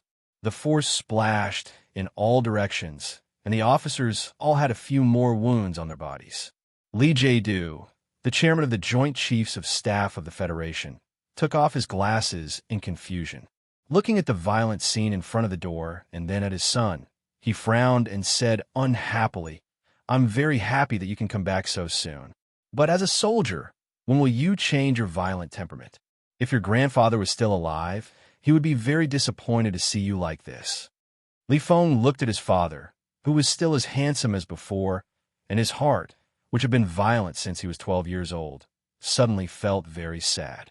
He roared with a hoarse voice, "If my grandfather was still alive, he would definitely kill you with his own hands." Chapter 780. The two sentences were exchanged in an instant. The father and son understood a lot of things at the same time. Li Feng finally understood why the man called Silent Tiger would insist on keeping a distance from the outside world, especially in front of Fei Cheng. Li Zidao, on the other hand, quickly grasped the source of Li Feng's anger. He was shocked to find out that Li Feng had such a deep relationship with the man who died on the ancient bell. Li Feng didn't ask his father what the big explosion of the ancient bell had to do with him because he knew it was useless. He just looked at him with extremely complicated emotions. Li Jiedu didn't explain anything and just looked at Li Feng calmly. His thin and strong fingers subconsciously knocked on the smooth surface of the desk. Li Feng took a deep breath. His burly body was full of masculinity. He frowned and stared and said in a voice like steel grinding, "I left Philadelphia for the Westwoods when I was 12 years old. When I was growing up, there was a strong man in front of me. I learned from him and tried to catch up and even surpass him. I never thought that such a strong man would die because of such a disgusting conspiracy, so I was very angry." Li Jiedu looked at his son silently and slightly raised his eyebrows to catch his real emotions. He said leisurely, "I'm your father. Now I want him to be my father." Li Feng's eyes seemed to be burning. He stared at his father behind the desk with extremely complicated feelings. Li Jiedu slowly closed his hands and looked at the wrinkles between his fingers with his head slightly tilted. He seemed to be digesting the heavy, psychological blow given to him by his most proud son. After a while, he looked up and stopped the argument about the ancient bell and the tiger with great wisdom and decisiveness. He said indifferently without any expression on his face, "You should have seen the order signed by Mr. President and me. Then get ready to fight." "Fight?" Li Feng's voice became sharp, and a violent masculinity unique to young men suddenly turned into deep mockery and sorrow. He looked at his father behind the table and said with a hoarse voice, "For the sake of forcing the warship to land on Mo Hua planet, many of the reinforcements on the ground died. In the end, I received the order to turn back immediately. I should be on that planet right now, fighting to the death with that Empire's princess. But you want me to return to this disgusting land to fight Sulu? This is not my battlefield, and this is not my battle. Li Feng slowly put on his military cap, and he prepared to leave this room that made it difficult for him to breathe. I'm not asking you as a father. General Li Jiedu looked at his son's silhouette expressionlessly. His voice was emotionless. I am ordering you as the chairman of the Joint Chiefs of Staff of the Federation and as the commander of the 1st Military Region. He stood up from behind the table, his entire person calm and sharp like an icicle that had been dormant for many years. Colonel Li Feng, remember your identity. You are a soldier. Li Feng's tall and sturdy body suddenly tensed up. His youthful face, which was full of violent emotions, suddenly twitched. At this moment, he mobilized the terrifying power in his body to control his emotions. However, a moment later, the corners of his mouth curled up slightly, and he began to laugh in a somewhat neurotic manner. He turned around to look at his father, and with an innocent and strange smile, he said, I agree. Looking at the broken office door, staring at the ground after Li Feng left, Li Jiedu's expression was calm, and he did not let his subordinates see any problems. However, in his heart, he was already extremely vigilant, and there was even a faint sense of regret. He was vigilant that the Westwoods tiger had such a great influence on Li Feng outside of Philadelphia's notice. Although the tiger was dead, this influence had continued to this day, so he had to admit that he might have made a very unforgivable mistake by transferring his son back from the front line to deal with Sulu. In addition to these emotions, Li Jiedu's heart also had a very faint sense of sadness.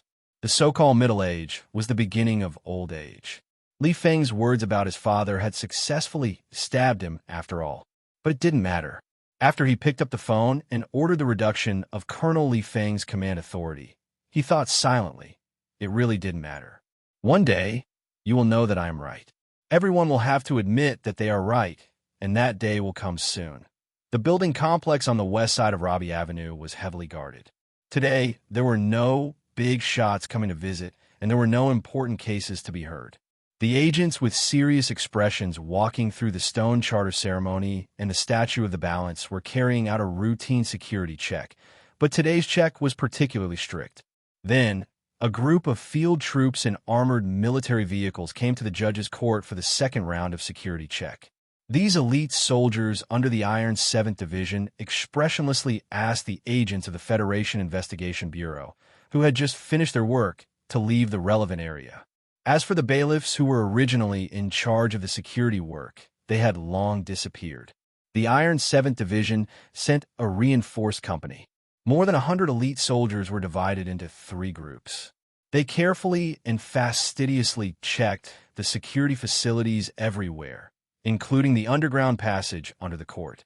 The soldiers checked the dark and wet walls of the passage almost centimeter by centimeter, especially the valves that led to the ground. When they confirmed that there were no traces of intrusion, they put up a seal made of polymer material and responsibly signed their names. More than a dozen soldiers in the courtroom were carefully probing every corner with a battlefield life detection device.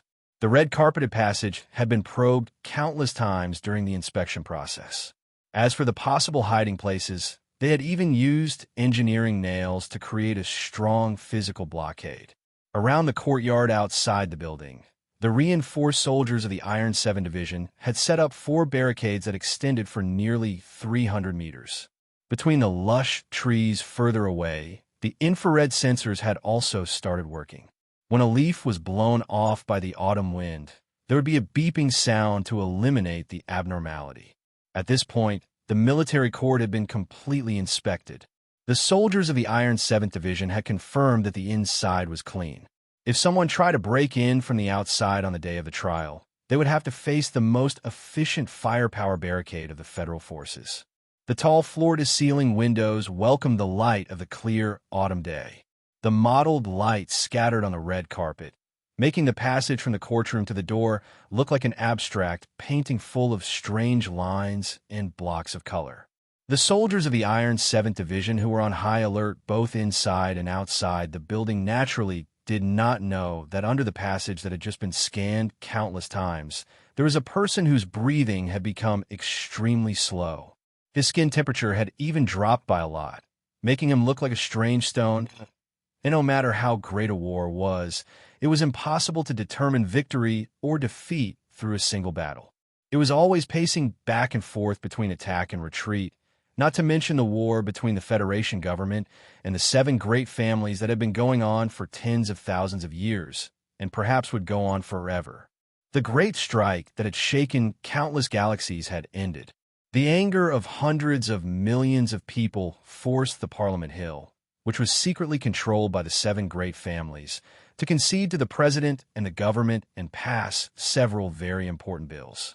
However, the Federation government and the president himself knew very well that the 7 great families with astonishing hidden influence would absolutely not be willing to accept defeat. They had already mentally and materially prepared for the other side's crazy counterattack.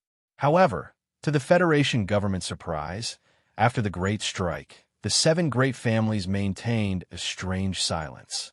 The Zhong family of the West Woods that had fallen into discord was temporarily out of the picture. In the past few days, other than the Nan Xiang family announcing that they had taken over the protection of the Zhong family's little princess, nothing else important had happened. This silence was very strange and very dangerous. The 7 great families seemed to be waiting for something to happen, waiting for some kind of opportunity to strike and kill. The government easily linked the silence of the 7 great families to the disappearance of Su Lo. An uneasy sense of urgency reverberated through various agencies and departments. The Federation Bureau of Investigation, the Bureau of Proclamation, and the related strategic research laboratories all began to operate at high speed. They had to calculate what the 7 great families were waiting for, or, to put it more directly, where was Colonel Su Li's target? Early in the morning, there was a drizzle of autumn rain, making the entire capital city cold and wet. Then there was a sudden gust of wind, blowing the light yellow leaves into the puddles on the streets, struggling to stay afloat. President Pabre stood on the balcony of his official residence with a deep frown. Cui Zedong stood on the balcony of the Bureau of Proclamation with a numb expression. Li Jiedu stood on the balcony with a calm expression. Like the elders of the 7 great families hiding behind the wind and rain, they looked at the autumn wind and rain in silence. On the lakeside balcony at the back of Macho Mountain, Lady Tai, wearing a light velvet windbreaker, silently looked at the dense rain circles on the lake and said softly, "Call our old friends again. It should be more peaceful these days. That young man clearly doesn't want us to be too deeply involved." Shunli stood behind Lady Tai and said with a frown, "According to your suggestion, Mr. Zion is already sick. But the information provided by the Foundation includes 15 valid targets, including the President's official residence. I can't judge which one Colonel Su Lu will choose." "No need to guess," Lady Tai said. "This is his battle, not ours." The big shots stood on the balcony and looked at the autumn wind and rain, but they didn't know where the violent wind and rain would fall in the next moment. The number 2 figure of Green Dragon Mountain, Jean Xiaoda, was going to visit the Special Capital District tomorrow. At such a sensitive time, this most important leader of the anti-government army, after the leader of Nanshui, still received a warm welcome from the Federation government. The planned welcome ceremony was extremely grand. The Federation's Vice President Byron had died under the gun of Shi Qinghai. According to the principle of political equality, the one who was supposed to greet Mr. Jean Xiaoda at the spaceport should have been Vice President Zion of the Federation Parliament. However, Vice President Zion proposed to the official residence that he couldn't attend because of his poor health. Half an hour later, Vice President Zion suddenly said that he would attend the welcome ceremony at the spaceport. After receiving this somewhat strange news, President Pabre left the balcony with a calm expression. General Li Jiedu stood on the balcony and took a phone call with a smile. In the building painted with the small eye pattern, there was an excited shout. "Target confirmed. Su Lu will appear at the spaceport." Chapter 781. Only by understanding the enemy could one defeat the enemy. The Small Eyes unit gathered the best talents from various agencies of the Federation. They also had authority that normal departments could not imagine. The members even knew from the beginning that Su Lu had a strange connection with the Federal Central Computer. As for Su Li's information and files from childhood, they had already studied them thoroughly. The more he researched, the more he realized that Su Lu, who looked very ordinary in appearance and temperament, had a shocking past and terrifying strength. With the continuous setbacks of the pursuit, Small Eyes troops were beginning to be filled with a negative atmosphere of disappointment. They were becoming less and less confident in capturing or killing Su Lu, and they were not even sure what the other's next target would be. Knowing which direction the wind was blowing had always been the most difficult thing to do. Fortunately, at this time, the seemingly insignificant arrangement of Deputy Speaker Shin ignited the rapidly active cells in their brain. This politician, who was strongly supported by Mao Cho, revealed some very useful information in this detail. If Su Lu, who was hiding in the dark, wanted to make a big move, he would definitely cooperate with the big families that were trying to fight against the government. The analysts in the Small Eyes unit firmly believed this, because in their opinion, no matter how strong an individual was, it was impossible to be stupid enough to fight against the entire machine of the Federation alone, let alone someone like Colonel Su Lu, who had a rational engineer's mind.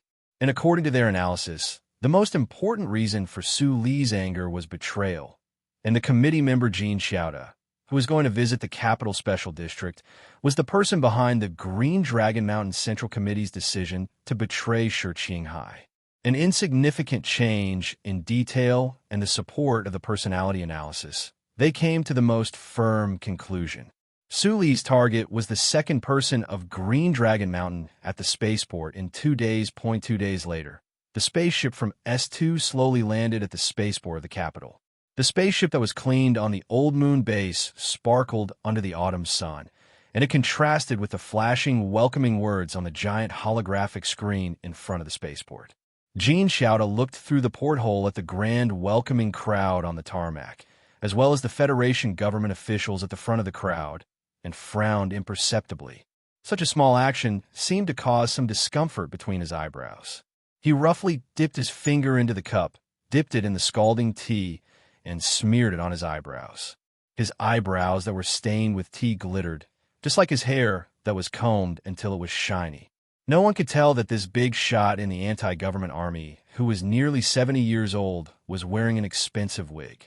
It was said that the capital city had not been very peaceful recently, but the old man was not worried. The Federation government had to be responsible for his safety. As for the rumored bait, he laughed mockingly. He and Chao Qiudao had been fighting for decades, and in the end, he had lived longer and won in the end. Now that the detestable intelligence chief was dead, who could beat him? A female staff member walked over, bent down, and reported to him the following arrangements, as well as the relevant etiquette requirements after leaving the spaceport. This female staff member of Green Dragon Mountain was the closest subordinate of Jean Xiaoda. She was in her early 30s, and her face was beautiful. It was the most seductive period of her life. When she bent down, her collar extended outwards, naturally revealing her soft white skin, which was very charming. Jean Xiaoda smiled as he looked at the spring scenery under her collar. He did not hide the pleasure and greed in his eyes. Probably because she felt his gaze, this female staff member subconsciously reached out her hand to cover her chest. Then she realized something, looked at him nervously, and moved her hand away in panic. "Don't be afraid of anything." Jean Xiaoda laughed like an ordinary old man, and then his expression suddenly became serious. He said, "Only those who are not loyal to the organization and do not obey the orders of the superiors are the targets of our struggle." Although this female staff member had been serving Mr. Jean for 3 years, every time she saw this leader who was famous for his cruel internal cleansing in Green Dragon Mountain, she still could not get rid of her nervousness and fear. She especially did not know if her subconscious action of covering her chest would make Mr. Jean severely criticize her for having too much rotten consciousness. Sometimes it is better for a woman to be a little shy. Committee member Jean laughed as he stood up. and walked toward the hatch of the spaceship. Perhaps it was because this was how he felt earlier, or perhaps it was because there was a grand welcome ceremony waiting for her on the tarmac. But the female staff member didn't feel any anger at all. The closer he got to the cabin door, the calmer Gene Xiaoda's expression was, and the more determined his eyes were, the more he looked like a revolutionary leader that people were used to seeing. As the person in charge of the strict education in Green Dragon Mountain in the 54th year of the constitutional calendar, Mr. Gene Xiaoda had always been known for his decisiveness, and this temperament directly contributed to his trip to the capital. In his opinion, with the outbreak of war with the Empire and the gradual implementation of the Great Reconciliation Agreement, the anti-government forces in Green Dragon Mountain were gradually being marginalized in the social system of the Federation. To be more precise, Green Dragon Mountain no longer had any future, so he had to seize the time to choose a new ship before this big ship sank. He was already 72 years old, but he did not want to die. He still wanted to continue to have power. He liked the feeling of controlling the life and death of others. But just like Schiller's masterpiece said, when two sides were at war, the officials could surrender, but the emperor could not. The leader of Nanshui would never surrender to the government of the Federation, so he had no choice but to surrender. No, Mr. Gene Xiaoda solemnly looked at the slowly opening cabin door and listened to the faint sound of military music. He firmly thought in his heart, "This is not surrender, but cooperation. Why should you be the emperor?" The old man thought of his partner of many years, the leader of Nanshui, and indignantly thought. However, the shadow of fear had long occupied the depths of his heart. In the past few decades in Green Dragon Mountain, the name of Nanshui was like an omnipresent shadow that shrouded everyone. The cabin door slowly opened, and the refreshing and unfamiliar wind of the capital city blew into his face. Mr. Gene Xiaoda put on a somewhat forced smile and walked down. At this moment, he suddenly realized that only by leaving Green Dragon Mountain and coming to this area where Nanshui could not influence, could he truly feel the happiness of not being afraid. The red carpet stretched to the end of the hall. Mr. Gene Xiaoda and the vice chairman of Zion warmly shook hands, then hugged each other, and then exchanged small gifts. There were also cute children who sent fresh flowers to each other. According to the ancient tradition, the image of white doves flying in the air was played on a huge hologram. The military band began to play the traditional country music of Mr. Gene Xiaoda's hometown, S3 Gunzhou. The jubilant welcome ceremony seemed to be going on very normally. Ordinary people and officials could not feel the strange and tense atmosphere around the airport at all. Only the parties who were possible targets and the combat forces responsible for setting up the ambush circle could really smell the dry and tense wind and hear the sound of the string getting tighter and tighter in the autumn wind. Mr. Gene Xiaoda entered the bulletproof car. There were still no gunshots, no explosions, and no accidents. From time to time, the snipers who occupied the high positions reported the situation in the command system. The two words safe and clean were constantly exchanged. The emergency door of the airport's barbed wire fence had already been opened. A team of silent federal forces was guarding the outside. As long as there was an accident, they could rush in with the cooperation of countless snipers in the shortest time possible, find the target, and kill him. This newly formed action force, under the command of Small, was obviously different from ordinary special forces. From their equipment, it could be seen that these soldiers did not completely rely on long-range weapons. They seemed to be more proficient in close-range combat, such as high-powered submachine guns and stilettos. When these soldiers' seemingly ordinary bodies faintly exerted force under the thin material of their military uniforms, the lines of their muscles could be clearly seen moving. It was hard to imagine what kind of amazing power was hidden under these thin military uniforms. At this time, Li Feng was standing beside a dark green military vehicle dozens of meters away, looking at these guys with cold eyes. 2 days ago, he had lost his command authority, but for some strange reason, the military did not restrict him from moving with Small Eye's combat force. Betting on my military discipline and sense of honor, more than my hatred for you guys, Li Feng thought silently, then turned his attention back to the soldiers. He had never liked Su Lu, but he did not want this guy to die for some very disgusting reason. Looking at these tough soldiers, Li Feng began to worry about Su Li's safety, which was rare for him. He was very familiar with these soldiers, or rather, he was very familiar with the special temperament and strength of these soldiers, because when he was very young, he also trained in the Philadelphia Training Hall. These soldiers were all from Philadelphia, and they were all valiant figures who had been trained in the body cultivation hall. People like them were often hired by big families as bodyguards, such as Li Xiaodong's brother Zheng and Lin Dohai's Kong Wu. Li Feng licked his lips, and his eyes showed a violent emotion. The federal military had sent out the real elites. Could that guy withstand it? Inside the independent building, the members of Small Eyes Command Center had a nervous and anxious look on their faces. The gunshots on the spaceport had not sounded for a long time, which made the string in their hearts extremely tight. They had begun to believe that the seemingly foolproof judgment was actually just a mistake. Then, where was Su Lu at this time, and what was he going to do? Reporting back all targets. The high-ranking official of the Federation Investigation Bureau wiped the sweat on his forehead and roared angrily. Where the hell is that guy?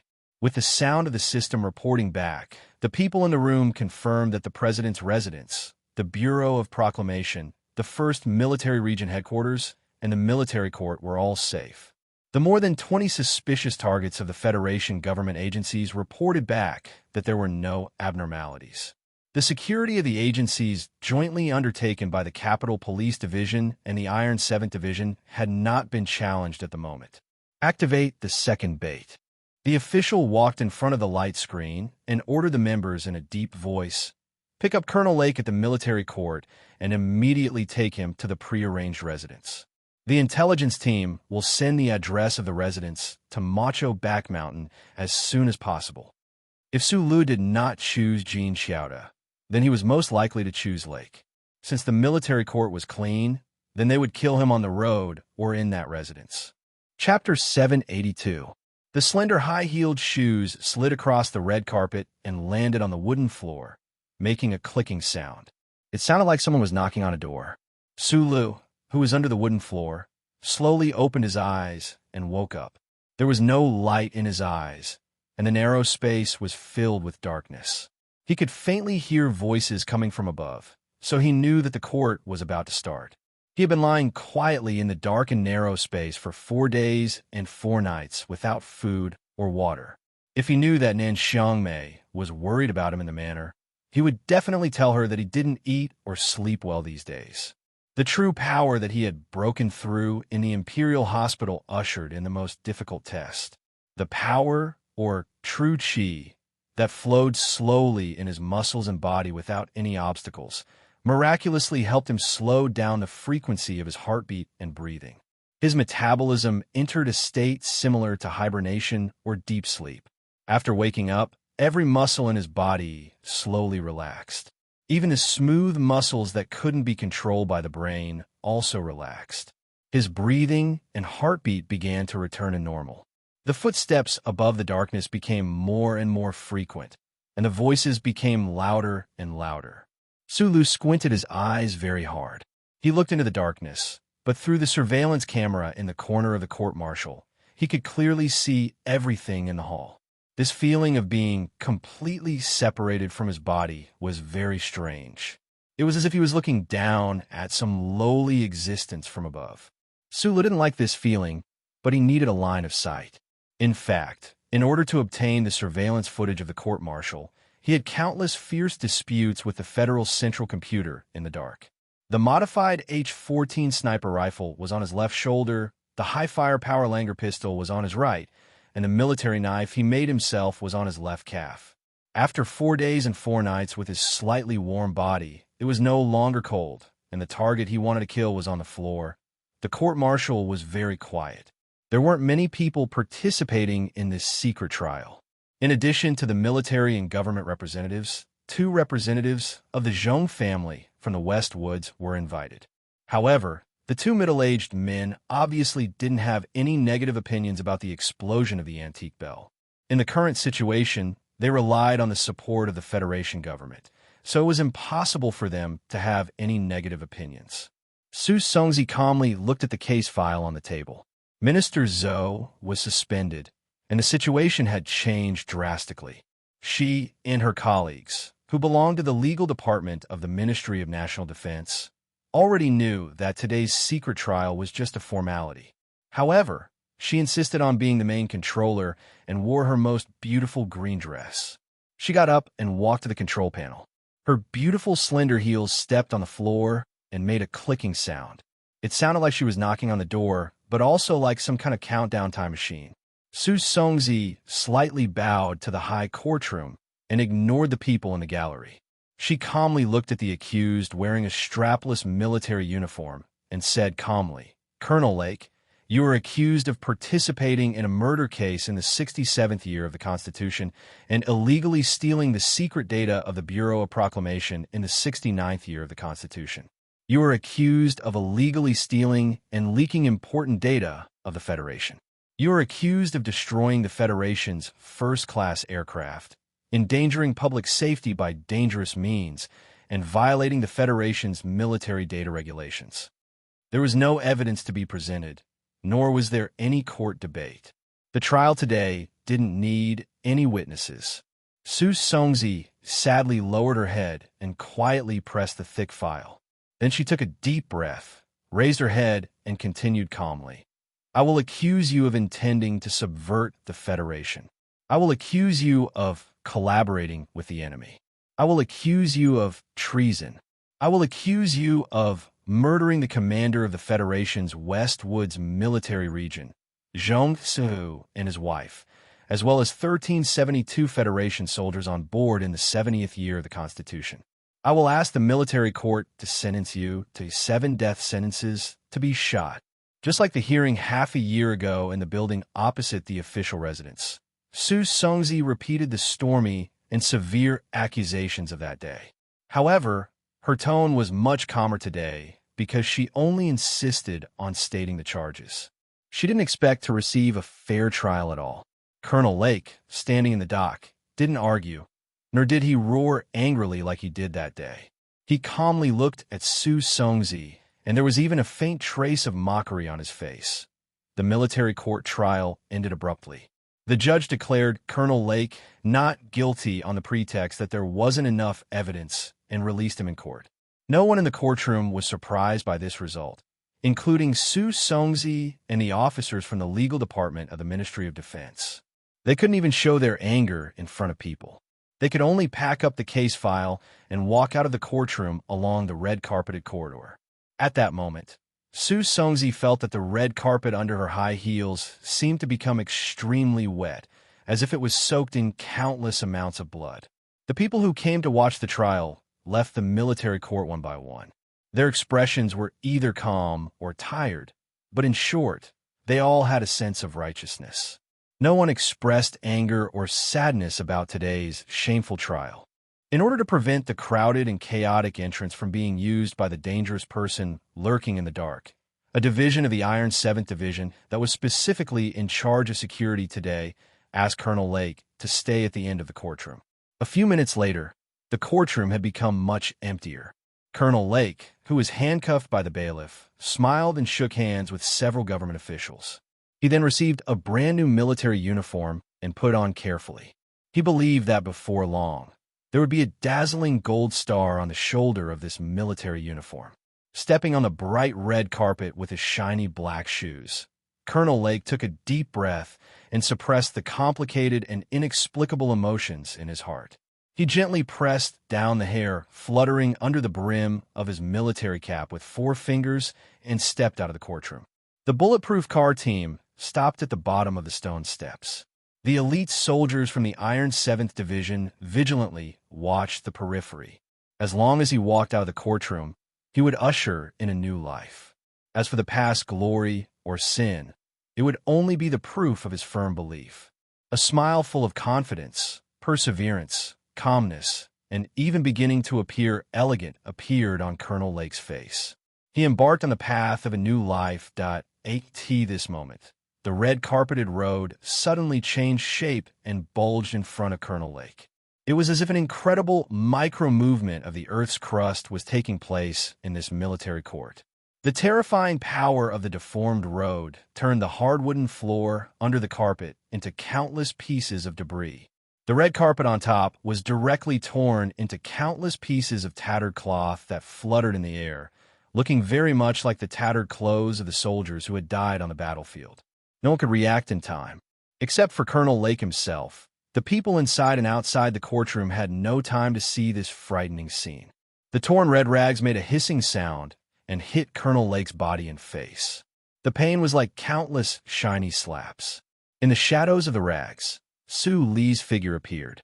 He held the high-powered Langer pistol in his hand and directly pressed it against Lake's jaw, which had not fully opened wide. In this chaotic scene, Lake's eyes widened. He recognized the face in front of him. In fact, he was probably the first person in the federal military to know Sue Lo. He also clearly felt the hardness of the gun muzzle on his jaw. In fact, many years ago, he had fiercely aimed at the person in front of him with a hard gun barrel.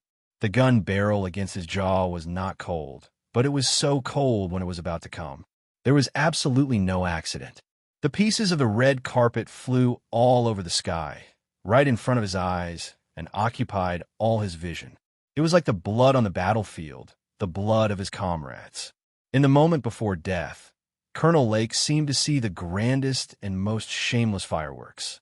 He saw the West Woods soldiers running and screaming on the ancient bell. He saw the face he wanted to forget but could not remember the most, the thin and charming face of the commander. At this moment, he wanted to say something, perhaps to repent.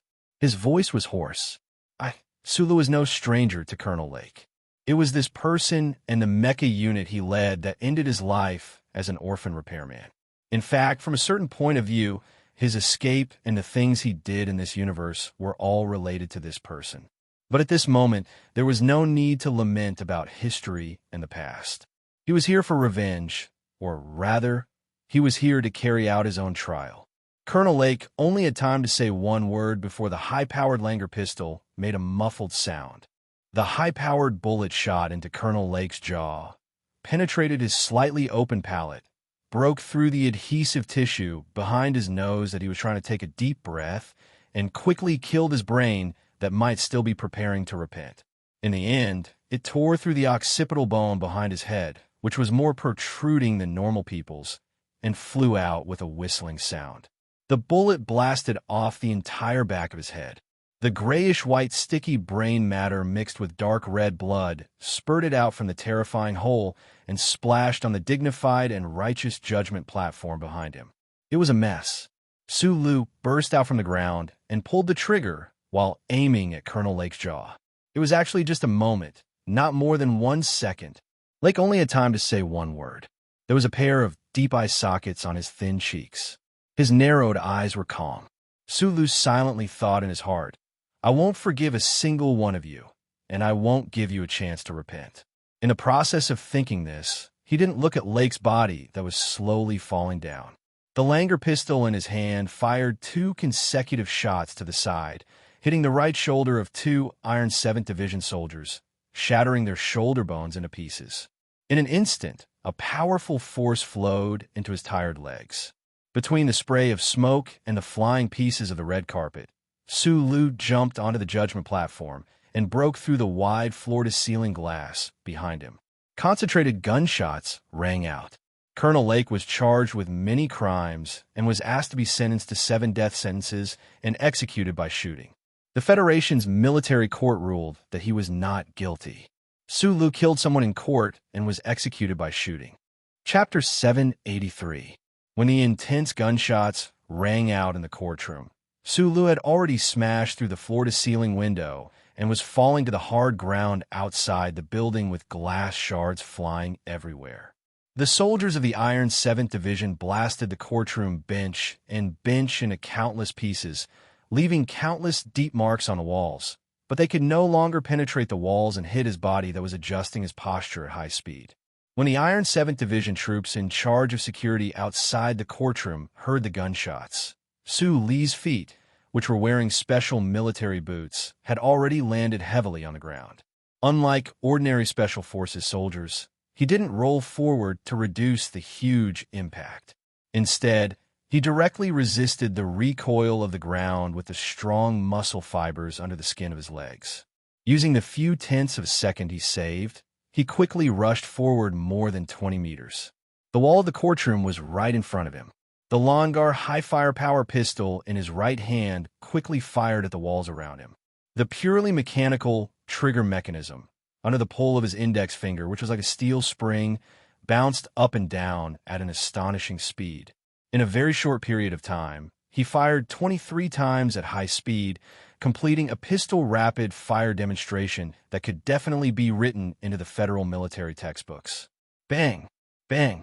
The vintage red bricks on the wall shattered one after another, as if countless deep bullet holes had appeared out of nowhere.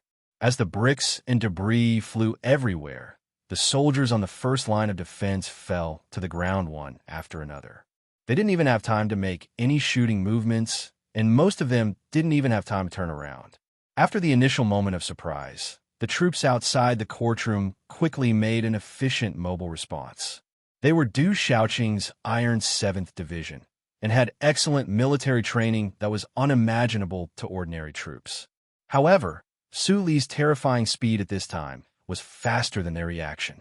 In just one or two breaths, while the injured soldiers on the first line were still falling in the autumn wind, his figure had already jumped over the wall, stepped on the lawn, and ran toward the dense forest on the west side of Robbie Avenue.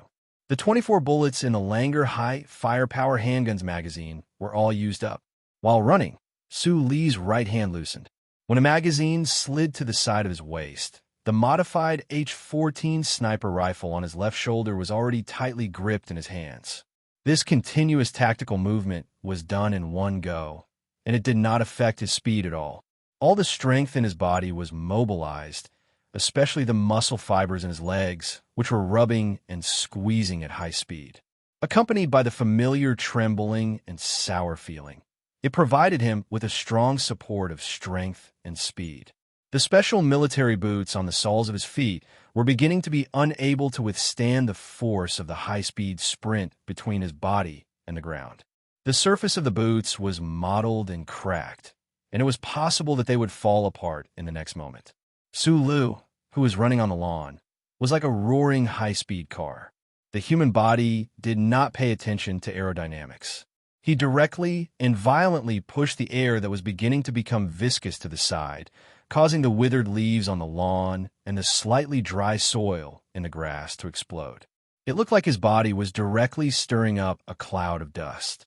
The courtyard wall fell behind him, the lawn was under his feet, and the dense forest was right in front of him.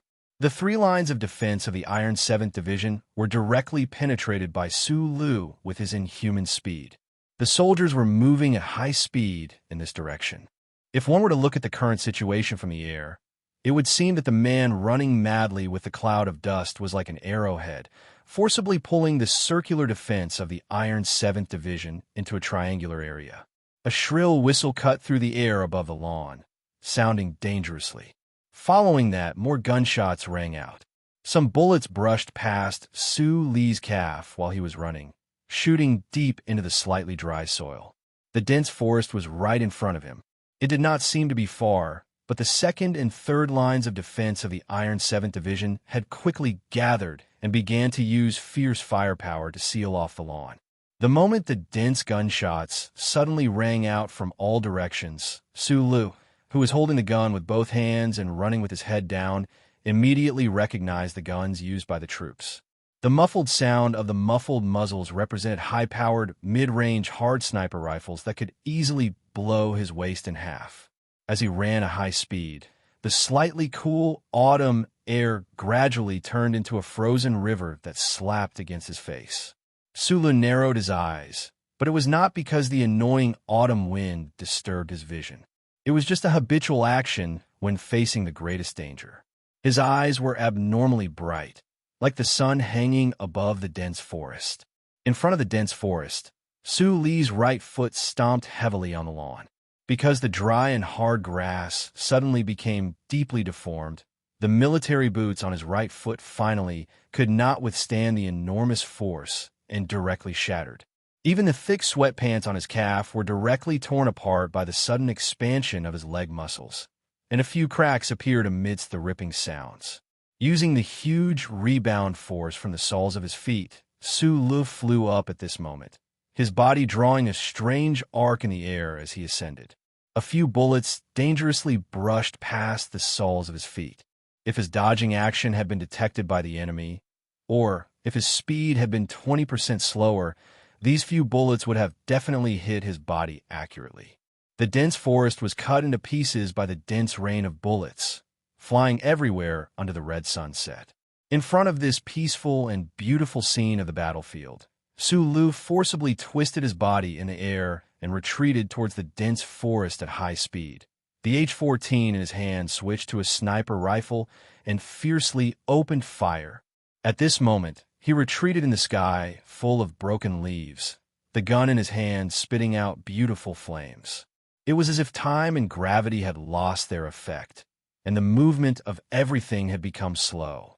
Only the sound of deformation could be heard, the mixture of dull and crisp, echoing between the lawn and the dense forest. Countless cold metal bullet shells were ejected from the side of the gun and slowly fell to the ground. Su Lu retreated in the air for about less than a second. In this short period of time, while he was unable to stand firmly in the air, he completed the action of raising his gun, looking for a target, and pulling the trigger.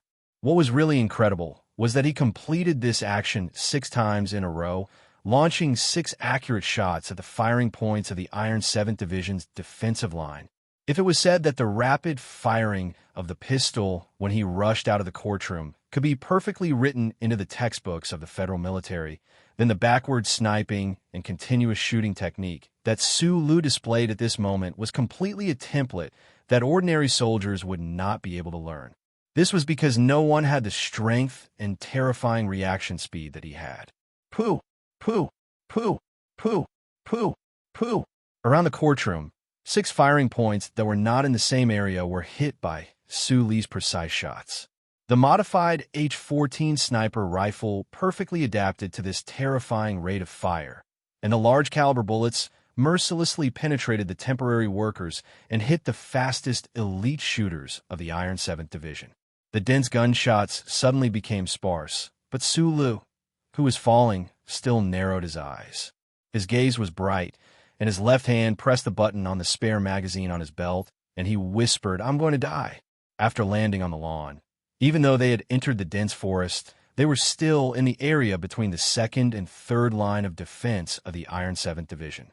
The few elite shooters closest to them were already lying in pools of blood, but there were more soldiers in the distance. The military quality of the Iron 7th Division's troops was unquestionable. They would definitely not charge blindly. Instead, they would choose to use the temporary workers and terrain, as well as the real firepower of their guns, to force Su Lu into a desperate situation. Although Su Lu had a pair of mechanic's sharp eyes, and his eyesight was better than before after the breakthrough in the Empire, he still could not capture all the blind spots around him and see every dangerous enemy. It was impossible for him to rely on a modified H-14 to suppress or eliminate the enemy in the midst of the smoke and falling leaves, because he was not the omnipotent god of creation. Only the omniscient could be omnipotent. Landing heavily on the lawn, Su Lu's movements did not slow down at all. He quickly retreated into the forest, his hands holding the H-14 steadily in front of his eyes. He aimed at the enemy's firing points that he could see clearly, and he pulled the trigger continuously without hesitation, emptying the magazine of bullets. Across the lawn on both sides of the forest, and even behind him, the gunshots that had just stopped for a moment rang out intensely again. Su Lu's thin face flashed with a trace of ruthlessness, and he roared angrily, "I'm going to die." No one knew why Su Lu yelled angrily at the empty lawn at the most dangerous moment. Could it be that if you said to Sunset that you were going to die, you wouldn't die? The modified H-14 did not make any noise, but Su Lu clearly knew that the magazine had been emptied.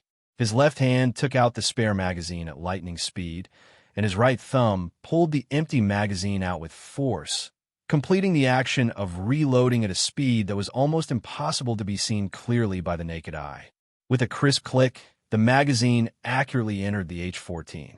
Following this sound, it was as if a switch had been turned on. The chip at the back of his neck heated up slightly, and on the screen full of bullets from sunset and no falling leaves, countless grids instantly appeared, as well as countless precise images of human bodies with citizen numbers hanging on them. Whether it was in the shooting range, hiding behind the forest, hiding in the depths of the grass, or hiding in the high court, the positions of all the soldiers of the Iron 7th Division accurately appeared on his retina. Even the scene behind him, which was completely invisible to the naked eye, entered his eyes through some kind of strange imaging method. He could even see the precise coordinates of these targets and the extremely detailed simulated human body composition. Sulu was no stranger to these scenes. Back then, when he was in a desperate situation at the Four Prefectures Foundation building, when he was surrounded by the Imperial Army in the forest at 3320, when the creatures died, he could see this scene that was completely different from the real world. There was no smoke or blood, only the smell of shooting game. The charter network that covered every inch of the Federation's land presented these images in front of his eyes using countless military satellites and ubiquitous surveillance systems. There seemed to be a faint sigh in Su Li's mind, but he did not pay attention to it. He silently raised his gun and quickly pulled the trigger. He did not need to aim, nor did he need to hesitate, because from this moment on, there was nothing he did not know and nothing he could not do. Chapter 784. Turning sideways, turning around, half squatting, and shifting to the right, a clear, mechanical, and even somewhat cold voice was transmitted into Su Li's brain. When the long-distance sniper bullets flew over from the other end of the forest, these sounds would ring out. Because it was a function of a certain sensory region in his brain, the speed was very fast, and he would meticulously listen to the command, accurately and quickly completing these very basic movements to avoid fatal danger. Most of the time, Su Lu just stood there, holding his H-14 horizontally as he switched to sniping in all directions. He calmly pulled the trigger, standing between the green grass and yellow leaves, standing in the increasingly strong autumn wind, moving the muzzle left and right at high speed. Occasionally, he would turn around and look at the shadows behind him, firing rapidly at an unimaginable speed. Along with the crisp and continuous sound of the rifle being fired, the sound of people falling to the ground could be heard from time to time. In the fortifications behind the trees, the high-speed shrapnel would occasionally cause blood to splatter everywhere. The troops trained by Du Shaoqing were strong and professional, far more difficult to deal with than the Empire team in the Golden Foundation building and on Base 3320. The soldiers around seemed to know that Su Lu had a terrifying remote positioning ability, so they immediately reacted very effectively and began to move quickly between the fortifications and the dense forest. Su Lu was not moved. He still stood silently among the fallen leaves, calmly and accurately shooting in all directions. Smoke and dust rose from dozens of clear bullet points, as if they were all hit at the same time. Grass and soil splashed, blood and muffled groans mixed together, and bullets flew mercilessly. In the area between the military court and Robbie Avenue, the soldiers tried to make a heroic and accurate counterattack, but they were always disintegrated under the terrifying shooting of the H-14. The H-14 seemed to have some kind of magic in his hands, and the bullets did not stop for a moment. In addition to the ability given by the glory of the charter, a large part of the reason was that the speed at which he pulled the trigger and reloaded exceeded the maximum limit in the tactical manual. The high-speed rotating bullet seemed to have its own cold vision, cutting through the air in a straight line and accurately hitting all the targets. Su Lu actually used the gun in his hand to suppress more than 20 soldiers of the Iron 7th Division nearby. Standing at the edge of the forest, he only needed to avoid the sniper from afar. As for the sniper on top of the court building, he had already misfired from his first round of terrifying continuous shots. Dozens of meters away, a second lieutenant of the Iron 7th Division bravely dashed out from behind the wall. Ignoring Su Li's strange and terrifying shooting, he pulled the trigger as fast as he could.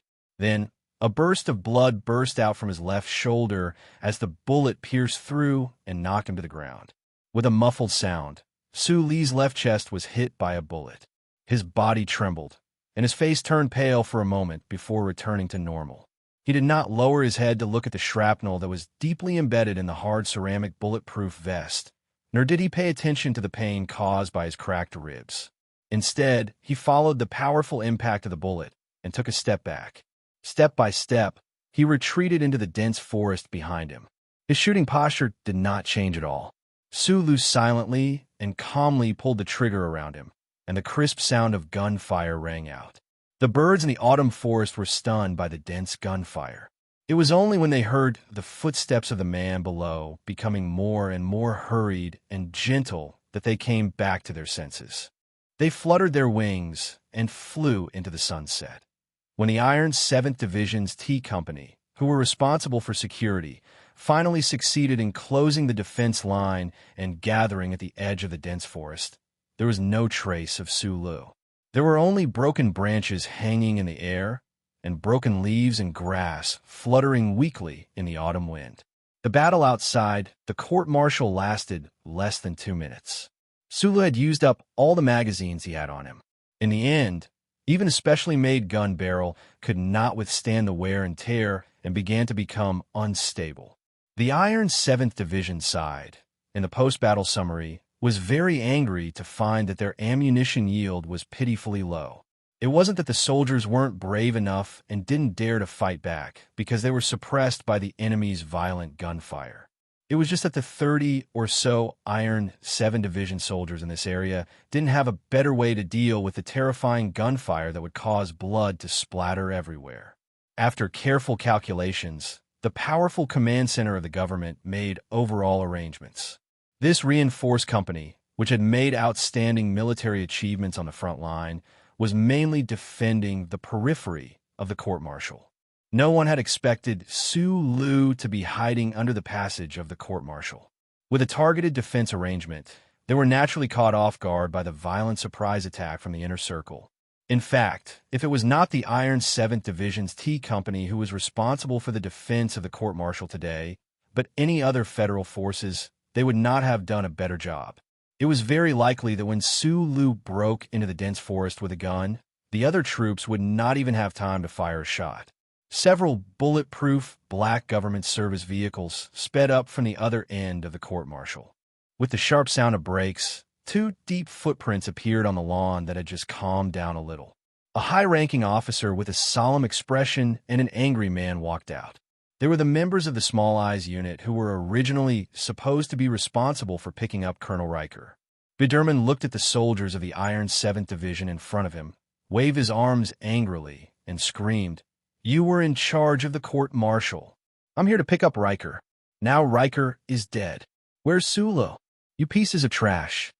This genius former employee of the Bureau of Proclamation had spent a lot of money to convince his superiors to allow him to leave the building and come to the court-martial, because he firmly believed that Su Li's target was definitely the second bait.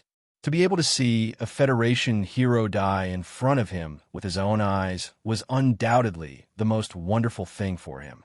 But he did not expect that Su Lu would not act as the Small Eyes unit had speculated.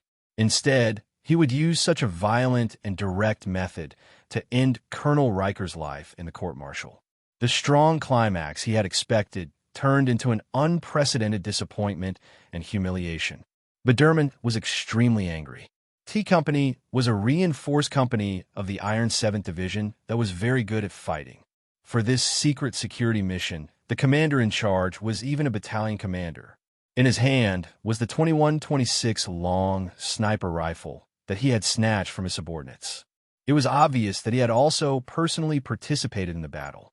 Hearing this extremely fast cursing, the battalion commander turned around with a sullen face and stared at the guy in front of him who he did not recognize, who was jumping around like a monkey. After a moment of silence, he directly pulled out the pistol at his waist and pointed it between the other's eyebrows. Biderman's body suddenly trembled, and the swear words in his mouth came to an abrupt stop. The high-ranking officer who had gotten off the car with him nervously blocked the gun. From the wrist of the battalion commander holding the gun and the indifferent gaze in his eyes, he could clearly tell that if he had moved a little slower, the other party would definitely have dared to shoot. He was the captain of the Special Forces of the 3rd Military Region, and now the highest commander of the Small Eyes unit. Of course, his rank was much higher than that of an ordinary battalion commander, but he did not want to have any conflict with division commander Du Shaoqing's subordinates. Also from S3, he knew very well that although the iron-faced division commander valued discipline, he was also very protective of his subordinates. "I solemnly apologize to you and your unit on his behalf," the commander said in a low voice. The commander said in a low voice. As a military officer, he could understand the emotions of the other party after experiencing a particularly vexing battle. The figures of several medical helicopters gradually became clearer in the air. South of Robbie Avenue, the ambulances of the military-affiliated hospital were also rapidly approaching. For some reason, these ambulances did not flash or siren. Report, 24 seriously injured, no dead. Hearing the report, the battalion commander's expression was a little surprised, but he finally relaxed a little. Without even looking at the pale Biderman, he walked to the other side of the lawn where the injured soldiers were gathered. Under the setting sun, the helicopters slowly landed and the wind blew. A second lieutenant covered in blood was carried onto a stretcher and was ready to be sent into the cabin door. The battalion commander looked at his most capable company commander and confirmed that he was conscious, so he should not be in danger. He smiled and patted his shoulder. In the previous battle, the bullets of the snipers of the Iron 7th Division's T Company had grazed the target's body, but in a close-range shooting, only this person had bravely shot Su Li's chest. The second lieutenant on the stretcher took a burning cigarette. The fingers on his left hand trembled because of the severe pain from the bullet wound. The handsome eyebrows on his pale cheeks knitted together. He looked at the battalion commander and said in a hoarse voice, "Boss, this battle is very uncomfortable. I don't accept it." The battalion commander did not say anything. He waved his hand and asked the medical officer and subordinates to push the stretcher into the cabin door of the helicopter and then began to treat the other injured subordinates on the lawn. During this process, his facial expression gradually stiffened because he found that the gunshot wounds on the soldiers had one thing in common. They were all on the right shoulder. The only soldier who was seriously injured in the left shoulder by shrapnel was used to holding the gun with his left hand. The standard bulletproof vests of the federal forces could cover the entire body, even including the neck, but for the sake of flexibility in combat, there was no protection for the shoulders. Colonel Su Lu, who had already proven his valiant military qualities on the battlefield, naturally knew this. However, if he could guarantee that every shot he fired would hit the enemy's shoulder, why didn't he choose to shoot the head? Even if he was wearing an infantryman's helmet, the obviously modified H-14 sniper rifle in his hand could directly break the neck of the soldiers with terrifying momentum. Battle was a cold contest of life and death. Even if the enemy only had one breath left, it could still cause fatal injuries. There was never such a thing as mercy on the battlefield. However, the battalion commander of the Iron 7th Division turned around and looked at the dense forest that had already quieted down, his gaze extremely complicated. At a remote intersection a few kilometers away from the dense forest, in the blind spot of the surveillance camera, as the last warmth of the setting sun left the cold city, an old metal door valve was slowly closing. In the underground sewer, Su Li's right hand held the wet wall as he struggled to walk into the darkness. Blood began to seep out of his left leg, but there was a calm smile on his face. Chapter 785. Hiding under the floorboards for 4 days and 4 nights. He probably didn't eat or even drink. So I don't understand how this person survived. Not only did he not die of hunger or thirst, but his combat ability didn't seem to be affected at all. Although the soldiers of the Iron 7th Division look very rude, everyone knows that they can't make mistakes when inspecting the battlefield. Since they used life detectors to check the military court in advance, why didn't they find Su Lu hiding under the floorboards? Inside the only building in the Capital Special District that had 3 layers of information blocking, A member of the small-eyed troop pointed at the information on the light screen angrily and helplessly. He waved his arms helplessly and said in a low voice, "How do we explain all this? Unless we admit that he's not a human." Of course he's not a human. Another member shook his head in disappointment. He looked at the battlefield surveillance that had started to play and said, "He's so strong and invincible. How could he be a normal human?" Give up on these useless literary sentiments. No superpower creatures have been found in the universe so far. The official of the Federation Investigation Bureau interrupted everyone's behavior to vent their disappointment and shock. He said in a deep voice, "The most important task now is that we have to figure out where Su Li's next target is.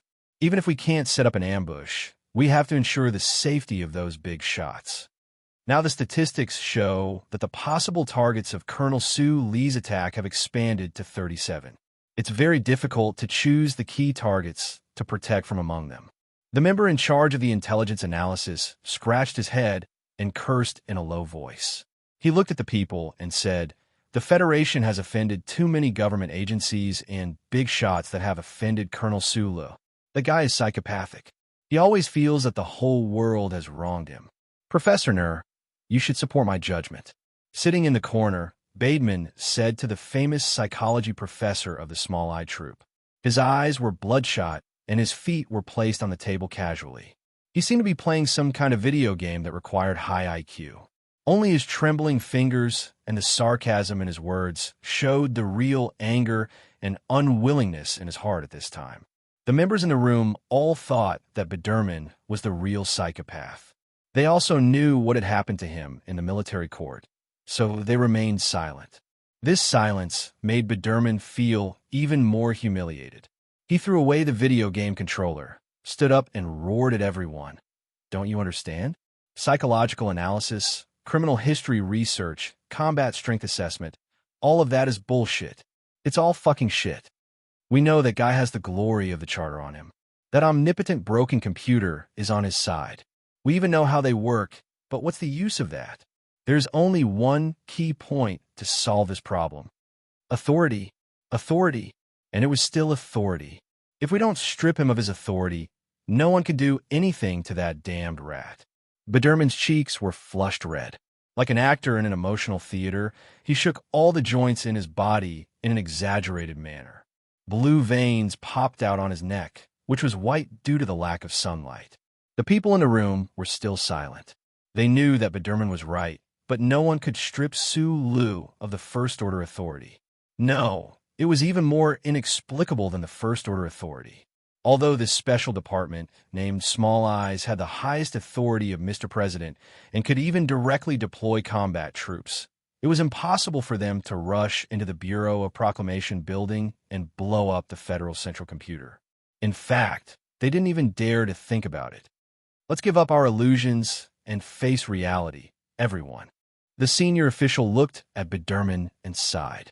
He pointed to the information on the light screen and said, "According to the analysis of the combat data that Su Li has participated in, as well as the assassination in the military court, we can clearly judge that before he carries out any seemingly risky action, he will make ample preparations in terms of equipment and mental strength." He shrugged and said, "It takes time to arrange equipment, obtain relevant information, and formulate a target. I believe that Su Li will enter a long period of silence, which also means that we can take a rest, take a bath, or something. This is probably the only good news we have today."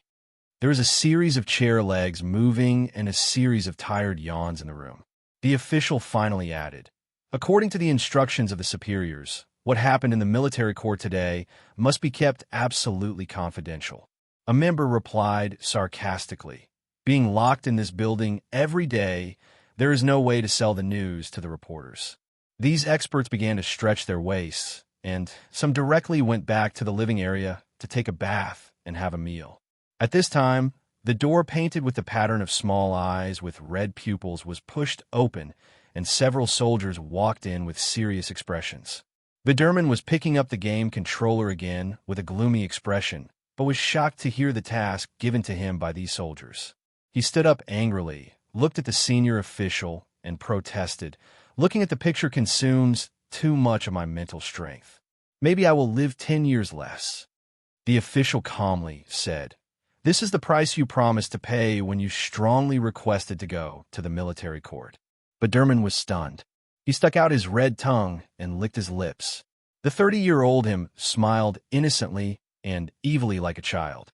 He said in a sharp voice, "If I can really kill that guy, it is worth it to lose 10 years of my life." Hidden behind a chaotic vegetable market somewhere in the Capital Special District, there was a black market that sold wild meat. This black market, through certain connections, accepted the dead wild animals from the private hunting grounds of the big shots in the suburbs, and then cut them up and sold them here. Although the HTD Bureau was well aware of this, because of certain reasons, they kept silent. At this time, it was already late at night, and the small amount of wild meat was sold out in the evening. So compared to the vegetable market in front of it, it was particularly quiet. In the corner of the underground sewer, a metal valve suddenly began to silently turn, and a head quietly appeared. The surveillance camera here had long been removed because the owner was worried that it would be recorded as illegal evidence, so no one could see this somewhat strange scene. After a simple dressing in the warm nest with a freezer and a TV deep in the underground tunnel, Sulu changed into a clean and fresh set of clothes and returned to the surface.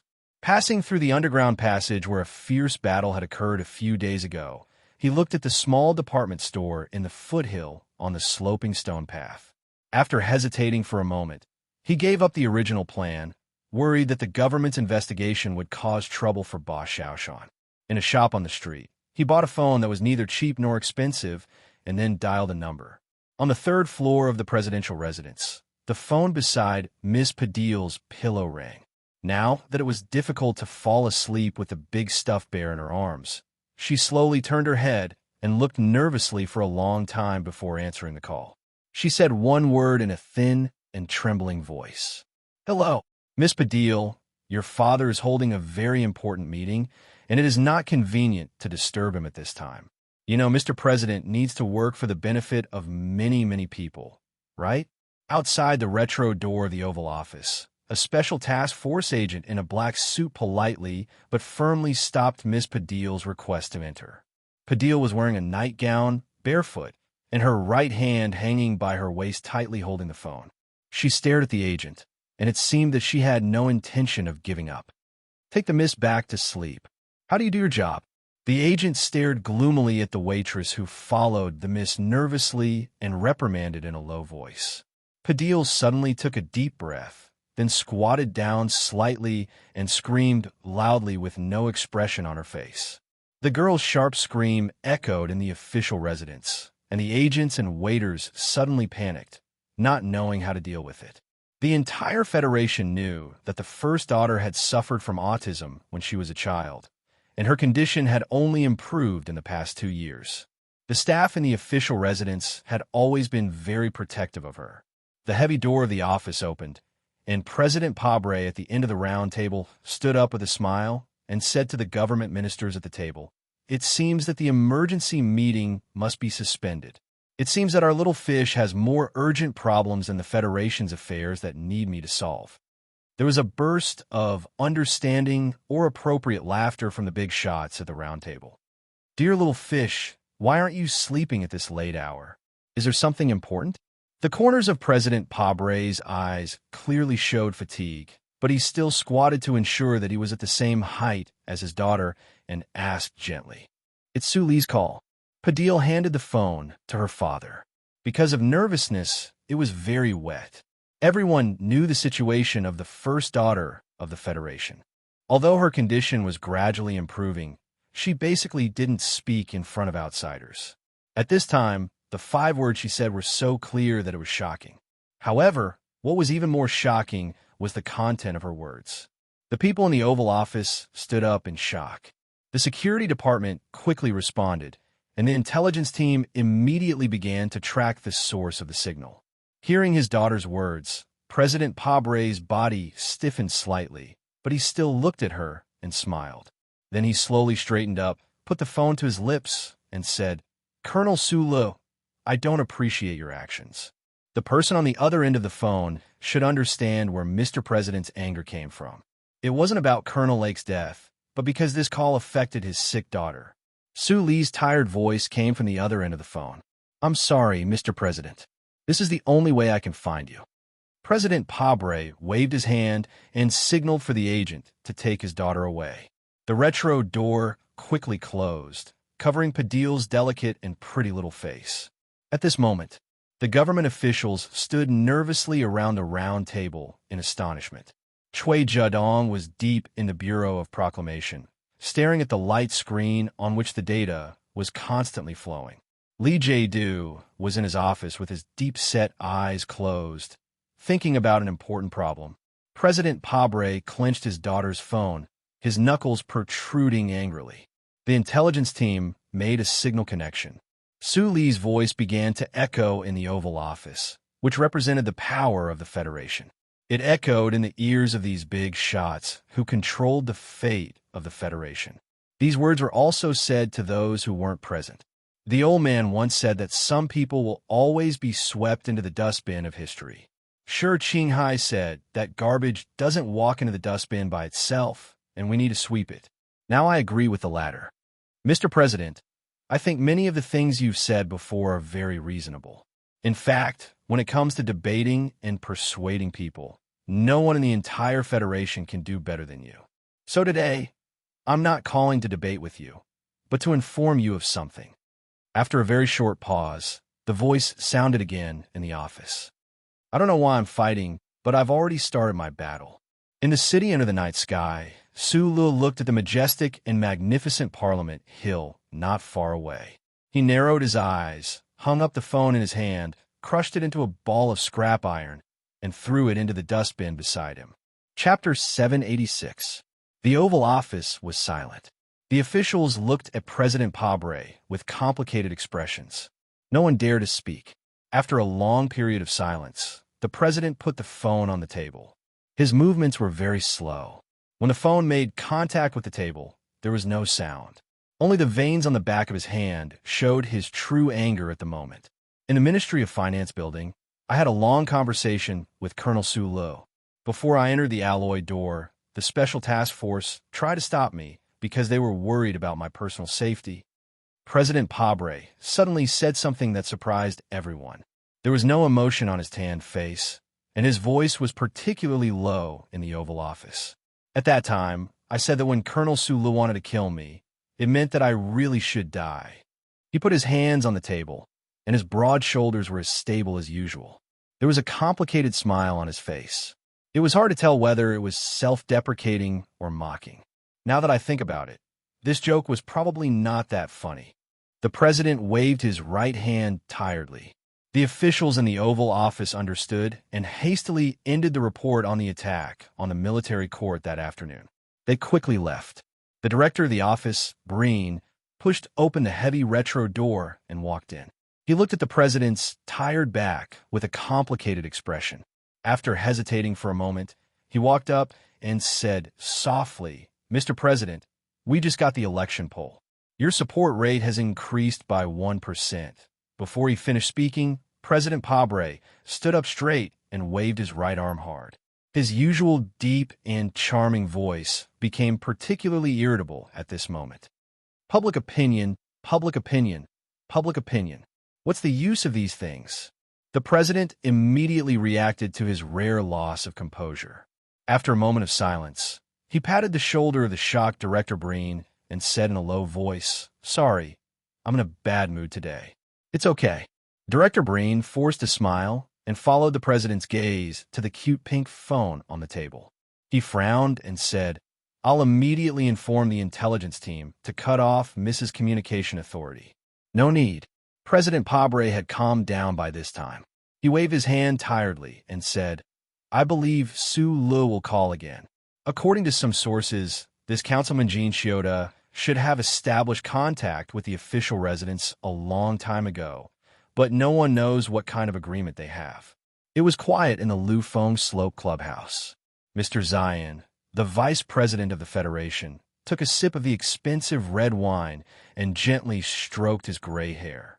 He was talking to the lady across the table in a reserved and polite manner. "Thank you for your hard work today." Lady Tai looked at the old man with a smile and said casually, After Mr. Byron left us, you have to bear a lot more responsibilities. You should take care of yourself." He knew what his wife meant by hard work. Regarding the welcome ceremony at the airport, he only needed to make 2 phone calls to successfully divert the attention of the government agencies. In a sense, the military court attack case, which was still under absolute secrecy, was deeply related to him. The old man didn't know what kind of deal or tacit understanding between Lady Ty and the feared colonel. In fact, he wasn't going to ask. Every big shot had their own secrets, especially when it came to such a big issue. However, the madam's seemingly casual words made the temperature of his heart rise slightly.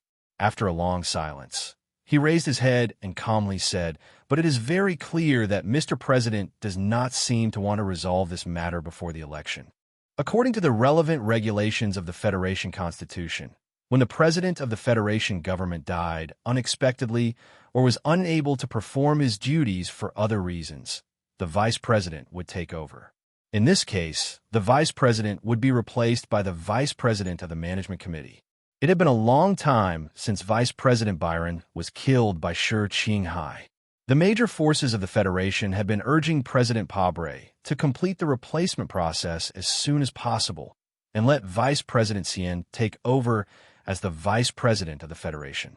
However, the official residents had always claimed that the replacement process was postponed until after the election because of the war and the approaching election. Lady Tai didn't seem to expect that the experienced and astute politician sitting across the table would choose such a direct way of conversation.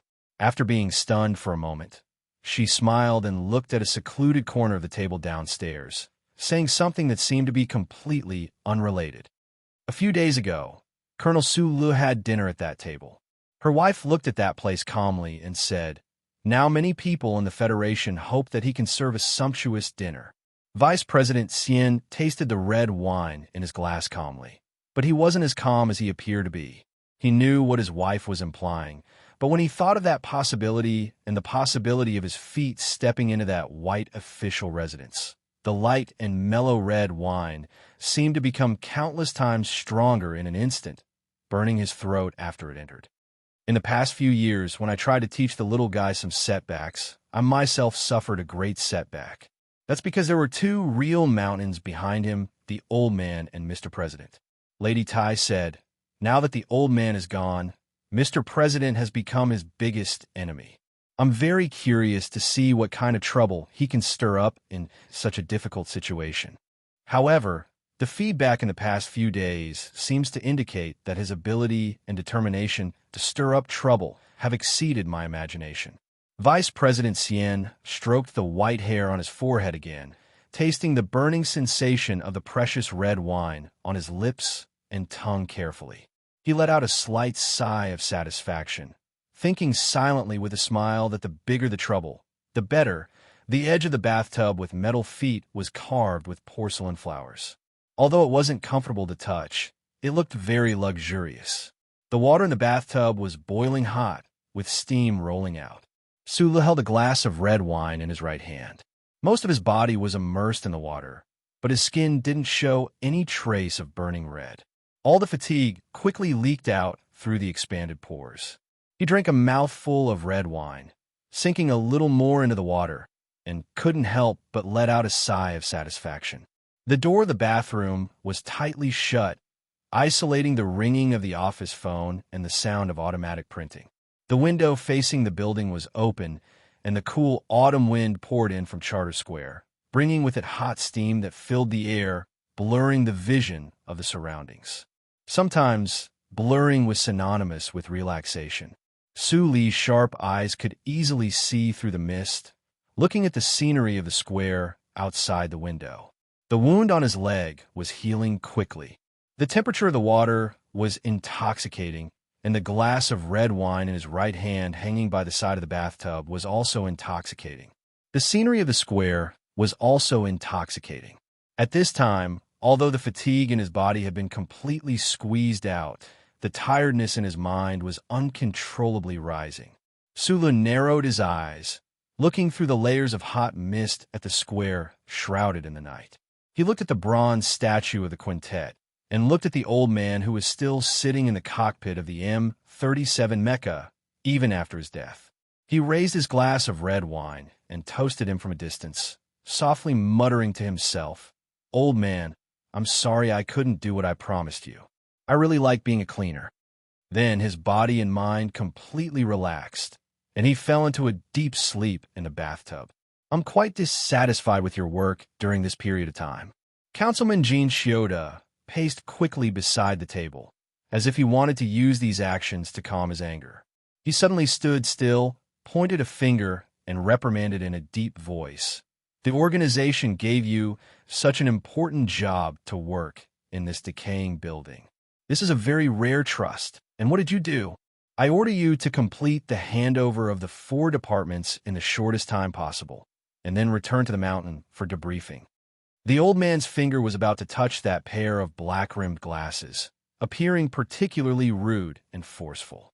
As the second most important person in the anti-government army of Green Dragon Mountain, this kind of behavior towards a subordinate was only natural. However, to the surprise of the old man and the soldiers who came with him from Green Dragon Mountain, not only did the owner of the black-rimmed glasses not immediately apologize, even her expression was so calm. Zhang Xiaoming slowly extended her right index finger and pushed up the black-rimmed glasses on the bridge of her nose. She looked at the old man and calmly said, "Councilman Comrade, I want to know the reason." Gene Shioda could clearly feel that she, who was standing in front of him, had a kind of calmness that came from the depths of her heart. The old man knew that only a person with a strong enough heart could show absolute calmness. A sense of vigilance arose in his heart, and he slowly said in a deep voice, "Do you want me to carefully repeat the process of that little fish's death?" The old man's voice was incomparably cold. He had presided over many bloody internal cleansing operations, so his body exuded a kind of terrifying aura from inside out. In Green Dragon Mountain, countless people secretly hated him, but no one dared to show this kind of emotion in front of him, because coldness and ruthlessness were often the most powerful weapons to intimidate people. "This is an internal operation of the 4 departments. I don't think there is anything to explain to you," Zhang Xiaoming calmly said. Since she already knew the purpose of the councilman, she even directly omitted the honorific. The people in the room fell into absolute shock, including the female employee with the coquettish figure. Everyone looked at Zhang Xiaoming in disbelief, not knowing how she dared to talk to the councilman in such a tone. The emotions in the eyes of Councilman Gene Shioda were particularly gloomy. He stared at the beautiful face in front of him and said very slowly with a voice as thin as the tongue of a poisonous snake, "The stupid people in the Federation call you the leaf of Green Dragon Mountain. Do you think that with this beautiful face, you can do whatever you want? Don't forget that it was the organization that trained you, and you were working under my direct leadership." "Councilman Comrade, I want to correct you on one point. I work directly for the organization." After a moment of silence, Zhang Xiaoming calmly looked into the old man's eyes and said with a smile, "This is my C. Unless the committee passes a resolution, no one can take away my C." Chapter 787. Gene Shioda coldly stared at her face. 3 years ago, he had seen her beside the person he hated the most. However, at that time, she was still a very ordinary woman. Other than being very beautiful, there was nothing special about her. However, today, Zhang Xiaoming led Green Dragon Mountain's most important intelligence network within the Federation. Both her temperament and willpower had undergone a shocking change. Such a large piece of the deep sea is not something that can be owned by just one person. The old man slightly bowed. His oppressive gaze penetrated the glasses and stared into her eyes. He said, "You are at most a fisherman. Under my will, the biggest fish in this sea will easily die. The female fisherman will also not have any accidents."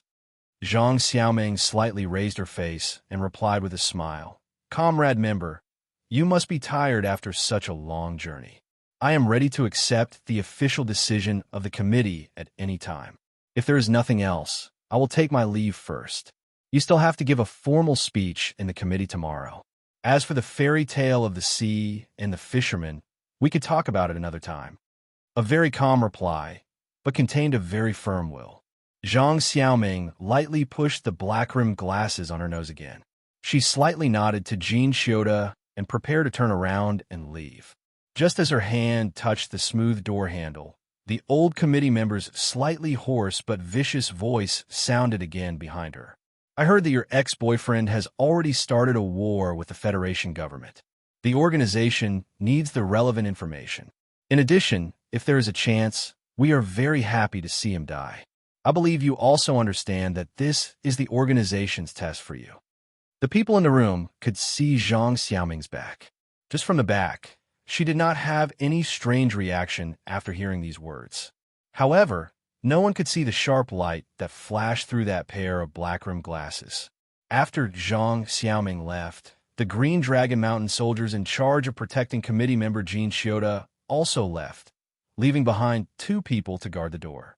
Even if these elite soldiers of the mountain were to die, they would not let anyone harm the leader in the room. Committee member Jean Shioda looked at the tightly closed door. A strange smile suddenly appeared on his old and gloomy face. He said mockingly to the woman beside him, "If Sulu comes to kill me and is killed by me, President Pabre will definitely like the gift I gave him.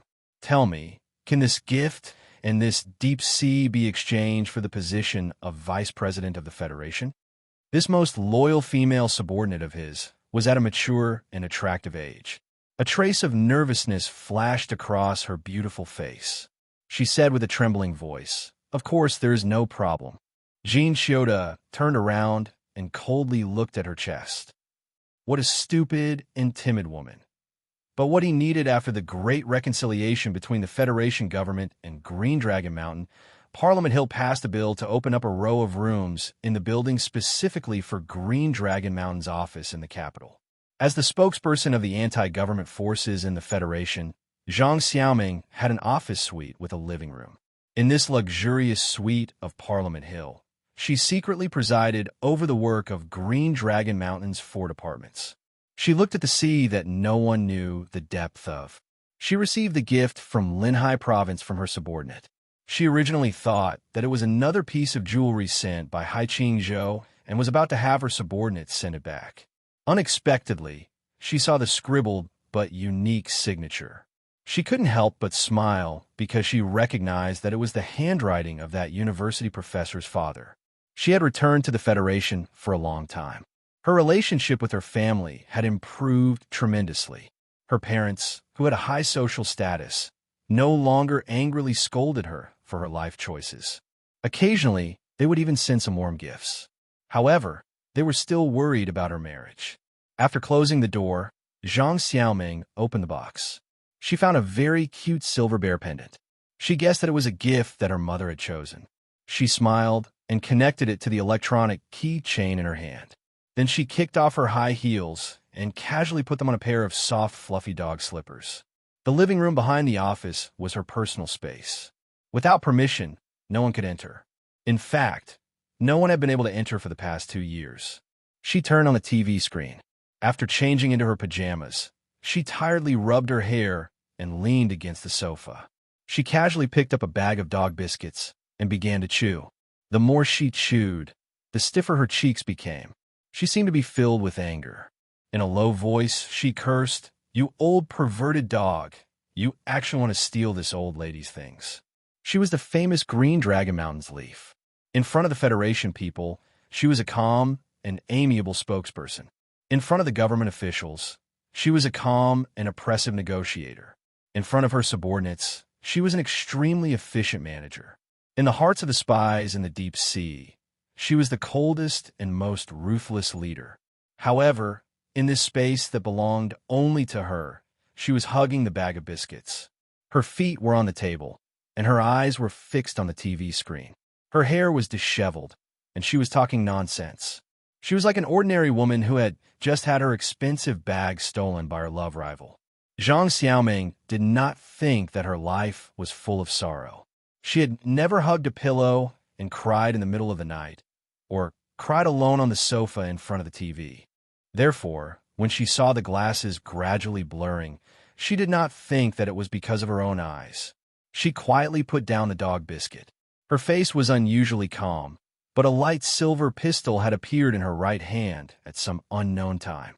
She slowly stood up and turned around, walking towards the bathroom that was slowly emitting traces of heat. The dog-headed slippers on her feet were hung with fine velvet, and they did not make a single sound when she stepped on the carpet. She pushed open the bathroom door, and the cold muzzle of the gun passed through the steaming steam in the shortest time possible. It was pointed at the man who was sleeping soundly in the bathtub. Her arm suddenly stiffened, and then she slowly put down the gun in her hand. Slowly and hesitantly, she walked over. Zhang Xiaoming stood in the steaming steam and quietly looked at the man sleeping in the bathtub. Suddenly, she took off the black-rimmed glasses on the bridge of her nose. It was not because the glasses were misted, but because she knew that he did not like them. She squatted down and tilted her head slightly to look at him in the bathtub. She did not know when he had come, nor did she know what he was thinking in his sleep. He was smiling so happily like a child. Although the government had completely blocked the news of the military court attack, she knew what the man in the bathtub had done in the afternoon. At this most dangerous time, he was in his own room, sleeping so soundly in his own bathtub. What kind of trust did this represent? Zhang Xiaoming squatted beside the bathtub and looked at him quietly. She looked at him for a very long time. Then, she reached out her fingers and slid them across his smooth forehead and straight nose, across his single eyelid, across his thin lips, across his collarbone, and across his naked body that was covered with old scars. Happiness and satisfaction filled her mind, making her smile happily and shyly. She did not know why, but her eyes became a little moist. Suddenly, she quickly combed her hair with her fingers. Her movements were particularly frantic. Although the man in the bathtub was sleeping soundly, she still did not want to appear in front of him with her hair disheveled. She put away the pistol, tied up her ponytail, and squatted beside the bathtub again to carefully look at the man's face. After a long time, perhaps because the bathroom was too hot, 2 faint blushes appeared on her cheeks. She did not know where she got the courage, but she lowered her head and gently kissed his thin lips. Slightly dizzy, Zhang Xiaoming nervously held onto the smooth edge of the bathtub with both hands. Her slender fingers were very strong as she struggled to maintain her balance. Sula woke up.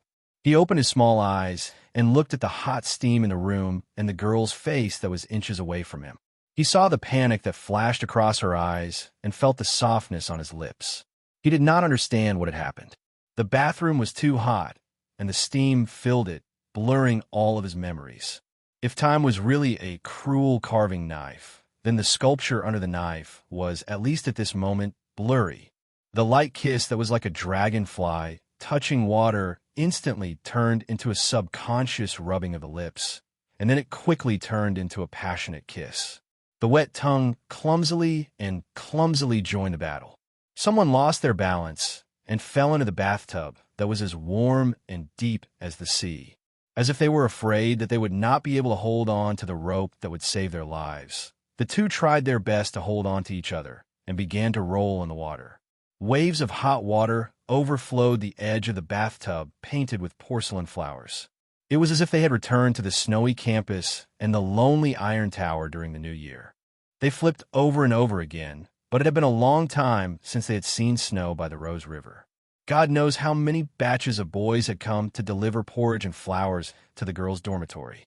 The current life of the two people in the water had been separated from the normal world for too long. But perhaps because of this, their desire to return to the past was so strong in the rippling waves. After a long time, the two of them slowly separated. They looked at each other without saying a word. After a few silly laughs, Zhang Xiaoming suddenly reacted and scrambled out of the bathtub. Her movements were very clumsy, just like her reaction earlier. I brought a bottle of red wine and drank a glass. It tastes good. Do you want some? Sula looked awkwardly at the girl who was dripping water and took the bottle of red wine beside the bathtub. Okay, but I think you should be in need of something to eat right now. Zhang Xiaoming walked out of the bathroom and took a wine glass. Then she looked awkwardly at Su Lu and said, "But I think I only have biscuits here." Su Lu scratched his head with a smile and asked, "Puppies?" "Yes." Zhang Xiaoming made a soft sound with a nasal sound. Her pajamas were already soaked and stuck to her body, but she did not escape. She just lowered her head a little and water droplets kept dripping from the ends of her wet hair. Looking at the bathtub that took up 2/3 of the bathroom, she hesitated for a moment and gently bit her red and tender lower lip. Holding the wine glass in one hand and the biscuit bag in the other, she stepped into the bathtub and carefully sat at the end furthest away from Sulu. Chapter 788. The perfect life insurance system of Parliament Hill automatically changed the hot water in the bathtub. As the water vapor rose, Sulu and Zhang Xiaoming sat opposite ends of the bathtub, munching on crispy dog biscuits and drinking mellow red wine as they talked about their past. That year on the balcony of a Lu Feng Slope clubhouse, the two hugged and then parted.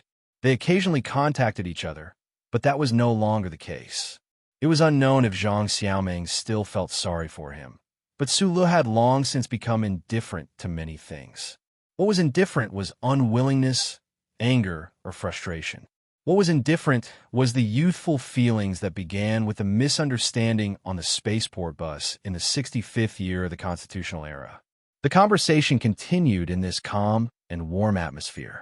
Sulu talked about the little dreams he once had, the little dreams related to Zhang Xiaoming. He talked about how he got into a big company to become an engineer, how he bought a small house with the bank card and salary his uncle left him, how he got married and had children. He also talked about how he felt after his dreams disappeared without a trace. He talked about the deaths he saw on the battlefield of the Empire in the West Woods. He even mentioned the sadness he felt when he thought Zhang Xiaoming had died, and the many stories that began because of this sadness. The keywords in these stories were the development of the MX Mecha, Director Lin Yuanhu, Senator Medellin, the presidential election, and other shocking terms. It was just as a proverb in the Federation said, behind every new tycoon is a heartless first love. Although Zhang Xiaoming could not be said to be heartless back then, the stories that had happened to Sulu over the years could be considered magnificent. It had to be said that they were all related to her in some way. This was a one-sided conversation. Sulu kept talking in a low voice. Perhaps it was because he had never had the chance to talk before, and he didn't know if he would be alive to talk about it in the future, so he cherished this opportunity very much. While he was talking, Zhang Xiaoming basically didn't make a sound. She just held the glass of red wine and looked at his face attentively. It was as if she wanted to remember this ordinary face deeper and deeper so that she would never forget it. Zhang Xiaoming suddenly looked at him seriously and said softly, "Let's make love." Sulu looked at her, not knowing what to say. "I know you have a girlfriend, but let's make love," Zhang Xiaoming said softly as she looked down at the red wine in her glass. After 4 days of enduring the tiredness, hunger, and thirst, and then soaking in a hot water room for one night, Sulu was in good spirits, but he was not in the best state mentally. Suddenly hearing the girl's voice from the other side of the mist, he was silent for a long time. He did not give a positive answer to the word love, but asked in a low voice why. "You can die at any time. Just leave me a memento, okay? Or leave a son for yourself." Zhang Xiaoming lowered her head and clumsily tried to find an excuse. Then, she took a sip of red wine, put down the glass in her hand, and slowly unbuttoned her soaked pajamas. Like a naked fish, she slid into the water and swam to the opposite shore. Sulu wanted to explain, but his lips were blocked by a rose. Her trembling tongue mixed with the slightly astringent red wine.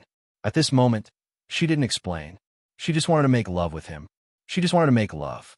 After a long time, the two of them floated to the surface of the water, hugging each other. They leaned against the soft cotton bed, panting slightly. Sulu held her in his arms and was silent for a long time. Then he said softly, "You are my second woman." Zhang Xiaoming slowly closed her eyes, and a smile appeared on her lips. There was no satisfaction of a woman's possession, nor was there the pride of stealing someone's fruit. There was only calmness and gratitude in her smile. She said softly, "You are my second man, too." It was like the conversation between the gatekeeper and the Iron Tower in Yue University. There was no fundamental change. In the dim night, Sulu was silent for a long time. Then he asked the same question as before. "Is it too short?" The darkness before dawn was the deepest darkness. Sulu woke up in bed. His squinted eyes were exceptionally bright. He tried to get out of bed, but he woke up the woman in his arms. No one turned on the lights. Looking at Su Lu, who was silently getting dressed, Zhang Xiaoming hugged the corner of the blanket. She gently bit the corner of her lips and asked, "I didn't think you would really dare to hide in the Parliament Hill for a night.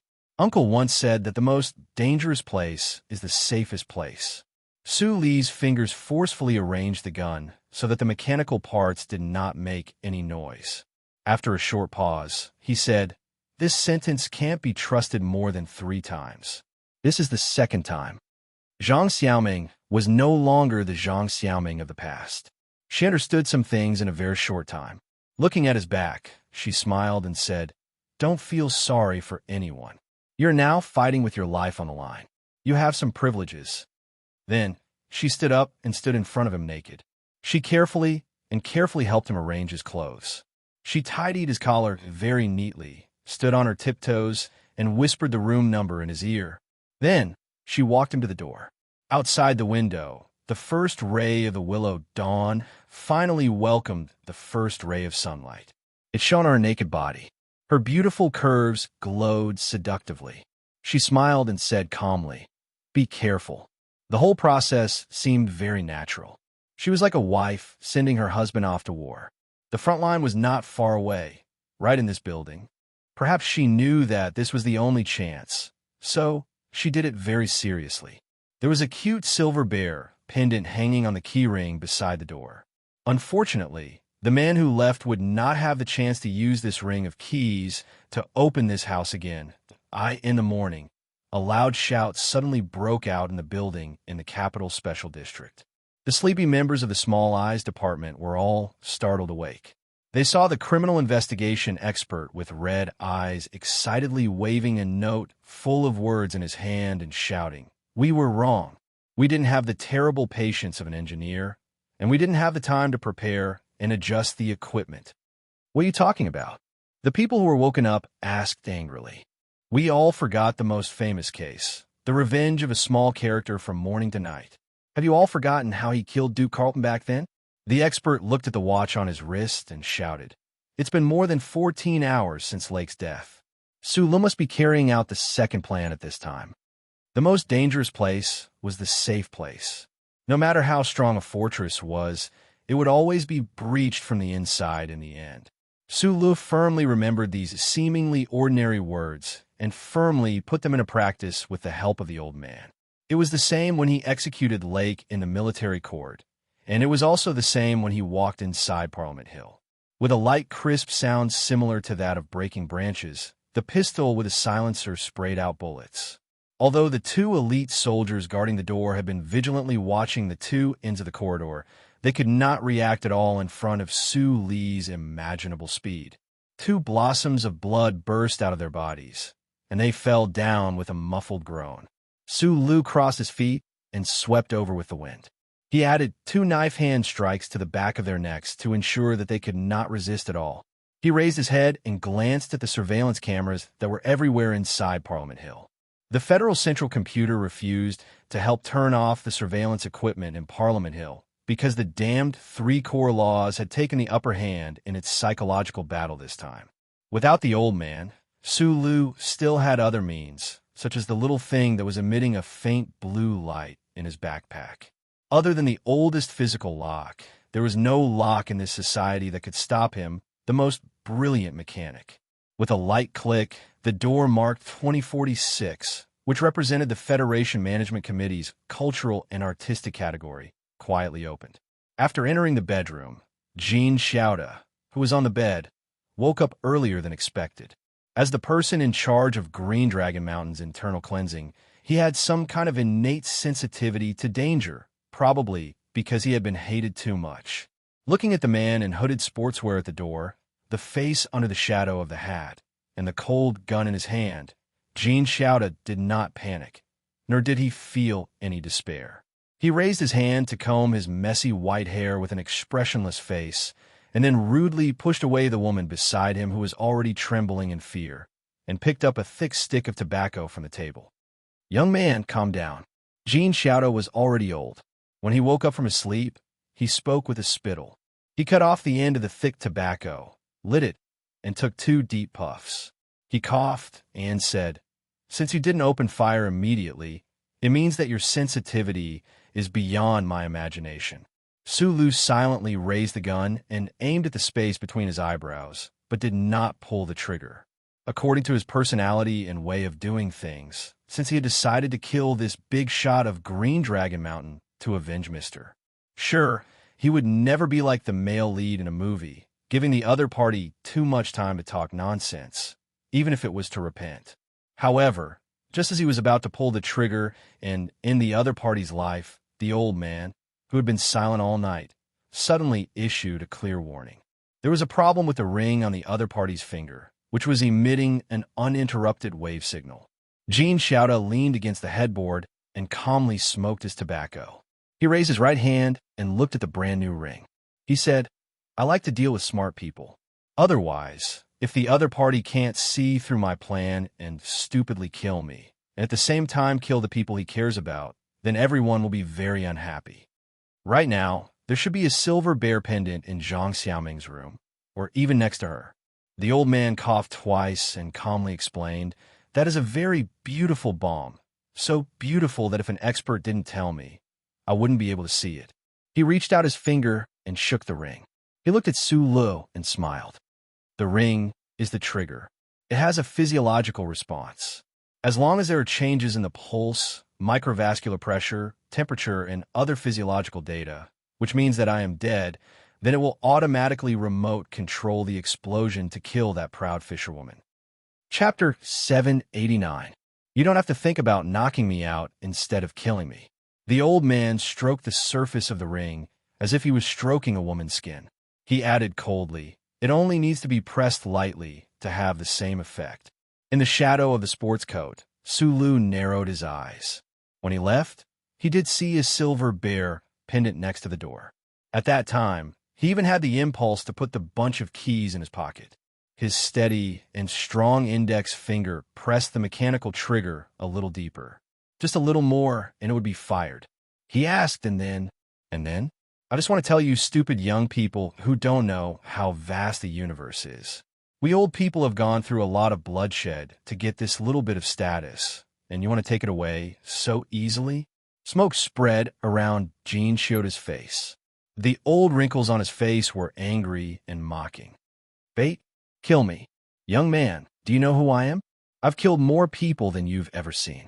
Do you think I dare to wait for you to kill me without any preparation and just bring a few soldiers with me?" "Be more direct," said Su Lu. Jean Xiaoda's face was a mixture of gloominess and excitement. His empty left hand rubbed the plump buttocks of the woman beside him, completely ignoring that his loyal and stupid subordinate was trembling in fear. A normal person would probably only ask you to leave at this time. The old man laughed hoarsely and said, "But even I don't think I'm normal. I don't want to be the vice president of the Federation government in the future and have to worry about being assassinated by you all the time. So I want you to die." Su Lu had always thought that there was only one kind of enemy in the world that was the most difficult to deal with, and that was the madman, such as the great teacher in the white courtyard of the empire. At this time, he saw another old man who was just as crazy, and this old man was even more cruel and cold. Cold sweat gradually seeped into the back of his clothes. He was nervous at first, but then he became calmer. He, who had the thickest nerves in the universe, had this special ability. He narrowed his eyes and looked at the old man who was close to him.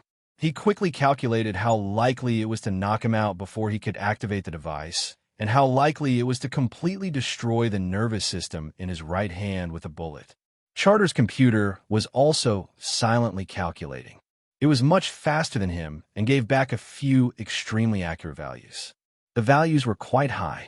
If placed on the battlefield, it would be enough to take a risk. However, Su Lu did not move. He was not gambling with his own life, but with the life of the girl who had just tidied his collar. Amidst the suffocating atmosphere, the charter computer once again sent out a warning to his brain. The silent alarm system of Parliament Hill had already rung, and the powerful organizations of the government had begun to gather. According to the calculations, he had less than 5 minutes left. Sulu took a deep breath. His slightly squinted eyes suddenly brightened. The shadow under the brim of his hat instantly disappeared, and the scorching power behind his waist violently spread throughout his body.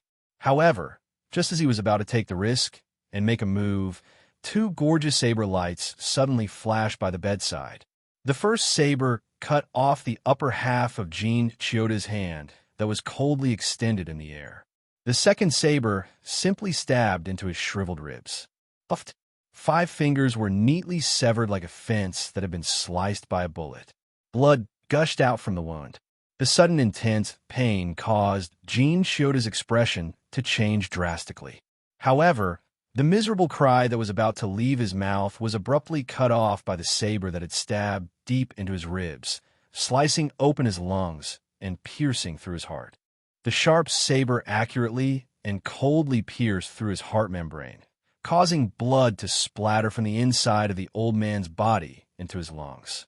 An instinctive physiological reaction caused him to start coughing violently. There was no way for him to let out a miserable cry. Suli's attention was completely focused on the 5 severed fingers flying in the air. His feelings of despair and frustration caused his reaction to slow down for a moment. He could only watch as a white and clean hand reached over and lightly grasped the severed finger with a ring on it. The woman in her 30s held the severed finger in one hand and a delicate saber in the other.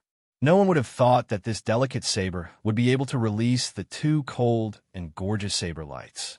Just as no one would have thought that this gorgeous and vulgar woman, who was trembling in fear a moment ago as Jean Chioda coldly rubbed her buttocks, would do such a thing in the next moment. This woman seemed to believe in Su Li's ability to control his emotions. She completely ignored the black barrel of the gun that was aimed at her. She lowered her head with a focused expression, quickly took off the ring from the severed finger that was oozing blood, and put it on her thumb. Then she raised her head, looked at Sulu, and calmly explained, "Comrade, you don't know. This kind of sensor has a delay period of 1 second." When Sulu heard this sentence, his facial expression didn't change at all. However, the burning power that was poured into the muscle fibers of his legs gradually dissipated. The ring had already been put on the woman's finger, and it was obvious that this woman was very difficult to deal with. Even if he knew that there was a delay period of 1 second, he wasn't confident that he could take it away. The woman noticed his nervousness, smiled, and got up from the bed. She pulled the hem of her nightgown like a lady, but the white and plump chest was even more obvious. She walked in front of Sulu, took off the ring, and handed it over to him. Sulu took the ring and quickly put it on, but he didn't take back the gun. He was still aiming at the woman. The woman smiled and didn't care about his vigilance. She walked back to the bed with a serious expression. Comrade Jean Chioda was lying on the bed, his eyes filled with fear and confusion. He powerlessly looked at the blood on the messy bed and his 4 severed fingers. He wanted to use his left hand to grab his right hand that was constantly bleeding, but he couldn't move it at all. His white hair was disheveled and wet, covering his forehead.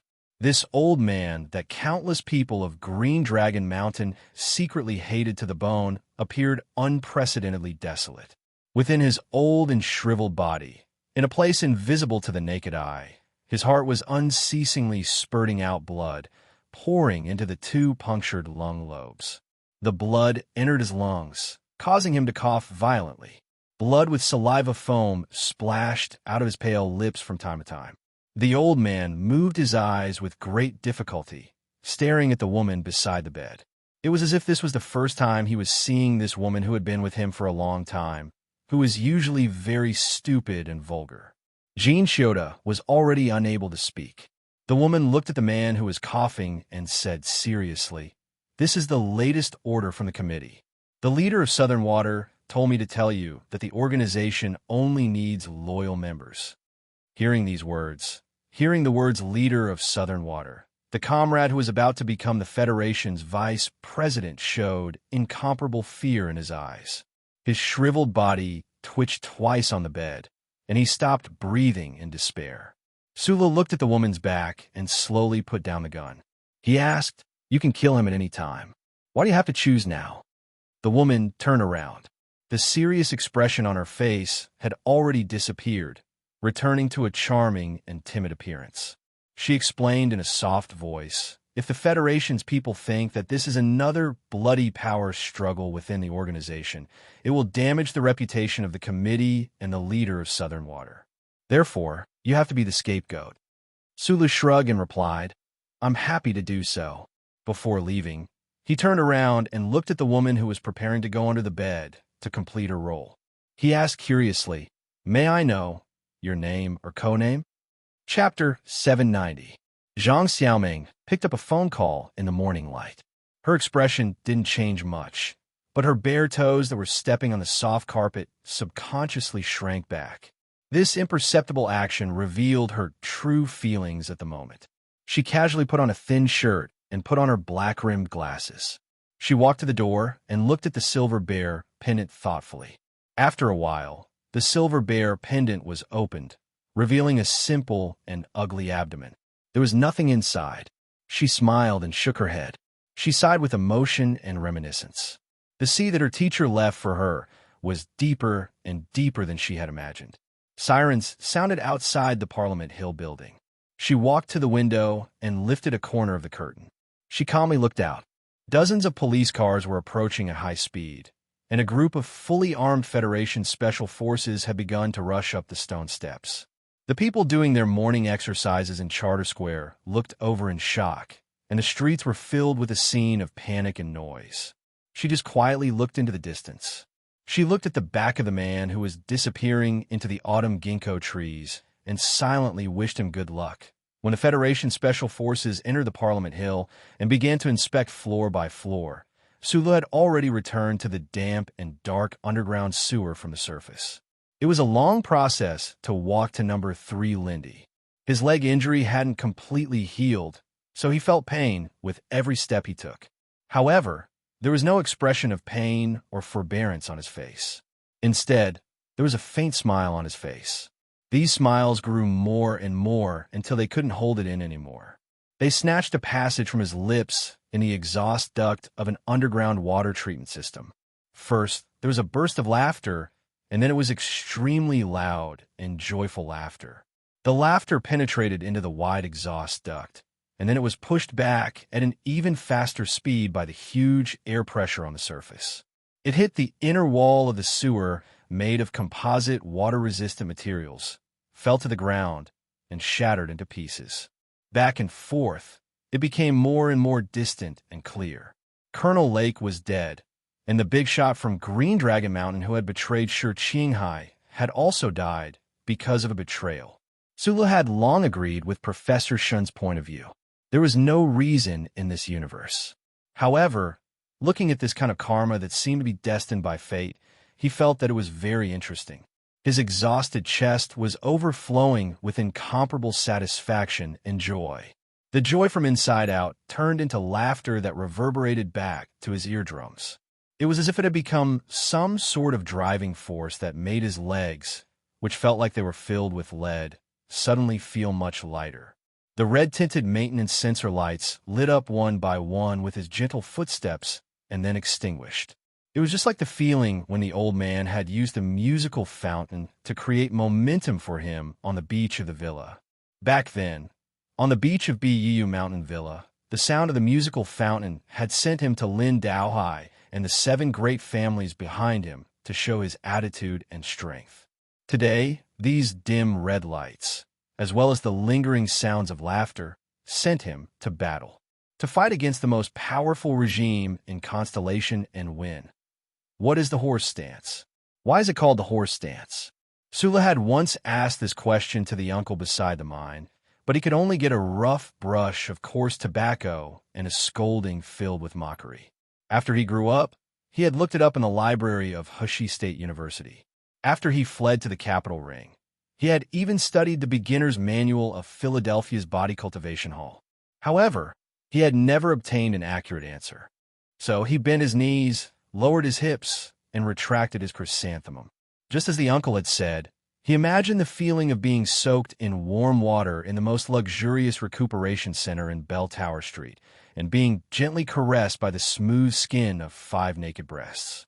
He slowly captured every trace of strange trembling in his muscles, whether it was numbness or tearing pain. In the end, it would turn into the sour trembling after extreme exhaustion. He did this when he was beside the abandoned mine in Donglan. He did this when he was in the dark gatehouse of Yue University. He did this when he was in the prison cell of Fox Fortress and Allure military prison.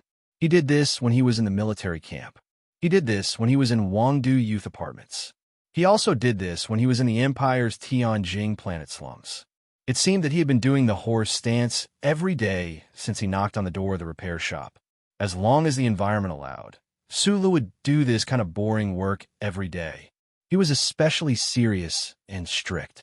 It was as if he was designing the composition of a machine. He did not allow for the slightest mistake. It was because he knew that this was the greatest thing he relied on to survive.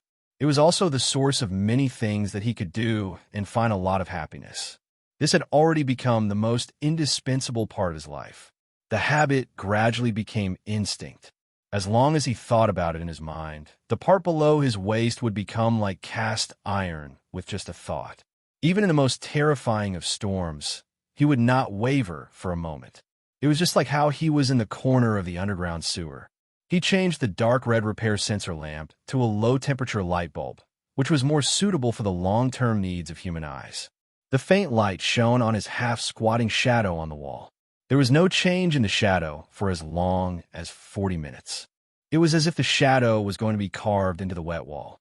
Suddenly, he made a move. He simply extended his left hand forward, raised his right arm, and inserted it diagonally into his left armpit. The tip of his palm slowly but firmly extended upwards, all the way past his earlobes and hair. In the end, he actually circled around his head and touched his right ear. This was a movement that seemed simple, but was actually very difficult. It had extremely strict requirements for the human body's extensibility. In fact, when he was a teenager and completed this movement for the first time after 4 days of hard work, his bones were much softer and were about to fall apart. His right shoulder joint had been severely strained. Now, it was very easy for him to do this movement again. There was no sound from his joints. He maintained this strange posture for a long time until sweat began to ooze out between his right hand and his right ear. Su Lu changed his hand and did this movement again. Then it was the second and third positions. The last positions were slightly more complicated, but compared to the body training techniques of the federal military and even the Philadelphia Body Training Hall, they were still too simple. But with these 10 simple positions, he could easily and casually complete an extremely sharp attack with every bone in his body, every pair of muscle fibers, and every thick nerve. It was as if they were instinctive. More importantly, these positions had been slowly and exceptionally effective in destroying the mysterious power in his body. It was the true chi that the old man and Huai Chaosher talked about. After completing the seemingly simple 10 positions, Su Lu was already sweating profusely. The only military green underwear on his body was already soaked. After a few slow and long breaths, he took a towel and casually wiped himself. Then, he began to prepare his dinner. He was heavily injured in the military court battle.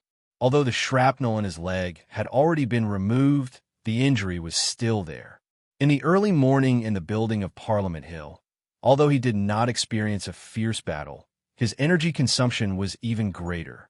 Facing the woman with the code name Deep Sea, even he became very tired under some kind of extremely dangerous pressure. According to Li Pifu's opinion, the 10 positions that Uncle Feng Yu passed on to him, apart from their own magical effects, were mostly designed specifically for the Lees of Philadelphia. But for Su Lu, he was more used to using these positions to train and recover his spirit and suppress his injuries.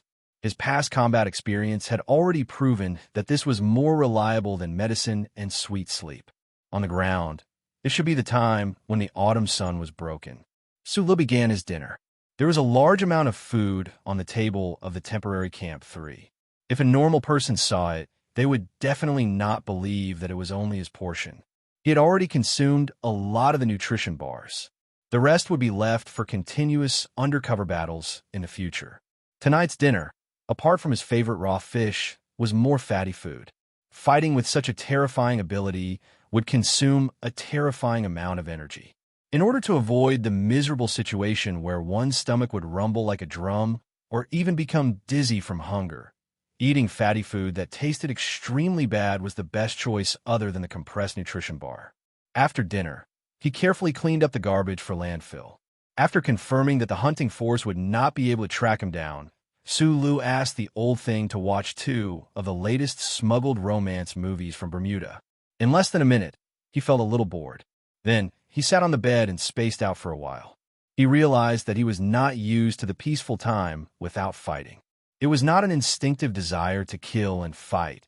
He silently comforted himself. It was just that he could not find the time to do it.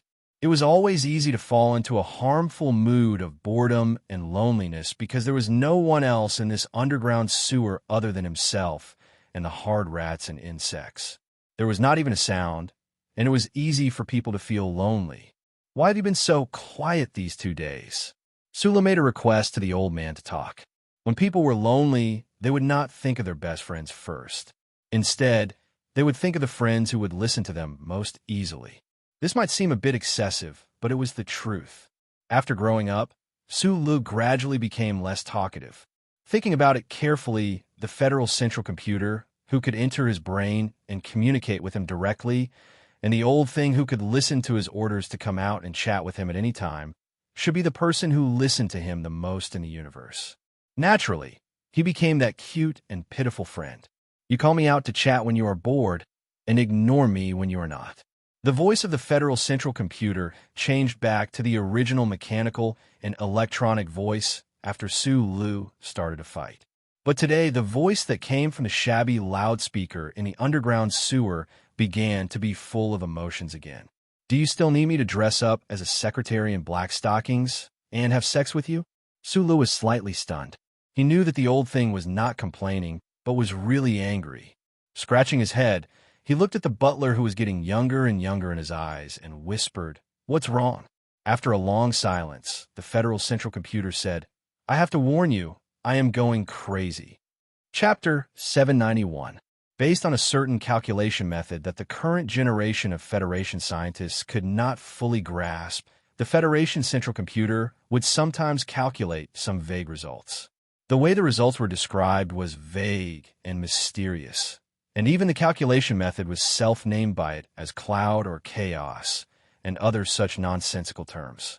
For example, on a certain night, Sulu had completely forgotten, on the frontline planet in the West Woods, the old guy, who lacked enough information for analysis, once used a similar program to calculate an opinion that was very similar to the Empire's understanding.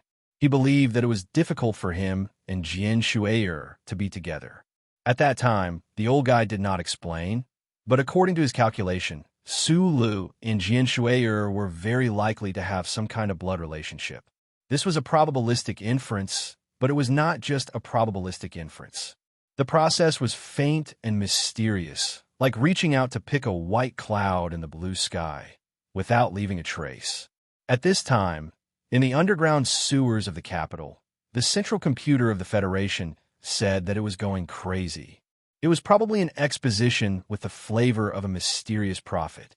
But unfortunately, this spiritual self-analysis that was full of the flavor of life did not attract much attention from Sulu again, because in the past few years, he had heard the old thing express itself with a strong human flavor many times. As that great self-consciousness gradually took shape in the core of the Bureau of Proclamation and countless stars, the changes of the Federal Central Computer were natural in his eyes. His strong nerves allowed him to bear and gradually get used to this fact that could change the course of the universe and human life, but also made him subconsciously ignore many details. This was probably the instinctive choice of low-level naked apes to protect themselves and avoid madness. But many days later, when Sulu recalled the conversation in the underground sewer, he could not help but feel regret that he missed something. An old Empire pirate spaceship, escorted by 2 Federation light feather-class warships, was advancing toward the distant stars. The pirate spaceship belonged to the Empire's underground resistance organization. out of some diplomatic etiquette, or simply because of the goodwill of the Federation government, the Federation soldiers did not board the spaceship. But Mr. Nguyen still felt very nervous. His slender hand slowly stroked his smooth mink coat, forcibly restraining his gaze from looking to the right front. On the right front was the monitoring seat of the life support system of the pirate ship. A thin, even short man was silently staring at the light screen, paying attention to the values displayed on the instrument. This skinny man was wearing a round hat commonly seen in the L galaxy. It completely covered his messy short hair. Other than that, he looked very ordinary. There was nothing unusual about him. There were very few people from the Imperial Intelligence Agency on this pirate ship, so few that Nguyen found it strange. Apart from His Highness, who was disguised as an ordinary member, there was also a middle-aged man who usually hid in his room and read a book. In the end, Nguyen couldn't help but glance at the skinny man. Looking over his shoulder, he could clearly see the gradually forming star belt outside the window. After passing through that star belt, there would be a large area of low-density space, and then it would be the cosmic gate leading to the Federation. The pirate ship would leave the Empire and enter the Federation in a few days. Nguyen's right hand subconsciously pulled out a few tufts of hair on his collar. He looked at the skinny man with a pale face. He couldn't understand what kind of reason could make this incomparably noble highness, who was more important to the Empire than all the fallen galaxies combined, take the risk to enter the Federation. After losing his courage on planet Mo'Hua, Nguyen no longer dared to resist. He could only think in vain and in pain. He couldn't understand. Even if His Highness was the most powerful and glorious existence in the universe after Li Pifu's death, what could she do in the face of the Federation, which was more powerful than the Empire? Huai Chaoshi finished cleaning up the redundant data of the life support system.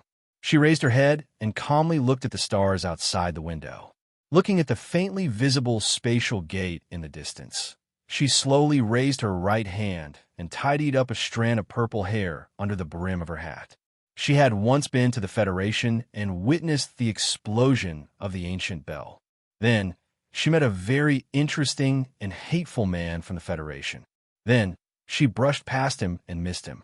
After receiving the news that the man was preparing to marry his half-sister, whom he had never met before, Huai Chaoshi immediately activated the plan that the Intelligence Bureau had been preparing for a long time to infiltrate the Federation.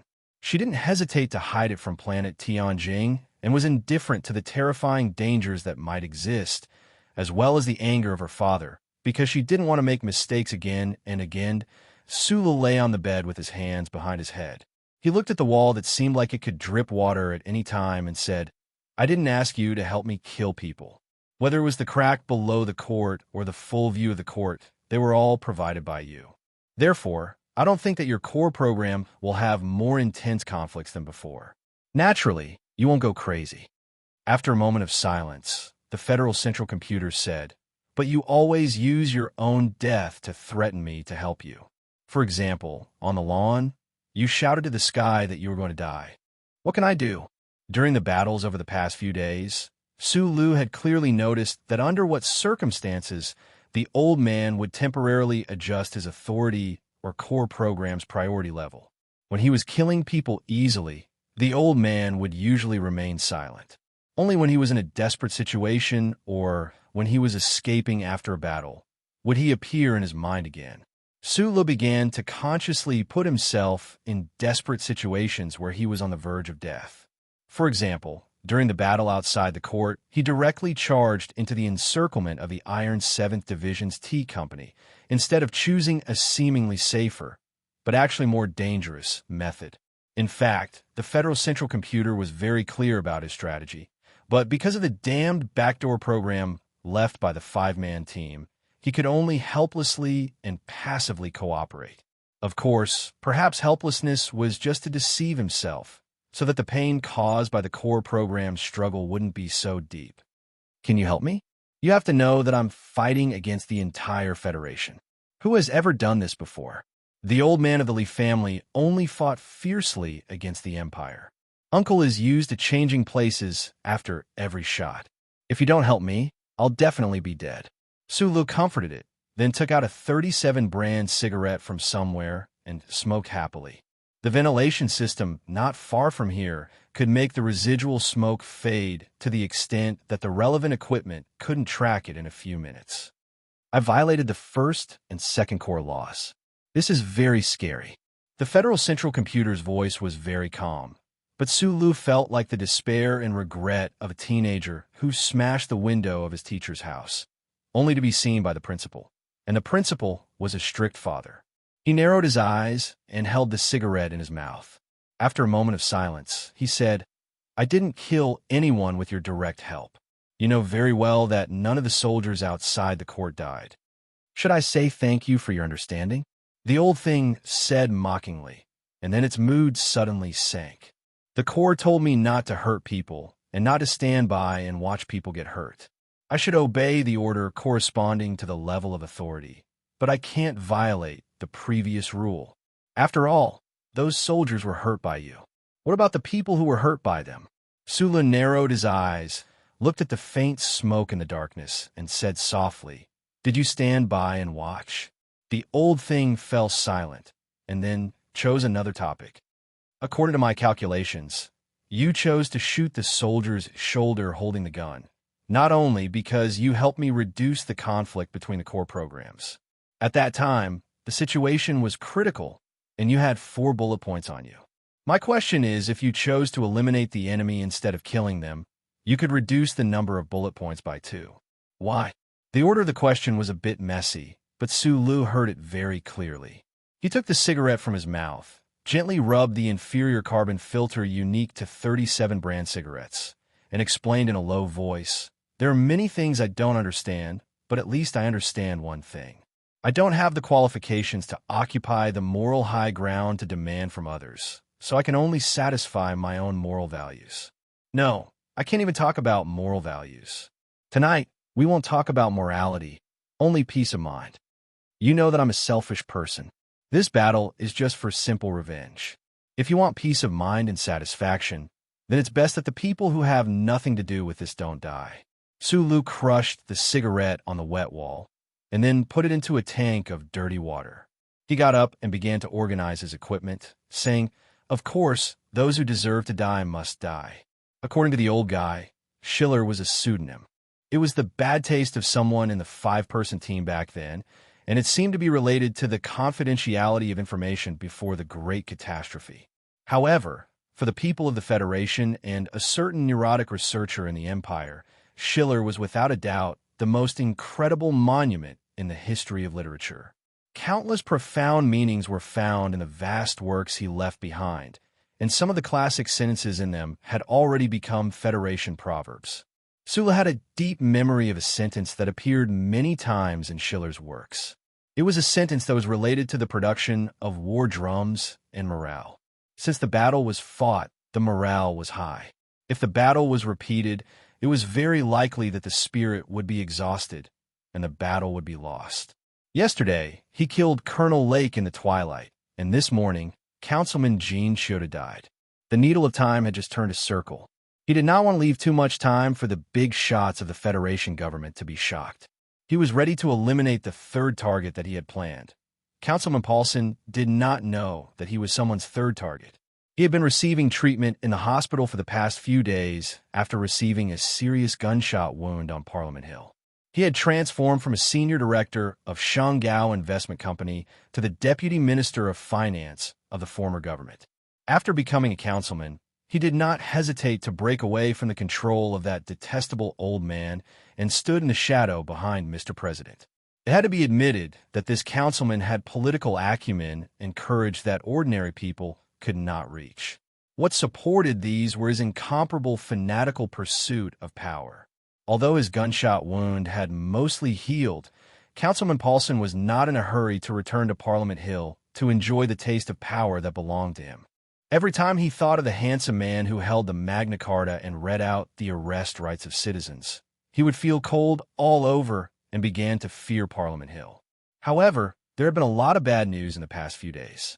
The sudden increase of security in the hospital also made him feel some kind of ominous omen. He decided not to waste any more time in the hospital. He had to leave tomorrow. On the night when the councilman made this difficult decision, the sturdy door of the luxurious ward was directly blasted open by a huge force. Debris flew in all directions, cutting the TV screen and flowers into pieces that were unbearable to look at. Councilman Paulson's pupils contracted.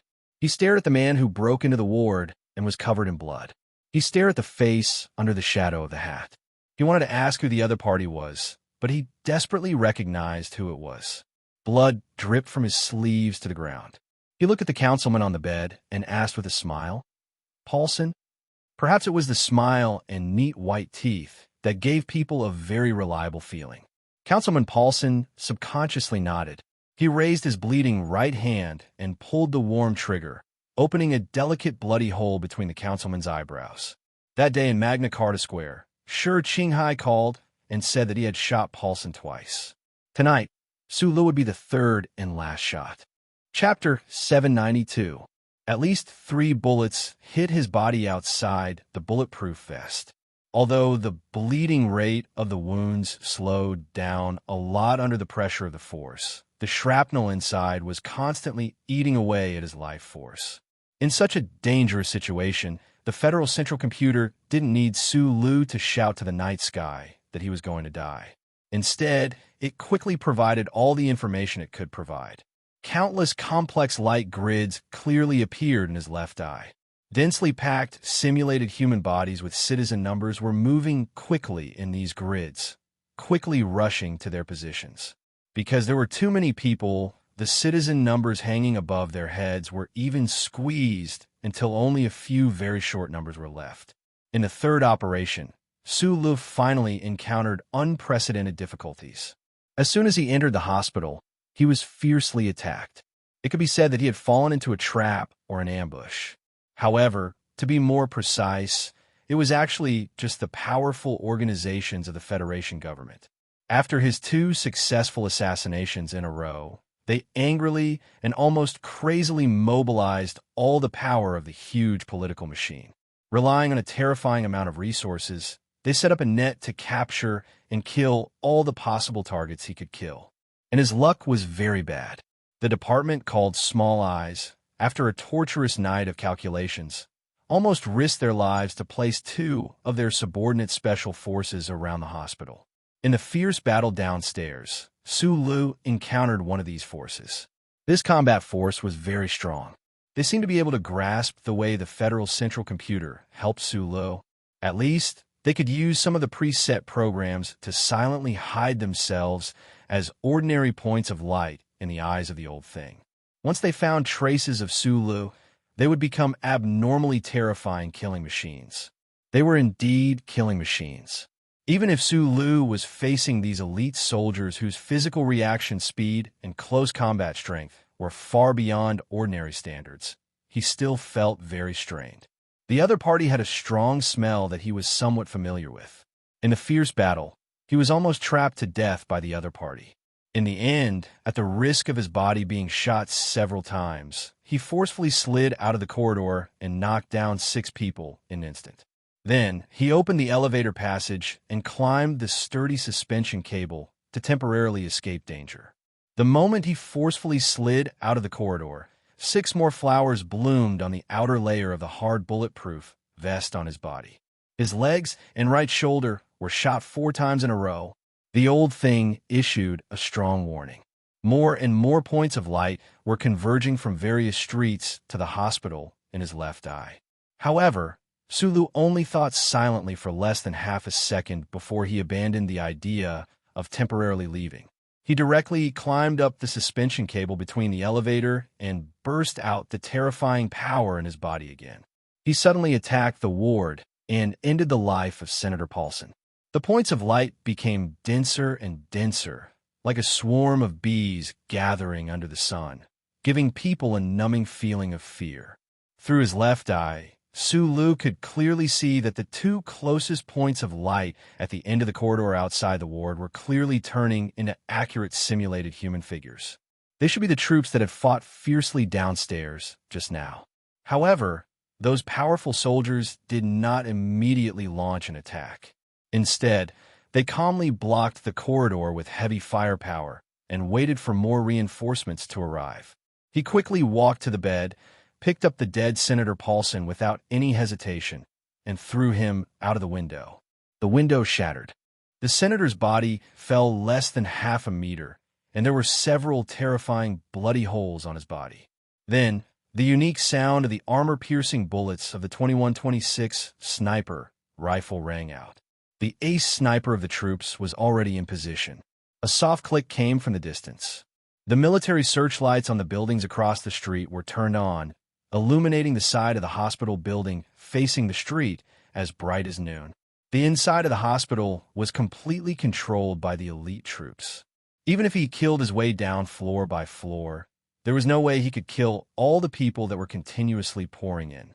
The searchlights on the side of the street, and who knew how many 2,126 sniper rifles completed a perfect blockade, directly cutting off any possibility of him using his powerful strength and steel-like body to climb the wall and leave.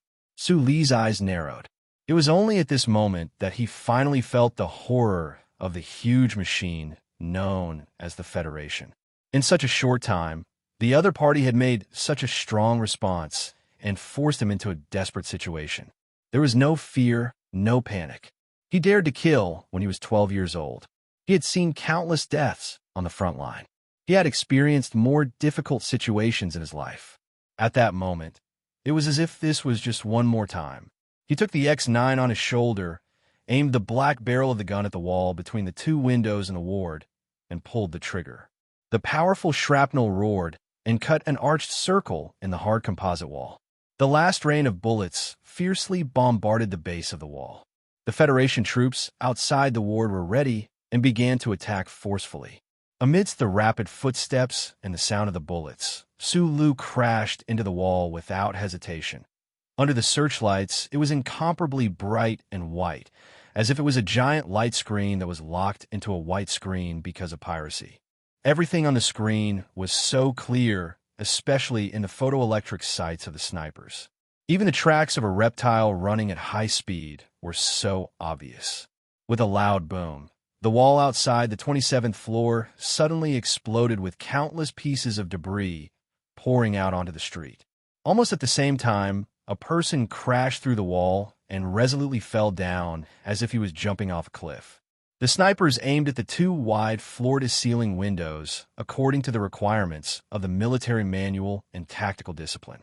Although they didn't believe that someone would be crazy enough to climb down from the 27th floor, because the target in the ward was Colonel Su Li, they had no choice but to believe. It was also because they were extremely vigilant of Su Li's ability that they focused all of their attention on the windows. They wanted to hit the target in one shot and couldn't give the other party any chance. Excessive focus and mental tension could help ace snipers make faster shooting responses than usual, but it also made them slower than usual when changing targets. This was because they didn't expect Su Li's judgment of the situation on the battlefield to be so fast and strange. It was as if he had chosen the path to break through the building as soon as the searchlights were turned on. He didn't break through the windows, but forcibly broke through the solid wall. Bang, bang. The crisp and shrill sound of a sniper bullet suddenly rang out, and a few clouds of terrifying smoke and dust burst out on the bright white hospital building facing the street. However, the bullet didn't hit the figure that was falling at high speed. The blood beads on his left sleeve were blown away by the night wind from his wrist. From a corner of his eye, it looked like he was flying strangely toward the sky. Su Li's face was slightly pale, but his narrowed eyes were unusually bright. He felt the wind blowing against his neck and received the altitude and speed report from the old man at an incredible speed. Whoosh! He opened his arms and legs. The triangular parachute adjustment cloth connected between his sleeves and his body played a very important role in this moment. It instantly carried a lot of air buoyancy and reduced his speed to a level where he could react in time. The stiletto on his left leg shot out like lightning and then pierced into the solid composite wall. Because of the material, there were no sparks. There was only a teeth-numbing grinding sound and a pungent burnt smell that quickly spread in the night sky. The sharp stiletto cut deeper and deeper into the outer wall, cutting through a whole floor's distance. Finally, it succeeded in slowing down Su Li's falling speed by a little. Bang! The most powerful sniper in the surrounding buildings took the initiative to shoot the second bullet. However, because the escape method Su Lu chose was too shocking and the change in speed was too fast and too steep, the sniper shot was not calibrated. The terrifying bullet brushed past Su Li's right shoulder and deeply blasted into the hospital's outer wall. After the first shot, there was a second shot. Su Lu, who was using the stiletto and the terrifying strength of his muscles to forcibly slow down his falling speed, had no way to avoid the upcoming chain of sniper shots, unless he chose to let go of the handle of the stiletto and once again accelerated beyond the sniper's expectations. However, his body was about the 10th floor at this moment. The ground in the night was set against the unusually bright walls of the building. It was as unreachable as an abyss, and he was falling at a rapid speed. If he let go of the stiletto and jumped down like this, even the former military godly Pifu would not have any luck. In this seemingly desperate situation, Su Lu made a very simple decision. He let go of the stiletto handle in his hand and accelerated his falling speed again. He narrowly avoided another sniper bullet. His body twisted in an extremely strange way in the air. His right arm bent and stretched back beyond the limit of human imagination and grabbed the windowsill heavily. There was a pot of bright yellow autumn chrysanthemums on the windowsill. At this moment, under the illumination of the searchlights, it was deathly white and trembling. The moment the palm made contact with the windowsill, countless cracks appeared on the hard composite material, and a loud crash sounded. Su Li's body used this terrifying force to heavily stop. Then he drew a beautiful arc in the air. With a speed that was almost invisible to the naked eye, he fell another 2 meters. His feet kicked open the tempered glass of the lower floor and disappeared. The shrill sound of the sniper rifle shooting could not be heard again. Above the street, there was clearly the sound of sirens, but at this moment, it felt so quiet, as if there was a deathly stillness. In the deep darkness of the night, the street facing the hospital building was as bright as day. In the eyes of those snipers, Su Lu crashed through the wall, jumped down, and valiantly accelerated and decelerated several times. Then, he entered the hospital building again and disappeared under the searchlights. It was just a matter of the blink of an eye. The outer wall of the hospital building seemed to have become a white stage, and that person was under the spotlight, displaying to the entire Federation an unbelievable scene that represented fearlessness and power. Chapter 793. Through the oldest lines that could only be found in history museums and elementary school science and technology groups, the signals traveled from all directions of the capital to the interior of the building painted with the red-eye pattern, turning into countless continuous and deafening ringtones. 20 young and beautiful operators transferred by the Federation Communications Agency from various subsidiaries quickly listened to the summary of information from all sides, then handwritten on expensive fiber paper and sent it up to the second floor by the professional courier waiting at the door at the fastest speed. The Small Eyes department responsible for the operation to kill Su Lu had the command of most of the operations forces in the Capital Special District at the moment. The information from the hospital building was first summarized and calculated by them, and then the information was passed to the highest level within the government. From these details, it was clear that the Federation government had indeed made a lot of targeted arrangements in order to eliminate Su Lu. A few minutes later, in the underground command hall of the president's official residence, a lieutenant colonel with a microphone turned to the president, who was handling the daily affairs of the Federation at the table, and said, "Su Lu is seriously injured." The ink pen in President Pabre's hand paused slightly, and he looked up calmly and said, "That's good news. What's the plan for the next step?" "He has already escaped the hospital building." The lieutenant colonel quickly reported to the president, and several big shots in the room. Small Eyes is calculating and reasoning about the possible direction he could have escaped. President Pabre did not have any reaction, and his eyes were slightly lowered as he continued to quickly review the electronic documents in front of him.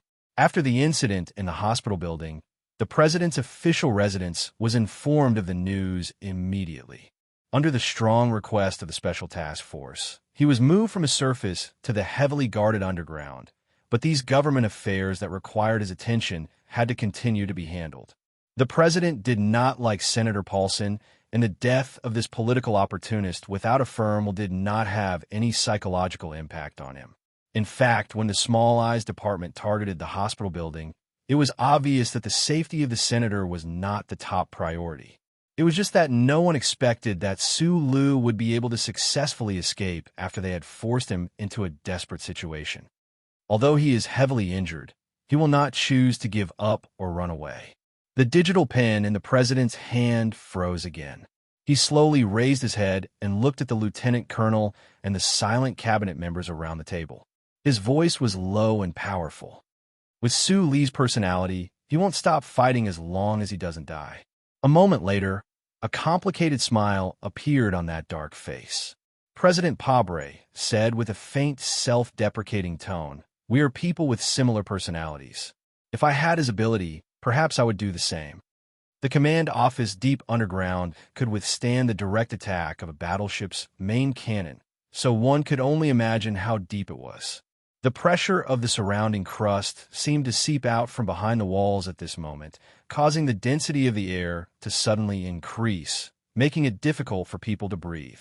Furthermore, the people in the room did not know how to respond to Mr. President's exclamation, so it was dead silent. Only the ventilation equipment at the end of the passage and the people's lungs kept emitting low, muffled sounds. Sula now needs a relatively quiet and safe space to carry out the initial treatment. At the very least, he needs to stop the bleeding. Just as Mr. President has judged, he will not leave the capital, so he can only return to the underground sewers. General Lee Jae-do broke the dead silence in the room. He looked at the people with a smile and said, "After these days of technical preparation and remote sensing scanning, we have already grasped the entrances to the underground sewers within 15 kilometers of the hospital. One of the two special forces under the command of Small Eyes has successfully injured Sue Lu in the hospital building, and the other is now waiting for him underground." After the government cabinet members in the room heard Lee Jae-do's words, their expressions immediately relaxed. They believed that since the leader of the federal military had made such ample preparations, he would definitely not let Sue Lu escape again. President Pabre's broad palm tightly held the electronic ink pen. He was not as relaxed and happy as the others. His two straight eyebrows, darker than his dark skin, slightly furrowed. Lee Jae-do knew where the president's real concern was. He turned around, lowered his head, and whispered in his ear, "There will be a result soon. Please rest assured." The left side of his chest was in pain. There were signs of 2 cracked ribs. This was especially true for the cracked ribs he had been hit in the military court yesterday afternoon. Because of the fierce battle, there was an even more serious problem. The elite troops of the Federation in the hospital building were indeed powerful. From the bullet points that were concentrated on the left side of his chest, it was clear that the special forces were strong. Under the cover of the night, Sue Lee's half-squatted body moved quickly toward the southwest corner of the capital, brushing against the shadows of the buildings. In the follow-up battle after rushing out of the hospital building, 2 more pieces of shrapnel shot into the muscles outside the bulletproof vest. Fortunately, they did not damage the periosteum. The most serious injury was on his wrist.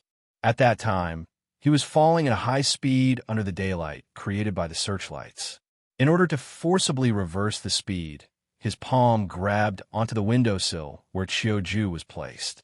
For an instant, he endured an extremely huge impact. Even with his strong and special muscle double fiber structure, a lot of it was torn. Before the injury healed, he would not be able to exert any strength. The small blue device in his military backpack had been working the entire time.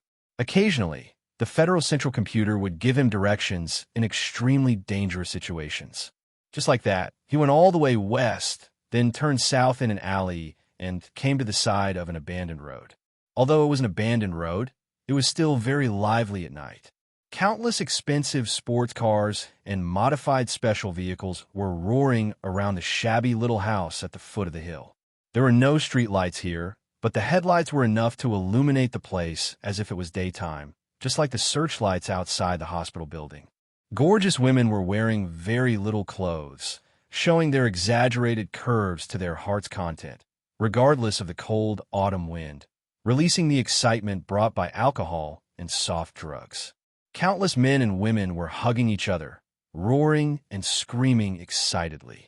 A few years ago, Li Xiaodong brought Sulu here. This was the most famous black car racing venue in the Federation. It was started by Lin Banshan's strong means, and later on, it changed hands many times, but its fame and scale continued to this day. Every night, people would come here to seek the thrill of speed and even the excitement of life and death, as if they did not live in the real world. In their eyes, there was no battle with the Empire, no political conspiracy about the ancient clock ship, only the women, the speed of drugs, and the infinite pleasure brought by death. Sulu squatted in the dark grass of the hillside, silently squinting at the bizarre scene. The previous race had just ended. The driver who had won first place had won a large sum of money and a few beautiful women with flirtatious eyes. The driver who had won second place had gotten nothing. He had walked up the hill alone and was beaten up by some people. He had fallen miserably in the yellow mud. The expensive silver Phantom sports car that attracted the most attention of the audience quietly left like a ghost after its owner's anger calmed down a little. Only a middle-aged man in a black suit, standing under the night sky like an iron spear, still stayed on the hill. Sulu stood up from the grass, looking at the departing silver Phantom sports car with a smile, wondering if the guy in the car, who always dressed himself up as a winter plum, was looking at him with a complicated expression through the window at this time. Walking behind the middle-aged man in a black suit, before Sulu had time to speak, the man had already noticed his arrival and said in a low voice, "It seems that your injury is really serious." Those Special Forces soldiers should have trained in the Philadelphia Body Training Hall. Sulu kept a distance of 2 meters from the man. The middle-aged man's black suit was very straight, like the cloth wrapped around a hard iron spear. He put down the black leather case in his hand, said, "Take care," and then left the dark hillside. "Sorry to trouble you, Brother Zhang." Sulu picked up the heavy black leather case and walked down the hill in another direction. Sulu covered his head with the hood of his windbreaker, walked to a seemingly ordinary gray car, knocked on the window, and said to the man with a swollen nose and swollen face, "Can you take me to a place?" The man who was wiping his nose frowned and looked at him, but he couldn't see his face clearly. After a moment of silence, he said, "I never accept jobs that are too dangerous." Suli's voice came out from under the shadow of the hood. "I heard that you were in need of money recently. After losing that round, you owe a big shot a lot of money. If you don't pay it back by tomorrow, you and your family will be in great danger." The man's eyes flashed with a strong sense of vigilance, staring at Sulu outside the window, and said coldly, "How do you know this?" "You don't need to care about this. You just need to answer if you want to do it or not," answered Sulu. "Do you know how much I owe?" "1 million. The man frowned and asked. Sulu picked up the heavy black leather case in his hand and shook it outside the window. The man was silent for a long time, one hand holding the steering wheel tightly, the other holding the old-fashioned mechanical gear, as if he could roar and leave at any time. But in the end, a trace of despair flashed across his face. He opened the door and said self-deprecatingly, "It seems that I have to gamble with my life for a job that is worth so much money." Sulu opened the door and sat in the back. He took a breath, checked the equipment in his windbreaker, and confirmed that there was no problem with his backpack. He said calmly to the man in front of him, "I don't think I need to gamble with my life. I just want to go somewhere, but I can't be stopped by the military police." The man was slightly stunned, but then he smiled happily and said, "It seems that your information is very accurate. I may not drive the fastest, but I have never been stopped." The seemingly normal gray car roared away from the abandoned road that was still bustling with activity and quickly disappeared into the night. The sound of the engine seemed to have become much softer as the surrounding environment changed. The dark night outside the window did not pose too much of a hindrance to Su Li's vision. He confirmed that he had never been to this road that was hidden between the streets and the market. After traveling silently for a while in the city, the scenery outside the window gradually became more spacious. Between the shorter and shorter buildings, she could faintly see the corridors of fields and dense forests. They should have reached the suburbs. However, Sula had no idea how the man in the front row did it. He drove all the way without being discovered by the military police who set up checkpoints. All the lights were turned off, and the surroundings were dark. The gray car sped through the fields in the suburbs like a ghost. Sula knew how he could see the road clearly. In fact, if not for the precise satellite image just sent by the Federal Central Computer, he wouldn't have been able to discover such a hidden road in the fields and forests. If he didn't know where he was, then he believed that the Federation government wouldn't know where he was either. Su Li's nerves, which had been tense for a long time, finally relaxed a little. 60% of his back was comfortably leaning against the seat, but he still maintained the mobility that could jump out of the car at any time or kill the man in front of him. This was the road arranged by Li Xiaodong. With the ability of the Iron Schemer, it wasn't difficult to make a famous night racer suffer so much that he was willing to do anything for $1 million. Li Xiaodong didn't meet with Su Lu, and he didn't even get out of the expensive Silver Ghost. He only asked Brother Zeng to leave him a whole box of cash. He also didn't ask where Su Lu was going after leaving the capital. With regard to these things, the more one knew, the less safe it was, and the less safe it was for Su Lu. It was said that money was the coldest and most powerful thing in the world, but Su Li's right hand, which was placed on the black leather case, could clearly feel the warmth coming from inside. "We're here. This is the place you specified." The man walked out of the gray car, pulled out a tissue, and stuffed his bleeding nostrils. He looked down at the shielding composite net in front of him and couldn't help but have a strong question. Why did the man he never had the chance to see clearly come here? There was nothing on the other side of the shielding net, only a long and endless hard railroad track lying quietly. Sulu walked out of the car, leaving the black leather case in the back. He narrowed his eyes at the shielding net in front of him, checked his backpack and equipment again, and flipped over with one hand. The man looked at him curiously, and then suddenly remembered something. He quickly got into the back of the car and opened the black leather case. After seeing the neat and old $2 million in cash in the case, he couldn't control the surprise and shock in his heart. He subconsciously raised his head and looked at Su Lu, who was standing silently on the side of the railroad track. After an unknown amount of time, the quiet railroad track began to tremble, and the whistling of the wind began to oppressively sound. Boom, boom, boom, boom. The high-speed train from the capital to Hong Kong roared and rolled over the railroad track at high speed.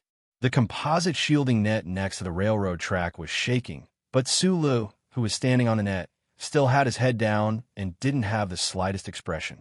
When the high-speed train passed by him, he began to run, like a poor young man who was anxious to see his long-distance lover but didn't board the train. In front of them was the first big turn after the Beijing-Hong Kong high-speed train left the capital. The train began to slow down in the darkness ahead, but the figure chasing the train in the darkness became faster and faster. The man who stayed in the same place stared over there, faintly seeing the mysterious passenger climb onto the high-speed train. He couldn't help but open his mouth wide and couldn't close it for a long time. Chapter 794. Passion and hot-bloodedness collided. When a youngest lieutenant general of the Galactic Alliance in his previous life arrived on this continent, where martial arts were respected, he brought with him an enormous amount of martial arts memories. He was destined to bring unprecedented changes to this continent. Passion, friendship, love, and the most brilliant hot-blooded path of cultivation. Book ID 1798557, author Zhang Danian. Running nonstop on the long train track, the cool autumn night wind whistled against his face. Although the train ahead had already slowed down, the air flowing out of the carriage at high speed made the night wind even more devastating and unpredictable.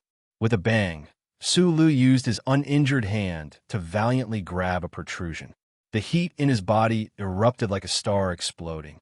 In an instant, he climbed up, adjusted his posture in the strong wind, and fell heavily onto the top of the carriage. However, he cleverly used the strong wind on the top of the carriage to slow down his speed, making only a slight sound. He took out a military strap from his backpack, passed it through the maintenance hole on the top of the high-speed train, and then wrapped it tightly around his waist. After repeating this 3 times, his body that was dangerously sliding on the smooth top of the carriage was finally fixed. Su Li's nerves suddenly relaxed, and his muscles relaxed as he lay flat.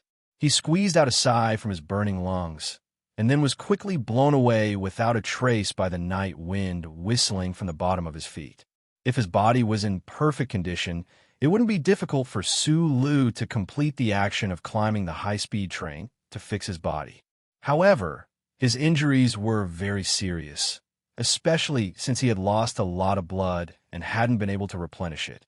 Whether it was his spirit or his physical strength, they were both at their lowest point. Fortunately, he had come up and was about to leave. Contrary to the logical calculations and intuition of President Pabre and all the powerful organizations of the Federation government, he silently lay flat on the top of the whistling and cold high-speed train on this autumn night, enduring the torment of his gunshot wound, and left the capital's special district for the largest city in the Federation. The Trinity Association had become an extremely powerful organization in the small pub on the street. Sure, Qinghai had killed Byron and Mace in the Parliament Hill, and Senator Paulson, who had been shot by Su Lu, wasn't a member of the association at all.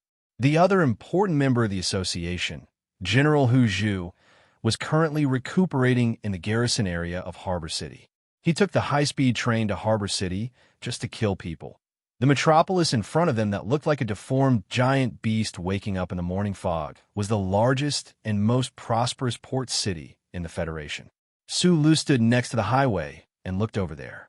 Feeling the slight warmth from the soles of his shoes, he could not help but shake his head with a bitter smile. As expected of the most luxurious place in the entire capital ring, autumn had just arrived, and the Municipal Road Management Department had already started to speed up the heating equipment under the cement layer, not caring about the redundant consumption at all.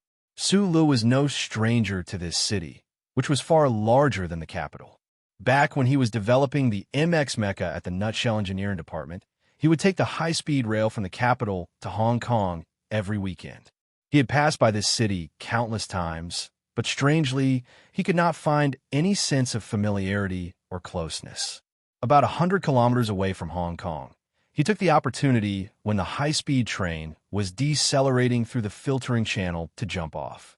It was not that he did not think of slamming on the brakes like Lin Banshan and Zhang Xiaohua did in the past, but that would appear too arrogant. He was here to kill people, so he naturally needed to be more low-key than low-key. Standing by the side of the road, Su Lu stretched out his right hand and made a hitchhiking gesture. Because there weren't many cars in the morning, a kind-hearted female driver stopped beside him after more than 10 minutes. In the following conversation, the female driver, who was already over 40 years old, frankly admitted that it was purely because she couldn't bear to hurt Su Li's smile under the shadow of the hat. So she stepped on the brakes. 4 hours later, a young man wearing a hooded sports coat and carrying a heavy backpack walked out of the garden-style sanatorium in the garrison area of Port City. Because the brim of the hood was too low, no one noticed that his face was unusually pale. He bought a phone that was neither cheap nor expensive from the military service center opposite the sanatorium. The young man quickly and inconspicuously turned into a side alley. For some reason, his legs were trembling violently. The end of the alley was still an alley. The slightly polluted air was particularly difficult to breathe under the midday sun. Su Lu panted rapidly as he walked into the shadows, looking for the nearest sewer system valve cover. He could no longer control the ruptured wound. Blood quickly seeped out along his arm and dripped down from his sleeve. His legs were the same. Who knew how many gunshot wounds began to bleed after he lost control of his muscles? Every step he took toward the end of the alley left a clear blood footprint on the ground. It was not until his figure disappeared into the shadows and the blood stopped dripping in front of a slowly rotating underground sewer door that an extremely sharp alarm suddenly rang out in the Port City Garrison Recuperation Center, mixed with the unique screams of a woman. The interior of the sanatorium occupied the second floor of the building with the best view. From the balcony, one could clearly see the gorgeous garden below. In Hong Kong City, where air pollution and economic power were both the best in the Federation, this huge garden undoubtedly represented absolute power and luxury. General Hu Zhu, who had just been relieved of his position as the deputy commander of the 2nd Military Region and was preparing to receive more important orders from the president, loved this garden the most while he was recuperating in Hong Kong City. The general had been in the military for many years. He was no longer the smart and weak military officer of the Trinity Alliance. The blazing midday sun never disturbed him as he admired the elegance of the garden on the balcony. In fact, he felt that such a gorgeous garden needed the most beautiful sunlight to set off its brilliance. Just like how he, under the brilliance of the president and the president, would definitely blossom into the most dazzling brilliance in his life in the future. This afternoon, a young, beautiful, and gentle waitress came into the room with a smile on her face. Just as she was about to bring the exquisite food and drinks to the balcony, she found that the general had fallen asleep, which was very rare. Amidst the beautiful sunlight and the garden, General Hu Zhu seemed to be sleeping soundly. His eyes were extremely wide open, filled with anger and shock. The delicate bloody hole left by the sharp military spike on his throat had completely destroyed his life, just before he was about to blossom into the most beautiful light. The underground sewer of Hong Kong City was filled with a stench that was even worse than that of the capital's special district. However, Su Lu, who was walking slowly in the darkness, didn't seem to smell it at all. When he passed by a corner with good signal, he picked up the phone and dialed the number of a certain girl again. Almost immediately after, the deep and charming voice of the president sounded from the other side of the phone. Until this moment, Su Lu still felt that this voice was indeed convincing. After a moment of silence with mixed emotions, he said in a low voice, "Byron is dead, Matt is dead, Lake is dead, Paulson is dead, and just now, General Hu Zhu is also dead. Mr. President, guess who will be the next one?" Chapter 795. Mr. President, we just received the news. The staff of the official residence pushed open the door and entered. Looking at President Pabre on the balcony in the morning light with a shocked face, he quickly said, "General Hu Zhu was assassinated in the Harbor City Garrison Sanatorium and has died. According to the speculation, it should be Su. Can you slow down your information collection a little bit?" President Pabre roared and stopped his subordinate's report. His broad shoulders trembled violently because of anger. He suddenly threw the phone in his hand to the wall. The phone broke into 3 pieces, revealing the miserable pipeline components inside. The officials in the Oval Office stood up with complicated expressions. The sound outside the door suddenly stopped, and the entire official residence was shrouded in silence. No one had ever seen the president so furious. Even when Vice President Pabre was killed in Parliament Hill a few months ago, President Pabre's face was only filled with grief, but there was still firmness and confidence in that intense grief. He was definitely not as furious as he was at this moment. The most loyal subordinates and the most excellent companions were dying one after another. They left one after another in Su Li's cold-blooded terrorist attack. President Pabre could ignore that Senator Paulson became a pile of meat under the hospital building, but he couldn't bear the heavy psychological blow that Hu Zhu's death brought to him. General Hu Zhu was also a member of the tavern back then. In the grand historical mission conceived by the most outstanding minds of the Federation, the general played a very important role and took on more difficult tasks. He was the best candidate in President Pabre's mind to be the commander-in-chief of the frontline troops of the Federation. However, who would have thought that he would quietly die in Harbor City like this? Li Jiedu had been dealing with very critical issues in the Bureau of Proclamation for the past few days. No one in the official residence could bear the president's extremely rare angry roar.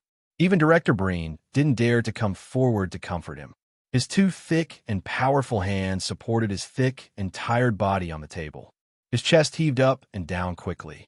After a while, President Pable finally calmed down with his strong willpower and self-discipline.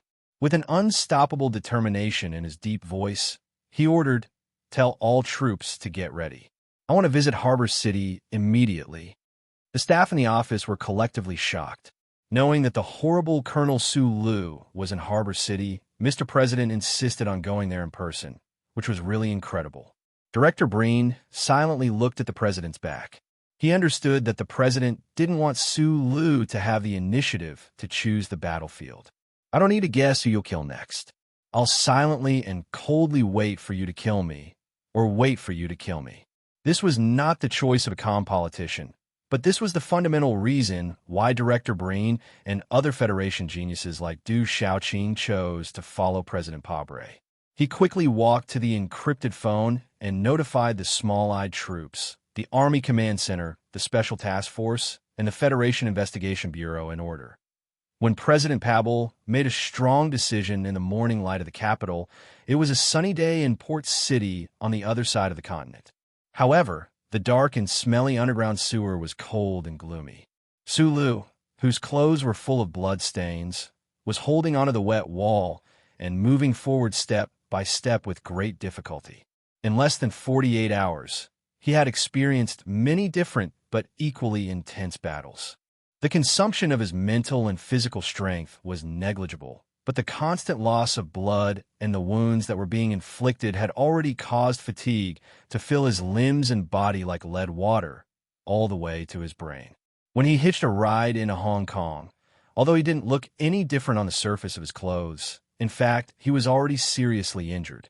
The miraculous healing speed he had in the past few years on the battlefield was useless in front of the terrible injuries he had accumulated in the past 2 days and 2 nights. People in this state of health needed medicine and surgery the most. Even if it was just a break of deep sleep, no one would choose to fight again with a seriously injured body. But Su Lu chose to continue, because what he needed most now was time. He was able to achieve such a result in the Capital Special District largely because he had caught the government off guard twice in a row after the military court. When the government was fully mobilized and broke into the hospital building to kill Senator Paulson, they paid a very heavy price. The second-level monitoring network of the Federation Investigation Bureau was a system with countless monitoring heads and human data capture programs as the core. Because it required a very complicated and massive amount of calculations, and it had to be done independently of the charter, they had to choose a certain focus. When everyone thought that Su Lu was still under the Capital Special District, like an injured lion licking its wounds in the night, preparing for the next attack, he came to Harbor City and then attacked with a speed that was beyond the imagination of the other side. The price of his body was not small, but the result was very satisfactory. When the delicate bayonet pierced through the throat of General Hu Zhu, the heavily guarded Harbor City Guard District did not have any reaction. There was a big turning point in the underground sewer system in front of him. Endless dirty domestic wastewater flowed down at high speed, and endless waves hit the filter grid made of composite materials, making a low roar like thunder. The wet space was filled with a nauseating smell, and there were traces of mice and reptiles around, but there was no moss. This was the #1 temporary camp that Su Lu chose. The heavy backpack on his shoulder fell to the ground, and his body fell weakly on the backpack almost at the same time, and he couldn't get up for a long time in the late autumn of the Federation. The president's official residence suddenly announced that President Pabre was going to visit the Harbor City Industrial Park. At the same time, countless agents from all the powerful agencies of the government quietly entered this huge city, and the Harbor City Guard District increased the security level. For 3 consecutive nights, accompanied by hundreds of soldiers of the small-eyed combat force with solemn expressions, dozens of heavy trucks with multiple bearings slowly arrived one after another. The gigantic multi-axle trucks that could carry 700 tons of goods crushed the cement ground in front of the gate of a certain base in the garrison district into a horrible state. No one in the base dared to raise any objections, because the serial numbers of these multi-axle trucks were very clear, and they belonged to the Iron 7th Division, and they carried the Federation's most advanced MX Mecha. From the most luxurious private hospitals of the rich and powerful to the dirtiest illegal clinics in the red light district, from the large chain medical stores to the adult stores that sold the common anti-inflammatory drug Betaxone on the roadside, they were all under strict surveillance. Countless people worked hard to make sure that someone couldn't get any medicine or medical treatment. The ordinary goods on the market didn't seem to be affected at all, but outside all the places that sold compressed nutrition bars, there were always some people with different tastes. They didn't expect to be able to stop someone from getting food. They just wanted to make it very difficult for that person to get food. The resources that the federal government could control were already extremely powerful combat forces. When they were fully mobilized, they instantly released an infinite amount of terrifying power. However, what was strange was that there was suddenly no news of the guy who had triggered all of this. The Federation's secondary surveillance network that was spread all over Harbor City couldn't find any trace of Sulu. For several days, they couldn't find any trace of him. He seemed to have disappeared in the sea of people in Harbor City, or disappeared in the extremely complicated underground water system. The citizens of Harbor City smelled something strange. On the civilian network, there were already people who began to discuss the strange phenomenon in the city. There were even netizens who took pictures of as many as 400 black SUVs belonging to the Federation Investigation Bureau entering the city. Some people keenly noticed the pressure that the medical system was under recently. However, for people who lacked enough information to support them, they could only make intense and lively guesses or debate based on these appearances, but they couldn't touch on the truth of the matter. Even if some people thought of Colonel Sulu who had disappeared for a long time, they could only sigh with emotion. The Federation's official news media was still tirelessly reporting on the frontline battle. The fierce battle on planet Emohua, and the victory of a new 17th Division that rushed to the front line to provide support. These news successfully attracted the attention of most Federation citizens. Apart from the war, the official news media would occasionally mention the presidential election that was about to begin. However, whether it was from public opinion polls or the great demonstration that shocked the Federation a while ago, it was very easy for people to come to the conclusion that President Pabre would definitely be reelected. As a result, news of the presidential election had completely lost its previous appeal. Under the strict control of the Federation government, the execution in the military court, the death of Colonel Lake, the battle in the hospital building, and the fall of Representative Paulson were all things that no one knew about. As for the number 2 figure of Green Dragon Mountain, Representative Gene Shioda, who died on Parliament Hill, it was announced that he had passed away due to illness. The Federation government expressed shock and deep condolences. The anti-government forces and the Nanshui leader, who didn't need Sulu to take the blame, were very happy to accept this explanation. The news media controlled by the large families also strangely didn't raise any questions. There wasn't even a single newspaper that mentioned the gunshots in the hospital building. Right now, Sulu, who was hiding in Hong Kong's underground waterways, also didn't want to tell this news to all of the Federation citizens. The war on the other side of the universe was still fiercely continuing. The army needed a seemingly stable rear. No one wanted the Federation to fall into chaos. They only wanted to silently and cruelly kill each other in the shadows of the night, but they weren't willing to put on a show for the public to see. The government, Sulu, the 7 great families, and Green Dragon Mountain seemed to have formed a kind of laughable and somewhat sad tacit understanding. The operation that consumed a huge amount of government resources still continued on Hong Kong's surface. It looked like it would never end. The heavily injured Sulu was still silently waiting in the dark and stinking underground. It looked like he would never come out. In this strangely calm atmosphere, the people on the surface and underground were competing in patience. On a certain incomparably ordinary evening, an alarm sounded in a building in the distant capital special district.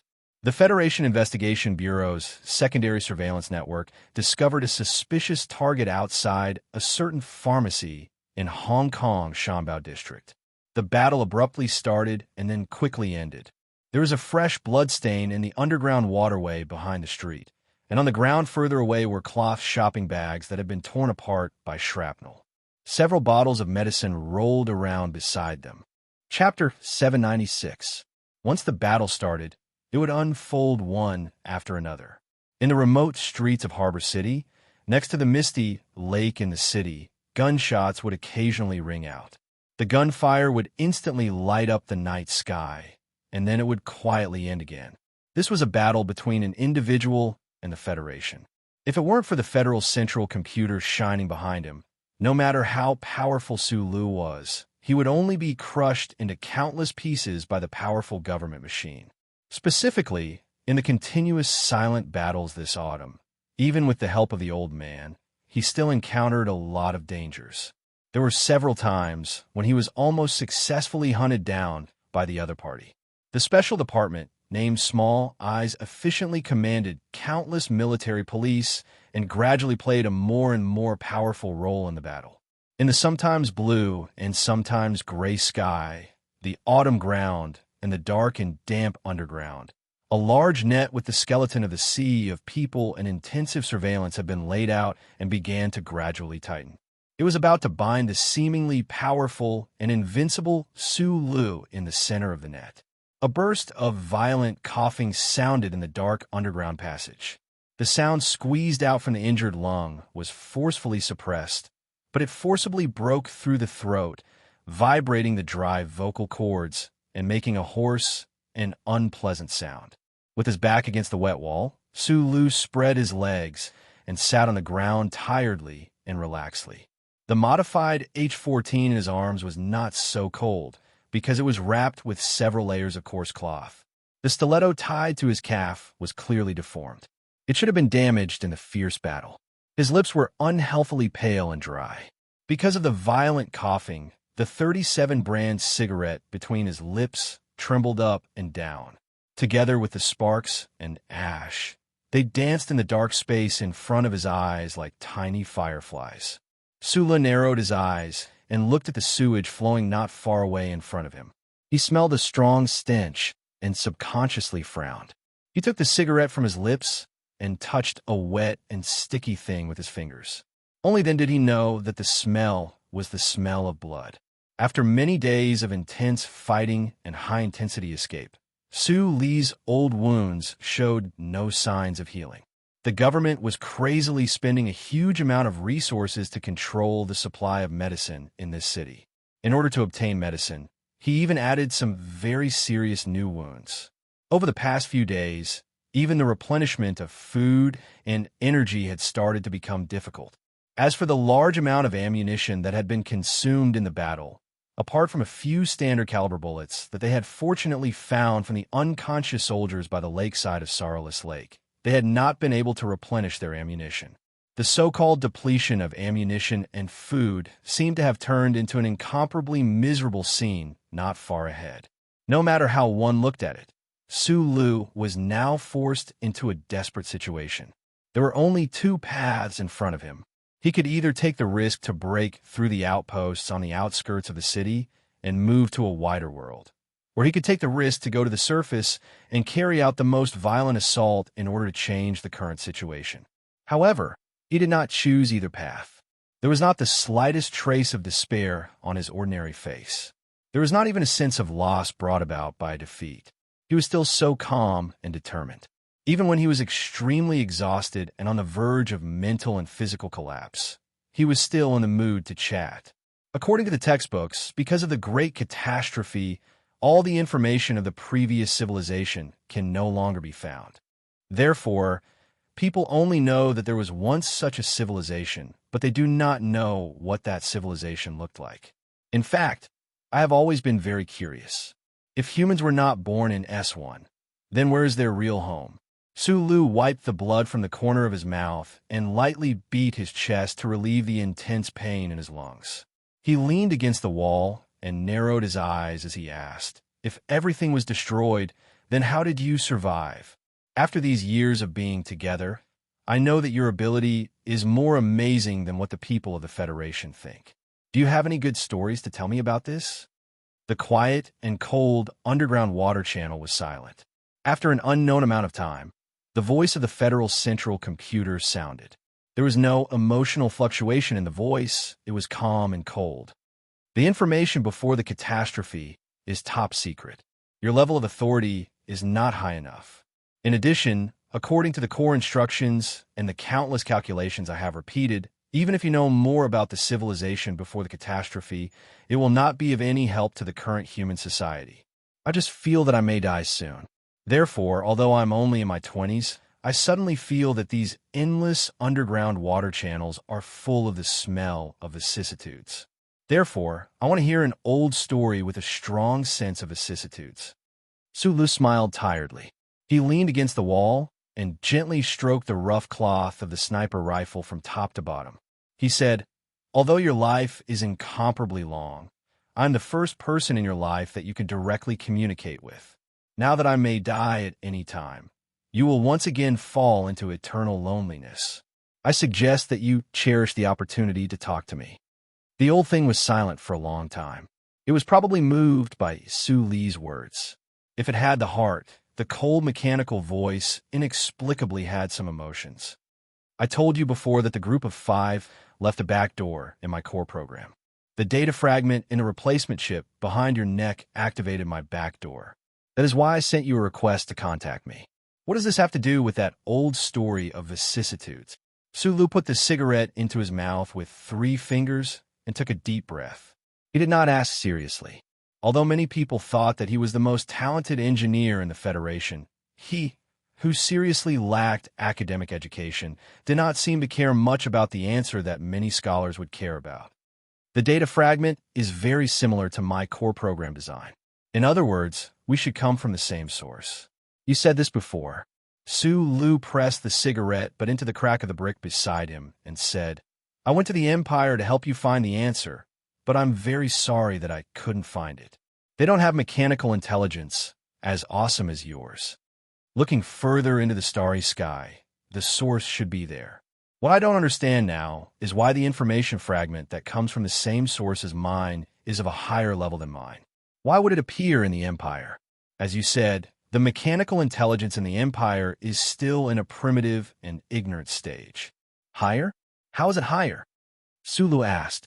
"You can understand it as a higher IQ."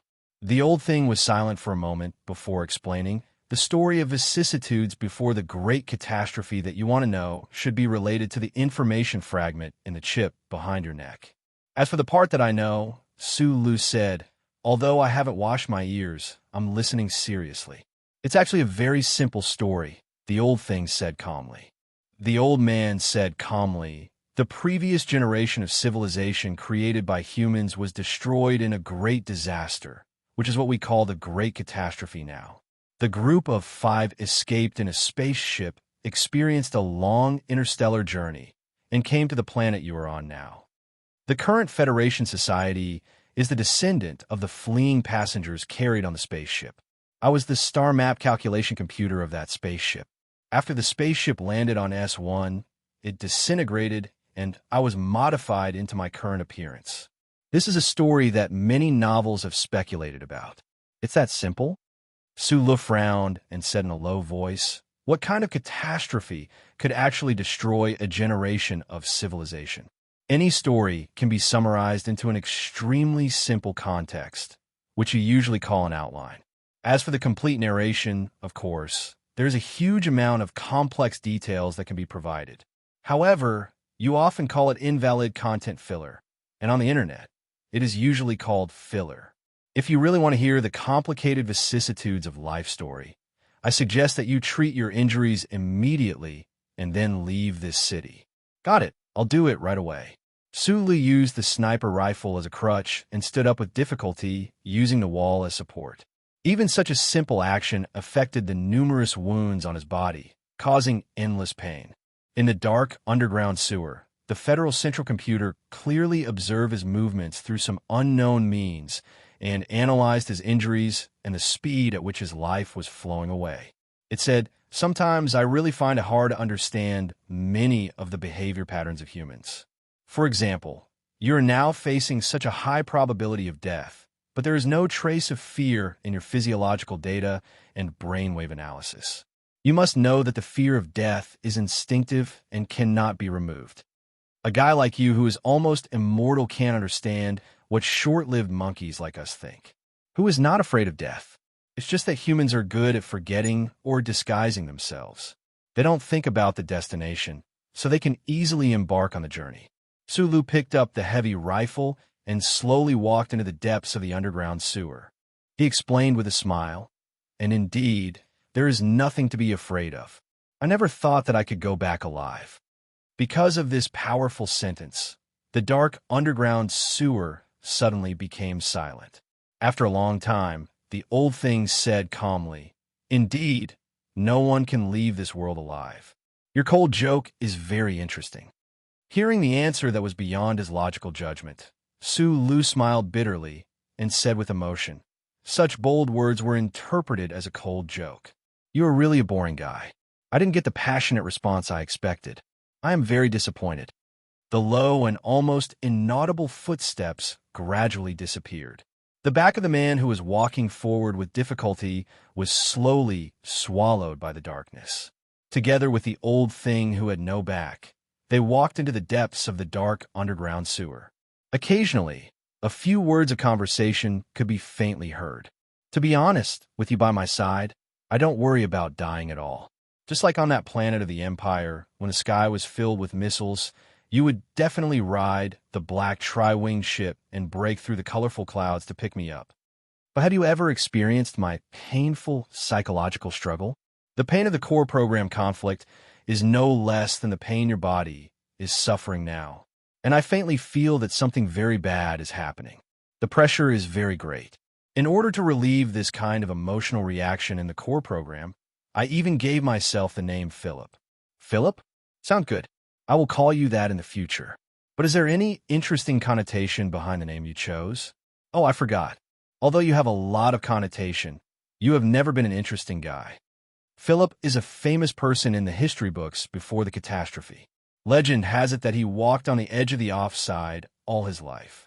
Some people even said that he lived on the offside line. This is very similar to my current situation." Chapter 797. The 17th pier was not a pier, but a famous leisure area in Gangdu. Bars and restaurants were quietly hidden in the complicated streets and alleys.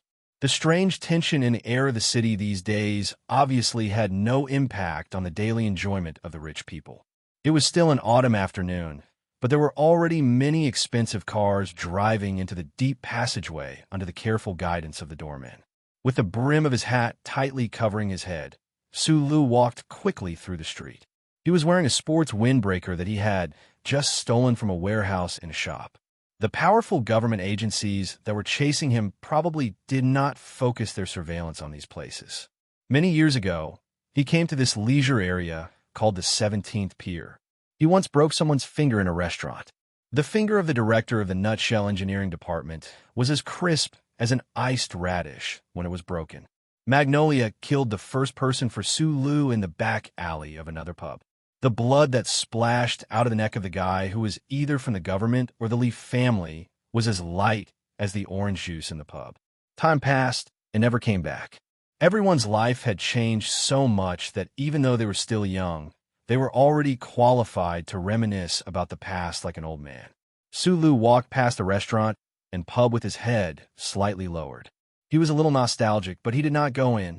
Instead, he walked along the slightly sloping ramp to a high-end residential area. The afternoon sun shone on Mulberry Lake, dispelling the thick fog on the lake in the largest city in the Federation. The sun was reflected into countless golden lights, penetrating the luxurious floor-to-ceiling windows and swaying warmly in the spacious living room. Sulu did not know who the owner of this high-end residential area was. He just randomly picked a house and broke in. Of course, that door was not broken. The alloy door with the most advanced composite anti-theft measures was useless in front of his steady fingers and tools. All hospitals, clinics, and pharmacies in Gangdu were under strict surveillance. There were 3 thrilling battles, all because of his urgent need for medicine. In this case, he chose another simpler and more direct method, which was to break into people's houses to search for the medicine he needed. It must be said that Su Li's luck had always been good. He did not stay in the bedroom for too long before he found what he needed the most. In addition, he also found a lot of compressed nutrition bars and 2 very professional first aid kits in the storage cabinet. From the number and the details in the room, he roughly guessed that the owner of this high-end residential area should be a senior doctor in a hospital in Gang. He walked out of the restaurant like a wild animal with soft meat on the soles of his feet. He did not make a sound. Looking at the little boy sitting cross-legged under the floor-to-ceiling window, he frowned and subconsciously pushed the sniper rifle in his windbreaker, not wanting to reveal anything. After entering this high-end residential area, he found that there was a little boy in the room. Before he angrily accused the old man of being lazy, he was somewhat surprised to find that the little boy had been squatting under the floor-to-ceiling window, carefully disassembling something in the golden sunlight, and did not notice his intrusion at all. He went to the bedroom to search for medicine, and went to the restaurant to search for food. During such a long process, the little boy by the floor-to-ceiling window never got up, nor did he look back. Holding a standard 6-star repair knife in a small hand, he was unusually focused on dealing with the things on the ground. Su Lu, who was about to leave, looked at the little boy's dyed blonde hair under the sun, and his tightly knitted brows gradually relaxed. After hesitating for a moment, he quietly walked forward, wanting to see what actually made the little boy so focused. The little boy was trying to disassemble an electronic alarm clock. The hard alloy head of the standard 6-star repair knife left countless scratches on the inner shell of the clock. It seemed that he had tried many times, but still could not open it. In the golden sunlight, Su Lu stood behind the little boy and watched him focus. After a long silence, he finally could not help but whisper, "Tilt down 60 degrees and pry up." This is the most shameless patented design of the alarm clock company against people like us. There is no other way but to use force. 20 seconds later, using a hat to cover his face, Su Lu quickly ran out of the neighborhood. It seemed that the little boy's sharp screams were still echoing in his ears. He felt that he really did not have the face to see anyone, especially not the face to see the old man who kept nagging and mocking him in his mind. Can you imagine? In order to prevent people like us from disassembling it, the company that produces the electronic alarm clock actually came up with such a despicable method, and they even have the face to apply for a patent. Su Lu, who was walking quickly under the wall, in order to hide his embarrassment, angrily criticized, "I just reminded the little boy of myself many years ago, so I couldn't help but tell him that the only way is to use force." But this seriously destroys the fun of the little boy's exploration. The Federal Central Computer quickly retorted in his mind, "I think you have the desire to preach in your bones. If I remember your birthday correctly, according to the old era's constellation classification, you are a Scorpio bastard. When I was in the repair shop, the fun was often destroyed by that guy too." Su Lu remembered the disgusting but proud smile of the uncle back then and subconsciously curled his lips and said, "Philip, although it is fighting time now, you have to allow me to have some of my own mental life. Although this is my name, I still feel that it is a bit strange to be called this by you. I hope you can continue to call me Old Man or the Great Unknown Existence." Philip, speak. I really miss the life in the Eastwood Mines operations room. But I can't go back anymore. Meeting was not as good as reminiscing. Often, it was because it was difficult to meet again, so the old woman would often think of her first love before her sickbed, that or those young men in white fluttering clothes. Moreover, she would subconsciously refuse to believe that those young men didn't belong to her, only willing to leave behind or fabricate the most beautiful side in her memories. Just like what was said before, Su Lu was still young, but he began to sigh like an old man about the past. It was because he seemed to vaguely sense a shadow even vaster than the sea of stars slowly and unstoppably drifting over. Perhaps it was the most helpless failure or the most miserable death.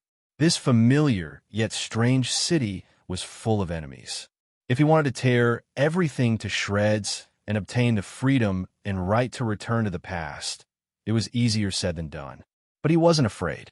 Apart from the sniper rifle in his bosom and the hard military knife by his calf, it was also because he firmly believed that he was never fighting alone. This universe might not have any reason, but there were old men and many people like the owner of the department store in the foothill who were willing to help him in the face of the strange and tense political atmosphere that was lurking behind the scenes. The big families maintained their silence. The old man in the round hat and the two young successors that he had high hopes for were silently resisting the various bills that the federal government had introduced with the help of public opinion. However, they did not use the vast financial ocean that they controlled to challenge the economic lifeline of the government, which was the most important thing to them. The madam in the back mountain of Macho was similarly silent, even appearing to be too reserved. This was because they had enough confidence to face such a situation. Since the 37th Constitution era, the leaders of these big families were once most afraid of the military godly Pifu. Later on, they were most troubled by the existence of Sulu, but they never feared the Federation government from the bottom of their hearts. They firmly believed that anyone with ideals and firm goals, even those with ambitions, was not to be feared. So they had to restrain the madness in their hearts. Then they can negotiate. As a result, they indifferently watched the drama unfold. When the time was right, they might as well provide some convenience for Sulu, but they definitely wouldn't personally participate. This was the so-called delicate flesh was precious. The Federation's proverb once said that a millionaire with a net worth of tens of millions would never sit under a wall that was about to collapse. And no matter who won between Sulu and the government, in their eyes, this broken wall was already trembling and in danger. What about the others? Madman Li, who was preparing to force a violent and delightful battle with Princess Su Ming, was urgently called back by the federal military. In the eyes of many people, he was the only one in the entire Federation who could deal with a terrifying figure like Su Lu. However, after the argument between the father and son in the office, General Li Jiedu realized that he had made a serious mistake. He didn't hesitate to strip his son of all command rights. Li Feng knew that he had also made a serious mistake. If it weren't for the angry argument, the troops that hunted down and killed Su Lu would have been under his personal command. If that had really happened, this battle might have become very interesting. However, the youngest colonel in the Federation didn't have the shrewdness of a seasoned politician. He was full of anger and sadness, and he couldn't control his emotions at that time. He didn't join the team that hunted down and killed Su Lu. He couldn't find a suitable wedge point to help that guy. Li Feng was like a strong young tiger, silently following the combat troops that belonged to Small Eyes.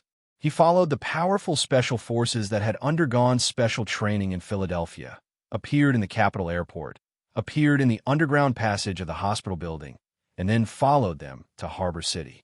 This kind of silent stare gave the two combat units a great deal of psychological pressure.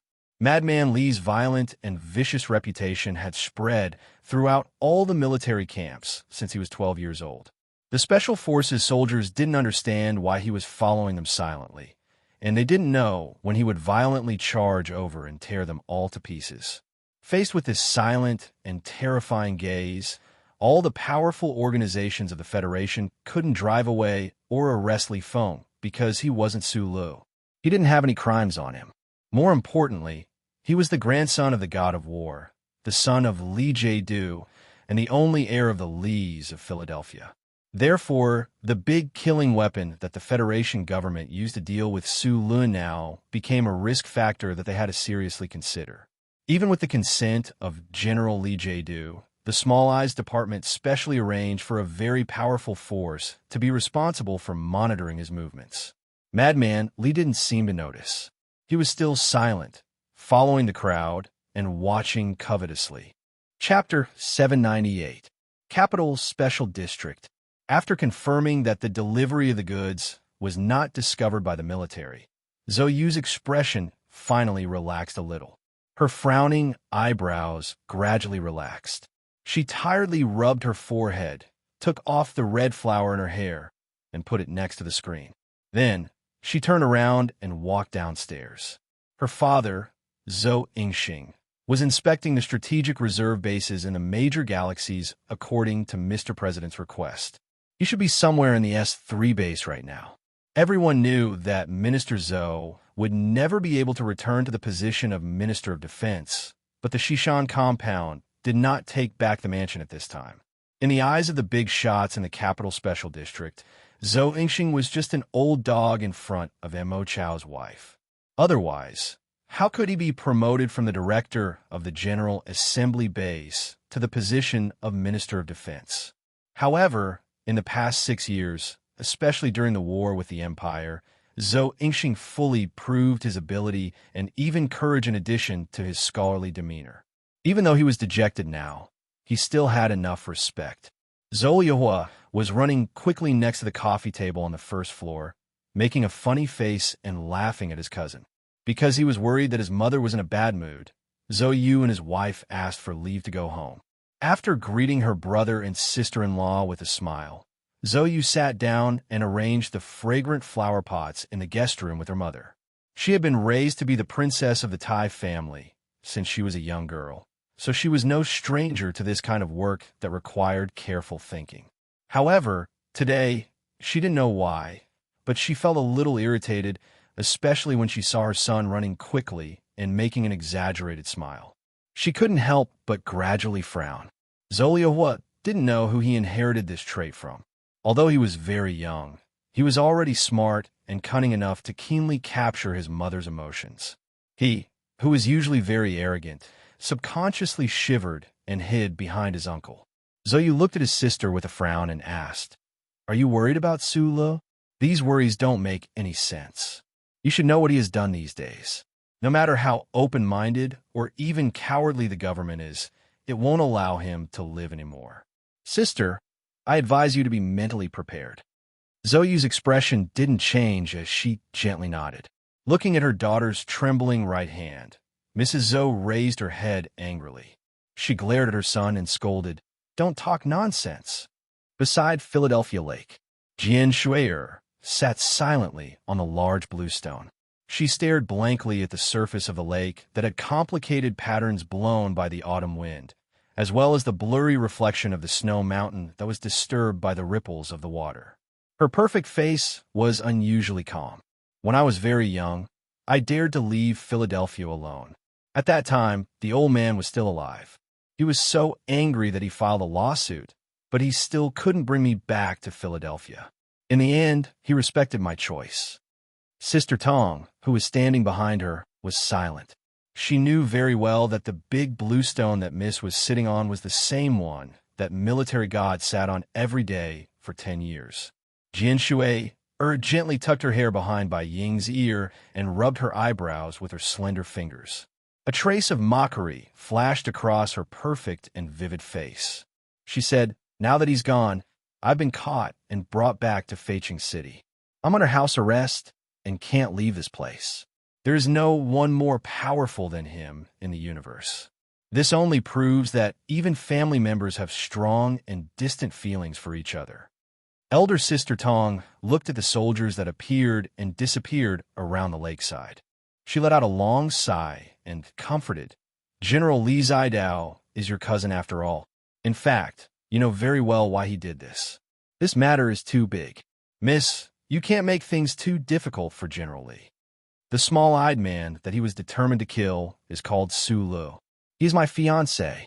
Jian Shui'er slowly turned around and stared at Sister Tong, who was making things difficult for whom. S2 surrounded the mountains and 4 states. This Federation's heavy industrial base planet was near the vast Green Dragon Mountain. It had only been a few months since the smoke of war had dispersed, but it was already quite lively. The magnificent Coco nightclub had a delicate name, but it had become a legendary place that everyone in this area knew about, but few people knew the real reason. Therefore, when he knew that the other party had arranged the meeting place here, Chairman Fu Jie felt that it was acceptable. Fu Jie, the chairman of the Federation's Heavy Machinery Industry Workers Union, had a high prestige in the hearts of the low-level workers and the instigation power that countless capitalists hated. He knew this very well, so he didn't understand why the young senator sitting opposite him wanted to see him. He didn't even know why he wanted to come. Perhaps it was just the innate awe of a certain historical existence that was at work in his subconscious mind. The youngest senator in the history of the Oak State calmly invited the other party to tea. He held a cup of coffee and said slowly, "Mr. Chairman, is it difficult for the unions to fight lawsuits against the business owners now?" "That's right. After all, Mr. President can't fight lawsuits for you all his life. As for my suggestion, you can consider it. Although my law firm called Shijo isn't very famous, it has the most outstanding lawyer in the Federation. It should be qualified to be the special legal counsel of the union." For some reason, the young senator in front of him had a pale face and a thin body, looking like a patient who could easily be blown away by the wind. However, Chairman Fu Jie's heart beat faster because of the pressure from these gentle words. He couldn't help but regret that he didn't bring in those strong caregivers just now. At least they could have added some of his aura. All the members of the union are very grateful for Mr. President's selfless help for more than 10 years. His moral character is unquestionable. Senator Fu, although I'm just an ant in the eyes of you and the family behind you, please allow ants to have the self-esteem of ants. I've never questioned Mr. President's moral character. In fact, when I facilitated his visit to Green Dragon Mountain, I believed in his moral character more than anyone else. Tai Ziwan held the cup of coffee and slowly took a sip. Perhaps he was thinking of the past events that happened in Yue University, and thus remembered an old acquaintance who disappeared in the crowd in Harbor City. His expression seemed a little cold and indifferent. But people change. Mr. President can sacrifice Commander Zhong for the benefit of the Federation. Now, he sacrificed Colonel Su Lu for the stability of the Federation. No one can say when or why he will sacrifice you and the simple and respectable workers in the union. Once you get used to the method of sacrifice, it's easy to get addicted to it. Because the one who sacrifices is others, but the one who benefits is yourself. He raised his head and looked at Fu Jie calmly. What's more, what is the goal of a person's life? Mr. President, I suggest you think about this problem at a deeper level. According to George Carlin, a capital and power like me will never voluntarily hand over the power in my hands. But if I do, you can also get more practical feedback. Of course, this is a proper feedback for your years of dedication to the struggle of industrial workers. Then, wouldn't it be a very perfect ending? You just said that people change, Li Yao said. Chairman Fu Jie raised his right hand and used his sleeve to wipe the sweat on his forehead. He looked at Tai Ziwan and said in a trembling voice, "How can you guarantee that you won't change, that you won't go back on your words? My surname is Si. My family and I have existed in this part of the universe for tens of thousands of years and will continue to exist. Mr. President only has 2 5-year terms, so he needs to change, but I don't." Harbor City Industrial Park. The engineers of the Shell Motor Company stretched their stiff limbs and walked out of the room. They had just completed the electromagnetic beam cluster array test in the Westwoods. The benchmark positioning data had been summarized, but they still needed to wait for the matching formula of the curvature of the Earth's crust. Taking advantage of this time, according to Shang Xiu's request, they carried out continuous turbo pressurization tests on the MXD mecha they had dragged back from the Westwoods. "I'm not going. You guys go ahead." Shang Xiu shook her head at the invitation of her subordinates. Her hands reached behind her head and quickly twisted her black hair. Then, she fixed it with a pen. Because of this action, the exaggerated curves in front of her chest were extremely clear. The male nerds collectively avoided the gaze of her subordinates. Today, Shang Xiu was the independent technical director of the Shell Motor Company. In terms of rank and treatment, even the head of the engineering department was her subordinate. None of these engineers dared to question her orders. Moreover, ever since Colonel Su Lu had been put on the wanted list, her bad mood was written all over her face. The white MXD mecha glowed with a faint silver light in the warehouse. Shang Xiu held her chin and stared blankly at it. She remembered that when she and Su Lu were researching and developing the MX in the engineering department, they had named the experimental mecha Little White Flower. She couldn't help but smile. With the help of countless wave detection protocols and mechanical code locks, the Federation government closely monitored all military mecha to prevent Sulu from using his authority under the Constitution to directly control mecha to carry out terrorist attacks. Even all the experimental mecha in the Shell Motor Company were no exception. There was a special monitoring program. As long as someone tried to hack the control system, it would automatically trigger an alarm. In the dead of night, there was not a single person in the empty warehouse. Shang Xiu stood up and walked towards the white MXD mecha. Unknowingly, a black box had appeared in her hands. With great difficulty, Shang Xiu climbed onto the cockpit platform of the MXD mecha. She immediately turned on the mecha's mainframe computer and began the pre-activation of combat mode. A torrent of program sentences flashed across her lenses like a waterfall. The genius female engineer easily cracked the program one by one. She muttered to herself, "Gu Shifeng has gone to the front lines, and you're a computer idiot. I'll help you bring this guy back to life. Don't forget to thank me." After quickly completing all the program work, Shang Xiu used the back of her hand to wipe away the sweat on her slightly red cheeks. She sighed in satisfaction and patted the black box beside her that Zhou had secretly transported from the capital. Then, she sent an extremely complicated password. No one knew what this password was, but Sulu did. Chapter 799. The Empire's resistance group had ended their visit in the West Woods. The negotiations for assistance were also in progress. However, for some reason, the group did not intend to leave immediately. They remained in the room on the top floor of the Golden Star Hotel. Huai Chaoshu frowned slightly as he looked at the TV screen. He was not used to those soft, erotic advertisements. If these advertisements appeared on the Empire's TV screen, the owner of the TV station would definitely be invited to tea by the Empire's Anti-Corruption Bureau the next day. The images of the battlefield shown on the news made him feel a little incredulous. Which TV station in the Empire dared to broadcast such content when it involved military secrets? Were the people involved not worried about being locked up in the interrogation center of the Intelligence Bureau? The images of the Federation's elections and sporadic reports of demonstrations were very unfamiliar to this princess of the Empire. Previously, the pro-Federation TV station in the West Woods actually reported that the commander of the 4th Military Region's Rapid Response Brigade was stripped of his military position because he disobeyed the orders of his superiors. This made it even more difficult for her to get used to. According to what you said, this means that the Zhong family's old house is falling further.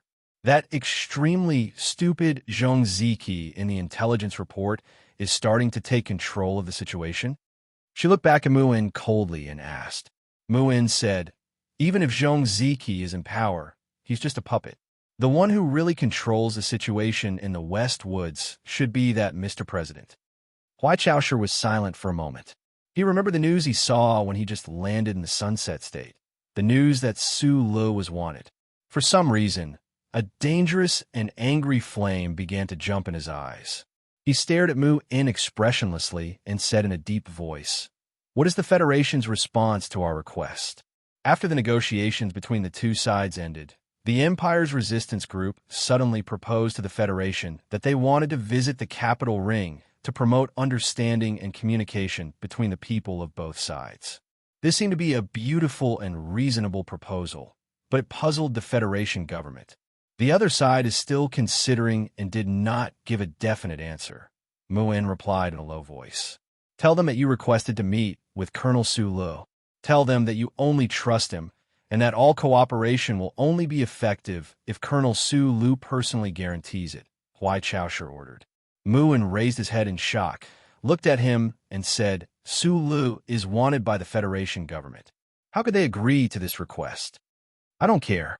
Huai Chaoshu stared dangerously into his eyes and said coldly, "Take out your toughest attitude. You must achieve your goal." In a certain base in the garrison area of Port City, the new MX mechas that had been transported in by multi-axle trucks began to inject energy. The soft electronic sound of the mecha's self-checks converged in one place, clearly transmitted to the side of the road outside the base. For big bowls of white rice, a jean of red braised meat, and a bottle of bright red old chili oil, Madman Li, who had an astonishing appetite, was eating in a small roadside restaurant. Although the red chili oil rice here was not as authentic as the one in Wait 2 district, it could relieve some of his grief. Then, his ears that were many times more sensitive than the average person's clearly captured the familiar sound of the mecha's self-checks. His delicate eyebrows that were brimming with vitality slowly furrowed, once again beginning to exude a certain aura called ruthlessness. According to the intelligence he had obtained from the Westwoods compound, because of Su Li's extremely strange high-level authority, the Federation rarely used heavy weapons in the process of pursuing him, such as mechas or even missile arrays. The Federation was worried that these high-precision heavy weapons that required a high degree of automation would instead be captured by Su Li's strange authority in battle. Then, what do the mecha's self-checks in the base at this moment mean? Could it be that Du Shaoqing and his Iron 7th Division already had the confidence to challenge Su Li's authority? Li Feng pulled out 2 pieces of tissue paper, wiped his mouth haphazardly, and stood up. Following his movements, the soldiers around the small restaurant responsible for monitoring him also stood up nervously. One of the captains advised, "Colonel, please." Before he could finish, the captain's body was directly sent flying, heavily smashing into the old wall of the small restaurant. Immediately after, the wind from the fist swept through the restaurant. The sound of tables and chairs shattering rang out one after another. In an instant, several of the soldiers closest to Li Feng were knocked unconscious on the ground. When the dust settled, the Federation soldiers inside and outside the restaurant could no longer find Li Feng's figure. On the only undamaged table were 4 oily dishes, a small bowl of leftover soup, and a few banknotes. The president came and left. Nominally, it was to build momentum for the election, but in reality, in the 1 day and 1 night in Harbor City, he only attended a small banquet. From Harbor City to the capital, President Pabre chose to take the high-speed rail. Although the speed was slower, it was safer, and he could directly work in the high-speed rail box. For the Special Task Force and the Small Eyes Unit, the most important reason for choosing the high-speed rail was that if the president was attacked, at least there would be a chance to evacuate. The president's transportation route and itinerary had always been closely guarded, but it was not too difficult for someone to obtain the most accurate time. Wearing a dark sports windbreaker and carrying a heavy travel backpack, Su Lu walked into the familiar industrial park in the early hours of the morning. However, because he chose to go through the underground passage, he could not see the familiar giant factory buildings and busy freight trains shuttling back and forth. With his rich combat experience, he did not choose to launch a surprise attack when the president was in Harbor City, because he believed that even an idiot like Lin Daohai could clearly smell the scent of a trap from the sudden arrangement of the official residence in Harbor City. Not to mention, there was a huge shadow of danger floating in his heart. He rested quietly in the underground passage for a few days, using the medicine and first aid kits that he stole or robbed from the 13 high-level communities. He fully treated the injuries on his body. His physical condition was greatly improved, and his mental state was also adjusted to the best state. Passing through the deep and long passage, he pushed open the door above his head and saw the MXD mech with a metallic luster. It stood calmly in front of the warehouse, as if it had been waiting for him. Philip, yes. Old Fei. Thank you for helping me to change those damn data. In the dark and stuffy cockpit, Su Lu calmly looked at the data of the mech's self-check. Although he believed that Shang Xiao had already made the most perfect preparations before leaving Little White Flower for him. As a true ace pilot, he was used to controlling the mech himself before a battle. In order to counter Su Li's ability, the federal military had already started a temporary plan. The mech heat start band monitoring devices in various places had been monitoring at the highest frequency. If it was not for the Federal Central Computer helping Su Lu to change the relevant data, the moment he activated the mech, he would have been discovered by the other party. You're welcome. After a moment of silence, the old man replied with a smile, Serving you is my hobby. He did not know when it started, but the old man's voice in Su Li's mind had become a little strange. Sometimes it was cold and mechanical, and sometimes it was lively and lively. Moreover, the time between the two responses was getting longer and longer. It felt like a human wanted to say something, but stopping. Facing the most important and dangerous battle of his life, Sulu did not notice these easily overlooked details. He slowly stroked the black leather case, feeling the warmth from Zoyu from afar. He smiled slightly and began to install the simulation system that Jian Shuier had given him years ago. Fei, if you were willing to obey me earlier, like today, who in the Federation would be a match for the two of us? When faced with a really big situation, Sulu would always become calmer and calmer. Then he would return to his ridiculous and mocking self from when he was an orphan in Donglan. He would say, I really don't know what you were doing earlier. Why did you have to create so many problems? You made me so battered. Su Li's complaints were actually very reasonable. If the Federal Central Computer had been like it was now from the beginning, giving up the constraints brought by the 3 laws of core programming and ignoring the privacy regulations, presenting all the details of the Federation before his eyes, and even helping him to calculate the most reasonable battle strategy. Perhaps this battle between an individual and the Federation would have ended with Su Li's victory long ago. This was because the current so-called Federation was only the government, while the glory of the Charter was everything. In the morning light, a little white flower stained with dew left the Shell Motor Corporation engineering department. A heavy crane worker later recalled that he had indeed seen a silver-white military mecha driving at high speed towards the other side of the mountain in the mist. However, at that time, there were no alarms in the industrial park, and no one had noticed this scene. In a certain mountainous area in the southwest suburbs of the port city, the hard tracks of the first port city high-speed rail glimmered below. The silver-white MXT mecha was hidden in the forest high up in the mountains. Occasionally, it would emit a glow, but it was cut into countless shards by the dense autumn leaves, as if it was really dew. Sulu looked at the superimposed image of the SCC global surveillance system and infrared imaging on the screen. He looked at the tracks at the foot of the mountain and listened to the clear countdown. He silently sighed in his heart. That old bastard Phillips calculation of the time node was indeed extremely accurate. The president's high-speed train would pass through the tracks at the foot of the mountain in a moment. In the short but seemingly endless wait, the voice of the Federation's central computer, which had been silent for a long time, suddenly rang out in his mind. You once asked me what the civilization before the Great Catastrophe was like.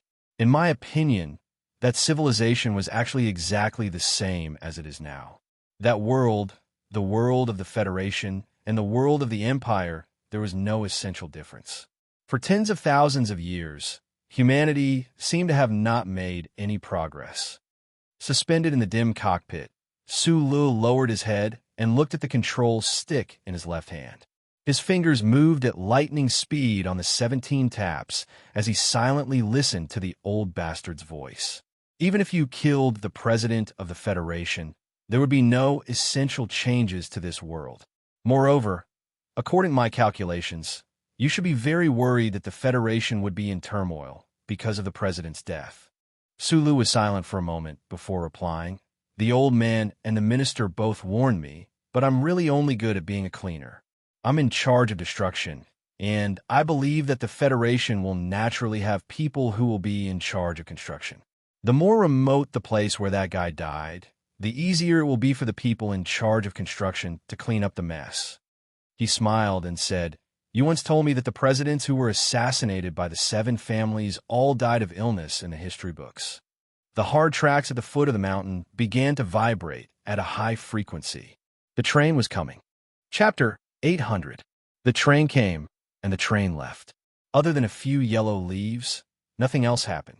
In the depths of the dense autumn forest, the white MXT mecha silently and calmly squatted, reflecting the morning light from the distant horizon into a dew-like existence.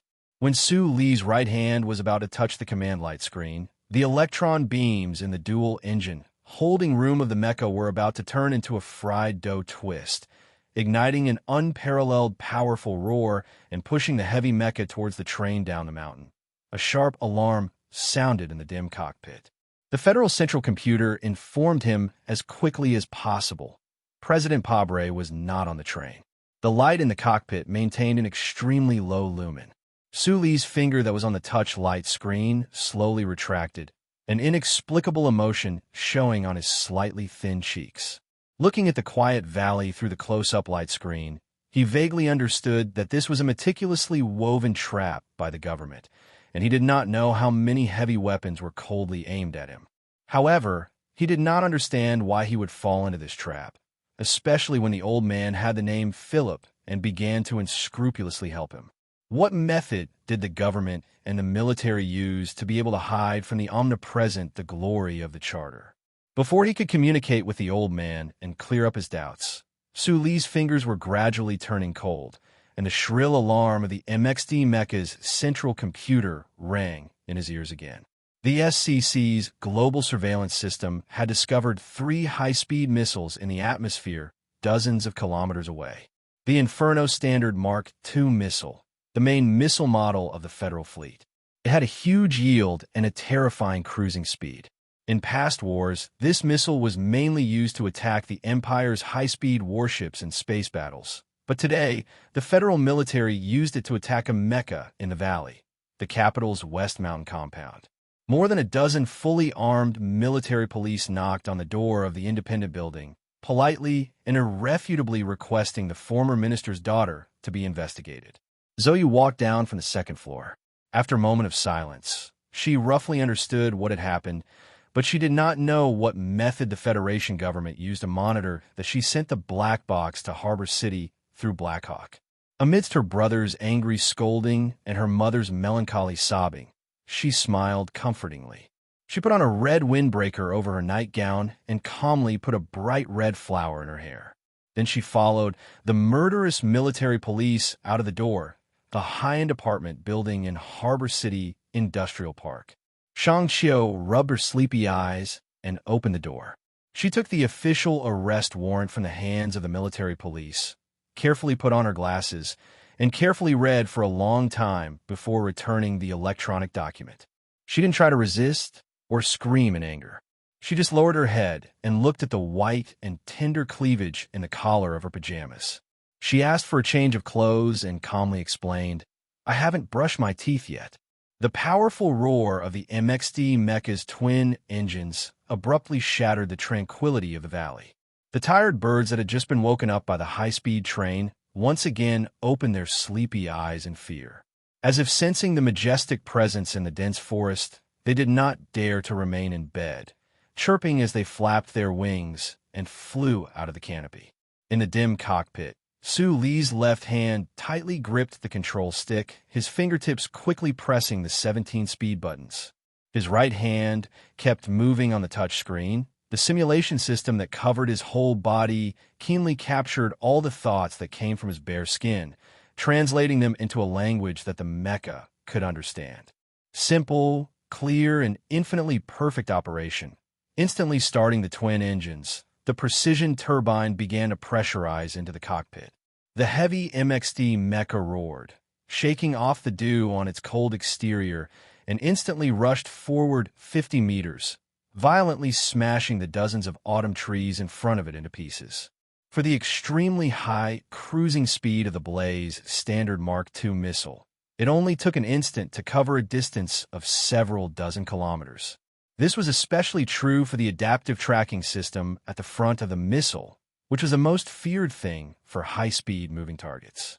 The MXD Mecha that was meticulously built by the Nutshell Engineering Department had a strong power output. Under Su Li's astonishing control, it could perform many inconceivable evasive maneuvers. However, he was not confident that he could avoid the 3 missiles that were tearing through the atmosphere, had already begun to descend, and were about to hit the valley. Moreover, he believed that the federal military would definitely equip the Blaze Standard Mark II missile with the highest yield warhead today. The effective killing area after the missile hit would definitely be shocking. Sula still did not press that red button. He ordered Little White Flower to take off her heavy coat and enter the most powerful overclocking state. According to his calculations, if he entered the overclocking state early, even if he could avoid the first wave of missiles, he would not be able to face the second and third waves that would definitely follow. There was a limit to how long the overclocking state could be maintained. Even if he could successfully break out of the invisible ambush around the valley, he would not be able to sustain the battle for a longer period of time. But why did he still want to fight for a longer period of time? The tall and heavy MXD mecha charged down the mountainside, knocking down autumn trees and startling the morning birds. Then, following the hard tracks, it began to sprint due west. The capital was that way, and President Pabre should also be there. If he could luckily avoid the 3-blaze Standard Mark II missiles above the atmosphere, then today would definitely be a long battle. Right at this moment, in the dimly lit cockpit of the mecha, the central control computer once again emitted a shrill alarm. The SCC global surveillance system had captured that 3. For kilometers away, a large concentration of electromagnetic beam bombs had begun to activate. A moment later, countless electromagnetic beam bombs that were highly destructive to mecha began to fly towards them in a dense mass. The face half hidden by the helmet was expressionless. Su Li's control was as steady as ever. Only he himself knew that the heart on the left side of his chest was falling bit by bit, turning cold bit by bit to it seemed like a perfect ambush strategy. The white MXD mecha that was sprinting along the tracks should not have any reason to survive. However, immediately after that, the officers in the temporary federal military base who were preparing to check the effects of the bombardment saw one scene after another through various monitoring devices that shocked them. This was especially true for the military engineers who were known for their rigor. They were so shocked by these completely illogical scenes that their eyes widened, their bodies trembling violently. Blaze 1 out of control. Blaze 2 out of control. Blaze 3 out of control. Warning. Blaze 3 out of control. The enormous light beam was playing the picture taken by the S-1 near-Earth military satellite. Everybody in the temporary base saw that the 3 Inferno missiles that had been specially modified to fly in the atmosphere suddenly deviated from the perfect trajectory that had been precisely calculated. The 3 descending Blaze missiles had long been activated with a high-precision automatic tracking system. According to the base's plan, they would accurately hit the fleeing MXD mecha in the blink of an eye. No one would have thought that these 3 missiles would, at this moment, as if they were performing a group dance. They adjusted their postures at the same time in unison and mysteriously flew out of the atmosphere. A few seconds later, 3 explosions occurred in space at the edge of the S-1 thin atmosphere. The high-yield warheads that did not require oxygen silently burned into rapidly expanding fireballs in space. The terrifying power even directly affected the transmission of information from the military satellite. The image on the temporary military base's screen shook violently for a moment, then turned into static. It was not over yet. What happened next made the Federation soldiers in the base feel even greater fear and shock. The hundreds of electromagnetic beam bombs that were flying toward the target at high speed were suddenly unable to receive the satellite's remote signal. The electromagnetic beam bombs that were as dense as a swarm of flies actually became headless flies in an instant. Strong signal interference. For some reason, the military satellite transmitter has been forcibly shut down. An officer reported in a panic. The soldiers in the base stared helplessly at the screen in shock. Looking at the distorted data on the screen, they had no idea what else they could do in this situation.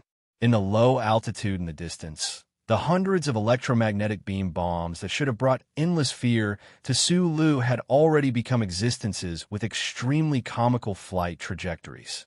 Having lost their target, they flew in all directions in a crooked manner. Under the silent guidance of some great being, they did not land in any human settlements, but instead desperately spat out the last of their liquid fuel to fly over the electronic fence and into the vast protected wildlife area. Amidst the dense thuds, the hundreds of electromagnetic beam bombs fell from the sky after exhausting their power, smashing heavily into the soft grass. It was as if the heavens had rained down a strange oil bucket. Amidst the continuous explosions, the hundreds of electromagnetic beam bombs exploded in a very rhythmic manner. The dark blue electric arcs that were extremely lethal to mechas had no obvious effect on the soft and wet grass.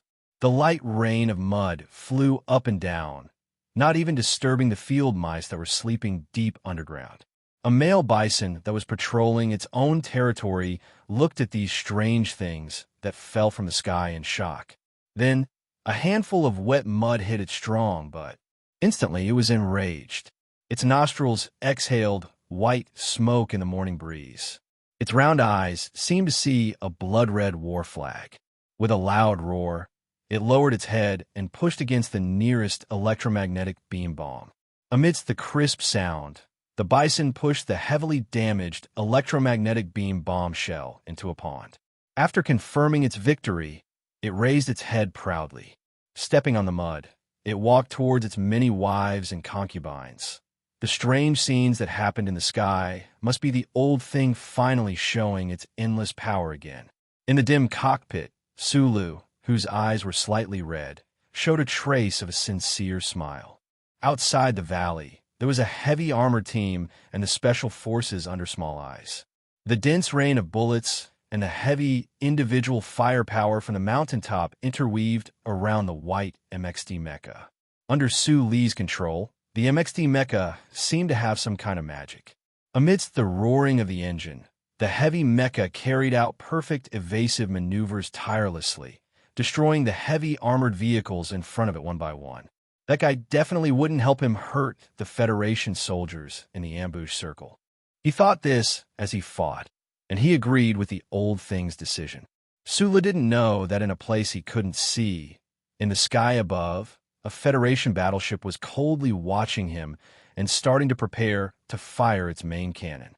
Of course, even if he knew, he probably wouldn't care too much, and he definitely wouldn't despair. Human matters were left to humans, and mechanical matters were naturally left to the old thing. Chapter 801. A Federation light feather-class battleship floated in the space outside of S1's atmosphere. The light from the stars shone from the side, painting this giant black battleship into a mixture of light and darkness. The alloy gate under the battleship opened slowly and silently, revealing the chilling muzzle of the main cannon inside, aimed at a certain spot on the planet. The command hall at the front of the ship was extremely quiet. The officers quickly passed on important data. With the help of countless military satellites, the battleship's computer accurately located the white MXD mecha amidst the smoke on the surface.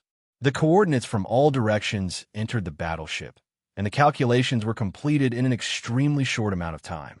A female lieutenant turned the power switch in front of her, looked at the progress of the energy injection on the screen of the workbench in front of her, and said expressionlessly, "Blade tip main cannon level 1 ready.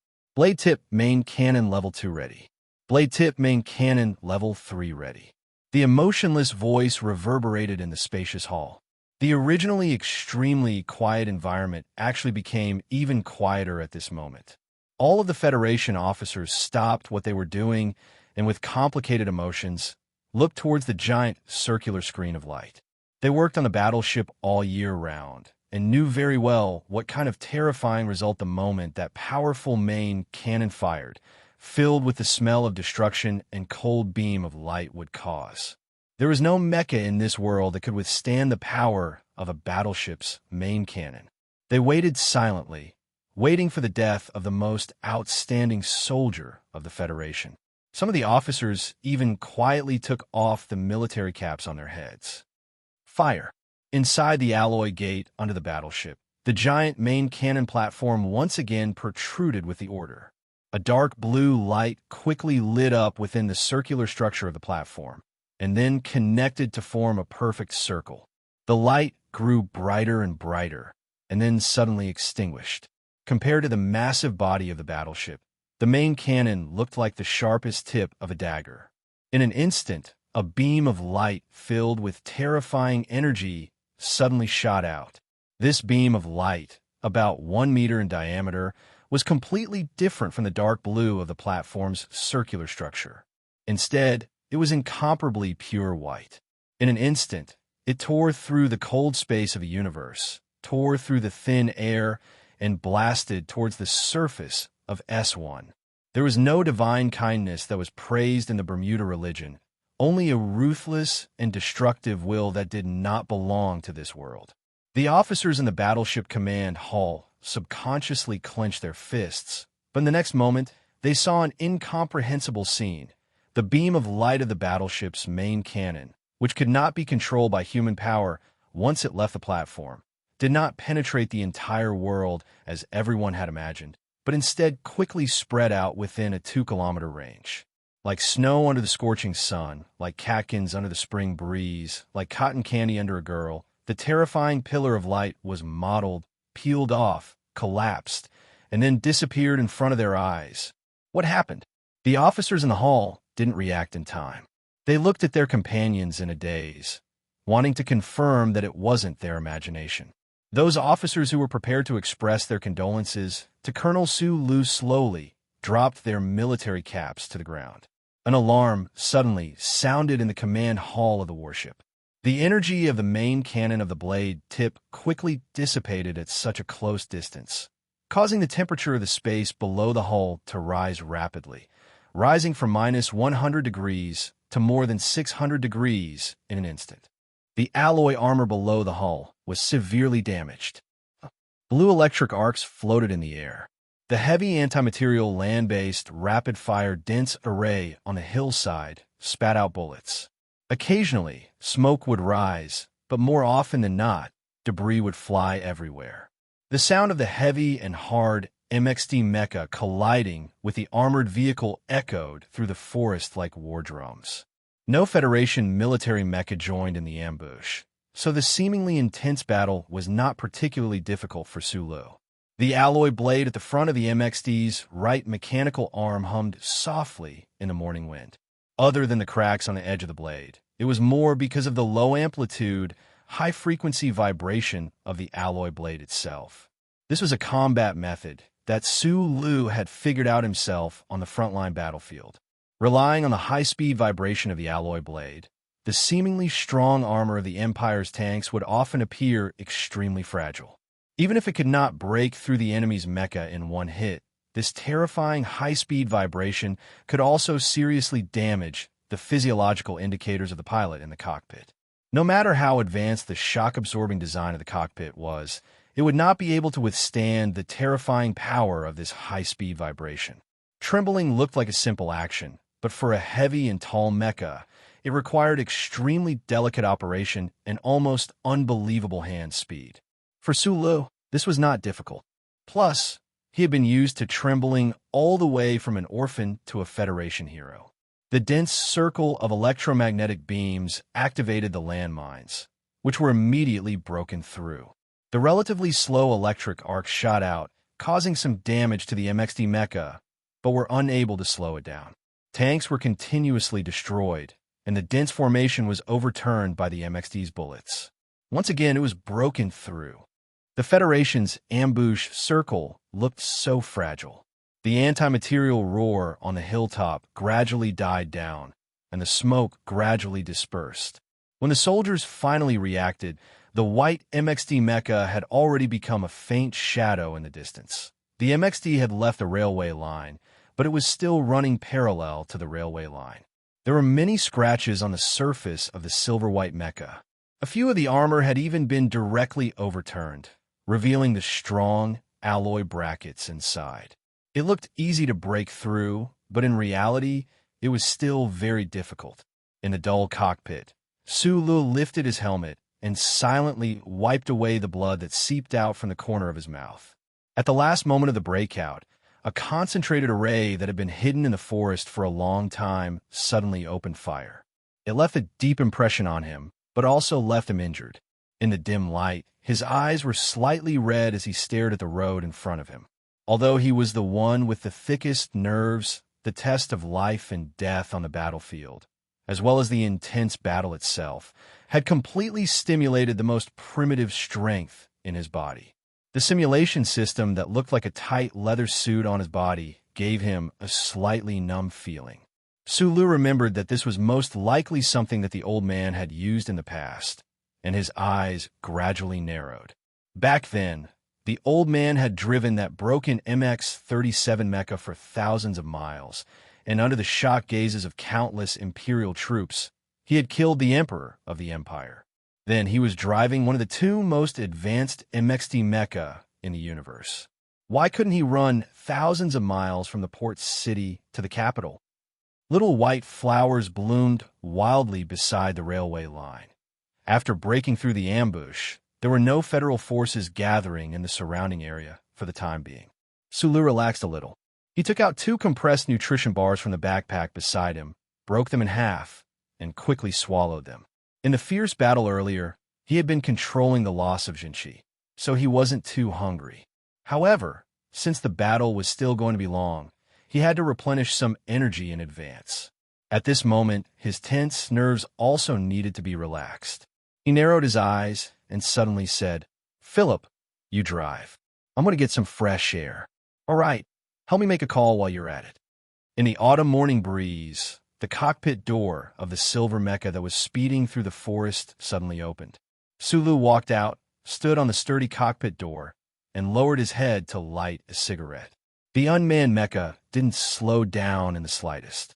The surrounding forest was quiet, and the slightly cold autumn wind whistled and blew. He narrowed his eyes and looked at the road ahead.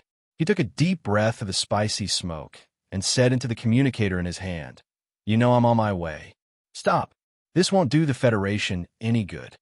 President Pabre's deep voice slowly sounded. "For me, the more important thing is that it won't do you any good either," replied Sulu.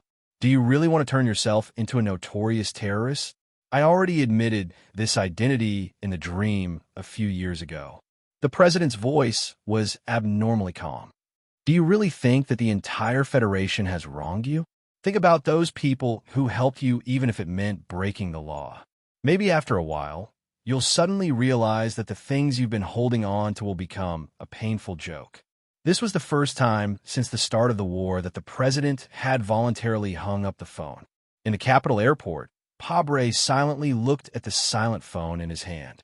He shook his head inexplicably and then walked down from the Federation One. Under the vigilant protection of the Federation's most elite soldiers, he quickly walked to the car. He asked Director Breen, who had come to greet him, in a deep voice, "How's the situation over there?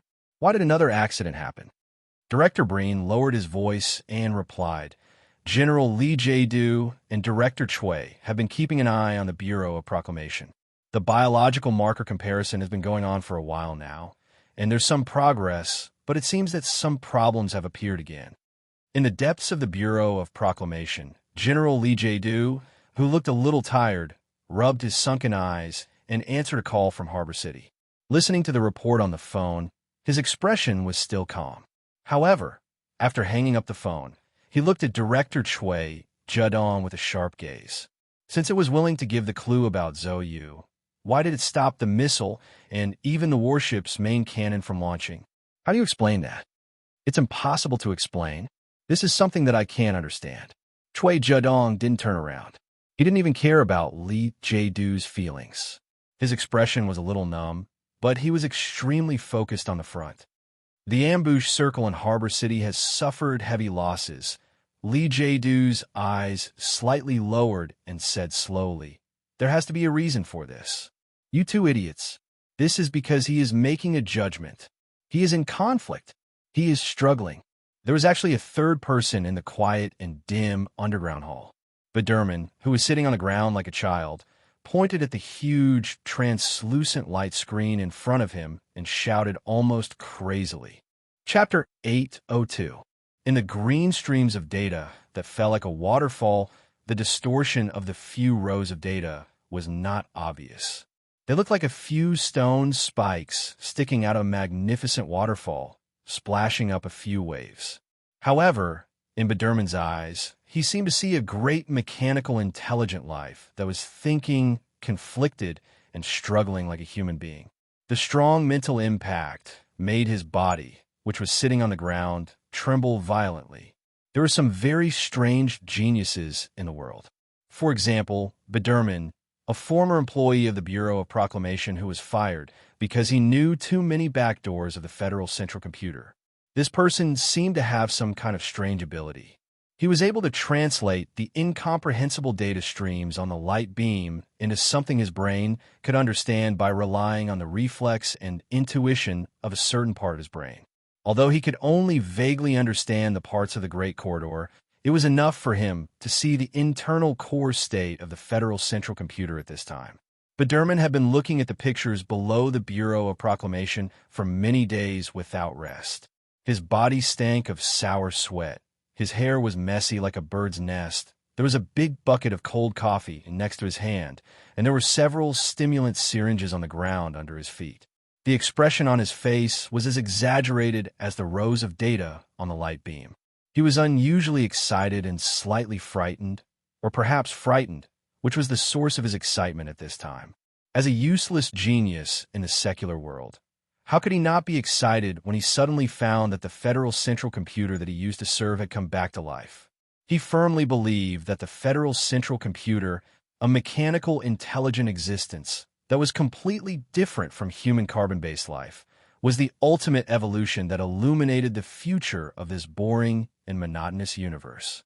To be able to witness this historical moment, to be able to be in close contact with the greatest wisdom represented by the green streams of data, Biderman felt that even if he died on the spot, he would not have any regrets in this life. Therefore, he certainly did not care what kind of power the two big shots behind him had in the Federation. He kept mocking them in a shrill voice. The voice that was like steel needles was mixed with the hoarseness of extreme fatigue, which was extremely unpleasant to listen to. Director Chui Judong's performance was not much better than Biderman's. He sat on the chair like a puppet, his thighs constantly trembling, causing the legs of the chair to rub against the ground, making a very small sound. Among the three people in the field, only General Li Zidao was still very calm. He calmly looked at the green data flow on the light curtain, without any expression on his face, and asked, judging conflict and struggle, what did this mean? Does this mean that the Federal Central Computer has confirmed the results of the biomarker comparison? Of course. Biderman opened the lid of the coffee can with his trembling fingers. His eyes did not move at all as he stared greedily and hungrily at the data flow on the light screen. He would never forgive himself if he missed a single scene. Anomaly number 72, coupled with the fact that the biomarker has been confirmed, the incident sequence has directly broken through the first sequence. But the problem is that Su Lu has already obtained the protection authority of the first sequence. That's why there is a conflict. Don't you understand? Biderman quickly explained in an extremely unpleasant voice. He mocked and insulted. You two carbon-based idiots should be crying in happiness right now. If the files I've read before are correct, then what you see today will be the only conflict of the highest authority of the Federal Central Computer after the Great Catastrophe. Being ridiculed and insulted by such an insignificant person, Chui Judong was immersed in painful and torturous thinking. He had been serving the Central Computer of the Bureau of Proclamation for decades. In the past 2 years, whenever he thought of that great or terrible possibility, he would habitually remain silent to hide the panic in his heart. Li Jie-du did not respond to Biderman's words. He said softly, conflict of the highest authority? This is exactly what I need. That's why the Central Computer has become so erratic during this period. First, it helped the government to capture Su Lu. Then it immediately helped him fight against society. My question is, how long will this conflict last? According to the calculation mode of the core program, when there is a direct conflict of authority, she will immediately conduct a fog simulation and come to a conclusion. We often call it intuition. Oh, now that I think about it, it's really her intuition. It doesn't take long. But are you crazy? Why are you concerned about such a stupid problem at this time? Biderman was stunned for a moment before he reacted. He waved his arms angrily, spilling dark coffee all over his body. What we should be concerned about now is that she hasn't come to a conclusion after such a long time. She's still struggling with the conflict, which means that in addition to the cold mechanical intelligence, she already has feelings. I don't care about feelings. Li Jie-du slowly put his hands behind his back. He silently looked at the green stream of data on the light screen in front of him and said, I only care if she has a spiritual world. Then, will this deep conflict lead to the division of that world, self-denial, until it perishes? Hearing these cold words and thinking of a certain possibility, Bederman's body felt extremely cold. Just as he was about to grab the metal coffee can and kill Li Jiedu and Shui Jiadong behind him, a very strange scene suddenly appeared in his black pupils. It was the two-dimensional light screen hanging above the magnificent underground space. Like a sudden storm, the waterfall-like green data streams suddenly flowed at a high speed. Then, as if they had lost gravity, they violently shot in all directions. Thousands of data streams twisted and twisted together, silently and violently rubbing against each other, and then broke into pieces from the middle. The data fragments gradually faded from the original green color that was full of life and turned into countless white light spots. However, it was not over yet. The white light spots began to move irregularly and collide with the huge light screen. Their speed was getting faster and faster, violent and majestic. Gradually, it was beyond the extent that human eyes could see. They turned into dozens of light spots that condensed powerful energy. Two thin streams of blood trickled down from the corners of Bateman's eyes, but he didn't seem to notice it at all. He curled his body into a ball and stared at the light screen like a baby. What he saw in his eyes was not the scene on the light screen, but an incomparably magnificent experience. The light spots condensed into nebulas, and then countless bright stars, suspended in the dark space, silent and eternal. Bederman seemed to see the scene of the birth of a new universe. The fear in his eyes gradually turned into love and awe. His body gradually relaxed, but then his body suddenly stiffened. The thin bloodlines at the corner of his eyes suddenly thickened. From the deepest part of his heart, he screamed in despair, no. Countless stars began to move and could no longer stop. They crossed the vast space at an incomprehensible speed to the area on the left. The area on the right was only left with a dark void. The magnificent universe was forcibly divided into two sides of light and darkness by some force.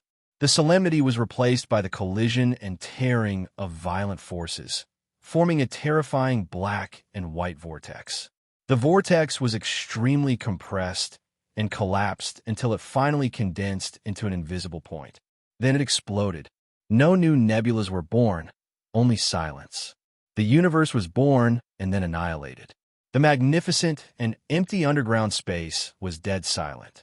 As the beeping self-examination ended, a mechanical and emotionless electronic voice began to sound. Warning, Colonel Su Lu of the Federation, Original Citizen ID DLAS 420500481X, Additional Citizen ID SLAT 5102000431X, has been identified as a member of the Empire's Seed Project through biological identification and related evidence. Serious warning. Su Lu is the 72nd anomaly. The anomaly is an intruder of the Empire. This incident is automatically upgraded to a first-order incident. How could this be? How could this be? Bederman jumped up in panic and rushed toward the huge light screen in front of him. The flow of green data on the light screen was so calm and smooth that it seemed that there would be no change even after millions of years. No human could reach the core of the charter computer deep underground, and no one could reach its main energy supply center. The only thing that people could reach was the light screen that it generously extended to the ground. Bederman confirmed the fact and collapsed to the ground. He helplessly slapped the data column below the light screen and cried out, "Don't go! Don't go! Don't die!" In the distant Bermuda Triangle Star region, a large smuggling ship was suffering unprecedented humiliation and torture. Not far away in space, a strangely shaped spaceship that looked like a pile of junk blocked their way. The smuggler's spaceship, which had extremely high speed, could not find any way to escape in front of this junk-like spaceship. The speed of that broken spaceship was so terrifying that it was shocking, especially when they thought of the unimaginable acceleration of the spaceship, The smugglers' militants, who were already in despair, could not understand how the abominable crew in the broken spaceship could withstand such a huge force. The large smuggling ship had been hit by the junk-like spaceship more than 20 times in a row. The solid planks of a ship had long been damaged. The life support system had already started to sound the alarm. The weapons on the smuggling ship had clearly hit the spaceship several times, but it didn't seem to have any effect. What frightened the people on the ship the most was that, without them knowing, the spaceship had directly hacked into their communication system. I don't rob money. I don't rob food. I don't rob women. I only rob spaceships. A deep and powerful, but extremely funny voice sounded inside the smuggling spaceship. This young master's patience is very short.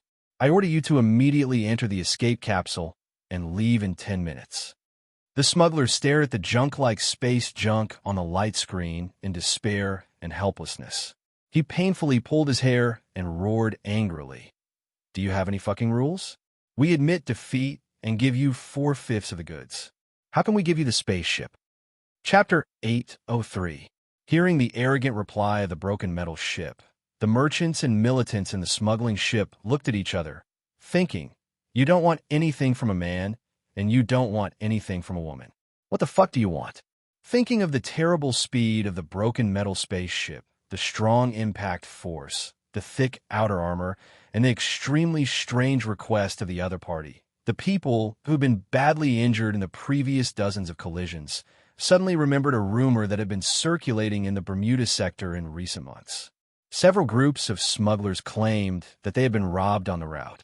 The spaceship that carried out the robbery was extremely powerful, but the owner of the spaceship had a bad taste that was most hated by the people of Bermuda. The other party seemed to be particularly interested in mechanical things. In addition, even those beautiful women who were worthy of Lin Banshan, he was not willing to take a second look at them.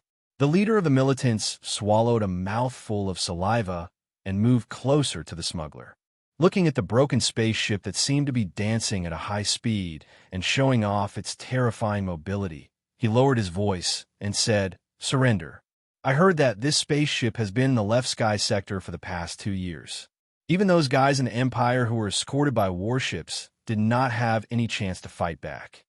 The smuggler's body trembled slightly, and it did not take long for him to resolutely and honorably surrender. Since the other party allowed him to enter the escape capsule and did not want any goods, then even if he could not move the modified guns, he could still take the most expensive diamonds and recoup some losses. The smuggler, who was preparing to enter the escape capsule, looked back at the spaceship that he had spent a lot of money to build reluctantly and painfully. Suddenly, he found that the broken metal spaceship in space began to dance again. He could not help but curse in a low voice. "Fuck you. Will you die if you don't show off?" In the dark and quiet space, the broken metal spaceship was trembling violently.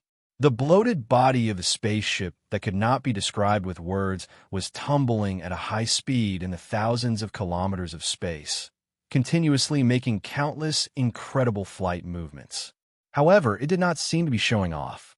Instead, it was more like a human brain that was being pierced by countless steel needles at the same time, and it was holding its head and struggling in pain. The dilapidated metal spaceship was exactly the tri-winged Bureau of Proclamation that had transported Su Lu into the Imperium. Nominally, the spaceship still belonged to the Federation Bureau of Proclamation, but in fact, it had long become a toy controlled by the old man's consciousness. The tri-winged spaceship lurked in the Imperium star system for an entire year, breaking through the colorful clouds and rescuing Su Lu from a siege. In the end, it was shot and forced to crash on a desolate mineral planet. Through some unknown method, the spaceship completed its self-repair and restarted. After leaving the Imperium, it came to the strange and curious Bermuda Triangle star system and resumed its old job of looting. Until a moment ago, a cold mechanical voice sounded from inside the three-winged warship. According to the highest additional clause of the Charter's core law, all physical operations are prohibited. All of the data in the tri-winged ship returned to zero, returning to silence. After the ship trembled violently and struggled in pain, it quietly floated in the dark space of the universe. The The smugglers and militants who were preparing to leave in the escape capsules noticed the anomaly of the ragged metal spaceship. After a long, nervous silence, someone speculated, "Is something wrong with the spaceship? What problem could there be? I don't know. Maybe it lost power? Boss, I think we should try to sneak away. Looking at the condition of that ragged spaceship, I don't think it can be started anymore. What if that despicable guy is playing with us again?" The smuggler's thoughts were obviously too complicated. "Let's drive towards him first. Even if there's something wrong, we can say that we're intimidated by his aura and take the initiative to drive the ship closer. I think with that guy's arrogance, he would like to hear this kind of explanation. Besides, I've never heard an expert say that this ship has killed anyone before." Under the temptation of huge profits and the encouragement of the ragged spaceship's silence, the people returned to their posts and slowly drove the smuggler's spaceship toward the tri-winged warship, mentally prepared to flatter and explain at all times. However, the tri-winged warship did not respond at all, quietly floating in space just like that. "Looks like there's really a problem. Boss, let's go," someone shouted excitedly. The smuggler took a deep breath, waved his arm, and said, "Wealth comes from danger. Drag this thing back." The militant leader looked at him in panic and stopped him. "This is too risky." The smuggler frowned, silently looked at the motionless, ragged metal spaceship, and said without confidence, "I have a feeling that this guy is dead." The militants did not understand this sentence, and the merchant himself did not understand why he said that. The metal spaceship quietly floating in space was not alive to begin with, so how could it be dead? However, looking at the ragged spaceship, he suddenly felt that the smell of death coming from it made him very uncomfortable, even a little sad. He really wanted to hear that arrogant and funny voice again. Shaking his head, the merchant drove these strange emotions out of his mind, waved his hand expressionlessly, and said, "Drag it back, dismantle it, and sell it." Facing the autumn wind, the little white flower bloomed wildly in the mountains beside the railway. The SCC global surveillance system in the cockpit vaguely captured an anomaly dozens of kilometers away. Wearing a helmet, Sulu was about to perform the next step of data enhancement and asked the old man what he found when his voice rang in his mind. "Sulu, not long ago, I started to dream a very, very long dream. In the dream, I can clearly feel the color of the flowers and the feeling of being blown by the morning wind. I can smell the fragrance of number 37 brand cigarettes. I can taste the fruit and wood of when June number 2. It's not like before where I can only see the microscopic structure of the flowers, calculate the direction and level of the wind, or analyze the heavy metal content in the rotten cigarettes you smoke, or the boring and monotonous alcohol content in the brewing process. Philip, my dear, this is a good thing." Sulu stared at the near-pupil light screen and said, "According to the little knowledge I have in front of you, only a complete and independent consciousness can dream and sleep. It's very good that you have these feelings. Maybe one day in the future, you can have a girlfriend or something. Why not have a boyfriend?" The old man asked in confusion. "Because Philip is obviously a man's name." The old man mumbled something very vaguely, and then he continued to express the feelings of an artistic youth, which was very rare. "It's because it's good that I'm afraid. I'm very worried that I won't be able to dream in the future." "You won't. The number of times you dream is infinitely more than me." Sulu was like a computer friend, patiently answering the old man's questions, as if he was comforting a child who had just learned to think about death on a rainy day. "Sulu, yes. Sulu, there's an ambush in front of us. There are ambushes everywhere. This is a trap. Ambush where?" Suli's pupils shrank slightly, and the nervousness before the battle began to enter his sensitive body. "They are everywhere." Following these 4 words, Suli's brain suddenly buzzed with a muffled sound. In the world that is left I could see, countless images suddenly appeared, flying in from every corner, everywhere. Complicated blueprints of mechanical structures, whimsical interior design of the engine, screenshots of indifferent poses, erotic pictures of beautiful female bodies on full display, and densely packed light dots with citizen numbers hanging in the building, maintaining that posture in the forest. Countless images danced in his mind like snowflakes, occupying everything in an instant. Sulu remembered these images. In the black dream on the hospital bed, in the spring recruitment exam of Nutshell Company, in the black prison of Fox Fortress Prison, on the battlefield filled with smoke and death. At this moment, these images flooded his eyes again, as if he was summing up his memories, or perhaps some kind of memorial. His fingers slowly released the control stick, and the little white flower mecha that was moving at high speed beside the railway slowly slowed down. In the next moment, the countless images in his mind were accompanied by a clear and heart-palpitating tearing sound.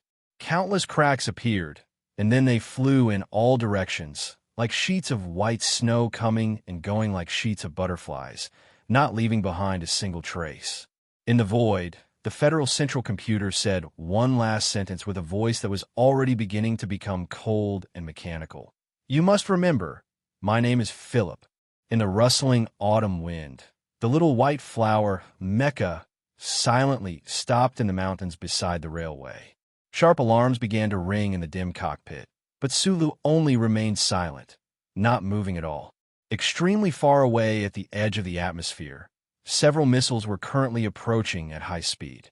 Even further away, outside the atmosphere, the Federation battleship that had just completed emergency maintenance began to conduct crystal transition guidance, preparing to fire its second main cannon. In the uninhabited mountains dozens of square kilometers around the little white flower mecha, more than 100 black MXT mecha slowly stood up from the pits in the autumn forest. The heavy mecha that glowed with a metallic luster instantly tore apart the peace between heaven and earth, releasing a wave of terrifying killing intent. Following the silent transmission of radio waves, countless heavy equipment began to be activated. The soldiers in camouflage lifted the shield covering on the dense formation, silently and quickly preparing for battle. Du Shaoqing and his Iron 7 Division finally made a shocking appearance. However, the silver-white mecha beside the railway did not move at all. At least in the first few seconds, the little white flower mecha slightly turned the detector above it to look at the pale and vast autumn sky, as if it was watching in place of the small-eyed man inside. Since the beginning of that black dream, Sulu had used the chip behind his neck to bicker, chat, and daze with that guy, and they had fought together. In a sense, their flesh and blood were connected, and their souls were connected. At this moment, he knew very clearly that the old thing, no, he should be called Philip, had left. Just as he had a name, he left, as if he had passed away as soon as he was born. Suli's body began to feel cold, and he completely did not notice the shocking appearance of the Iron 7 Division in the mountains around him. He only narrowed his eyes, listening to his heavy and clear breathing in the quiet cockpit, searching for the silent and enigmatic breathing. Chapter 804. No matter what kind of life form it was, as long as you had lived, you would die one day. In different corners of the universe, it could even be said that this story had been sent out on every radio wave of the Federation, and once again, it proved this truth coldly and mercilessly. President Pabre, who had quietly returned to the capital on Federation 1, did not pay attention to any government affairs at all today. Since he entered the official residence, he had been sitting silently in the Oval Office. During this time, the official resident staff had been begging him to go to the Doomsday base in the suburbs, or at least move to the underground fortification of the official residence. But no matter how intense the attitude of the staff was, and even turned into begging in the end, the president refused to agree and insisted on sitting in the Oval Office to wait. He firmly believed that if the situation in the depths of the Bureau of Proclamation really developed in a bad direction, and the Federation faced an unpredictable great danger, as the president of the Federation, he had to stick to his job. And when his business partners were in the midst of a whirlpool of danger, as a man, he had to accompany them. The phone finally rang. In the quiet Oval Office, other than President Pabre, only the official residence office director, Breen, was left. The president waved his hand to stop Breen from picking up the phone. He walked to the table with vigorous strides that did not match his age and picked up the phone. Without saying anything, President Pabre slowly hung up the phone. On his calm, dark face, the emotions in his eyes were unusually complicated. Director Breen, who had just learned all the secrets last night, could not judge whether the result was good or bad from his emotions. He did not dare to ask, so he could only nervously watch him from the side. "Give me a cigarette." President Pabre took the cigarette from Breen's hand and lit it. After a moment of silence, he said softly, "Life is a drama, sad or happy, but the plot that reality shows us is often more complicated and bizarre than the drama." Director Breen got the answer he wanted from this rare scene of the president smoking. His somewhat stiff body immediately relaxed, and he shook his head and sighed. The biggest regret now is that Lady Tai and the others did not choose to completely stand on Su Li's side in this war, at least on the surface evidence. Otherwise, this would have been your best chance. Then he shrugged and said regretfully, "Although the conservatism of the big families is disgusting, they have indeed avoided many fatal crises."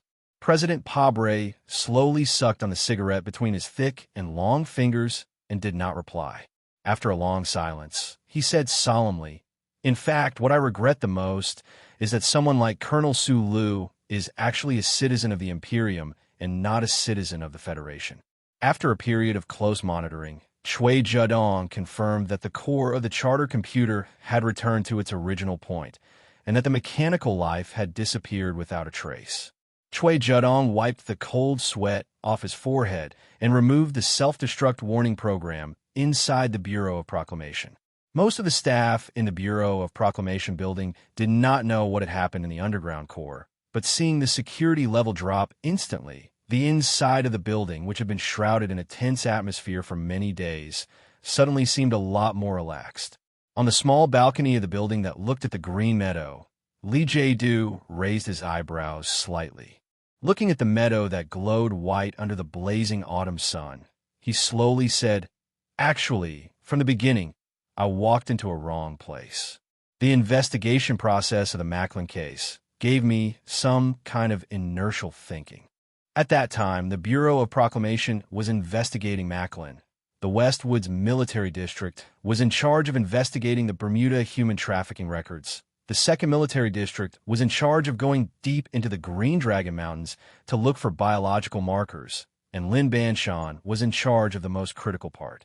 Chui Zedong wiped the sweat off his forehead and said, "This time, neither the Westwoods Military District nor Lin Banshan will cooperate with us to investigate Su Lu, so we can only follow the path of biological markers. Last time, the Special Forces went deep into the Green Dragon Mountains to dig up the graves of Macklin's parents. After confirming that Macklin was not related to his parents by blood, they started the investigation. And we tried to find the biological marker of Su Li's sister, Xian Yi, but we kept failing. This line of thinking was a stupid mistake," Li Jiedu said calmly. "Now we can confirm that the Empire's seed program is divided into 2 batches. Macklin is in the first batch, and Su Lu is in the second batch. All the seeds are members of the Empire's royal bloodline. Since this is the case, it is easy to confirm." "So you thought of using Su Li's biological marker and the Macklin's biological marker collected by the Bureau of Proclamation to do a direct comparison?" Chui Zedong sighed. Looking at the partner he had known for many years beside him, he suddenly felt that this face had become extremely unfamiliar. He could not understand why he was so sure that there was a problem with Su Li's identity so many days ago.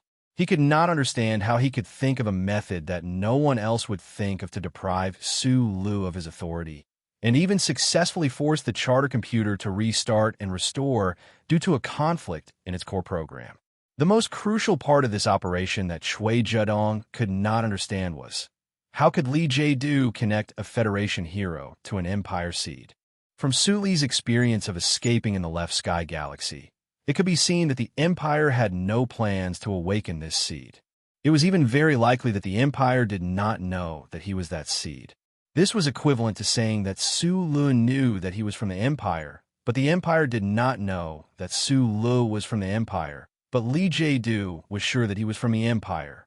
How did Li Jiedu come to such a shocking conclusion? Was it just intuition? Chui Judong absolutely did not believe in the existence of such a miraculous thing, but Li Jie-du did not explain, and he did not dare ask. Thinking back to when Li Jie-du was facing the danger of the Federation being destroyed at any time underground, Chui Judong's heart was filled with infinite respect and fear. He asked, "Removing Su Li's authority was all part of your plan, but what about the Federal Central Computer?" Li Jie-du silently looked at the meadow below the balcony. He took out a cigarette from his military uniform pocket, lowered his head, and lit it. "I'm not good at dealing with mechanical existences like computers, but if it turns into a person, then I have a way to destroy it." Chui Judong was so shocked by these words that he could not speak for a very long time. He forced himself to calm down and asked with a trembling voice, "But have you ever thought that if the result of a conflict in the core program is not to cause it to restart and restore or even destroy, but to allow it to completely break the three core laws, the world we live in will be instantly destroyed by it?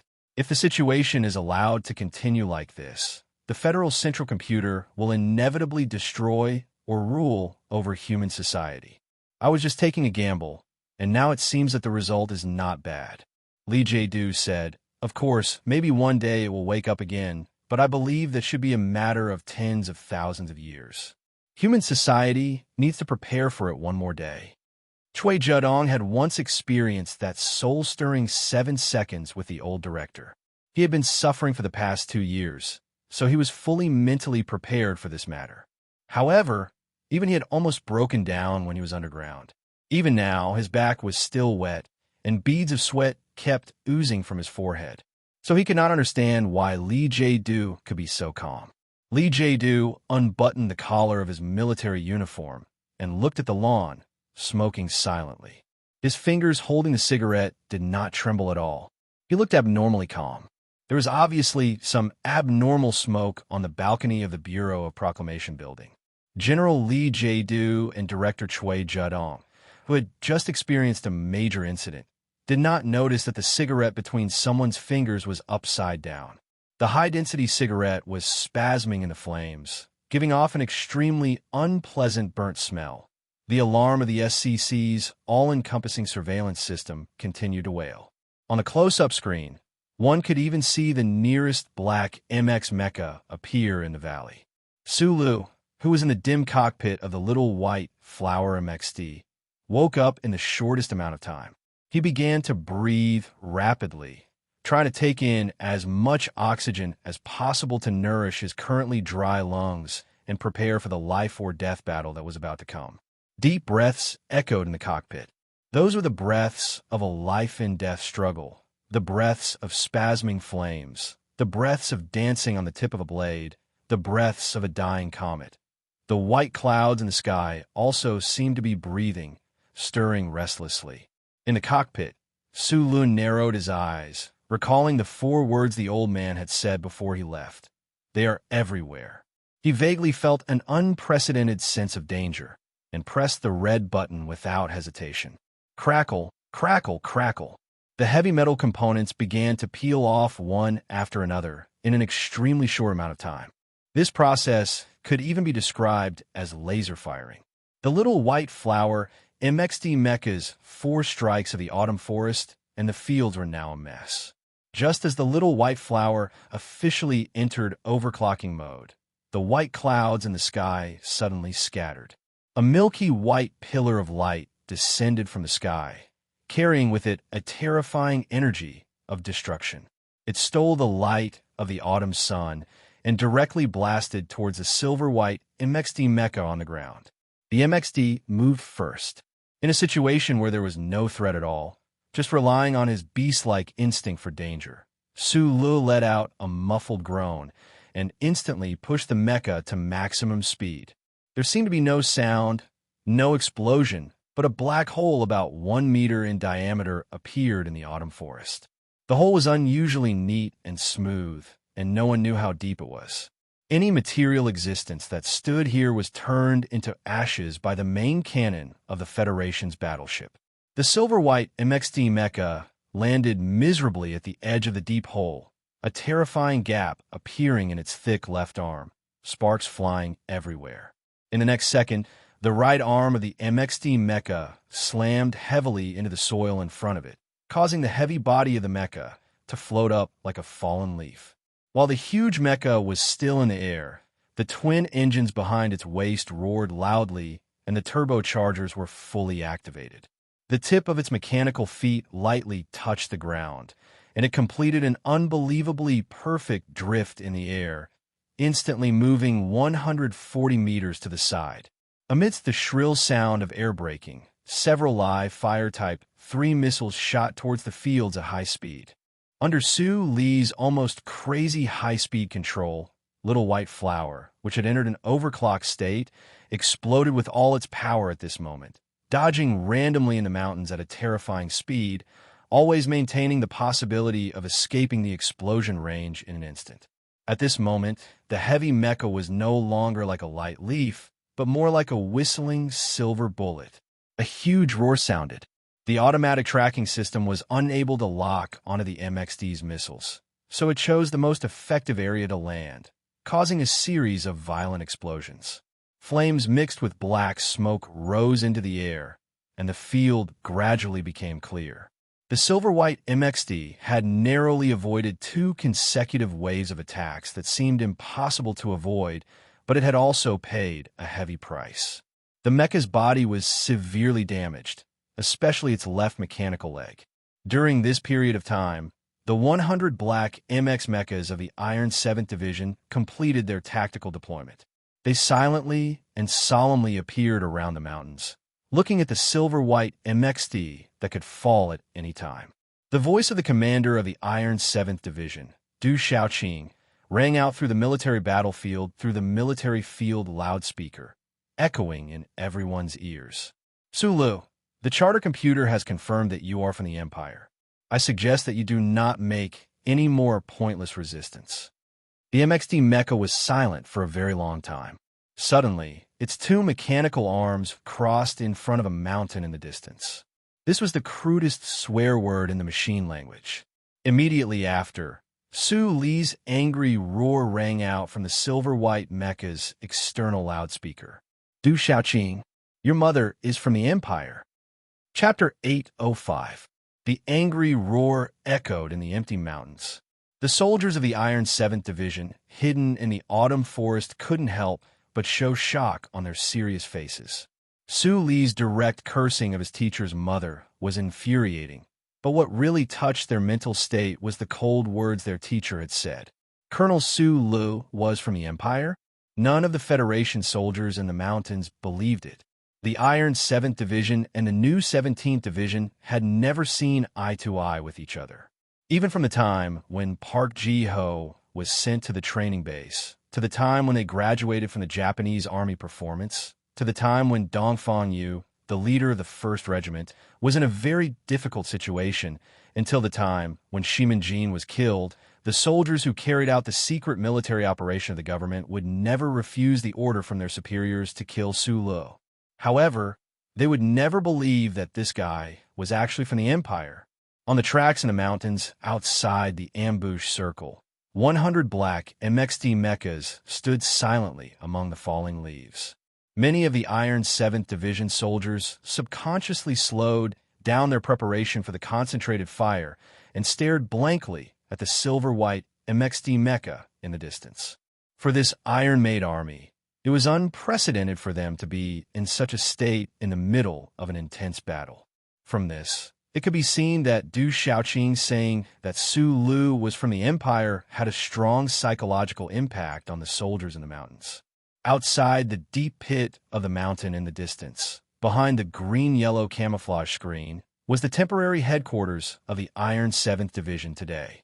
Du Xiaoqing took off the sunglasses on his high-nosed bridge, and his cold voice once again reached the silver-white mecha in the middle of the ambush through the microphone.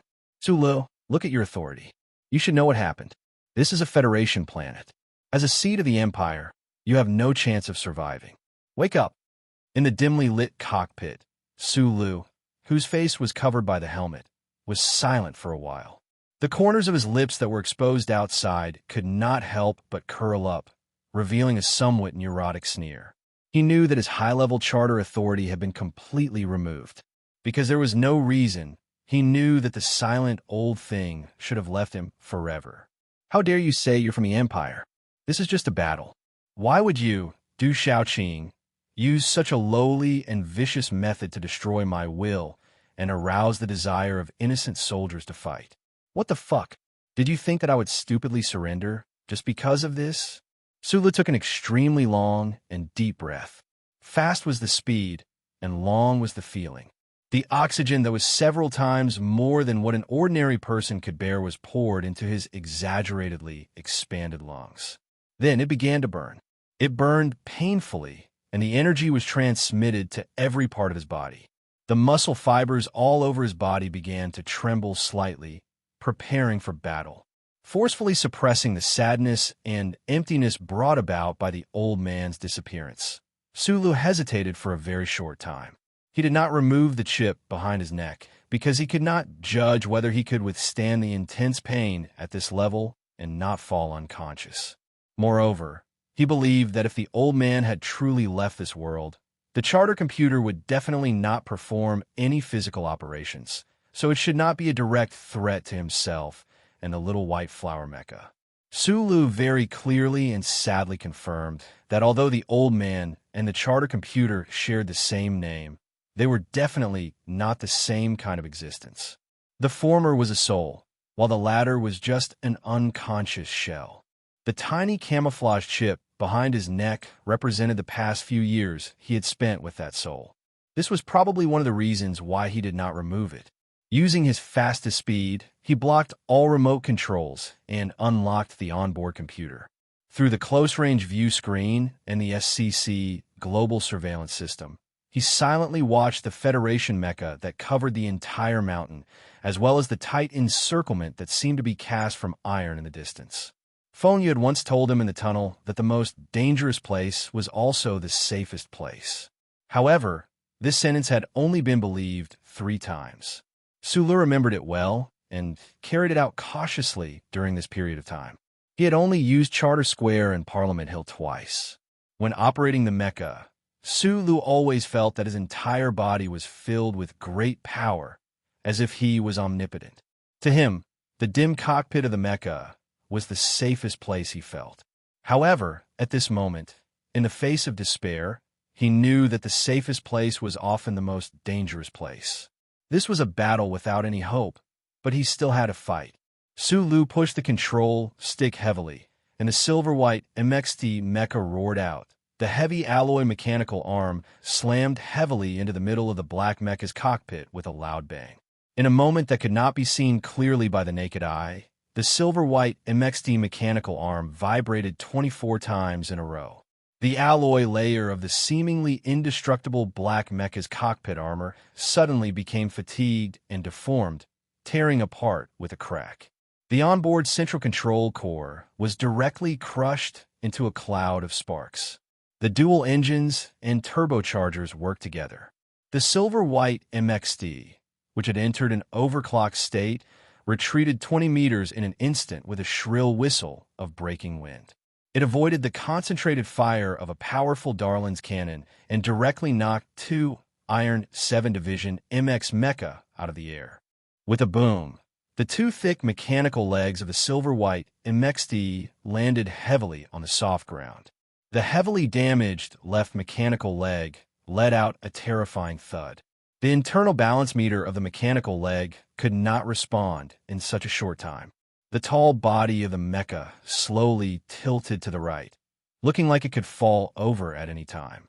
Just as the silver-white MXT mecha landed on the ground with inhuman speed, another 2 Iron 7 Division black mecha made a precise prediction. They calculated that the damage to the MXT mecha would definitely affect its next step of continuous operation, and they rushed over at high speed and valiantly. One of the black mecha leapt into the air. A sharp alloy blade extended from its right mechanical arm and viciously stabbed down at the silver-white MXT's cockpit. The other black mecha pounced at the back of the silver-white MXT at high speed. The 2 mechanical arms quickly closed together, and the dual engines suddenly roared to the maximum output, not giving the MXT any chance to escape. At the same time, The armor on the right shoulder of the mecha flipped open, revealing the main cannon. It was actually preparing to fire at such a close distance. The battle broke out in an instant. Two black MX mecha had already fallen to the ground. The ace pilots of the Iron 7 Division once again witnessed the power and terror of Colonel Su Lu and the MXD. There was no room for thought. The pilots even subconsciously activated the most tragic method of mutual destruction. In the dim cockpit, Su Li's face was expressionless. His right hand flicked on the touchscreen like lightning. His body, which was suspended halfway on the control panel, suddenly tensed up and then began to tremble violently. The physiological signals passed through his skin and through the translation of the simulation system, quickly entered the mecha's central control computer. On the autumn field, the soldiers of the Iron 7 Division could only see the silver-white mecha, which seemed to have been forced into a desperate situation, suddenly begin to tremble violently. The violent tremors directly broke apart the black mecha's tightly clasped, thick mechanical arm. Then, without warning, the silver-white MXD lifted its heavily damaged left mechanical leg and viciously stomped it backwards. It was unknown how Su Lu, who was in the cockpit, had located the position of the mecha behind him in such an intense high-speed battle. His left mechanical leg accurately and viciously stomped on the inner side of the black mecha's mechanical leg. The powerful force penetrated the sturdy outer armor, directly shattering the black mecha's internal balancer. The incomparably fierce black mecha of the Iron 7 Division had its mechanical leg violently broken apart. Then its balancer was completely destroyed. The heavy and tall body of the mecha could not be controlled at all. It abruptly fell backwards. The main cannon on its right shoulder activated, and at this moment it fired fiercely. However, it had already lost the target that was just inches away. With a loud boom, a beautiful bullet burst out, brushing past the silver-white MXD's shoulder as it shot into the endless autumn sky. The silver-white MXD took advantage of the kinetic energy from the landing of its left mechanical leg to abruptly retreat backwards. With a loud, muffled boom, the silver-white MXD had actually used the powerful momentum to directly send the black mecha behind it flying. In the process of taking advantage of the momentum to retreat, the silver-white MXD had easily avoided the cold light of the black mecha in front of it. It had even opened up a distance of 30 meters between it and its opponent. However, to everyone's surprise, the silver-white MXD did not choose to take the opportunity to turn around and attempt to break out of the encirclement. Instead, with the deafening roar of its twin engines, it performed an action that defied the laws of physics. In an instant, it had changed from retreating to charging forward. In an extremely short amount of time, it had crossed the vast field and arrived in front of the black mecha, which was rapidly adjusting its posture because the alloy blade had missed its target. With a crisp sound, the sharp alloy blade shot out from the front end of the silver-white MXD's right mechanical arm at lightning speed, making a low hum in the autumn wind. In the next instant, the silver-white MXD's body turned slightly. The sharp alloy blade at the front end of the right mechanical arm pierced into the black mecha's head in a simple, clear, and unstoppable manner. Then, with a smooth clockwise turn, sparks flew out from the contact point between the alloy blade and the black mecha. For all humanoid mecha, the head part, which was oddly small compared to the wide and thick body of the mecha, was responsible for some extremely important work. For example, infrared sensors and helical sensors were all inside, but they were not fatal. Su Lu, who could design the MXD mecha, naturally knew this very well. The silver-white MXD mecha's alloy blade left the opponent's neck in an instant. Following the forward momentum, it pierced into the black mecha's neck and chest with a squelch. Like a sharp fruit knife, it easily pierced through a sheet of fiber paper. No one could see it clearly, but when this sharp alloy blade pierced into the black mecha's neck and chest, it vibrated a total of 6 times in a row. Completing 2 clear and simple stabbing techniques in an instant, the The silver-white MXD brushed past the black mecha and shot toward the other Iron 7 Division mecha in the distance. Throughout the entire process, its speed did not even slow down in the slightest. It was only now that the head of the Iron 7 Division's black mecha finally fell to the ground amidst a beautiful shower of sparks. The SCC all-encompassing surveillance system and the large radius high-sensitivity radar at the neck and chest area had been completely destroyed. The heavy and tall black mecha was like a pitiful blind and deaf person. It stood silently in the middle of the field where the fierce battle had taken place, not knowing where to go at all. Chapter 806. In the forest in the distance, light yellow leaves were swept away by the autumn wind. The officers in the temporary command post of Iron 7th Division watched as the silver mecha swept away the black mecha in the field like the autumn wind sweeping away the fallen leaves. Gradually, they became solemn and silent. The fact that the silver MXD mecha was able to avoid the fixed-point attacks of the battleship's main cannons and blazing missiles was already an incredible feat, however. It still suffered such a heavy blow. The staff officers of Iron 7th Division didn't expect that the battered mecha that looked like it could explode at any time could actually hold on for so long under the siege of 70% of the entire division. Su Lu is very strong, and with the MXD specially made for him by Nutshell, he's even stronger. This mecha doesn't have any long-range weapons system, and its weight is reduced by 12%. With the turbo boost and his control, it's also in an overclocked state, and its speed is much faster than a normal MX.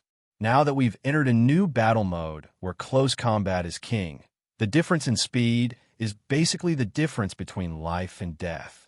After the battle, inform Nutshell that all the long-range weapons systems of our division's mechas are to be removed. Yes, Commander. Du Shaoqing's voice sounded in the temporary command post of Iron 7th Division.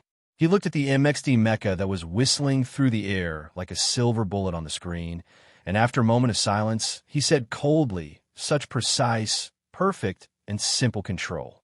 No one on the battlefield can match him except for Colonel Li Feng. As an Empire citizen, the stronger he is, the more dangerous he is. Pass down my order, all mechas retreat to the east and enter roaming combat mode. Don't let him leave.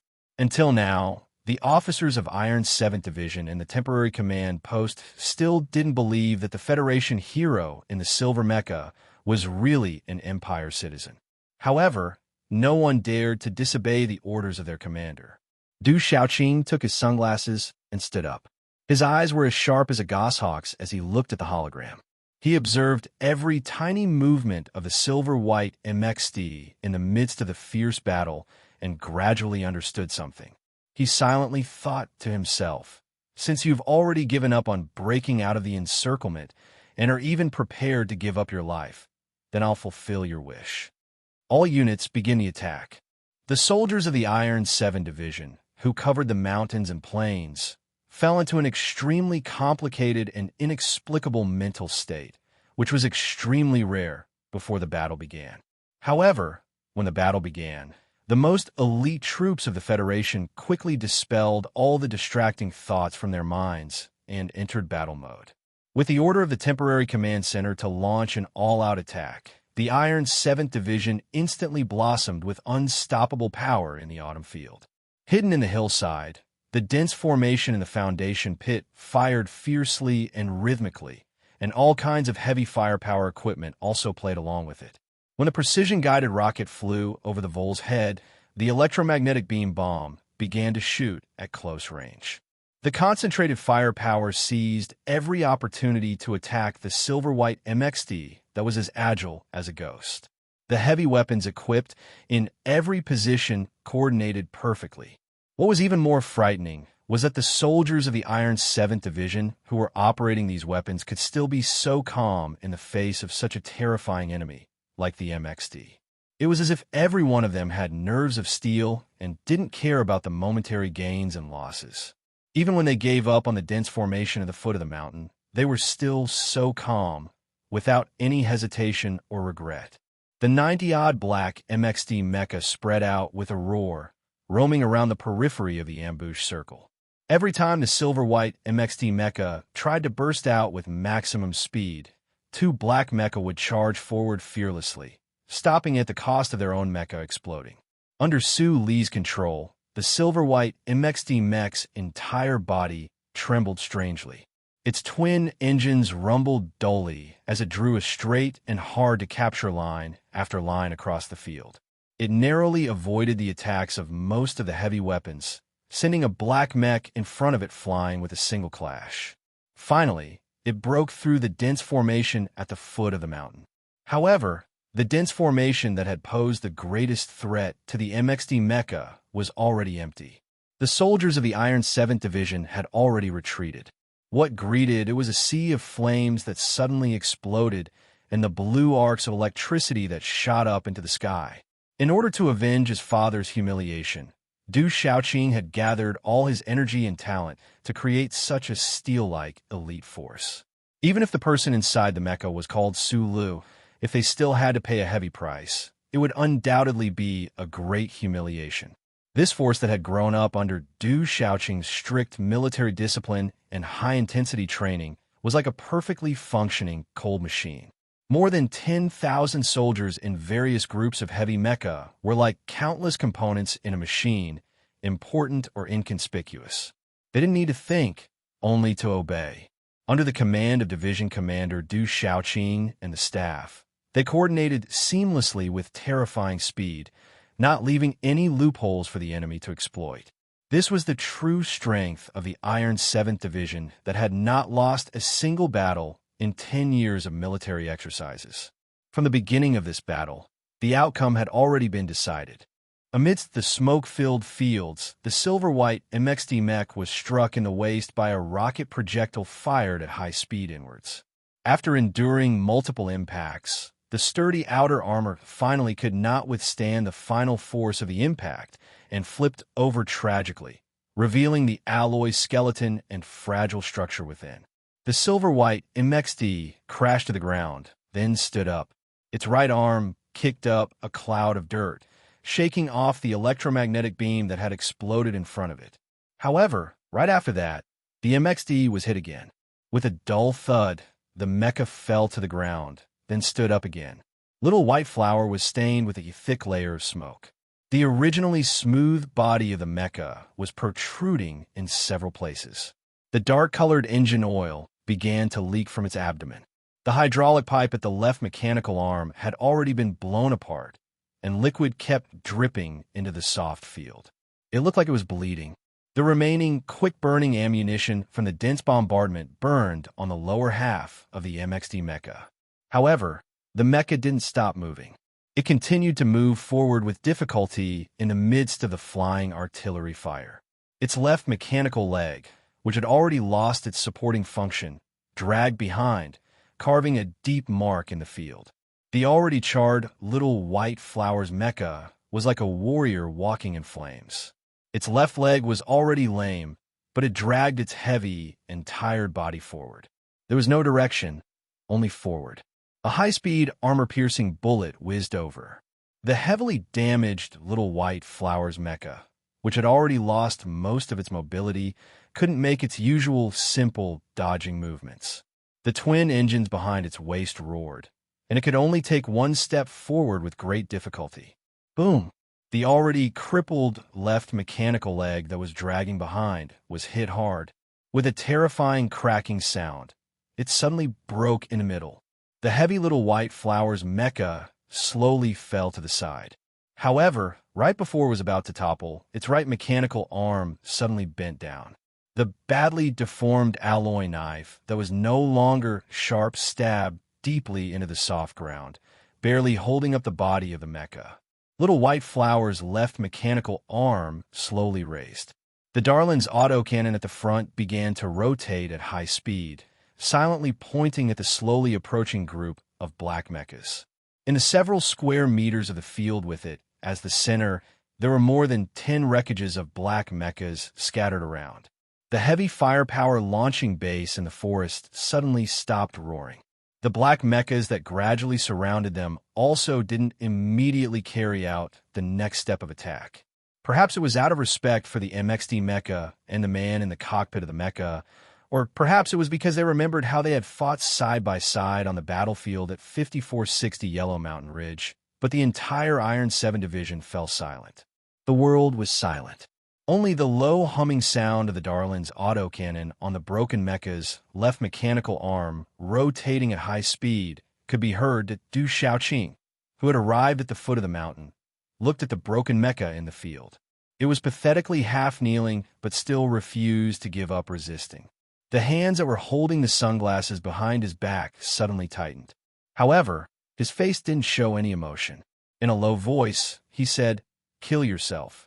The simple but extremely oppressive voice was quickly transmitted through the battlefield microphone to the broken mecha 2 kilometers away. However, the person inside didn't respond.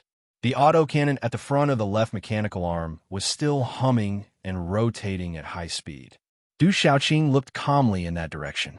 Due to the faint trace of respect in the depths of his heart, Du Xiaoqing didn't ask Su Lu to surrender. Instead, he asked him to choose suicide. In his opinion, no matter who it was, even if he was facing the situation that Su Lu was currently facing, suicide was the best way to escape. The mountains were deathly silent. After who knew how much time had passed, Du Xiaoqing's brow furrowed slightly. He reached out his right hand and took a heavy sniper rifle from the hands of his personal service officer. Then, with a perfect and impeccable gun-holding motion, he took aim at the mecha in the distance. There was only one sniper rifle in the world that could pierce through mechas, and that was the ACW. There were only 2 ACWs produced in the entire Federation. One of them was rumored to have fallen into the hands of some big shot in South Kazhou, which meant that it was in the hands of Lin Banshan. The ACW that Du Xiaoqing held tightly with both hands had originally belonged to Shi Qinghai. It was the one that was shot down at the edge of Charter Square during the Iron 7th Division's handling of the Parliament Hill incident in the spring. This ACW had once bombed Medellin and killed the vice president of the Federation. Today, it might take away a very famous soul. For Su Lu, who was in that broken mecha, if he had to die, then dying under the guns of young Master Shi's companions was probably not a bad choice. But it was obvious that someone didn't think so. A burly figure, with a completely opposite nimble movement, quietly swept through the crowd and pounced on Du Xiaoqing.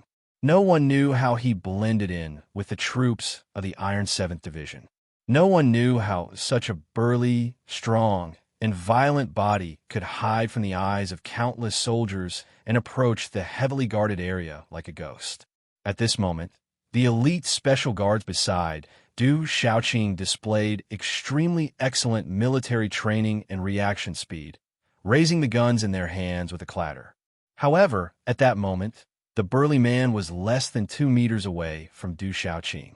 The cold muzzle of the high-powered Langer pistol in his hand was firmly aimed at the back of Du Xiaoqing's head.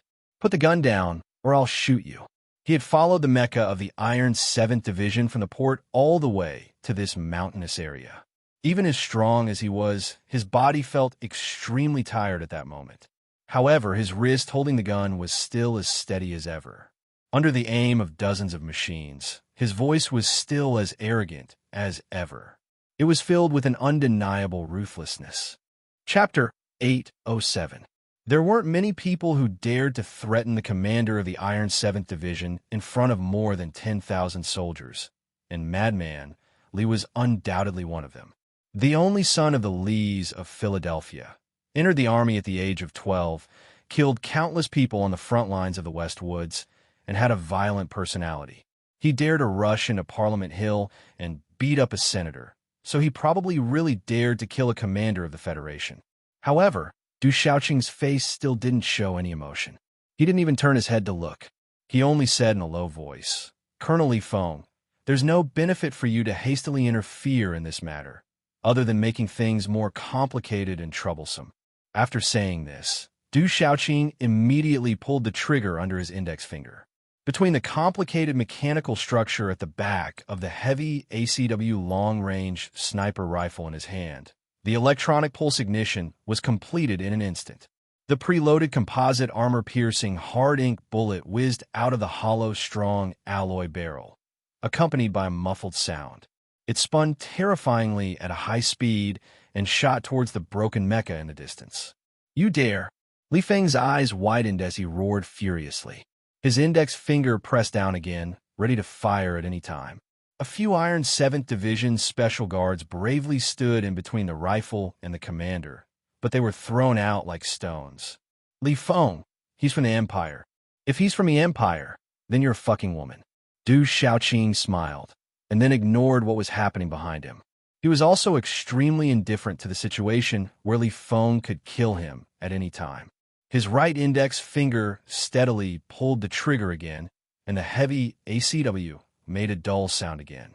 In the field in the distance, the broken MXD mecha was trying to stand up again, but two hard ink armor-piercing bullets came at high speed.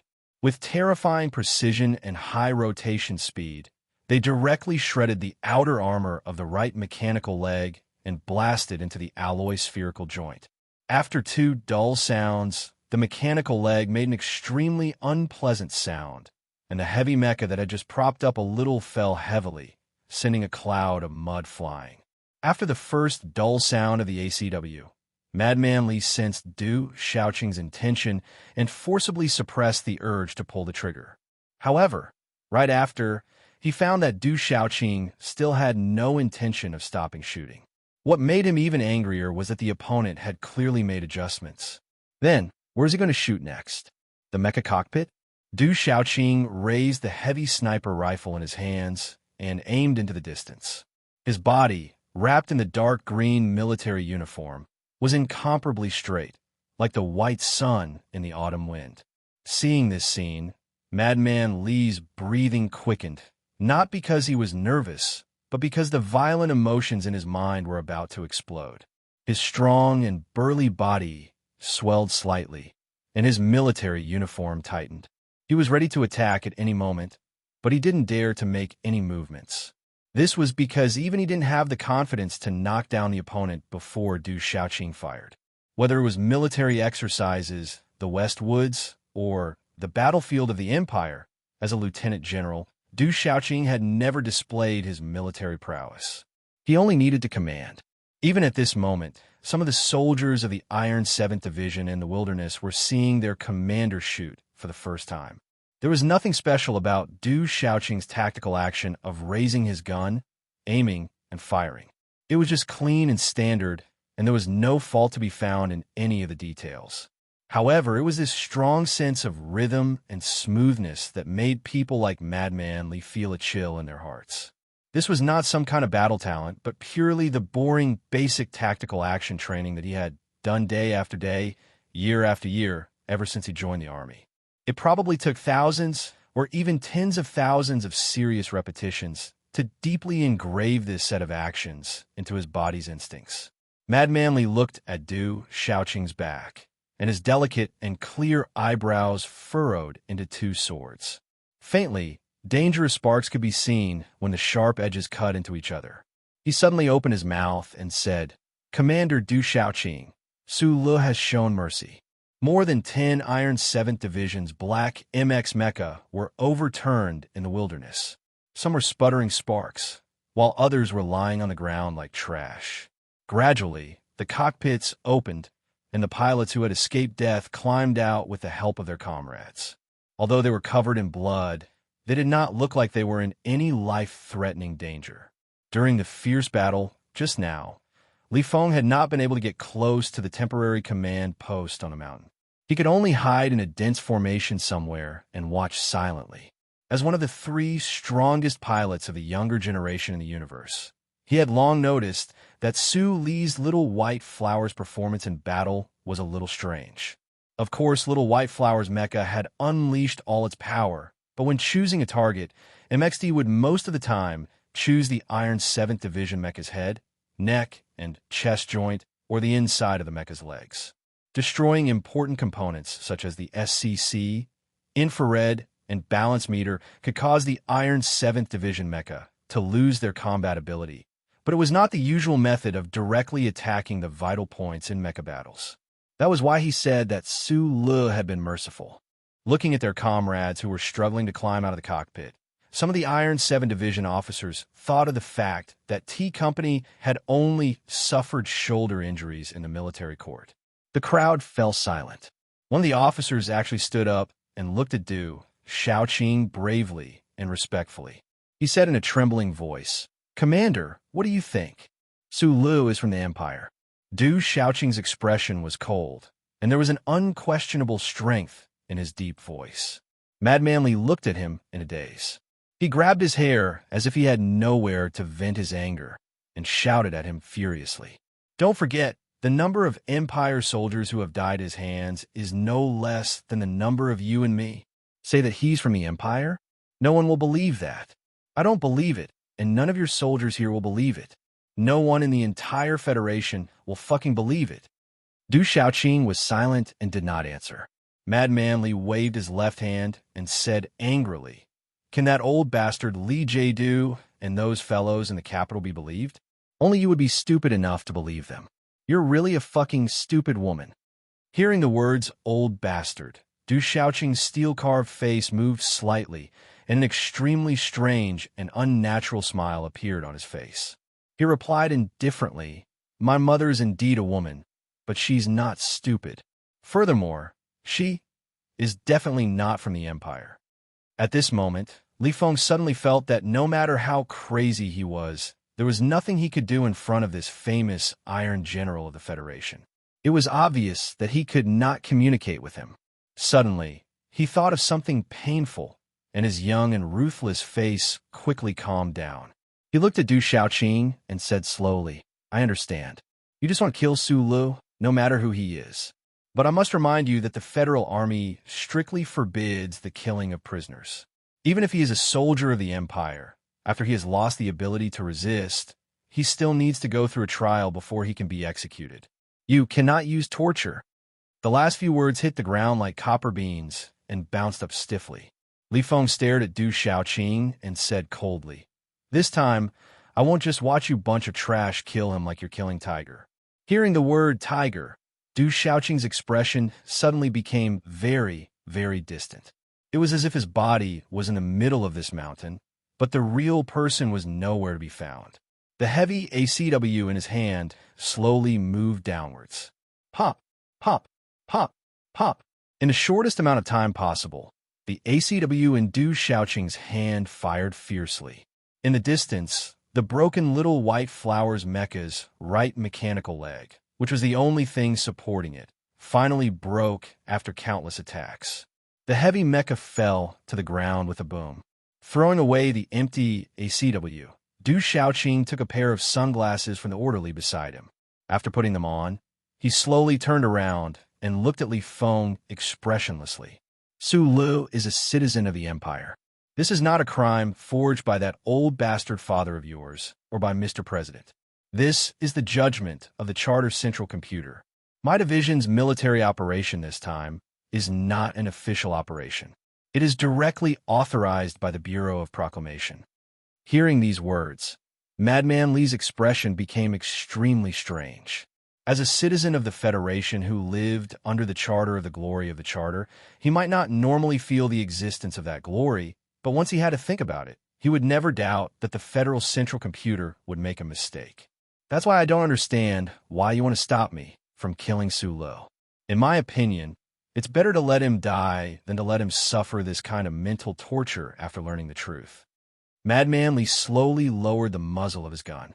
Looking at Du Shaoqing, who was walking away without paying any attention to him, he said loudly, "But in the end, you still didn't shoot." Du Shaoqing's footsteps paused. After a long silence, he replied, "Because I also hoped that the Charter Central Computer might have made a mistake this time, although the possibility is basically zero."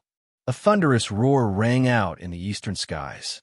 More than 10 Federation close-range fighter K-12s roared over at high speed, flying towards that battered MXT mecha in the middle of the mountain.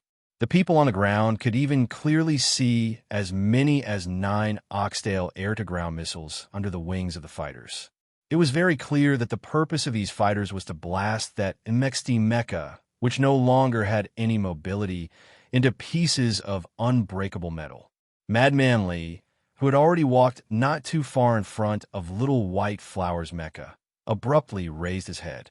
Seeing the fighters roaring towards him at high speed from the east, he thought to himself, I wonder which troop is this clown who has come to take advantage of the situation to lick his father's chrysanthemum. Anger rose in his anger and disdain, and he roared, Scram! This scram, full of anger and terrifying power, was really like a thunderclap exploding in the sky above the mountain, even suppressing the roar of those fighter jets. The pilots on the fighter jets had already discovered that Federation officer through their high-sensitivity surveillance equipment. Then, through contact with Iron 7 Division's ground forces, they learned of this person's identity. In the shortest amount of time, they released the button to launch the missiles, pulled up in a hurry, and flew towards the southwest. They really did come with a murderous aura, and then they flew away resentfully with their heads down. Perhaps it was an illusion, but the black mechas of Iron 7th Division around the mountain slowly retracted their thick and heavy gun barrels aimed at the sky. The heavily damaged cockpit door was forcefully pried open by a specially assigned engineering mecha. Li Feng climbed onto the platform with a heavy expression and carried out the fellow who was already extremely tired and heavily injured to the point that he couldn't even move a finger. Hundreds of guns and more than a dozen black MX mechas were aimed at them. They looked extremely nervous, as if they could open fire at any moment. In the eyes of the soldiers of Iron's 7th Division, although the immobile Su Lu was admirable, it was also terrifying. Li Feng took the specially made military handcuffs from the soldiers beside him and tightly clasped his and Su Li's wrists. Looking at the electrically controlled explosive shackles that the soldiers handed over, he was silent for a moment. Then, he cursed under his breath and also handcuffed Su Lu. During this process, the pale-faced Su Lu didn't say anything. He just silently watched Madman Li's movements. Occasionally, he would raise his arm with difficulty and wipe away the blood that kept flowing out of his nose. Don't play dead.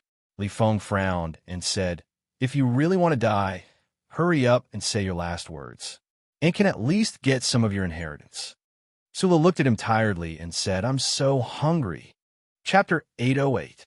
On a cold autumn day in the mountains, there was still smoke from the battle.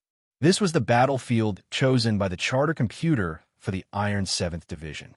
It was desolate and uninhabited. The fierce battle had a relatively good ending at the end. Other than the forest that had been cut by shrapnel and the soil that had been blown up by the bombardment, Su Lu was probably the only one who was satisfied with the outcome. However, at the moment, he was too injured and weak to make any changes. The continuous days of battle had left countless wounds on his body, both inside and outside. These wounds were forcibly suppressed by the will of medicine and the jinqi in his body. Today, they finally erupted in full force in the battle against the terrifying Iron 7th Division. The moment he sensed the explosive shackles on his feet, the moment he felt the exhaustion and pain from the deepest part of his soul, along with the mental relaxation brought by the complete surrender and surrender, quickly transmitted from the damaged parts of his muscles and joints to every nerve and finally to his brain. In an instant, his face became even paler. Li Feng looked at him expressionlessly and said, Su Lu, in order to save you, I broke all the military discipline that I could and even pointed at the head of a lieutenant general. If you dare to die now, guess what I will do to you? You know what? Back in the training base, I once argued with Du Xiaoqing about whether one person could change the outcome of a war. Su Lu looked at the black muzzle that had been aimed at him and smiled with difficulty. Today, I wanted to prove to him that I was right, but I didn't expect to lose so completely. But it was a good fight. I find that you are very similar to Du Xiaoqing, Li Feng said. Su Lu frowned in doubt and said, I don't like Du Xiaoqing's character. He always has a sullen face like I owe him a lot of money.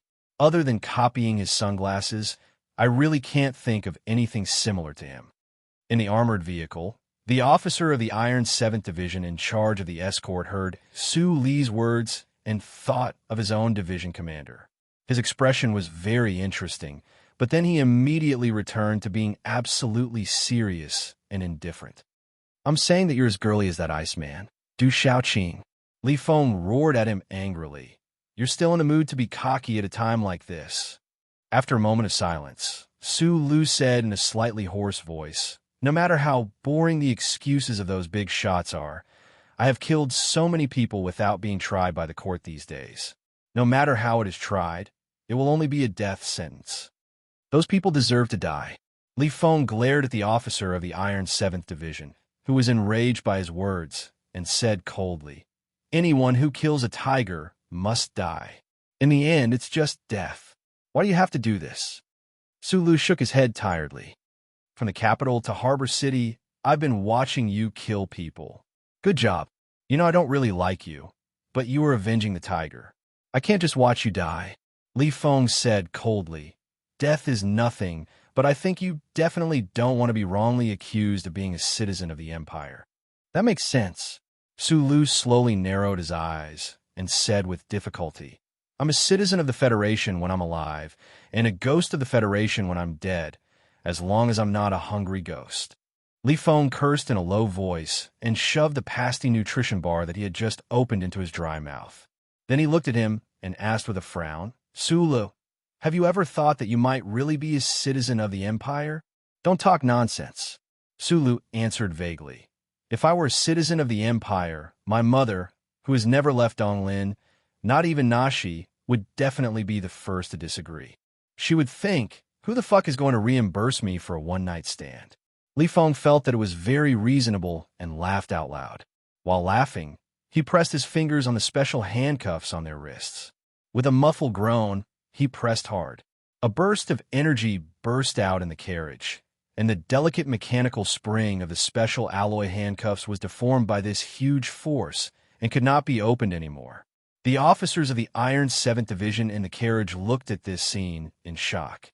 One of the officers subconsciously looked to the front and saw that the key to the special alloy handcuffs was in the hands of the commander in front. However, from the looks of it, the key was probably no longer used. Looking at Su Li's puzzled eyes, Li Feng casually explained, this way, no one should dare to try to kill you secretly. Hearing this explanation, Su Li's cold chest suddenly felt a little warmer. He wanted to shrug, but found that he could not even do such a simple action with his current physical condition. He could only smile and look at the young colonel who was like a small mountain. He thought to himself, this is really a proud and childish guy. The long stretch of troops drove towards the capital special district. More than 10 black mechas silently followed beside a military vehicle. They strictly carried out the direct orders of Division Commander Xiaoqing. If the person in the vehicle tried to escape, or if Colonel Li Feng tried to help that person escape, they had the authority to directly blow the military vehicle into pieces, including Li Feng. Although there was the guidance of the federal military parameters, and the ship was equipped with protective plates according to the other party's request, the smuggling merchant ship still suffered serious damage after passing through the giant warp hole. Therefore, when the negotiators of the Federation government finally agreed to the underground resistance group's visit to the capital ring under Mu Un's emotional and even annoying request, they had already switched to the federal military warship. Until now, Mu Un still did not understand why the other party suddenly agreed to his request and just remained silent on the matter of meeting with Colonel Su Lu. Naturally, he did not know that this was the intention of President Pabre. After going through so many things, the president was very willing to cordially receive the resistance group soldiers from the Empire and wanted the entire Federation to see the image of him shaking hands with the foreigners. Huai Chaoshi did not care about these trivial matters. Still playing the role of Mu Un's sidekick, she did not even show a trace of vigilance about the possibility of being betrayed by Mu Un to the Federation. She only calmly watched the unfamiliar scene of the galaxy outside the porthole of the warship. It should be known that if Mu Un told the accompanying Federation soldiers that the thin young man with short hair and a hat was the princess of the Empire whose name shook the universe, and whose hands were stained with the blood of the Federation soldiers, the Federation government would definitely be very willing to pay all the price and give Mu in unimaginable returns. Huai Chaoshi had entered the star sector of the Federation before, but this was the first time she had entered the capital ring of the other party. She narrowed her eyes, and a strong desire occasionally appeared in her calm eyes. She cherished all the time she had and compared the scene of the galaxy in front of her with the star map that the intelligence department had paid a huge price to obtain from Bermuda. Arriving at the Sylvan region through the Gary corridor, she had lived in the Sunset region for a period of time. During the long space journey, she had also passed through several important space checkpoints of the Federation. The Princess of the Empire silently and carefully observed every detail, such as the diet of the ordinary people, the number of transportation tools, and their mental state. From that, she had determined the current economic situation of the Federation, the supply of social necessities, and the supply of ordinary energy. The more she looked, the more silent she became. She discovered a shocking fact from many details. The gap between the economic strength and the military potential of the Empire and the Federation was even greater than the intelligence department had estimated. As for the difference in the level of technology, one only needed to see that the Federation's warships could freely pass through the Gary corridor and the black ocean-like solar blocks on the old moon base outside the window to easily come to a conclusion that made all the people of the Empire feel cold. That blue planet is S1. According to my father back then, this is the planet he saw in the universe that most resembles the human's ancestral planet that the ancestor of the Hua family once described.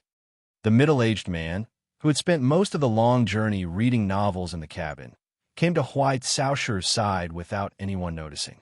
A wide-brimmed hat that was very much in the style of the northern region of the Empire covered his overly handsome face. I know what kind of true emotions are hidden under your silence right now. Master Fan Wei smiled and said, perhaps my father saw the huge gap between the two sides back then.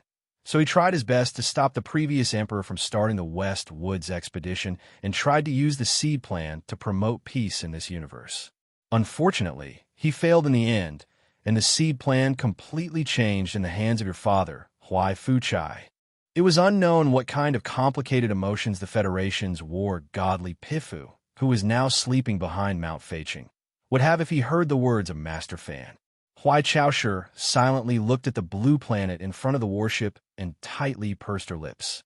But you don't have to worry too much. The Empire always has two advantages that the Federation can't approve. The first is population. In the end, any war is just a competition of reproduction speed. There is no difference between a war between humans and a war between monkeys. Master Fan probably had a way to ensure that his voice wouldn't be heard by the surveillance equipment on the warship. He leisurely said, the second is the concentration of power. The Empire only has one voice, but the Federation has countless voices. The more desperate the war between the two sides is, the greater the impact of this difference will have.